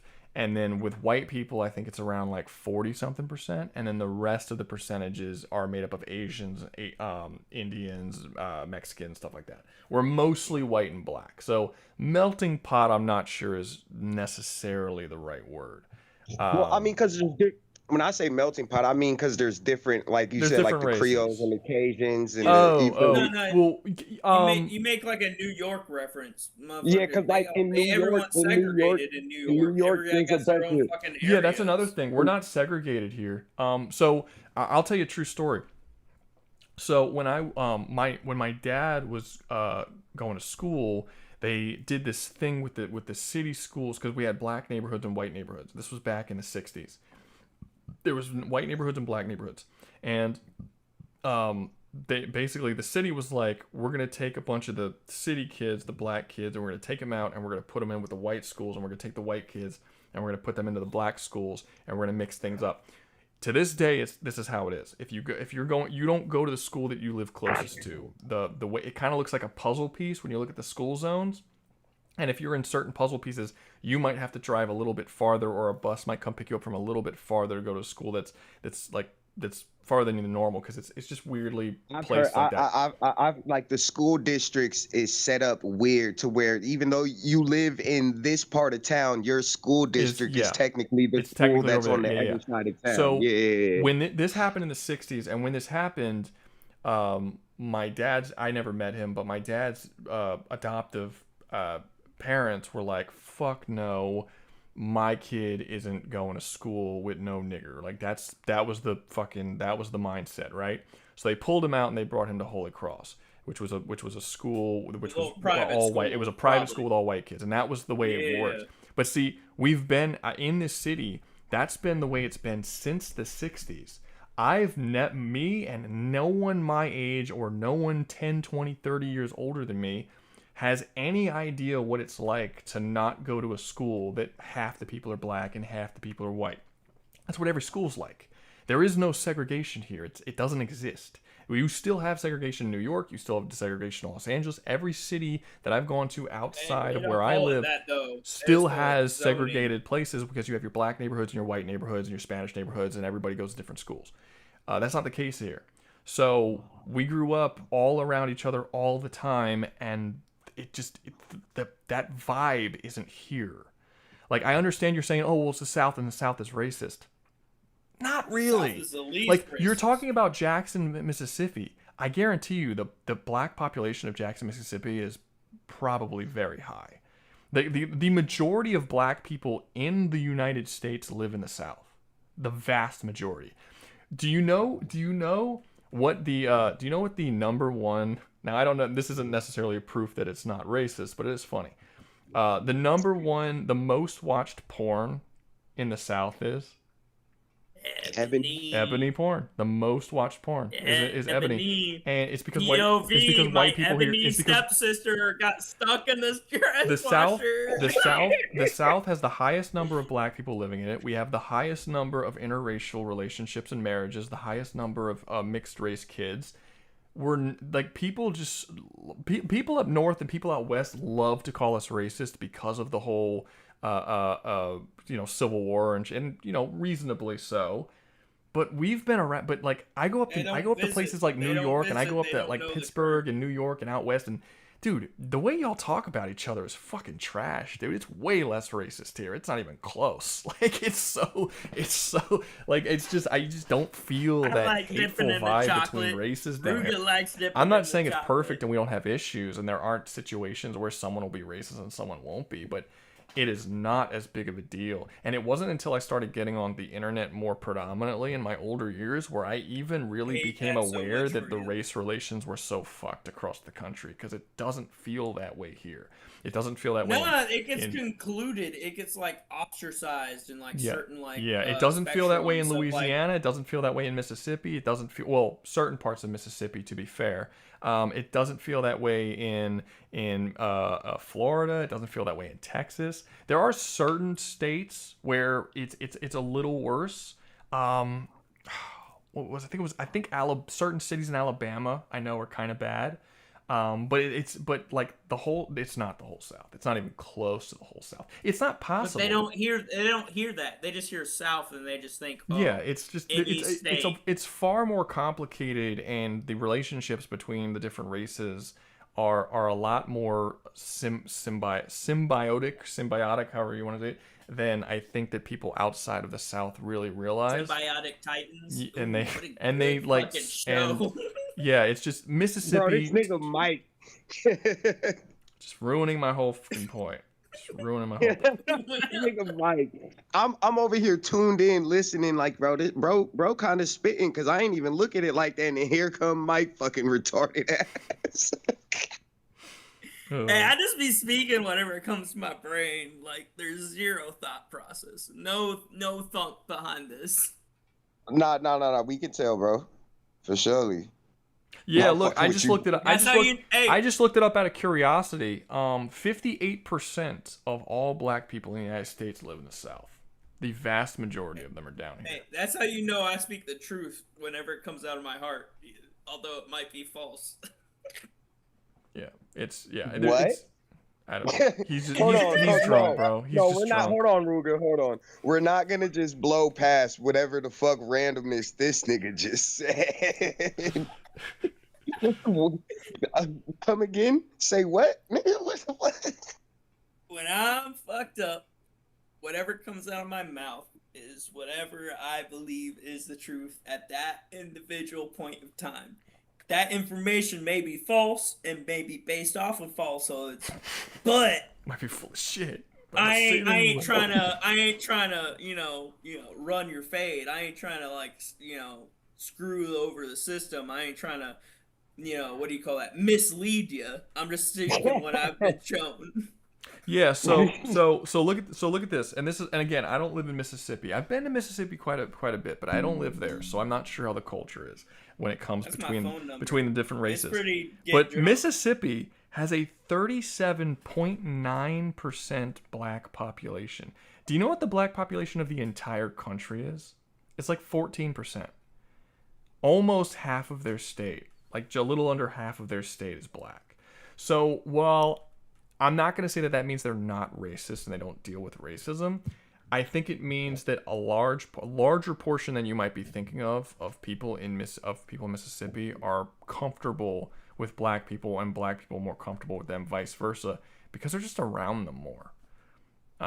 So I don't know. I don't know what this whole hanging thing is. Maybe it's a murder. Maybe it wasn't really a suicide. Maybe you have some racist people who are deeming it a suicide instead of a murder. Oh my god, you remember the killer clown motherfuckers who were going around, and like those killings, which people are like, maybe it happened, maybe it didn't. I don't know. I'm just not so ready. I'm just not going to instantly, because a black person was killed, or a black person died in a specific way, going to suddenly assume without any evidence that it must be a racist murder done by a racist police system in a racist city in a racist state. Because I've been here long enough to know that we're not nearly as racist as you guys think we are. Not even close. Does it exist? Yes. Is it something that I wish didn't? Sure. But it's really not that bad.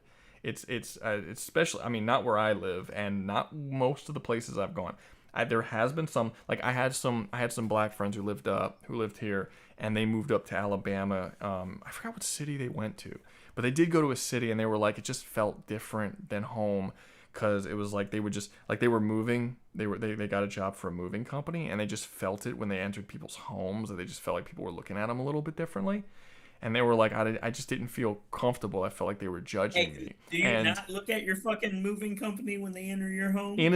But they were saying it in a different way. And they were people who were they were friends of mine. They were like, I never really felt that here. That they were like, there was some extra stank on constantly. Yeah, it was like I like they felt like that was like a racist thing. The way they would talk to them very short. And is it possible that the customers that they were getting were just kind of rude? I mean, possibly. It's possible that it wasn't racism, but maybe it was, maybe it wasn't. I don't know. I wasn't there to, witness it or whatever, but I don't doubt that there's racism in all over the country and just the world as a whole.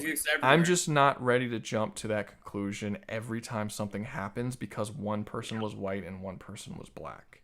Sometimes shit is more oh my god, more complicated. Going down to Asian Town Okay, I'll give you a good example. No, this is a great example, and this is a real life example that happened with me. So, when I was a kid, I don't like people just in general. When I was a kid, I didn't like people. I'm okay with it now, but when I was a kid, I really didn't like people. I got bullied incessantly. I was constantly getting into fights with everybody. I had a chip on my shoulder all the time. I didn't like people. So I had this habit when I would walk down the street that if there was a group of people, I would cross the street and be on the other side because I just didn't like groups. I didn't like being around groups. It made me uncomfortable. And this happened a couple times. It happened one time. Well, I never really noticed it, but then one time someone mentioned it to me. But I was walking, and there was a group of black kids like hanging out or whatever. And I crossed the street. And they actually mentioned it to me. They were like, "Hey, dude, what the fuck?" It was like, and then I didn't. They brought it up to me that it was racist that I crossed the street, and because they believed that I crossed the street specifically because they were black and not because I'm just uncomfortable with groups, and they got annoyed with me. And I explained it to them like it's not. They didn't believe me, obviously, and I just kept going about my day. But from that point on, every time I walked, this like thing in my mind now, like when I would, not now, but after that, when I would walk down the sidewalk and I saw a group of people, I would cross the street, except if they were black. If they were black, I would not cross the street, and I would keep going and make myself feel very uncomfortable around this group of people because I didn't want these people to be offended by me thinking that I think they're racist. So I had to go out of my way to treat black people differently than any other group of people because in my mind, they were extra sensitive about their race, essentially, in a way that other groups weren't. Like when I crossed the street from a group of Mexicans or a group of white people or a group of Asians, they didn't give a shit. They didn't think it was racist. But when it was black people, they thought it was racist. So I had to change my behavior. I was really young at this point, like really young. I was probably like single digits, maybe 10 at the oldest. And I didn't do this for very long. I mean, eventually I just, got over it and walked straight. But the fact that wasn't in my, like I wasn't even thinking about race, and they put it in my head that now I'm thinking about race and treating them differently because they're basically expecting me to treat them differently. To me, that's like, it's so fucked. It's just weird. I'm not even saying they're being racist or it's just weird that I'm now being forced to treat a group of people differently. Yeah. When I didn't want to treat you differently. I was treating everyone the same, but now I have to treat you differently because you're expecting it to happen.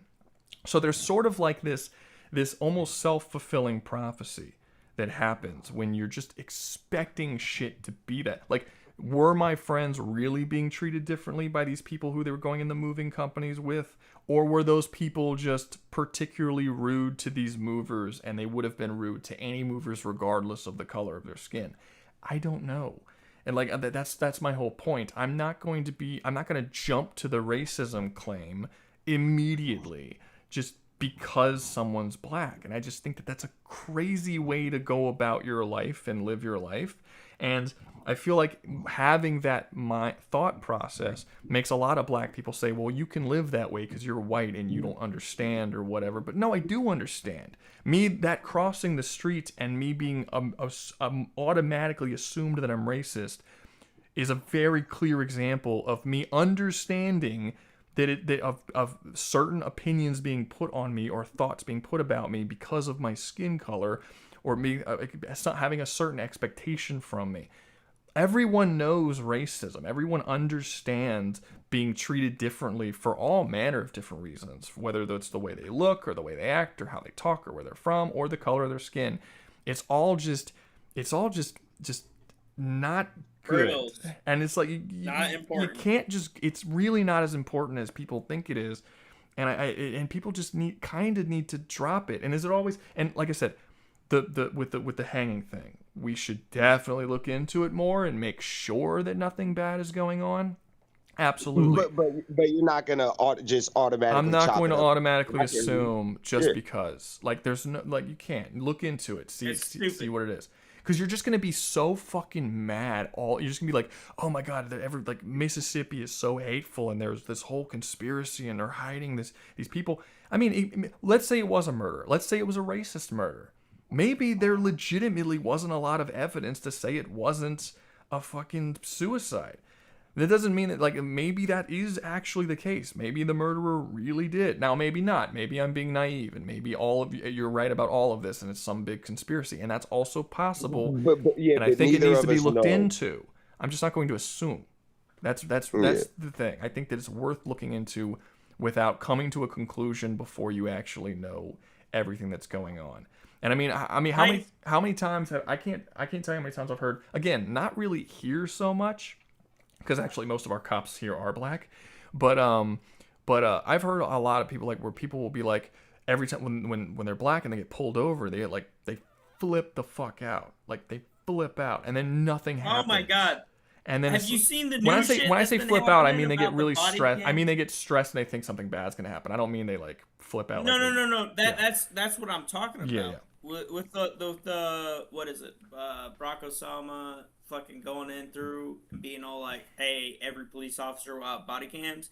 That shit's actually causing a negative effect. And you got a lot of parties now being like, no, we need to get rid of the same parties that were like all for body cams on every police officer. That's actually a thing that's happening. So I don't know if you heard about this, Whitey, but they basically, the whole Black Lives Matter thing was really wanting cops to have the body cams. Like every cop legally had to have a body cam, because they believed that it was going to prove that cops were brutally beating and murdering innocent black men.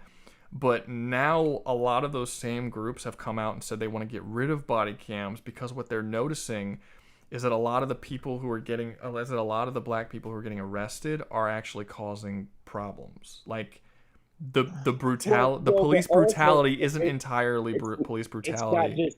There's still cases. There's cases. It still happens. Hold on. That is certain situations, but I just lost my train of thought. Go ahead, gang. Fucking Mike, yeah, there's dude. still Fucking there's Mike.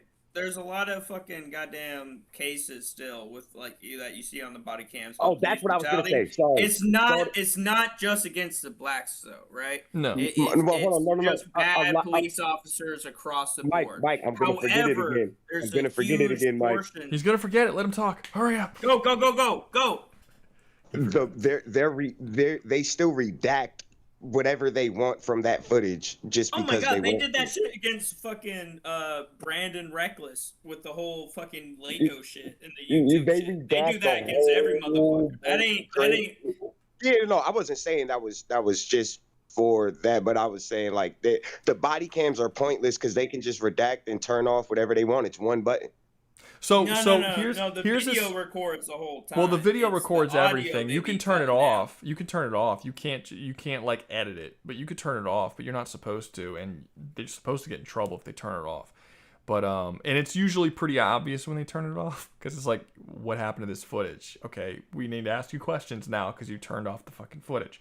Right. So that's usually a way to get in trouble. Man, you just fucking did to me what Mike did you. I forgot what I was gonna say. Fuck. I was sorry, dog. No, it's late. I get it. It's fuck, dude. Honestly, I just remembered. I didn't even I laid down at like 5 a.m. yesterday and just kept tossing and turning. At like 7 o'clock, I said, "Fuck it, I'm just gonna stay up." So I'm really running off in no sleep right now, and that explains a lot. Hell yeah. Do you feel tired? Yeah. Do you feel tired? You're about my level now, man. I'm not doing shit tomorrow. Tomorrow's Sunday. I'm chilling tomorrow, so I'm good. It's not that I feel tired. It's that I can understand why my body is so quick to react. Yeah. Thank you. Yeah, that. I'm not gonna lie. That's one of my. That's one of. I'm gonna tell you. So this is something that I like the idea of. Now, I don't think that this person, I don't agree with this person. I just want to bring that up right now. Jim could never be in this conversation. But he put an idea. He put an idea in my head that I like, and it's not even his idea. It's just something he said, and I sort of took his idea and I evolved it. But have you ever heard of a guy named Jesse Lee Peterson? He's known. I've heard Jesse Lee Pearson. I don't. It might be Jesse Lee Pearson. I don't remember. Is this the same guy who he's a conservative. He's a conservative black guy who a lot of black people would consider an Uncle Tom, and like I hate that in the first place. It's like a whole thing. Tom I'm not worried about it. wrong. I don't agree with a lot of stuff that he says, but he does have this one thing that he says, and this isn't the part I agree with, but I kind of took with that and I evolved it. But he said that racism doesn't exist, and it's not a thing. It doesn't exist. There's no such thing as racism. And then he goes on to say that, you know, it's evil that we need to be focusing on, and people who do evil things and cruel things and evil things. And while I do not agree with him that racism doesn't exist, I like the concept of the idea that, like, okay, yes, racism exists, sure, but evil, just evil in general, just people treating each other cruelly, essentially, we're so focused on types of evil, like racism and, like, say, rape and things like this, like certain types of evil, instead of just going after evil itself, when the truth is that people who do evil will always find evil things to do, essentially. So it's like, even if you eliminate, like, if you're never going to eliminate racism, but even if you do everything you can to legally and bind and kind of get rid of racism as well as you can, those same people are still evil people, and those evil people will still do evil things. It's just going to take another form. If they're not fucking validized or vindicted by the fact that you're making legal fucking jurisdictions against them. Yeah, what happens when you're just going after specifically racism and not the evil itself that causes the racism, you're not actually solving the problem, essentially. And just be clear, Jesse Lee does not say any of this part. This is all my part. This is all Rouga. This is all me. I think that you do need to. I think that there's a point there to be made that we all, regardless of skin color and culture or whatever, we all need to look at when someone does something evil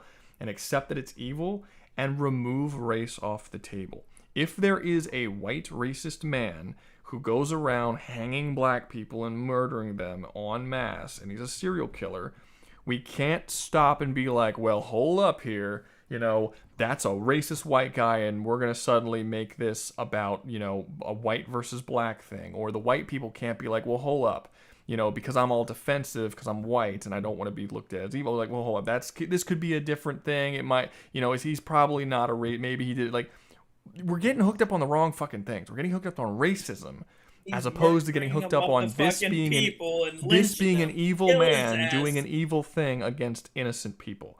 That's what we need to talk. The race shit should not matter.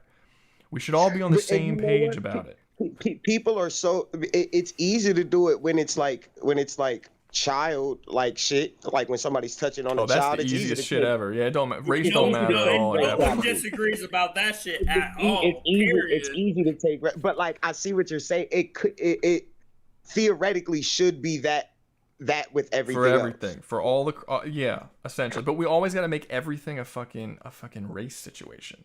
And it works both ways. It works both ways. It's like it works both ways. It's like, okay, so this black guy got you know, brutalized by a cop or whatever, and you're like, okay, he's black, so he fell down. So it's like he's black and he's black and he was shot by a white cop. So instead of looking at it and being like, okay, this is a cop and this is a supposed criminal, let's find out if this was a just shooting. Instead, we're so focused on white guy shot black guy, white guy evil, black guy good, just because. And we don't even, and there were so many shootings that we were like, that became that until we saw more of the stuff that was going on, and we're like, oh no, this dude is actually a criminal. He actually did horrible things. He actually did try and grab the cop's gun. Because we're looking at the race more than we're looking at the actual thing that happened. And it should be the same vice versa. The body cam shit has been fucking blowing up in a lot of people's faces. Of so many, like, people of just, like, I just watched one, and this lady, who was just pulled over for a misdemeanor, by the way, of, like, oh, she, like, went through a traffic light, reached and tried to pull a fucking police officer's fucking loaded armed pistol from a holster, and fucking negligent discharged into, like, as it was in his holster, so it didn't cycle properly, so she couldn't keep pulling the trigger. And she just stares at him, and then the dude just fucking punches her in the face. Because, like, what the fuck are you supposed to do after some chick tries to grab your fucking pistol while you're wrestling her on the ground and shoots a round off? You ain't just gonna sit there all pretty and being, like, nice and shit. No, you gotta fucking bam, bam, stop, bitch, bam. And you know what else? But, like, and you know what else calling happens? that guy racist. You know what else happens when you start making all this shit that shouldn't be about race? It ends up making all of the people who are viewing it start picking sides. You know, it like tribalizes. It like tribalizes. It's so bad. Yeah, it like tribalizes people, right? If a white cop shoots a black guy and it was just, then we need to accept it was just. If he shoots a black person and it wasn't just, we need to accept that it wasn't just, and we need to go after it. And white and black shouldn't enter the equation. What ends up happening is in both of those situations, the white people get defensive of the white cop, and the black people get defensive and aggressive, to like in protection of the black criminal or non-criminal, depending on which one it is. The reactions are the same. The white people are defensive, whether the white cop was at fault or not, and the black people are defending the person who was shot, whether that shooting was just or not, simply due to the color, which shouldn't happen. Obviously, like, your opinion should be different depending on if the shooting was just or not, regardless of race, but it's not. And we end up picking sides, and then it becomes this way big thing that it doesn't need to be. And the media is really pushing this a lot, but people need to think for themselves and individually and kind of come up with what they believe, and they really need to remove race from the table, because it's just ruining fucking it. It's such a money milker for them. It's ruining the relationship. It's what gets the clicks. It's what gets the views. It's ruining the relationship of Americans between each other. It's like tearing out. It's fucking tribalizing all of us into these different groups. It's not good. Which is wild, because we just had the fucking World Cup, and every single goddamn European that came over was like, That's America's true. That was really great. nice to I see. love it here. That was really nice to see. And you want to know something?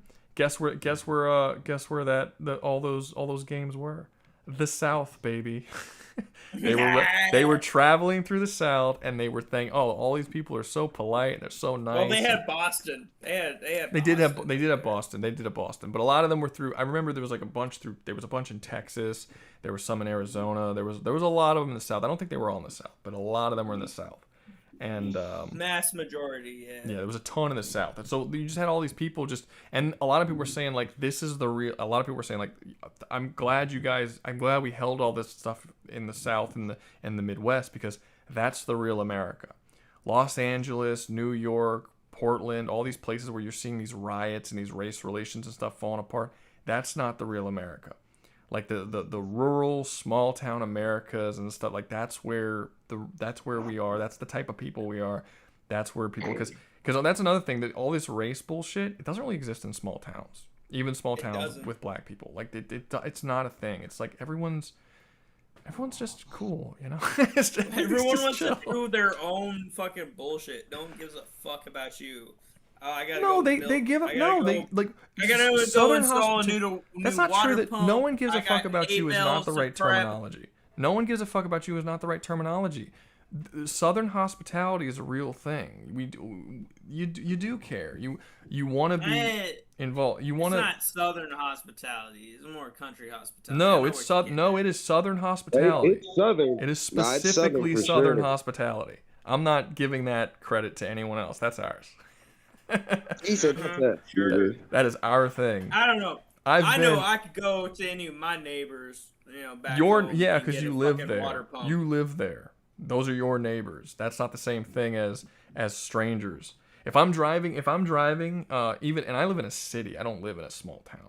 I live in a city, and if I'm driving and I need directions, or someone needs directions, and they're like, hey, do you know where this place is? They will jump in their car and they will lead you to the place you need to go. Bro, and they ain't shit. And then they will No, turn around no, and they no, will. hold I'm up. just giving an example. That doesn't happen if you do that in most places. I was going to say, I got to correct myself, because I was going to say. Yeah, that'll happen. I was going to say, I've had Ugh, fuck. I've had motherfuckers close their stores down just to like walk me across the block to show me to the store I was getting to, but that was all Japan. Fucking, I gotta. They've got Japan hospitality.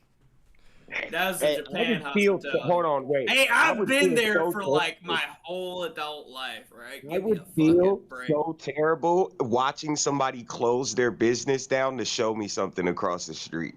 No, because it's simple over there. They literally just close their grate, their little front gate. They fucking lock the little fucking padlock, and they'll walk your ass down wherever they need, just because they're like, I don't know if you'll understand the directions I'm about to give you. Yeah, but I don't think that's necessarily hospitality. I think that's more like they're used to tourism. No.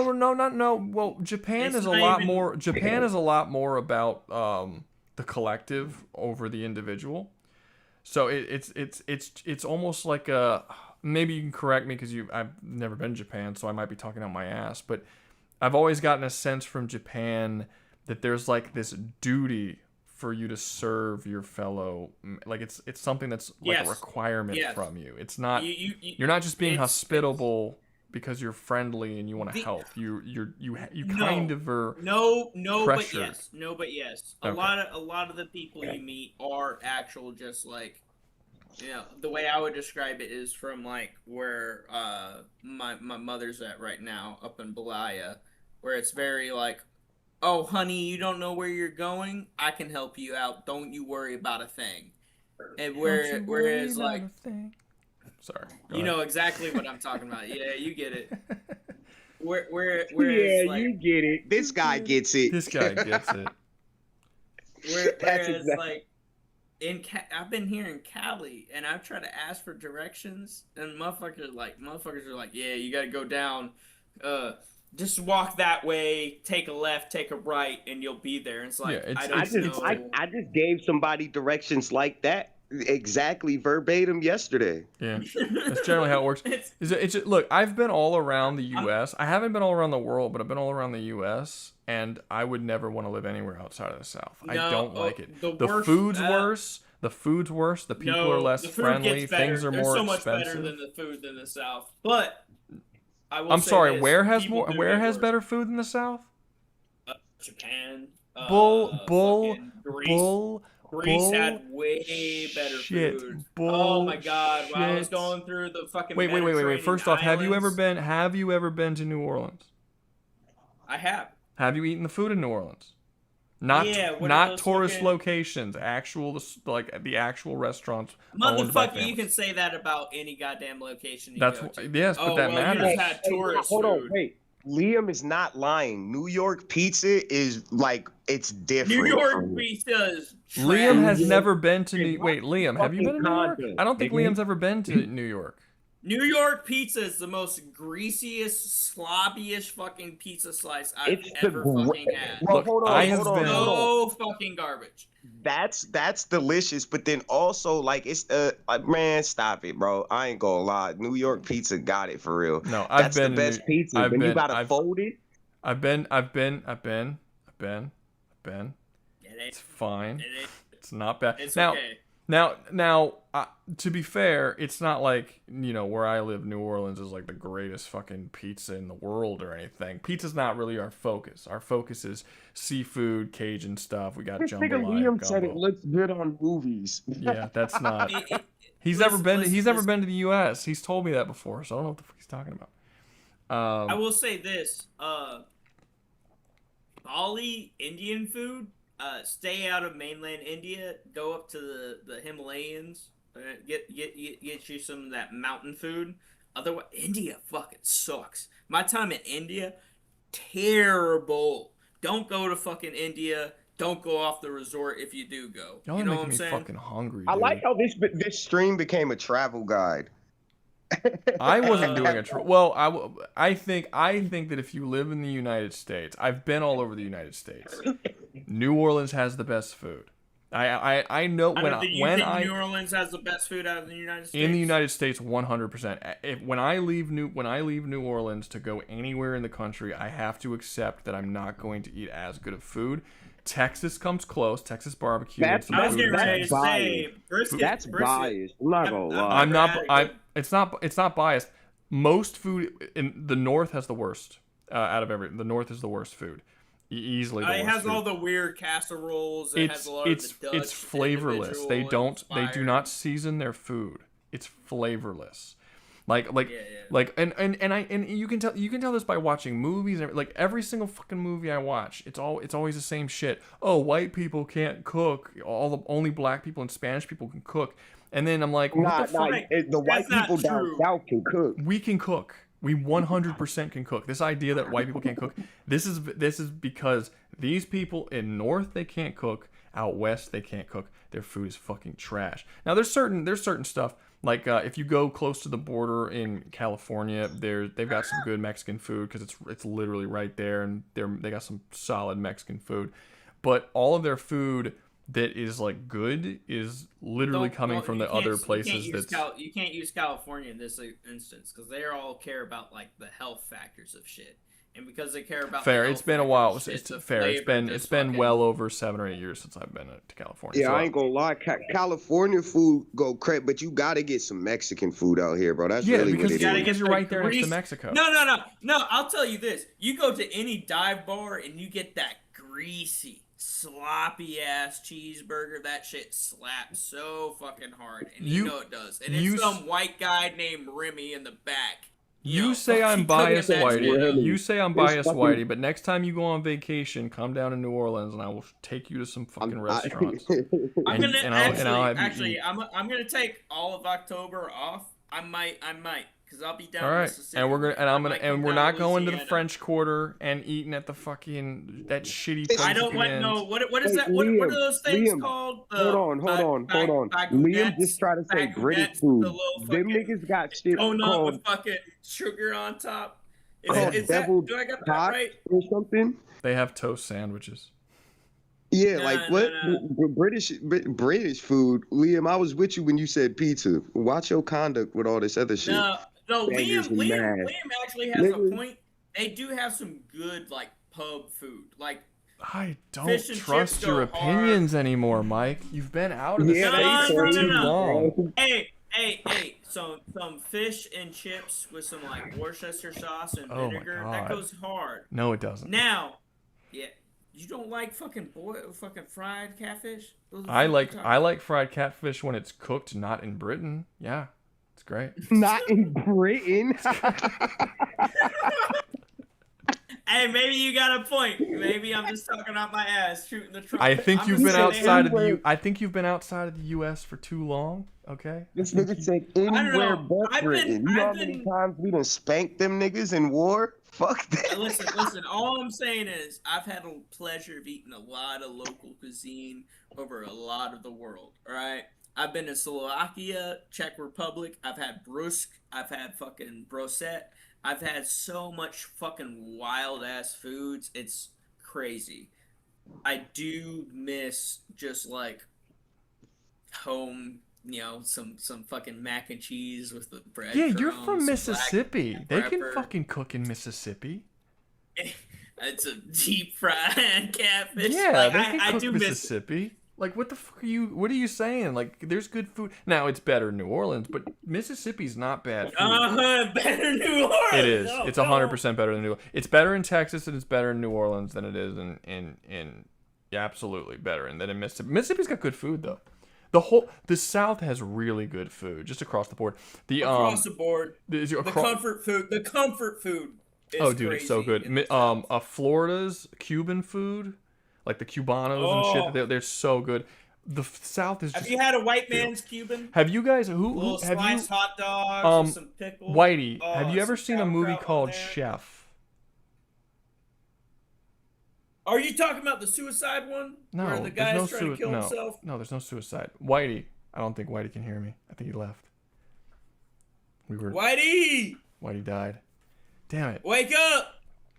Because I think Chef is a movie made by Jon Favreau. He's also the main character of the movie. He's the dude who directed the Iron Man film, the first one.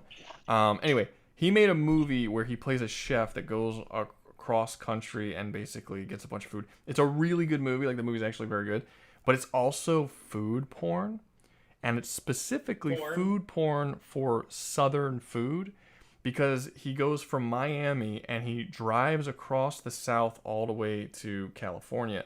And he stops at many different locations throughout the South, and he upgrades his menu every single time he goes to a new place, and the menu gets bigger and bigger and bigger. And every time he goes to a place, the camera, it's like food porn. It like shows the culture and the food and the stuff that he's making and all this kind of stuff. And it's like, Jesus, it makes you so hungry. But it's funny because it shows him in Miami, it shows him in Louisiana, it shows him in Texas. And then it skips the rest of the way until he gets all the way back home to Los Angeles. I'm avoiding like all the Asian food and shit out here in Cali, because I know they're just not gonna taste right. They're not gonna taste like the locals make them. Even just like the Filipinos getting some lumpia or something, like, you know, like an egg roll or some bullshit. I had a Cubano. The other day. It was pretty good. They opened up a new Cuban place around here, and I didn't go, but my dad. You know what I'm talking about, though. Of yeah.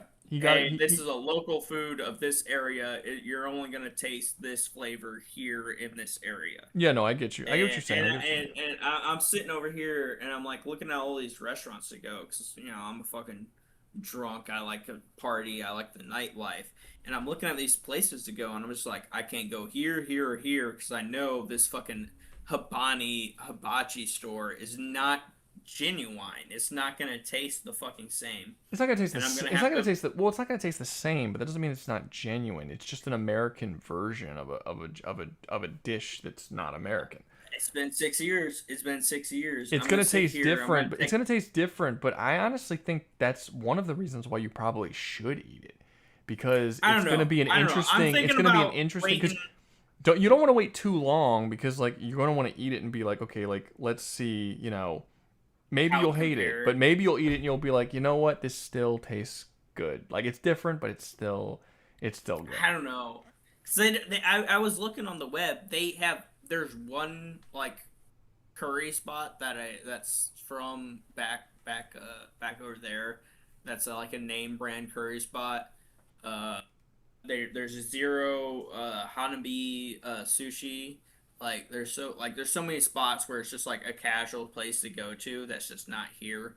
And I'm looking at some of the places and I'm like, that's questionable. I don't know how I feel about a I can't say much about California's foods. California is not the place. You're welcome, Alden. California is not the place I would go for amazing food in the U.S.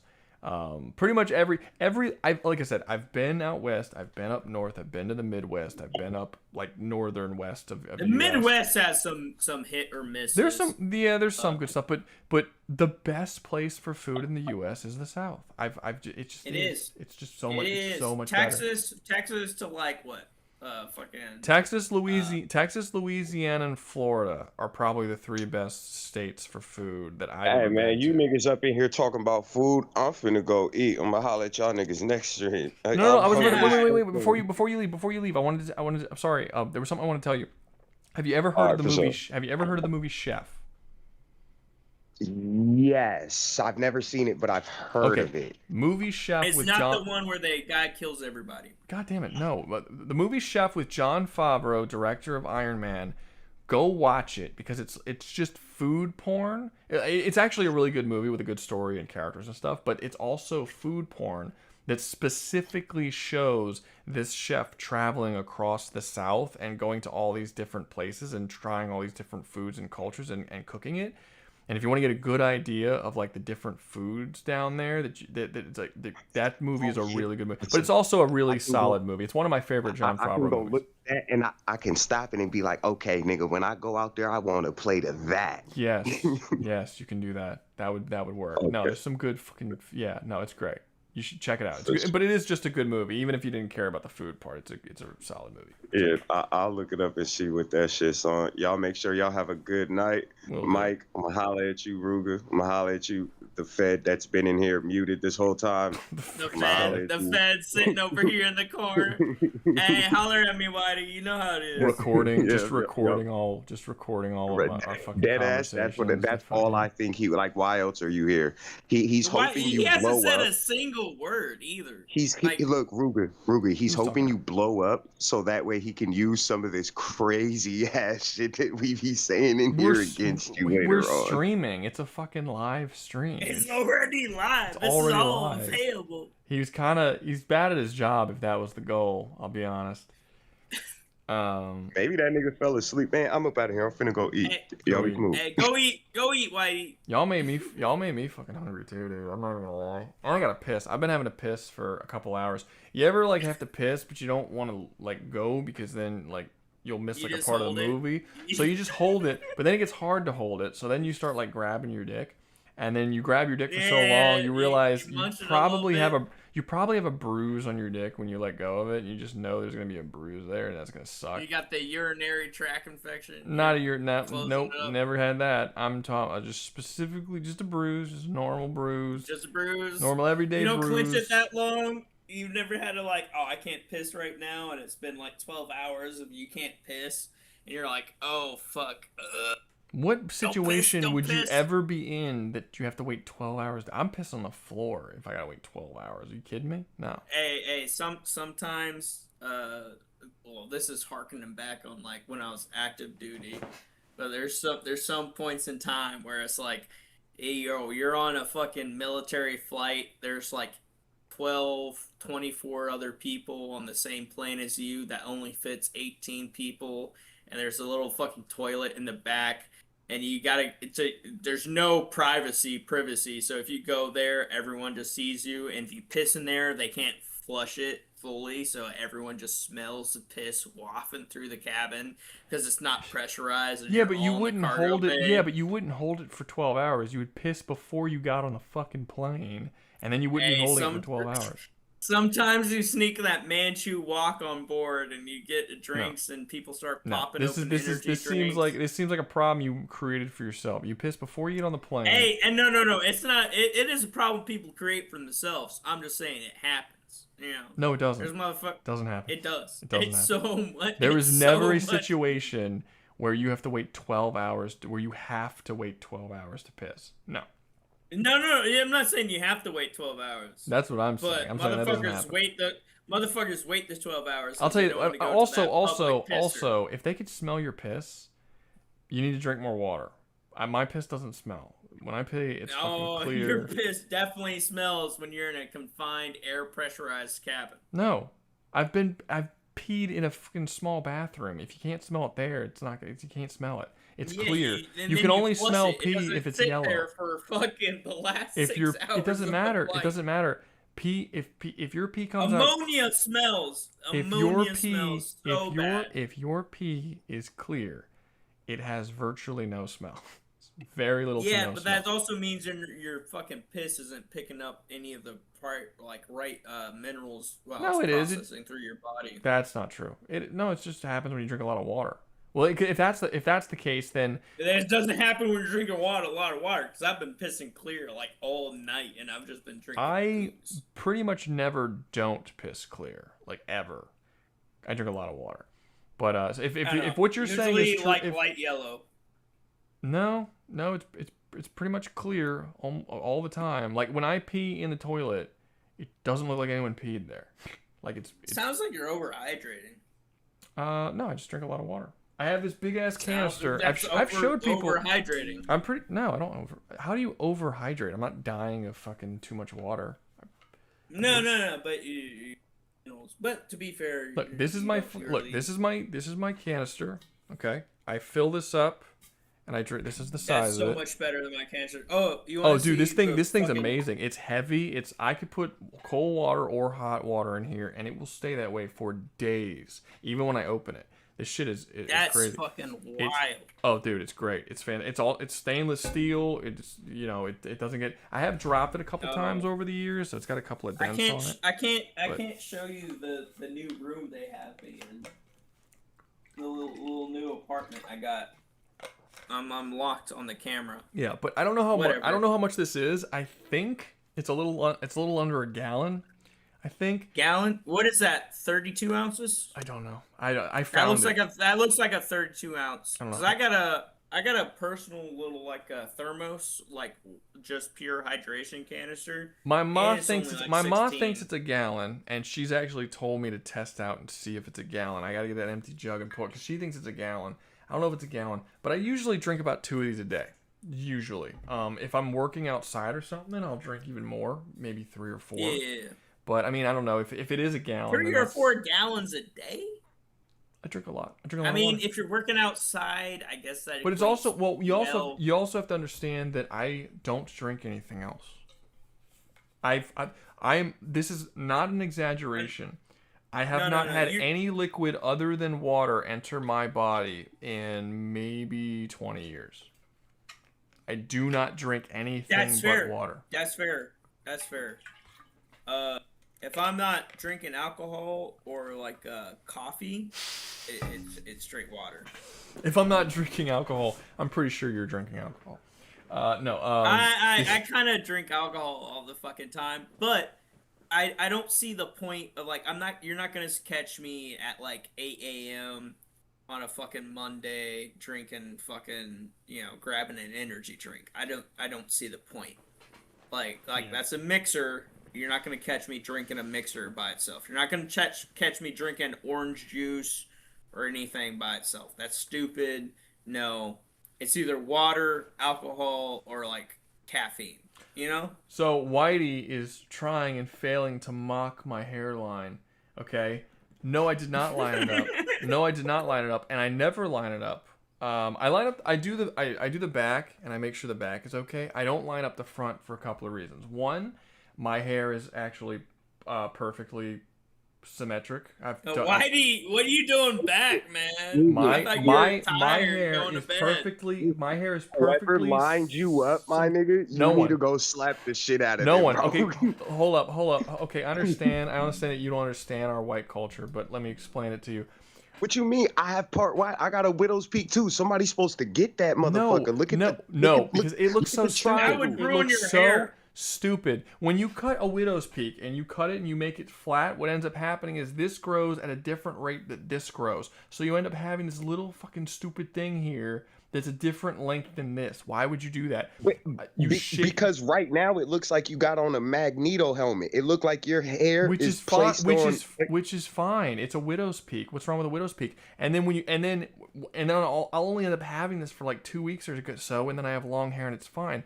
But it's better than lining it up, and then in like 2 days I end up having this being long and this little like fuzz thing here that's always. It looks so much dumber. No, you just keep it as it is. So bad. What's wrong with widow's peaks?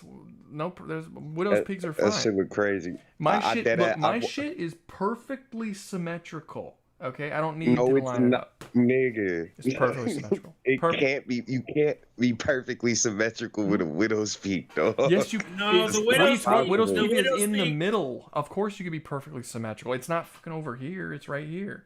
I have this, and then it comes down. It comes down at the same place right here, and it comes back up, and then it's perfectly lined here and perfect. I don't do any lining on the front of my hair because my hair is perfectly symmetrical. Yeah, I mean, maybe do a little bit work on the goddamn sideburn part if you're gonna keep your hair. Well, I don't have. Well, I got these here, but this is. I need to shave this, but these are all so even. They're at the same location. Yeah. But like, if you're gonna have the beard, maybe chop up on the sideburns. Nigga, cut that widow's peak. Well, the beard needs to. I need to do something with the beard. I just don't want to shave the beard while my hair is this short because I'm gonna look like a fucking baby. So I'm gonna wait till it gets a little bit longer and then I'll shave it. But I'm not shaving it right now. But no, I'm not getting rid of the widow's peak. I've seen it. I've seen people do it. Bad. It looks stupid when you shave the widow's peak because then it grows in at a weird length compared to the rest of your hair. I don't like it. I don't like the look. And then it doesn't fix itself until you go. I keep the widow's peak, and widow's peaks. It's very common for people to keep widow's peaks. Like. I understand that I understand that some people shave them, and I'll be honest again. I think this is a cultural thing because all my black friends shave their widow's peaks. Very few of the white people just that I know shave them. their and widow's then peaks. they go so in depth in it too. They like purposely dumb. shave it I to where do. you can't see the fucking hair I had this monicles friend growing, Corey. like, on I had his this friend face. Corey, and he had a big one. His was way bigger than mine. It like came really down, and he would always shave it. And I was always like, God, that looks fucking stupid. Because like week after week would go by, and he just had Constantly this fuzz shaving thing the here, same. as the rest of this just went out, and this was just a little fuzz patch in the center of his fucking forehead. And I'm like, you look weird. It looks weird. Like, no, I'm good. I tell them to shave everything, make sure the back looks good and the back's not like all fucked up, because I don't actually know what the back looks like. I can't see it, and I say don't fucking touch any of this, because all this shit is perfectly symmetrical. And I'm lucky, dude. I have hair that's perfectly symmetrical. You know how hard that is? Most people don't have hair that's perfectly symmetrical. Why would I ruin that by telling someone to ruin my perfect symmetry, dude? Just mad at my superior genetics. I don't know. I'm thinking about. Why he doesn't even hear no more. He didn't even hear my awesome superior genetics claim. He didn't. He gave up so quick. We need more webcam. I've had webcam. I've been on this webcam multiple times in these streams. I did a whole showcase. I did a showcase of some stuff that a game company sent me for free, and I showed my old Crossmasters little figurines and broke one on camera. I've been on this camera quite a few times, sir. This isn't the first time. This is it's fine. It's what it is. But no, actually, for a long time, I didn't know that I had a camera. Like, I thought the laptop didn't have one, and then I found out it does. So, yeah, for like a year after I had this laptop, I was like, yeah, no, I don't have a webcam. I do. I figured it out. I found it. Because I'm technologically savvy. I'm not. Good for you, man. I'm over here fixing goddamn RVs for fucking targets to pop up and down on fucking ranges when they get shot. Here's Yeah. I fucking hate it. Yep. Trying to make me all feel self-conscious about my awesome hair. Ain't no one trying to make you that. Fucking Whitey was attacking my. He left. Whitey was attacking your Whitey. He bailed on the stream. He's like, "We're done. I'm gonna go eat. It's over. I'm just gonna, go like see you. Immediately good night." came back. Immediately came back when his camera went on and was like, "What the fuck's up with your head?" And I was like, "What are you talking about? The head's it's fine. What's the problem? It is what it is." What I was gonna do, I forgot to do it before I got the haircut. But one time when I had a really long beard and a really long hair, and I took a picture of myself with the hair and the beard, and then I went and I got the haircut, and I took the exact same picture in the exact same location with the exact same face without the hair, and then I took another one with the beard shaven, and then another one with the beard shaven anymore, and I posted it on YouTube, and I was like the many faces or whatever. I forgot what the joke was, but I made a joke about it, and I was thinking about doing that again this time, but I forgot to take the first picture, so I don't have a picture of what my hair looked like beforehand. We still haven't gotten to what I actually wanted to talk about on this goddamn tier list. The tier list is over. We're not going back to the tier list. You come back next week, and we can fucking finish the tier list. Are we gonna do 3 tier lists in a row? 3 tier lists. 3 tier lists. Motherfuckers are gonna keep adding shit to that shit too. That's fine. We actually barely did any in this week. Like let me see. What did we actually do? We did Yokai, Eggman, Space King, Viltrumites, Avatar. That's a fair bunch.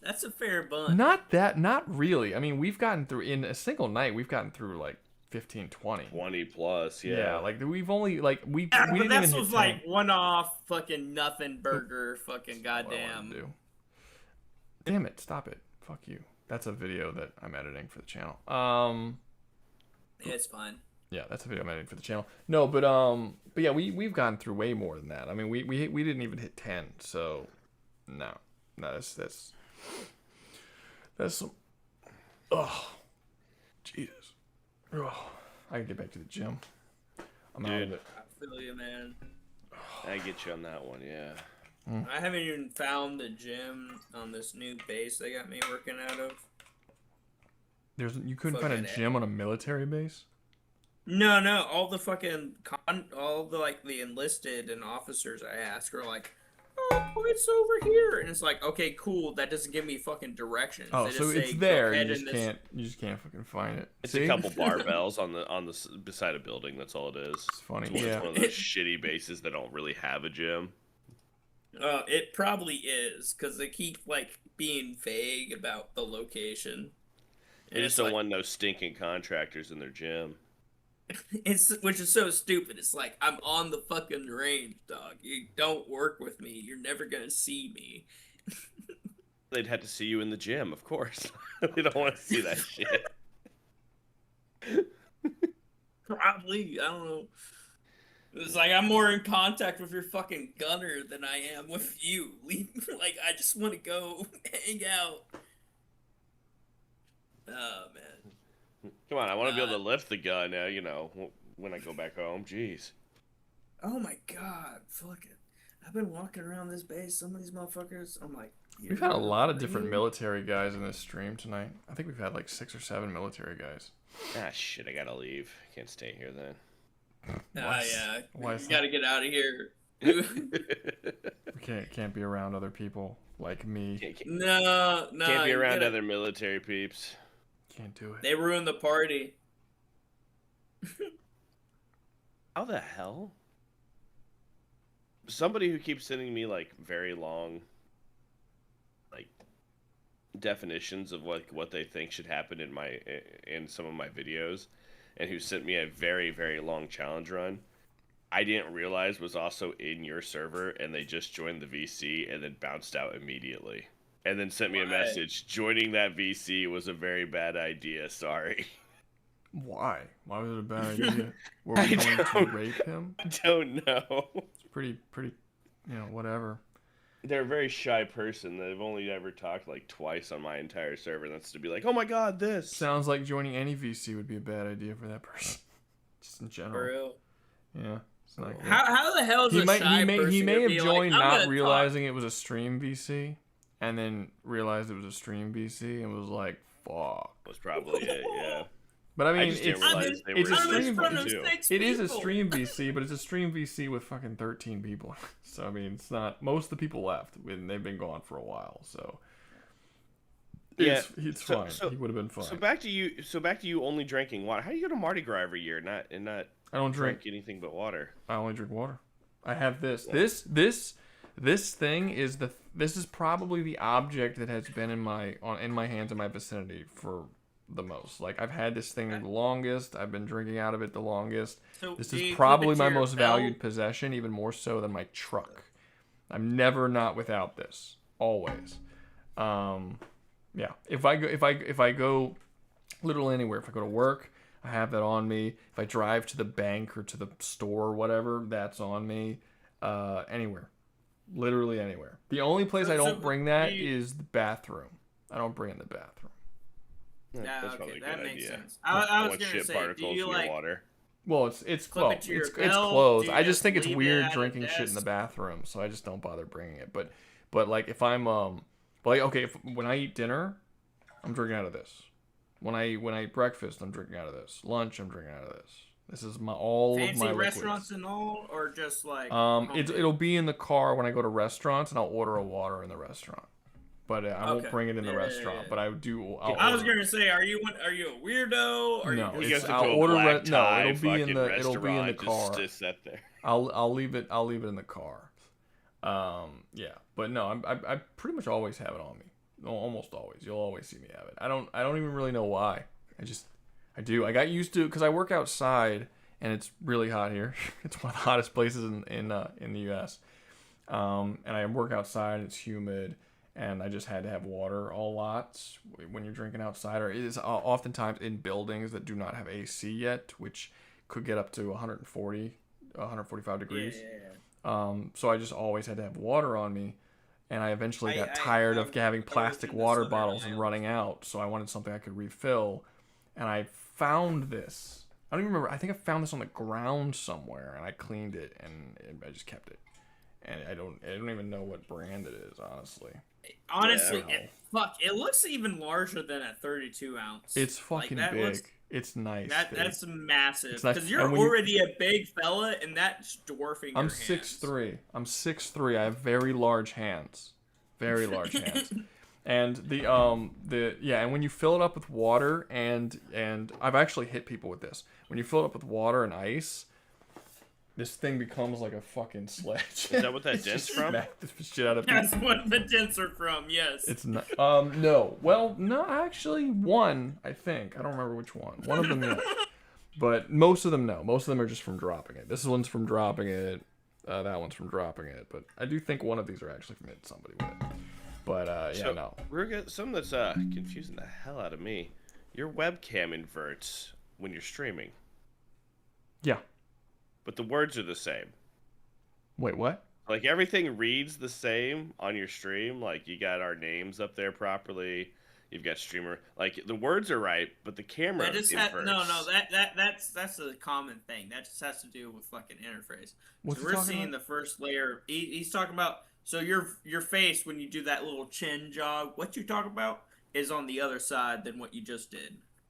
Yeah, the mic is on the left in Discord, but it's on the right inside of your stream. And then nothing is inverted word-wise, but it's only stream-wise. Really? There would be nothing inverted word-wise.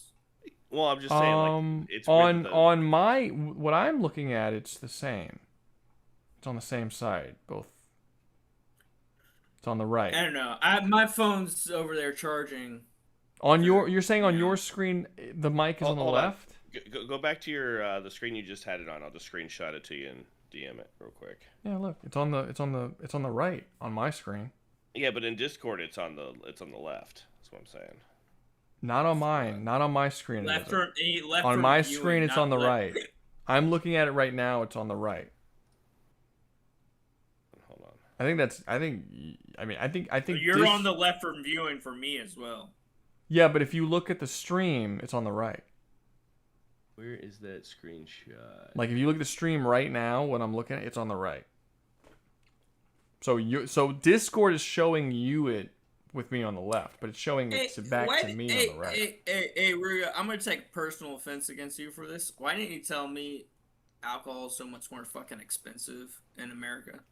I don't know how expensive alcohol is in America. I haven't drank since I was 15. Like it's so like I went out 5 drinks. You know. Well, first off, you're in California, dude. Yeah, no, this was Seattle. This was Washington. That's a little better. It's not much better. But it was 5 drinks of just like some I'll tell you this: if I did go some to a ginger bar, beer. I could probably order twice what you do and pay half the price. Like you were in a place that's not great. 5 drinks, $50. Yeah, I've never paid $10 for a drink in my life. Never. See, I miss going to Japan, stationed out there, because it was like they charge you by the hour. Yeah, it's like all right. Some of them are $30 an hour. Some of them are $50 an hour. I think the most expensive one we went to was $70 an hour. Unlimited drinks is basically those bring you a fancy bottle. spots. Those are fancy spots. You're getting champagne on rocks at those locations. Let's be real. A friend who got tricked by the or you're getting girls. Oh yeah, or I was gonna say, or you're in one of the locations where you're fucking, it's a girl bar or whatever. I've never heard of a drink being ordered in a bar here that costs $10. You're doing something else. That you're in a place that just charges more. It was something. Because when I did drink, my main drink was Moscow Mule. It's a fucking cocktail, which should be more expensive than a beer, and I was never paying $10 for it. Now it was a while ago, to be fair, but I still wouldn't be paying $10. I mean, I've been in a bar after that, and no, drinks are not $10. It was 5 drinks. I ended up spending like $50. This was Seattle. You're Seattle. It was closer to the. Seattle's more closer to the airport. To be fair. Yeah, they charge more close. Seattle is more expensive. Major metropolitan. To be fair though, me and this old head were in there drinking till like fucking we showed up at like maybe 10:30. You actually didn't order 5 drinks. You just thought you did because you were in a drunken stupor. You ordered like 16 drinks. But like, man, why do we pay so much money? No, they gave us the leftovers because we stayed in that bitch till they closed down last call, and they're like, hey man, if you want these leftovers, you want these food, we've already prepped, but no one ordered. If you don't take them, we gotta throw them out into a dumpster. So we got like some sweet bread and some other shit out of it. Alden, you sent me a message. I don't want to check it on stream. Is it something? It's just a screenshot. Looking at yourself essentially because the. No, it's nudes again. It's always nudes. Yeah, just nudes again. I got you. Yeah, that's just on your screen. My screen doesn't have me on that side. My screen has me normal. Gotcha. That's why I was so confused. I'm like, how what's going on here? How is this working? No, on my Discord. I mean, you can look at the stream right now. On my Discord, the screen of me is just looking back at me. It's just normal. It's on the right. In real life, it's on the side. Yeah. Yeah.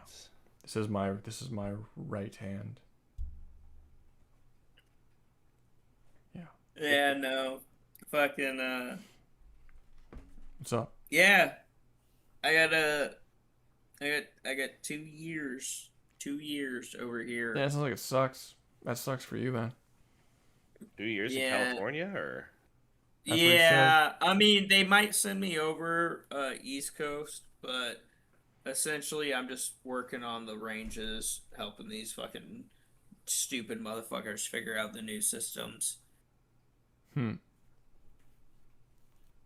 no, it's mostly like the remote ranges, unknown distance and shit. We use these little drones to like send fucking shit out.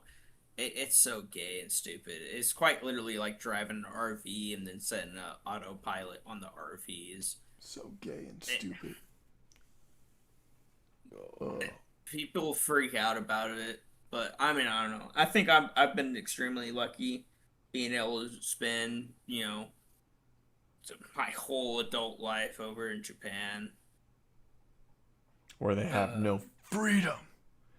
America! Fuck yeah! Fuck yeah! Land of the free, home of the brave! That is not, you don't even know the song anymore. It's like you're not even fucking American, bro. America! Fuck Are we gonna change his name to fucking Mike used to be American? Mike used to be American. I don't know. Like Liam. All right. Just because of this, I'm gonna watch fucking Team America World Police. Yeah. Just because of this. America, fuck yeah. What is the joke? Motherfucking day, America, fuck yeah. Durka, Muhammad Jihad. Muhammad Jihad. Durka. It's a great movie. It's a great movie. Matt Damon. Oh my god. There's a character in the game that I've been streaming named Damon, and I'm just like, every time he appears on screen, I'm just like, Matt Damon. Matt Damon plays in a movie as Matt Damon. It's funny. Every time that people ask Matt Damon, like, what's the line that people yell at him the most? And he's like, it's actually not one of my lines. It's like they always yell at me, Matt Damon from Team America World Police. It's like that. It's like that's got to get old quick, dude. So quick. Because most people are yelled lines from their famous movies, but Matt Damon is yelled a line, Matt Damon, his own name in a retarded voice to him, and he's like, fuck, dude. He's like, I could live for 100 years and make as many Oscar award-winning movies, and people will still just fucking yell my stupid name back to me. Matt Damon. Matt Damon. Fuck, dude. Similar but different when it comes to retarded names, fucking Channing Tatum with, my name is Jeff. He's never gonna outlive that one. It was really fun. It was really funny if you ever heard Matt and Trey Parker, the fucking South Park people who made Team America, and Matt Damon talk, because they put them back to back. I saw this one clip where they put him back and it was like, oh, did you find Team America funny? And he's like, yeah, no, I found it really funny, but I didn't understand like why I was retarded. he's like talking about it, and he's like, I mean, I met Matt and Trey, and they're geniuses. They're really funny guys. But it's like I just like is that what people think of me when they meet me? Like do I come off as like a really like retarded person? And he was like so like almost like self-conscious about it. And then he was talking about Matt and Trey like they were these genius fucking dudes who were just like these comedy geniuses who just thought at a level above what he could possibly know why they would do this comedy. Like what satire were they fucking messing with when they had the Matt Damon joke? And then the clip went over to Matt and Trey, and this wasn't a skit. These were two different interviews that someone clipped together. And they go over to Matt and Trey, and they're like asking about the Matt Damon thing. And Matt and Trey are like, yeah, we just made the doll and we looked at it and we were like, this doll looks fucking retarded. And then we just started going like, Matt Damon, and then we just wrote it into the movie. And it's just like, that was it. That was the only reason. It's because the doll looked fucking stupid. So they made the thing. But it was just, it was really genius level comedy, right? It was really funny because it was like Matt Damon was like really getting all like self-conscious about himself and like why these two dudes who he looks at as being these genius comedians, like what about him? And they're just like playing with a doll, being like Matt Damon, because it was funny, dude.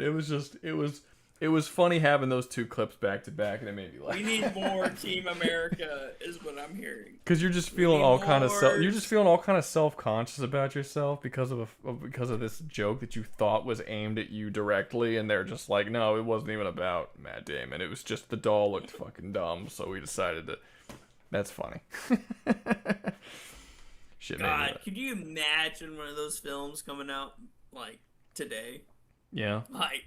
Yeah, I think it would be really easy to have those films come out today. People don't do it, but there's no reason why you can't.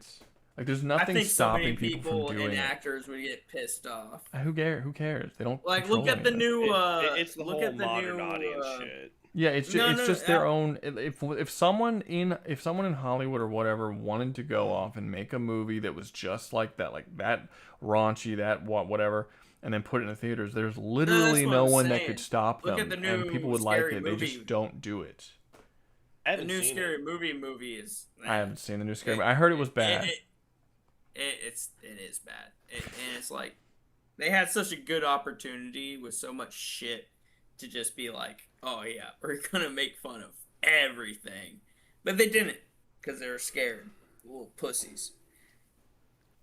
Don't do it. Don't be a pussy. You can't be a pussy with comedy. What's this shit? Actually, the dude who directed the Hangover movies, he also directed Old School, which is also very funny.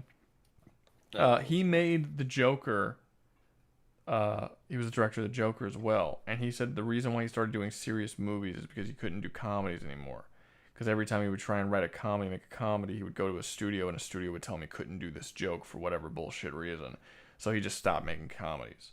So he was a dude who, just to give you the movies that he has made, like I said, he made the Hangover movies, he made Old School, he wrote Borat, and he won an Oscar for I think he was nominated. I don't know if he won, but he was nominated for an Oscar for writing for the best screenplay for Borat.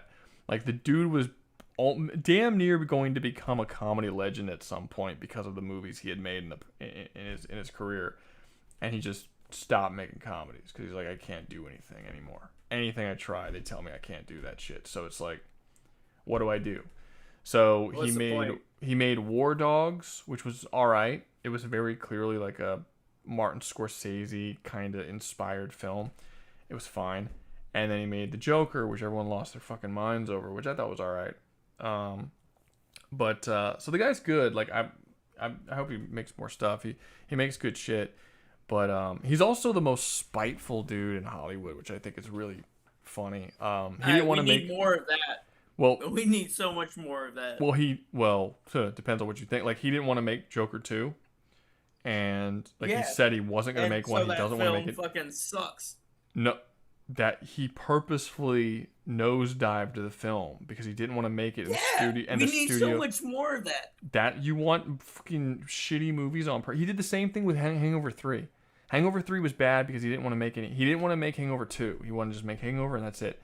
They brought him. They made him do. They contractually obligated him to make Hangover 2. So for Hangover Well, 2, look at the, he literally made the exact same movie again, hoping that it would bomb and that he would not have to make a third. Look at Mike Miners and the Cat in the Hat film. Like, we need more That of movie that. sucks. Yeah, that's the point.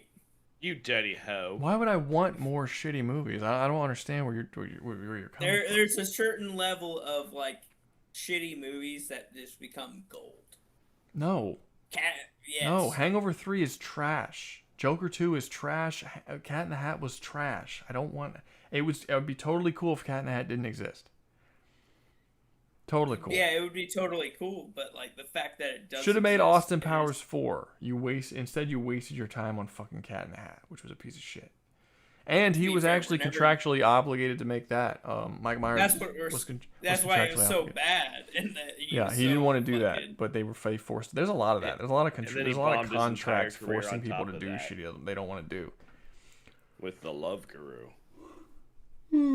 It would suck if like your career is just entirely up to a bunch of fucking dudes sitting up in an office who are just like, make this fucking thing because that's what the kids like, and it's like, this is gonna be really shitty.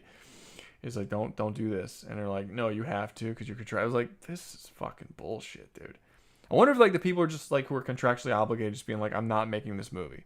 I will make another movie for you. I'm not making this movie. Well, then we're gonna sue you and blacklist you from Hollywood. Go for it. I'm not making this. I want to make good movies. This is not a good movie. This movie's gonna fucking fail. I don't want to be in it. Happened to a lot more people than you realize. Yeah, but no, it hasn't happened to more people than I realize. I'm pretty in tune with what's going on. I pay attention to the movie stuff, but not Austin Powers, fucking Mike Myers. Fuck, I'm tired. I forgot what I was gonna say. I was gonna say something about Mike Myers. It was gonna blow your mind, but don't worry about it. It's fine. You'll just You'll get me on the next one. You're just gonna remain ignorant. It's fine. It's okay. Unknowledgeable of this Mike Myers information that would have changed your life. It's fine. Now Liam's being a fucking creep. Yeah, he's been here for a couple minutes now. I just noticed him. I've been here for 97 seconds and a half, actually. You have not been here for 97 seconds. You've been here for the whole conversation about trash Hollywood movies. Get the fuck out of here. How long was a trash Hollywood movies conversation? Was it 97 seconds? Yes, exactly. It was 97 and a half. It was 97 and a half before fucking what the fuck are you doing timing this shit, you little fucking nerd? So guys, what are you doing? You getting a little hard on over this shit? This stream has been going on for 9.5 hours. I've been sitting in this one spot for 9.5 hours. It is 4:30 in the morning. Time to do some push-ups on Rouga. Get out of fucking your chair, you lazy bastard. I think I'm gonna go to sleep. Damn. And I'm gonna do that instead. I think I'm gonna go to sleep instead. That sounds like a good plan. All right, sounds good. I think. Are we doing a tier list next week? Or are we continuing this, or are we doing something different? Yeah, do you want to do the tier list next week? I mean, I'm sure other people will want to do it just because. Would you want to do the tier list? Well, I didn't ask other people. I asked you, did you want to do the tier list? I mean, I don't know. There's some cool shit we could talk about. Well, I still think we didn't get to the coolest stuff. Like, look at who's on the tier list. So far down the list. And look at who's on the tier list, and look who we haven't covered yet. Like, we haven't covered Frieza, Aku, Transformers, fucking Transformers Doom, would go crazy. Warframe, 40K, fucking. There's a lot of shit on here that we haven't covered that would be cool shit. But we got Aang. Isn't Aang cool? No. Aang's a fucking pussy. I actually think that the most interesting topic was still Neifumi. I think he still wins so far. From Rising of the Shield Hero. Yeah, because he's the only guy who's sitting here like fucking. Oh, I can put. His abilities were like meshed really well with the. Did you see his abilities combined with his personal character traits? Did you see the new Avatar movie that they made? Aang? Yeah, I saw it. Yeah. I saw it a couple months ago before they released it. I didn't know they were gonna push it up. I saw it and they pushed it up, and I was like, oh, I could have just waited. But I didn't like it. Yeah, I didn't like the animation change very much. I didn't mind the Everyone I didn't was mind the weirdly animation. jacked. The animation didn't bother me. The voice acting killed me. It was Not getting the awful. same It was voice garbage. actors. It was really bad, and it took me out of it throughout the entire movie. I couldn't get over the voice acting. I thought the action was kind of bad as well. I thought the action was okay, and I didn't think that it was written particularly well. I think I Kinda could have zoned- gotten around the writing not being that well if the voice acting was the same. I just would have been like, it's whatever. But because the voice acting took me out the whole movie, I just didn't enjoy it at all. I get that Aang was trying to do the whole, bring, get the Airbenders back thing. That's heavily, mentioned throughout the Korra franchise and everything. But I'm like, man, we got over Aang being whiny, like, as a kid. Like, he got over that shit. Like, he Yeah, you know what I think? You know what I think it should have been about? He never got over being whiny. I was he thinking about- actually hit the reverse Uno flip on everybody and proceeded to be so whiny that a literal deity god had to come in and be like, "Here's how you can win." That's true. Well, technically, he's actually not wrong about that.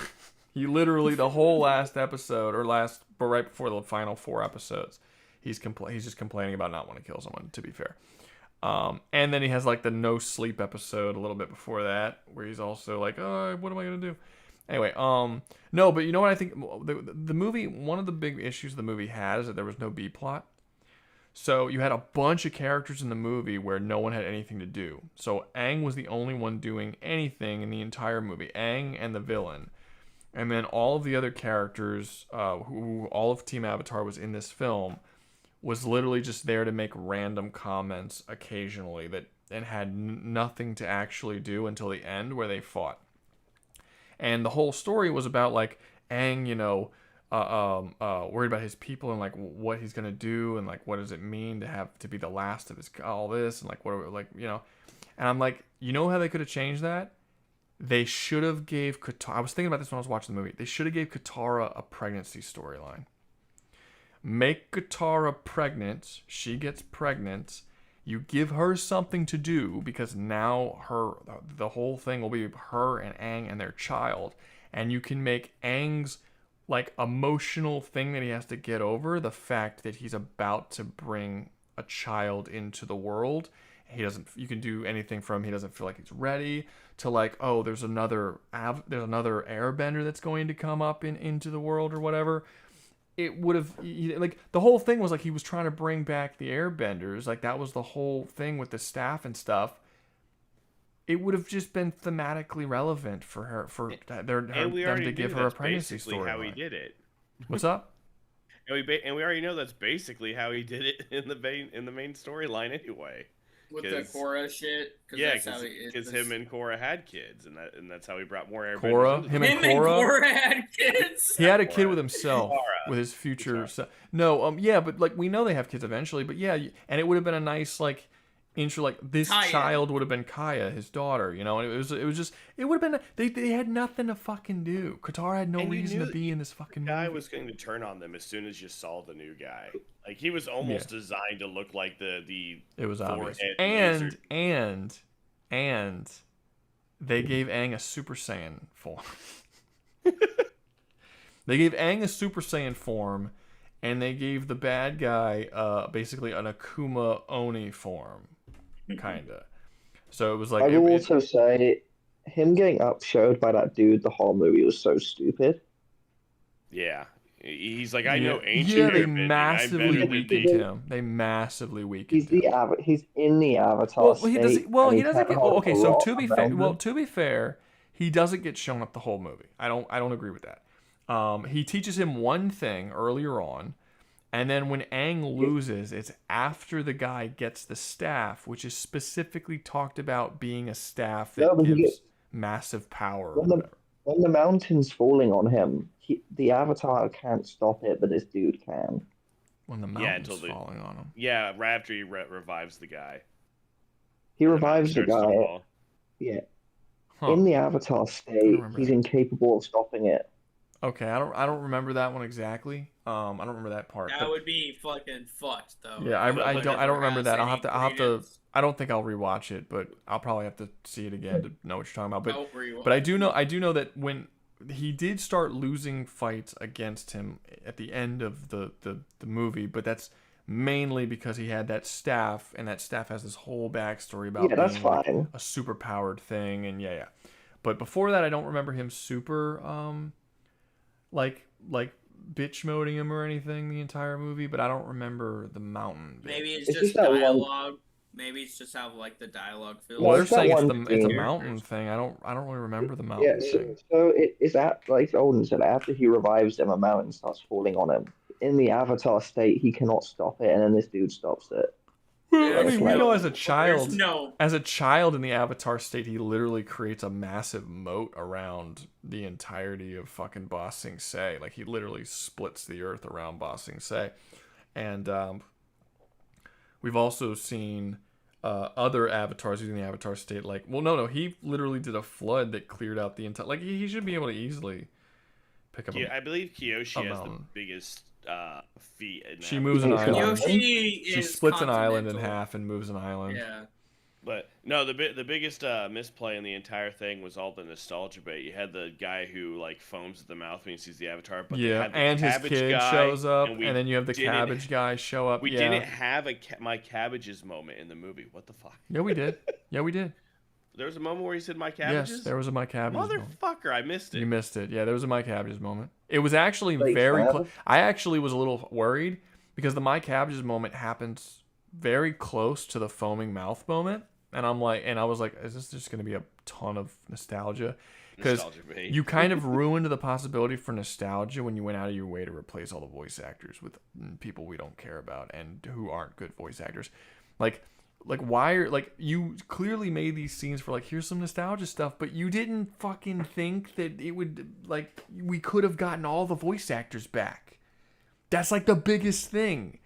That's so dumb. It's like you took away the that pisses me off so much because even in the shitty fucking Cortara, whatever the fuck TV show they had when they started in whatever fucking season they started having the old voice actor characters come back. It was still the same voice actors for Top and fucking Zuko and all these fucking. The reason I wasn't a huge fan of the animation though is it reminded me too much of Vox Machina. I don't know. It was probably the same. Well, if they were both on Amazon Prime, so they might very well share a similar studio. I don't think it looked like Vox Machina that much.